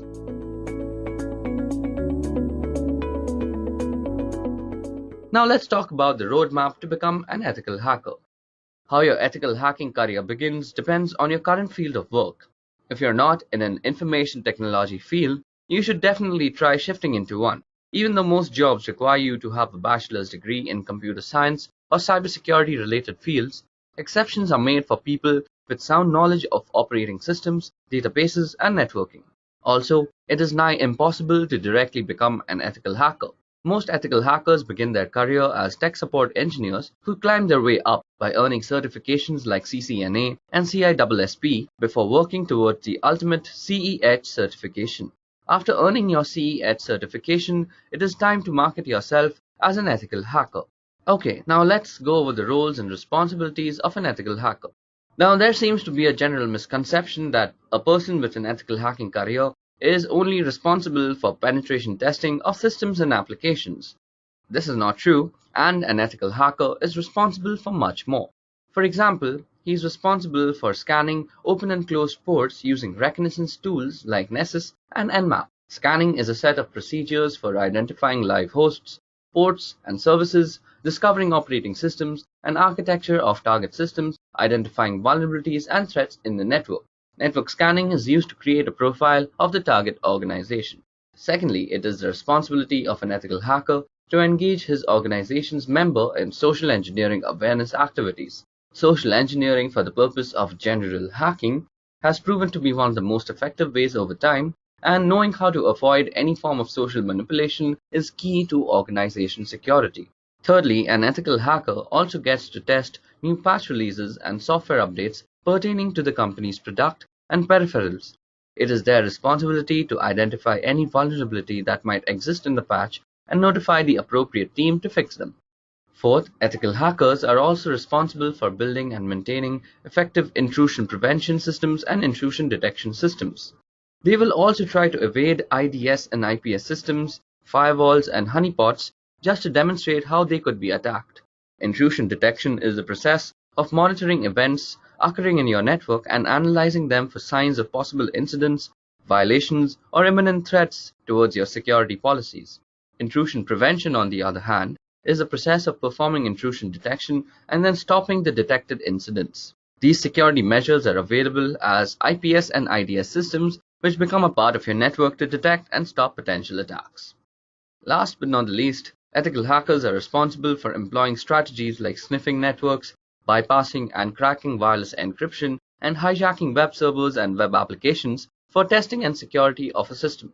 An ethical hacker strives to replicate the working of a black hat hacker by analyzing the defense protocols and social engineering aspects of an organization. His job is to make sure an organization reacts to these situations well enough if they're not already doing so. Okay, so those were the roles and responsibilities of an ethical hacker. Now let's go over the skill sets that you might need to become an ethical hacker yourself. Now, a person with an ethical hacking career is expected to be proficient in database handling, networking, and operating systems, and also have excellent soft skills as they need to communicate problems regarding security to the rest of the organizations. Other than these generalized skill sets, an ethical hacker also has to have a good grasp on the following skills that we're going to discuss now. Now, the first skill is network traffic sniffing. Sniffing is the process of monitoring and capturing all the packets through a given network using sniffing tools. It is a form of tapping phone wires and to get to know about the conversation. It is also called wiretapping and applied to the computer networks. Next, ethical hackers should also know how to orchestrate different types of network and database attacks, as their main job is to predict black hat hackers, and to do this, one must be able to think and act like a black hat hacker. Third, ethical hackers have to deal with different kinds of operating systems on a daily basis, with Linux being the daily driver. So, it is obvious that an ethical hacker needs to have an in-depth knowledge of the working of operating systems in general. For example, they should know how to look for exploits in buffer vulnerabilities. Next, ethical hackers also have to deal with different kinds of database formats, whether it be SQL, PostgreSQL, NoSQL. An ethical hacker at least needs to have a general knowledge of their working and architecture. Fifth, an ethical hacker should also be proficient in cryptography and cryptanalysis, which is basically the deciphering of ciphertext without knowing the key. This is also the fundamentals of password cracking using different methods like brute force, dictionary attacks, rainbow table attacks, and so on. Now, ethical hackers generally are endowed with the responsibility of network traffic monitoring. Therefore, they must be proficient in intrusion detection and prevention techniques, session hijacking knowledge, and an overall in-depth knowledge of networking in general. Last but not the least, ethical hackers also need to make custom softwares to tackle the use case specific security flaws that might be affecting the company. Now, this requires a general knowledge of programming languages so that you can execute the solutions to the problems that you find in the organization. Above that, programming will also help you automate a lot of tasks that would generally take a lot of precious time. Apart from all this, an ethical hacker must be a creative thinker because black hat hackers are constantly coming up with ingenious ways to exploit the system, and it is an ethical hacker's job to predict and prevent such breaches. Now let's talk about the job trends that is in ethical hacking industry. Now, as I had discussed in the beginning of this video, cybersecurity has emerged as a high growth field of 2017 and possibly of the entire decade. During the 5 years between 2012 and 2017, listings of cybersecurity jobs increased by a whopping 75% according to the analysis made by Bureau of Labor Statistics. Now, this has led to a lot of unfilled positions, so jobs are plenty and they pay well too. Now, let's go with the companies that are hiring ethical hackers. Now, an ethical hacker finds a job in any company which has an internet-facing site or anything to do with the web. These include college institutions like MIT and even private companies ranging from logistics services to data warehousing companies, for example, Wipro, Ernst & Young, Infosys, and even IBM. Now, apart from these, you can also get a chance to work for the military and top-secret intelligence gathering agencies like CIA, Mossad, or NSA. Now coming to the final question, that is, how much money does an ethical hacker make? So, a certified ethical hacker makes an average annual income of $88,000 according to Payscale.com. Now, the average starting salary for a certified ethical hacker is around $95,000 according to the EC Council Senior Director Stephen Graham. Also, the founder of Novaya Security, Eric Geyer, estimates a more or conservative $50,000 to $100,000 per year in the first years of working, depending on your employer, experience, and education. And those with a few years of experience can pull up to $120,000 and upwards per year, particularly those who work as an independent consultant. Okay guys, so that was all about ethical hacking and a career in ethical hacking. We spoke about how you can become an ethical hacker yourself, and the roles and responsibilities and skills of an ethical hacker. Above that, we also discussed how much salary you'll get as an ethical hacker and the different companies that you could work for.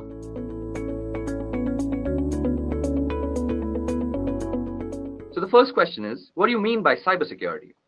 So as an interviewee, I'd expect that the candidate should first tell me the need for cybersecurity, his views on cybersecurity. So the candidate should be like this. Today's generation lives on the internet, and we general users are almost ignorant as to how those random bits of ones and zeros reach securely to our computer. For a hacker, it's a golden age. With so many access points, public IPs, and constant traffic, and tons of data to exploit, black hat hackers are having one hell of a time exploiting vulnerabilities and creating malicious software for the same. Above that, cyber attacks are evolving by the day. Hackers are becoming smarter and more creative with their malware, and how they bypass virus scans and firewalls still baffle many people. Therefore, there has to be some sort of protocol that protects us against all these cyber attacks and makes sure our data doesn't fall into the wrong hands. This is exactly why we need cybersecurity. Now for defining cybersecurity, here goes. Cybersecurity is a combination of processes, practices, and technologies designed to protect networks, computers, programs, data, and information from attack, damage, or unauthorized access. Okay, so moving on to the next question is, what do you have on your home network? So, a home network gives you a test environment for experimentation. Active Directory, domain controller, a dedicated firewall appliance, and a net-attached toaster. As long as you are learning and fiddling with it, that's what matters. I've augmented the router my ISP provided with an Apple AirPort Extreme, which provides better wireless performance to some devices. From there, I've extended the wired part of the network into two parts of the house using 5-port Ethernet switches, my office and living room, each with 4 devices.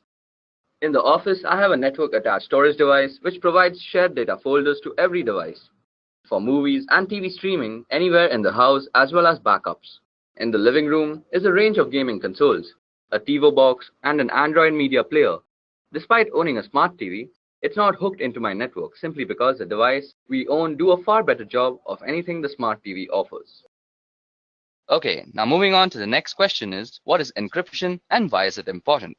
Well, a process of converting data into an unreadable form to prevent unauthorized access and thus ensuring data protection is called encryption. Encryption is important because it allows you to securely protect data that you don't want anyone else to have access to. Businesses use it to protect corporate secrets, governments use it to secure classified information, and many individuals use it to protect personal information to guard against things like identity theft. Okay, so that explains encryption and why it is important. Moving on, tell me the difference between symmetric and asymmetric encryption. Okay, so if we compare on the basis of keys, symmetric encryption has the same secret key for both encryption and decryption, whereas asymmetric uses different keys for encryption and decryption purposes. Performance-wise, symmetric encryption is fast but is more vulnerable, while asymmetric encryption is slightly slower due to high computation. Some examples of symmetric are DES and 3DES, while asymmetric, the most popular is RSA and Diffie-Hellman. Okay, so time for the next question. So what is the CIA triad? Now, in this question, the candidates should explain what is CIA triad and what it is used for. So here's the answer.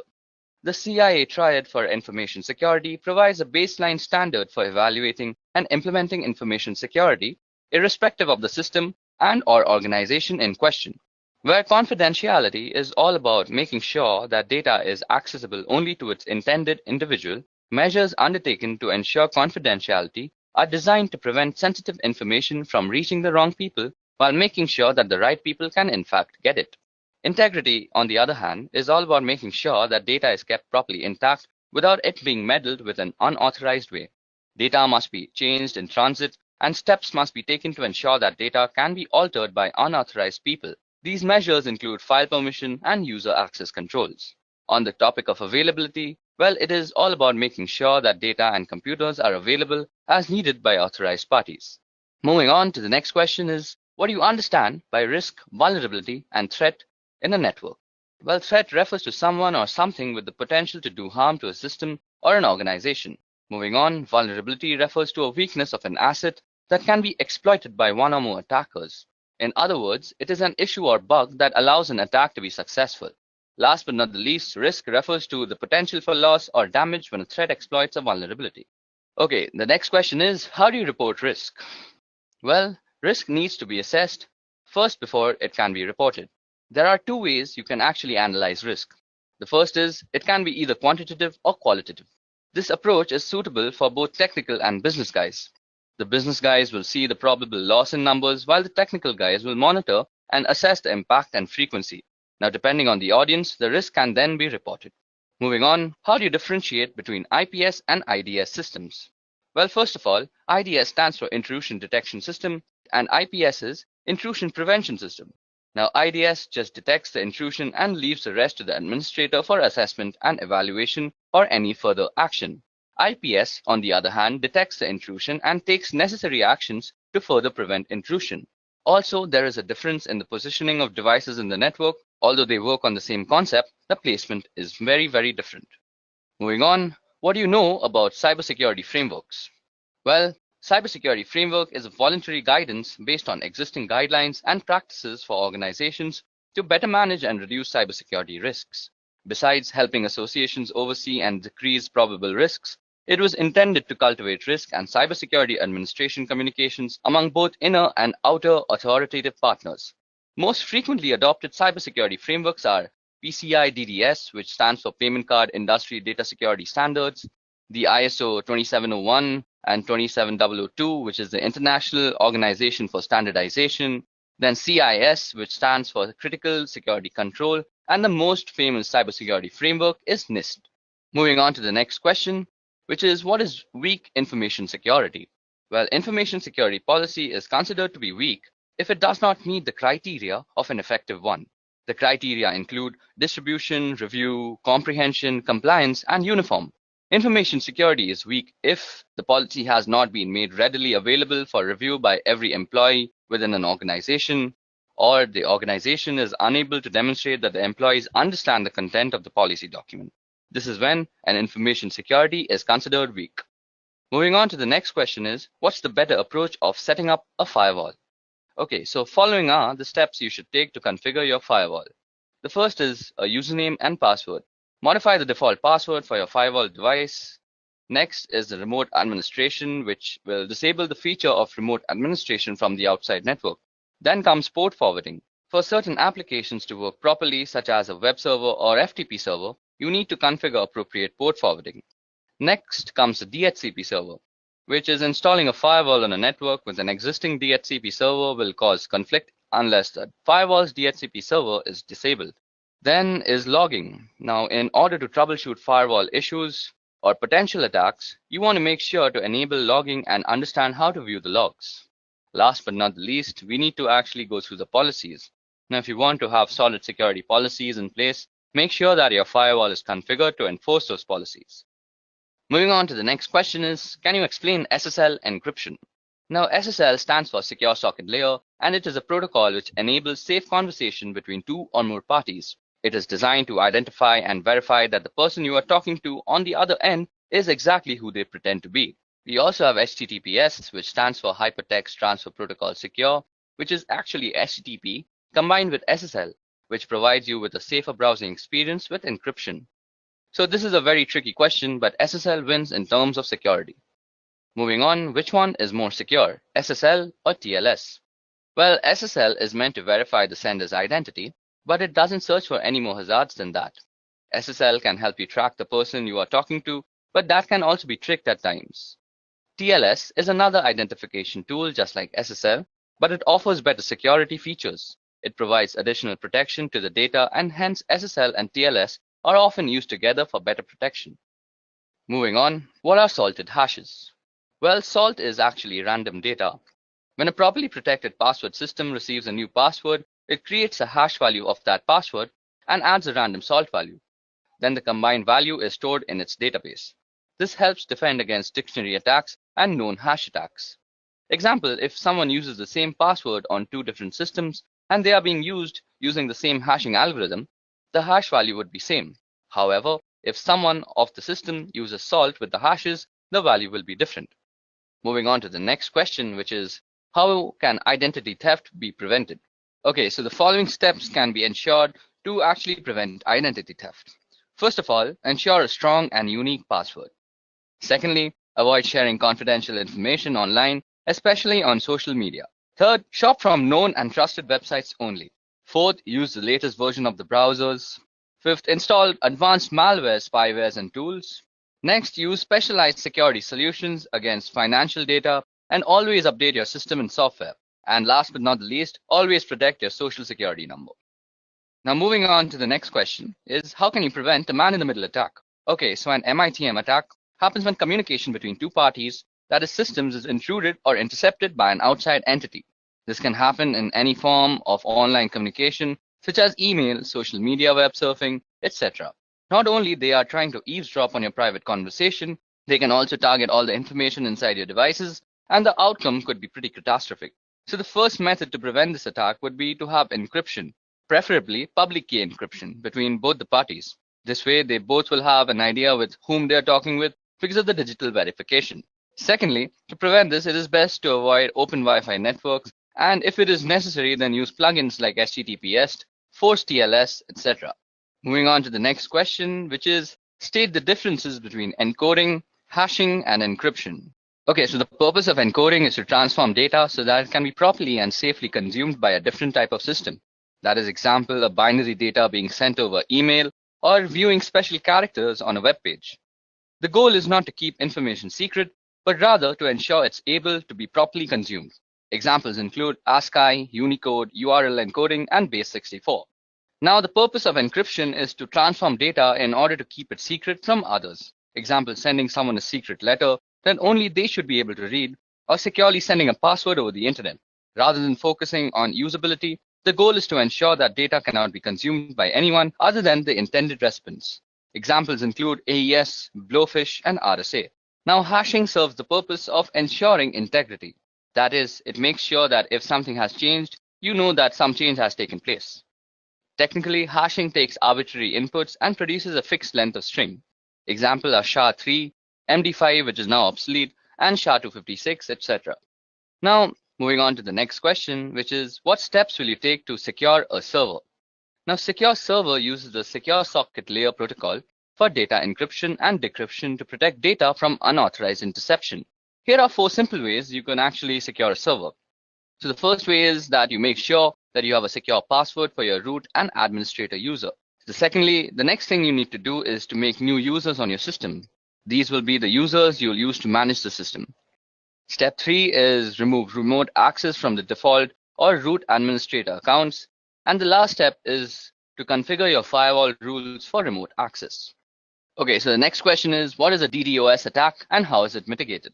Okay, so DDoS stands for Distributed denial of service. When a network is flooded with large number of requests, which is not recognized to handle, making the server unavailable to the legitimate request senders. DDoS can be mitigated by analyzing and filtering the traffic in the scrubbing centers, and the scrubbing centers are centralized data cleaning stations wherein the traffic to a website is analyzed and malicious traffic is removed. Okay, so the 20th question is, why do you need DNS monitoring? The domain name system allows your website under a certain domain that is easily recognizable, also keeps the information about other domain names. It works like a directory for everything on the internet. Thus, DNS monitoring is very important since you can easily visit a website without actually having to memorize their IP addresses. DNS has an important role in how end users in your enterprise connect to the internet. Inspecting DNS traffic between clients' devices and your local recursive resolver could be revealing a wealth of information for forensic analysis. DNS queries can reveal both botnets and malwares connecting to the CNC server. So this is why DNS monitoring is very essential. Moving on, what is a three-way handshake? The TCP three-way handshake in transmission control protocol is the method used by a device on a network to set up a stable connection over an internet protocol-based network. TCP's three-way handshaking technique is often referred to as the SYN, SYNAC, or more accurately SYN, SYNAC, and ACK because there are three messages transmitted by the TCP to negotiate and start a TCP session between two computers. Moving on to the next question is, what are black hat hackers, white hat hackers, and gray hat hackers? So like all hackers, black hat hackers usually have extensive knowledge about breaking into computer networks and bypassing security protocols. They are responsible for writing malware, which is a method used to gain access to these systems. Their primary motivation is usually for a personal or financial gain, but they can also be involved in cyber espionages, protests, or perhaps just addicted to the thrill of cybercrime. Now, white hat hackers choose to use their power for good rather than evil.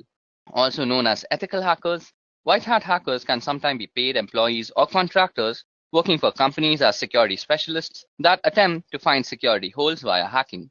They employ the same method of hacking as black hats with one exception, that is they do it with permission from the owners of the system first, which makes the process completely legal.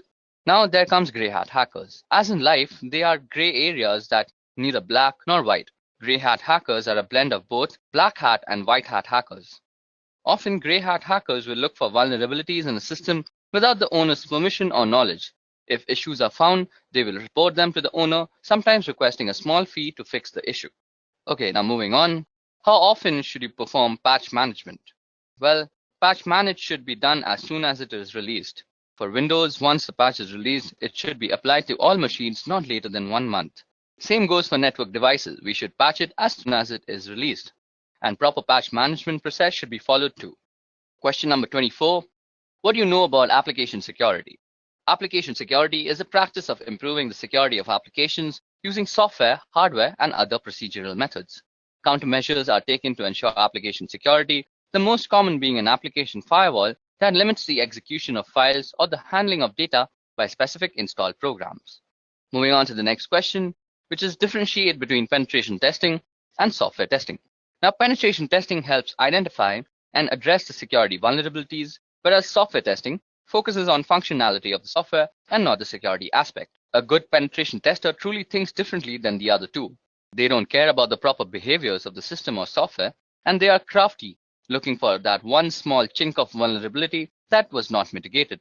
And software security testers generally have a fair amount of crossover, as they usually know the full details of the system or software, and they know how it's supposed to properly behave when properly used, and they can test for a lot of the common end user misbehaviors.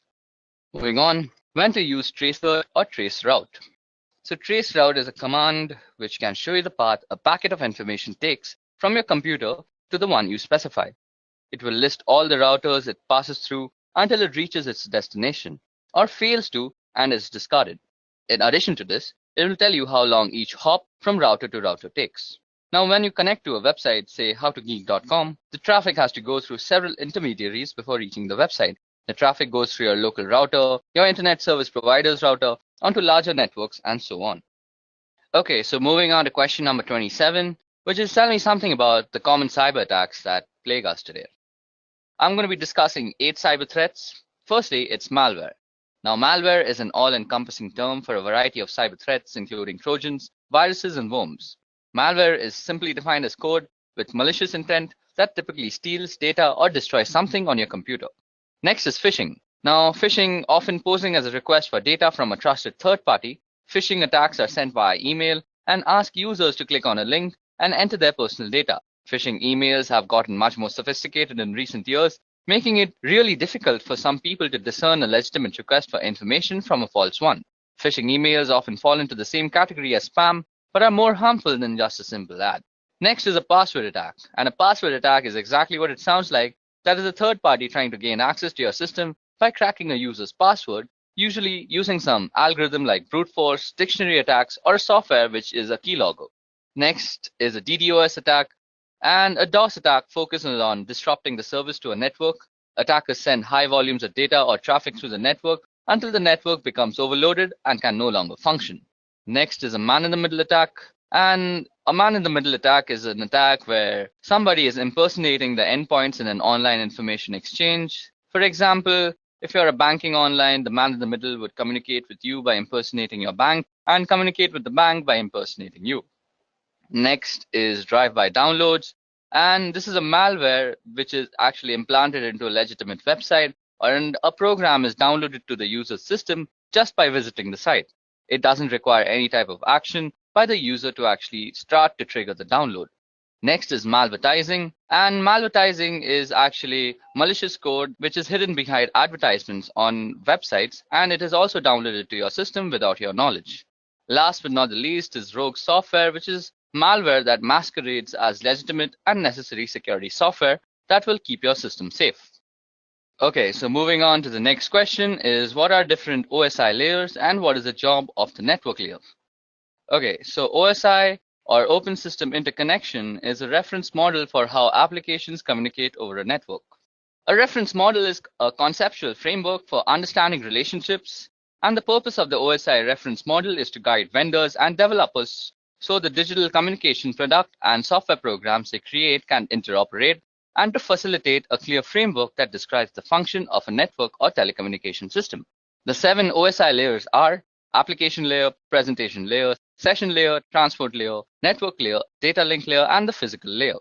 Okay, so the network layer is actually used for controlling the operations of the subnet, and the main job of this layer is to deliver packets from a source to a destination across multiple links. Moving on to the next question, which is, how would you reset a password-protected BIOS configuration? Now, since BIOS is a pre-boot system, it has its own storage mechanism for its setting and preferences. In the classic scenario, simply popping out the CMOS battery will be enough to have the memory storing these settings lose its power supply, and as a result, it will lose all its setting. Other times, you'll need to use a jumper or a physical switch on the motherboard. Still other times, you'll need to actually remove the memory itself from the device and reprogram it in order to wipe it out. The simplest way by far, however, is if the BIOS has come from the factory with the default password enabled, try the whole word password. Now for question number 30. What is cross-site scripting, or XSS? Now XSS refers to client-side code injection attacks wherein an attacker can execute malicious scripts, also commonly referred to as malicious payload, into a legitimate website or web application. XSS is amongst the most rampant of web application vulnerabilities and occurs when a web application makes use of unvalidated or unencoded user input within the output it generates. By leveraging XSS, an attacker would exploit a vulnerability within a website or web application that the victim would visit, essentially using the vulnerable website as a vehicle to deliver a malicious script to the victim's browser. Now, what is data protection in transit versus data protection at rest? So the answer to that is that data in transit, or data in motion, is data actively moving from one location to another, such as across the internet or through a private network. Data protection in transit is the protection of this data while it's traveling from network to network or being transferred from a local storage device to a cloud storage device. Wherever data is moving, effectively data protection measures for in-transit data are critical, as data is often considered less secure while in motion.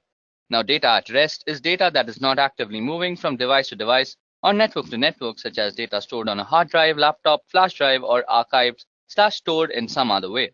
Data protection at rest aims to secure inactive data stored on any device or network. While data at rest is sometimes considered to be less vulnerable than data in transit, attackers often find data at rest a more valuable target than data in motion.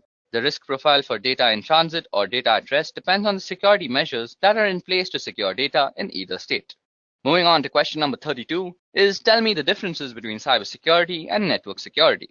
Okay, so cybersecurity describes that the policies and procedures implemented by a network administrator to avoid and keep track of unauthorized access, exploitation, modification, or denial of the network and the network resources.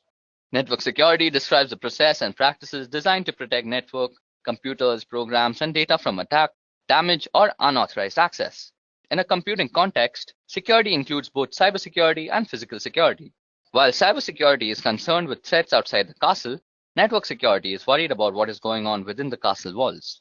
The cybersecurity specialist is the crusading knight defending the kingdom, and network security focuses on the barbarians at the gate and how the castle connects to the world around it.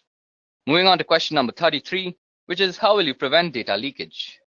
Data leakage is when data gets out of the organization in an unauthorized way. Data can get leaked through various ways, that is emails, prints, laptops getting lost, unauthorized upload of data to public portals, removable drives, photographs, etc. A few controls can be restricting uploads on internet websites, following an internal encryption solution, restricting the mails to internal networks, or restriction on printing confidential data, etc. Moving on to the next question, which is what is ARP and how does it work? Okay, so Address Resolution Protocol, or ARP, is a protocol for mapping an internet protocol address to a physical machine address that is recognized on the local network. On the topic of how it works, when an incoming packet destined for a host machine on a particular local area network arrives at a gateway, the gateway asks the ARP program to find a physical host or MAC address that matches the IP address. Now the ARP program looks into the ARP cache, and if it finds the address, it provides it so that the packet can be converted to the right packet length and format and send it to the machine. Now if no entry is found for the IP address, ARP broadcasts a request packet in a special format to all machines on the LAN to see if one machine knows that it has the IP address associated with it. So for question number 35 is what is 2FA and how can it be implemented for the public websites? So an extra layer of security that is known as multi-factor authentication requires not only a password and username, but also something that only that user has on them. That is a piece of information only they should know or have immediately to hand, such as a physical token. Authenticator apps replace the need to obtain verification code via text, voice call, or email. For example, to access a website or web-based service that supports Google Authenticator, the user types in their username and password. That is a knowledge factor. Okay, now time for question number 36, which is what techniques can we use to prevent brute force login attacks? So here the attacker tries to determine the password for a target through a permutation of fuzzing process. As it is a lengthy task, attackers usually employ software such as Fuzzer to automate the process of creating numerous passwords to be tested against target. To avoid such attacks, password best practices should be followed, mainly on critical resources like servers, routers, exposed services, and so on. Okay, so now time for the next question, which is what is cognitive cybersecurity? Now, the applications of artificial intelligence technologies pattern on human thought process to detect threats and protect physical and digital system. Self-learning security systems use data mining, pattern recognition, and natural language processing to simulate the human brain, albeit in a high-powered computer model. This is exactly what cognitive cybersecurity is. So what is port blocking within LAN? Well, restricting the users from accessing a set of services within the local area network is called port blocking. Stopping the source not to access the destination node via ports as applications work on the port, so ports are blocked to restrict the access, filling up the security holes in the network infrastructure. Okay, so time for question number 39, which is what is the difference between VPN and VLAN? Okay, so VPN is related to remote access to the network of a company, while VLAN basically means to logically segregate networks without physically segregating them with various switches. Now, while VPN saves the data from prying eyes while in transit and no one on the net can capture the packets and read the data, VLAN does not involve any encryption technique, but it is only used to slice up your logical network into different sections for the purpose of management and security. Okay, so it's time for question number 40. So the question is, what protocols fall under the TCP/IP internet layer? Okay, so I'll be going through the 5 layers that consist the TCP/IP protocol, and I'll also be listing out the protocols that are inside every layer. So starting with the physical layer, the protocols that reside in the physical layer are the Ethernet IEEE 802.3 and the RS-232 from one of the many protocols. And moving on to the data link layer, we have the PPP protocol, the IEEE 802.2 protocol. Then moving on to the network layer, it's governed by the IP protocol, the ARP protocol, which is basically the address resolution protocol, and the ICMP protocol. Then moving on ahead is the transport layer. Now the transport layer has two main protocols, namely the TCP and the UDP protocols. And last but not least, we have the application layer, which is governed by a multiple of protocols, namely NFS, NIS+, DNS, Telnet, FTP, RIP, SNMP, and various other protocols as such. Okay, so that brings us to the end of the general interview questions that might be asked in any cybersecurity interview. Now moving on to the scenario-based questions. So first, I'll be reading out the scenario, and then I'll ask the questions regarding the scenario too.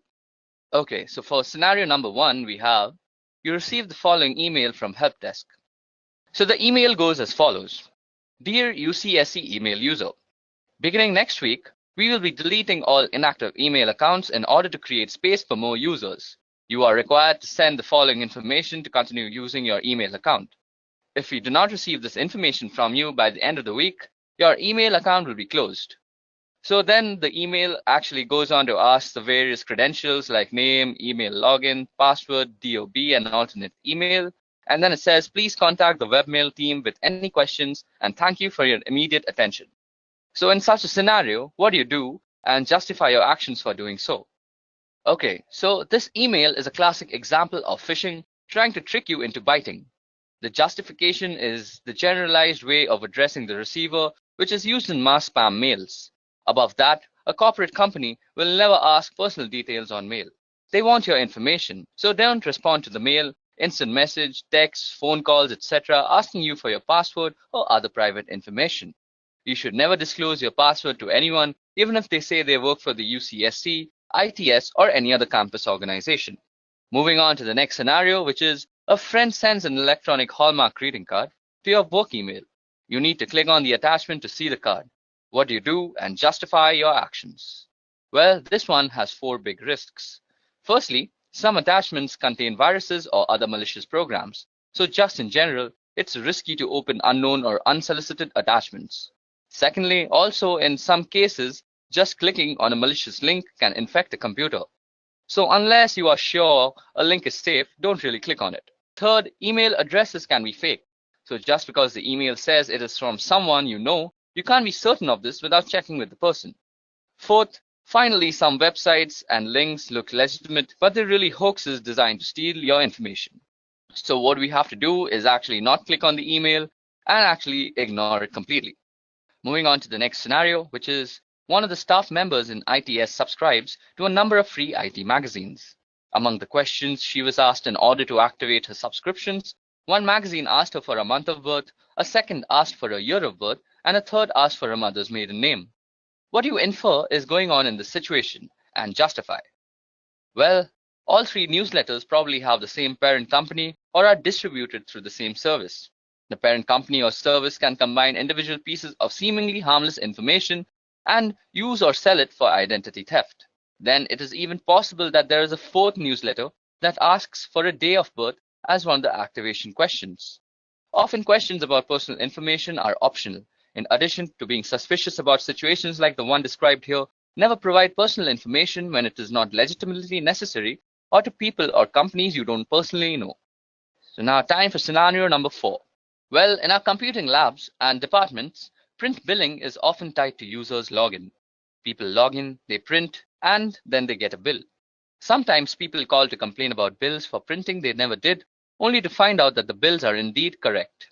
So what do you infer is going on in this situation and justify your inference? Sometimes they realize they loaned their account to a friend who couldn't remember his or her password, and the friend did the printing and thus the charges. It's also possible that somebody came in from behind them and used their account. Now, this is an issue with shared or public computers in general. If you don't log out of the computer properly when you leave, someone else can come in from behind and retrieve what you were doing and use your accounts. Always log out of accounts, quit programs, and close browser windows before you walk away from a general public computer. Now moving on to scenario number 5, we have that we saw a case a while back where someone used their Yahoo accounts at a computer lab on a campus. She made sure her Yahoo account was no longer open in the browser window before leaving the lab. Now someone came in behind her and used the same browser to re-access her accounts. They started sending emails from it and caused all sorts of mayhem. So what do you think might have gone wrong here? Well, the first person probably didn't log out of her account, so the new person could just go into the history and access it. Secondly, another possibility is that she did log out but didn't clear her web cache. This is done through the browser menu to clear pages that the browser has saved for future use. Time for scenario number 6 now. Okay, so 2 different offices on campus are working to straighten out an error in an employee's bank account due to a direct deposit mistake. Office number 1 emails the correct account and deposit information to office number 2, which promptly fixes the problem. The employee confirms with the bank that everything has indeed been straightened out. So what is exactly wrong here? Well, account and deposit information is sensitive data that could be used for identity theft. Sending this or any kind of sensitive information by email is very, very risky because email is typically not private or secure. Anyone who knows how can access it anywhere along its route. So as an alternative, the 2 offices could have called each other or worked with the ITS to send the information in a more secure fashion. Okay, moving on to the next scenario, which is the mouse on your computer screen starts to move around on its own and click on things on your desktop. What do you do in such a situation? A. Call your coworker over so they can see. B. Disconnect your computer from the network. C. Unplug your mouse. D. Tell your supervisor. E. Turn the computer off. F. Run an antivirus. Or G. All of the above. So we have to select all the options that apply in this situation. So the options that apply are B and D, which is basically disconnect your computer from the network and tell your supervisor. So this is definitely suspicious. Immediately report the problem to your supervisor and the ITS support center. Also, since it seems possible that someone is controlling the computer remotely, it is best if you can disconnect the computer from the network and turn off wireless if you have it until help arrives. If possible, don't turn off the computer. Okay, time for scenario number 8. So below are a list of passwords pulled out of a database. Now, which of the following passwords meet the UCSC's password requirement? Okay, so the third password, which is option number C, is the only one that meets all the following of the UCSC's requirement. It has at least 8 characters in length. It contains at least 3 of the following 4 types of characters, which are lowercase characters, uppercase characters, numbers, and special characters. And not a word is preceded or followed by a digit. So it's the third option which is correct in this situation. Moving on to the second last scenario we have for today is you receive an email from your bank telling you there is a problem with your account. The email provides instructions and a link so you can log in to fix your account and fix the problem in doing so. So what should you do? Well, we have to delete the email, and better yet, use the web client that is Gmail, Yahoo Mail, etc. and report it as spam or phishing and then delete it. Any unsolicited email or phone call asking you to enter your account information, disclose your password, financial account information, social security number, or any other private or personal information is suspicious, even if it appears to be from a company you are familiar with. Always contact the sender using a method you know is legitimate to verify that the message is indeed from them. Okay, so it's time for our last scenario of the day, which is a while back, the IT folks got a number of complaints that one of our campus computers was sending out Viagra spam. They checked it out and the reports were true. A hacker had installed a program on the computer that made it automatically send out tons of spam email without the computer's own knowledge. So how do you think the hacker got into the computer to set this up? Well, this was actually the result of a hacked password. Using passwords that can be easily guessed and protecting your password by not sharing them or writing them down can help to prevent this. Passwords should be at least 8 characters in length and use a mixture of uppercase, lowercase letters, and numbers and symbols. Even though in this case it was a hacked password, other things could possibly lead to this are that out-of-date patches and updates, the lack of an antivirus software or an out-of-date antivirus software, or clicking on an unknown link or attachment, or downloading unknown or unsolicited programs onto your computer. Okay guys, so that was it for the session on cybersecurity interview questions. If you all have any questions regarding any of the questions that were discussed here, please put a comment down below.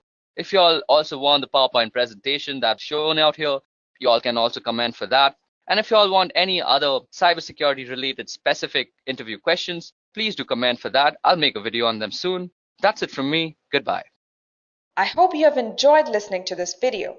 Please be kind enough to like it, and you can comment any of your doubts and queries, and we will reply them at the earliest. Do look out for more videos in our playlist and subscribe to Edureka channel to learn more.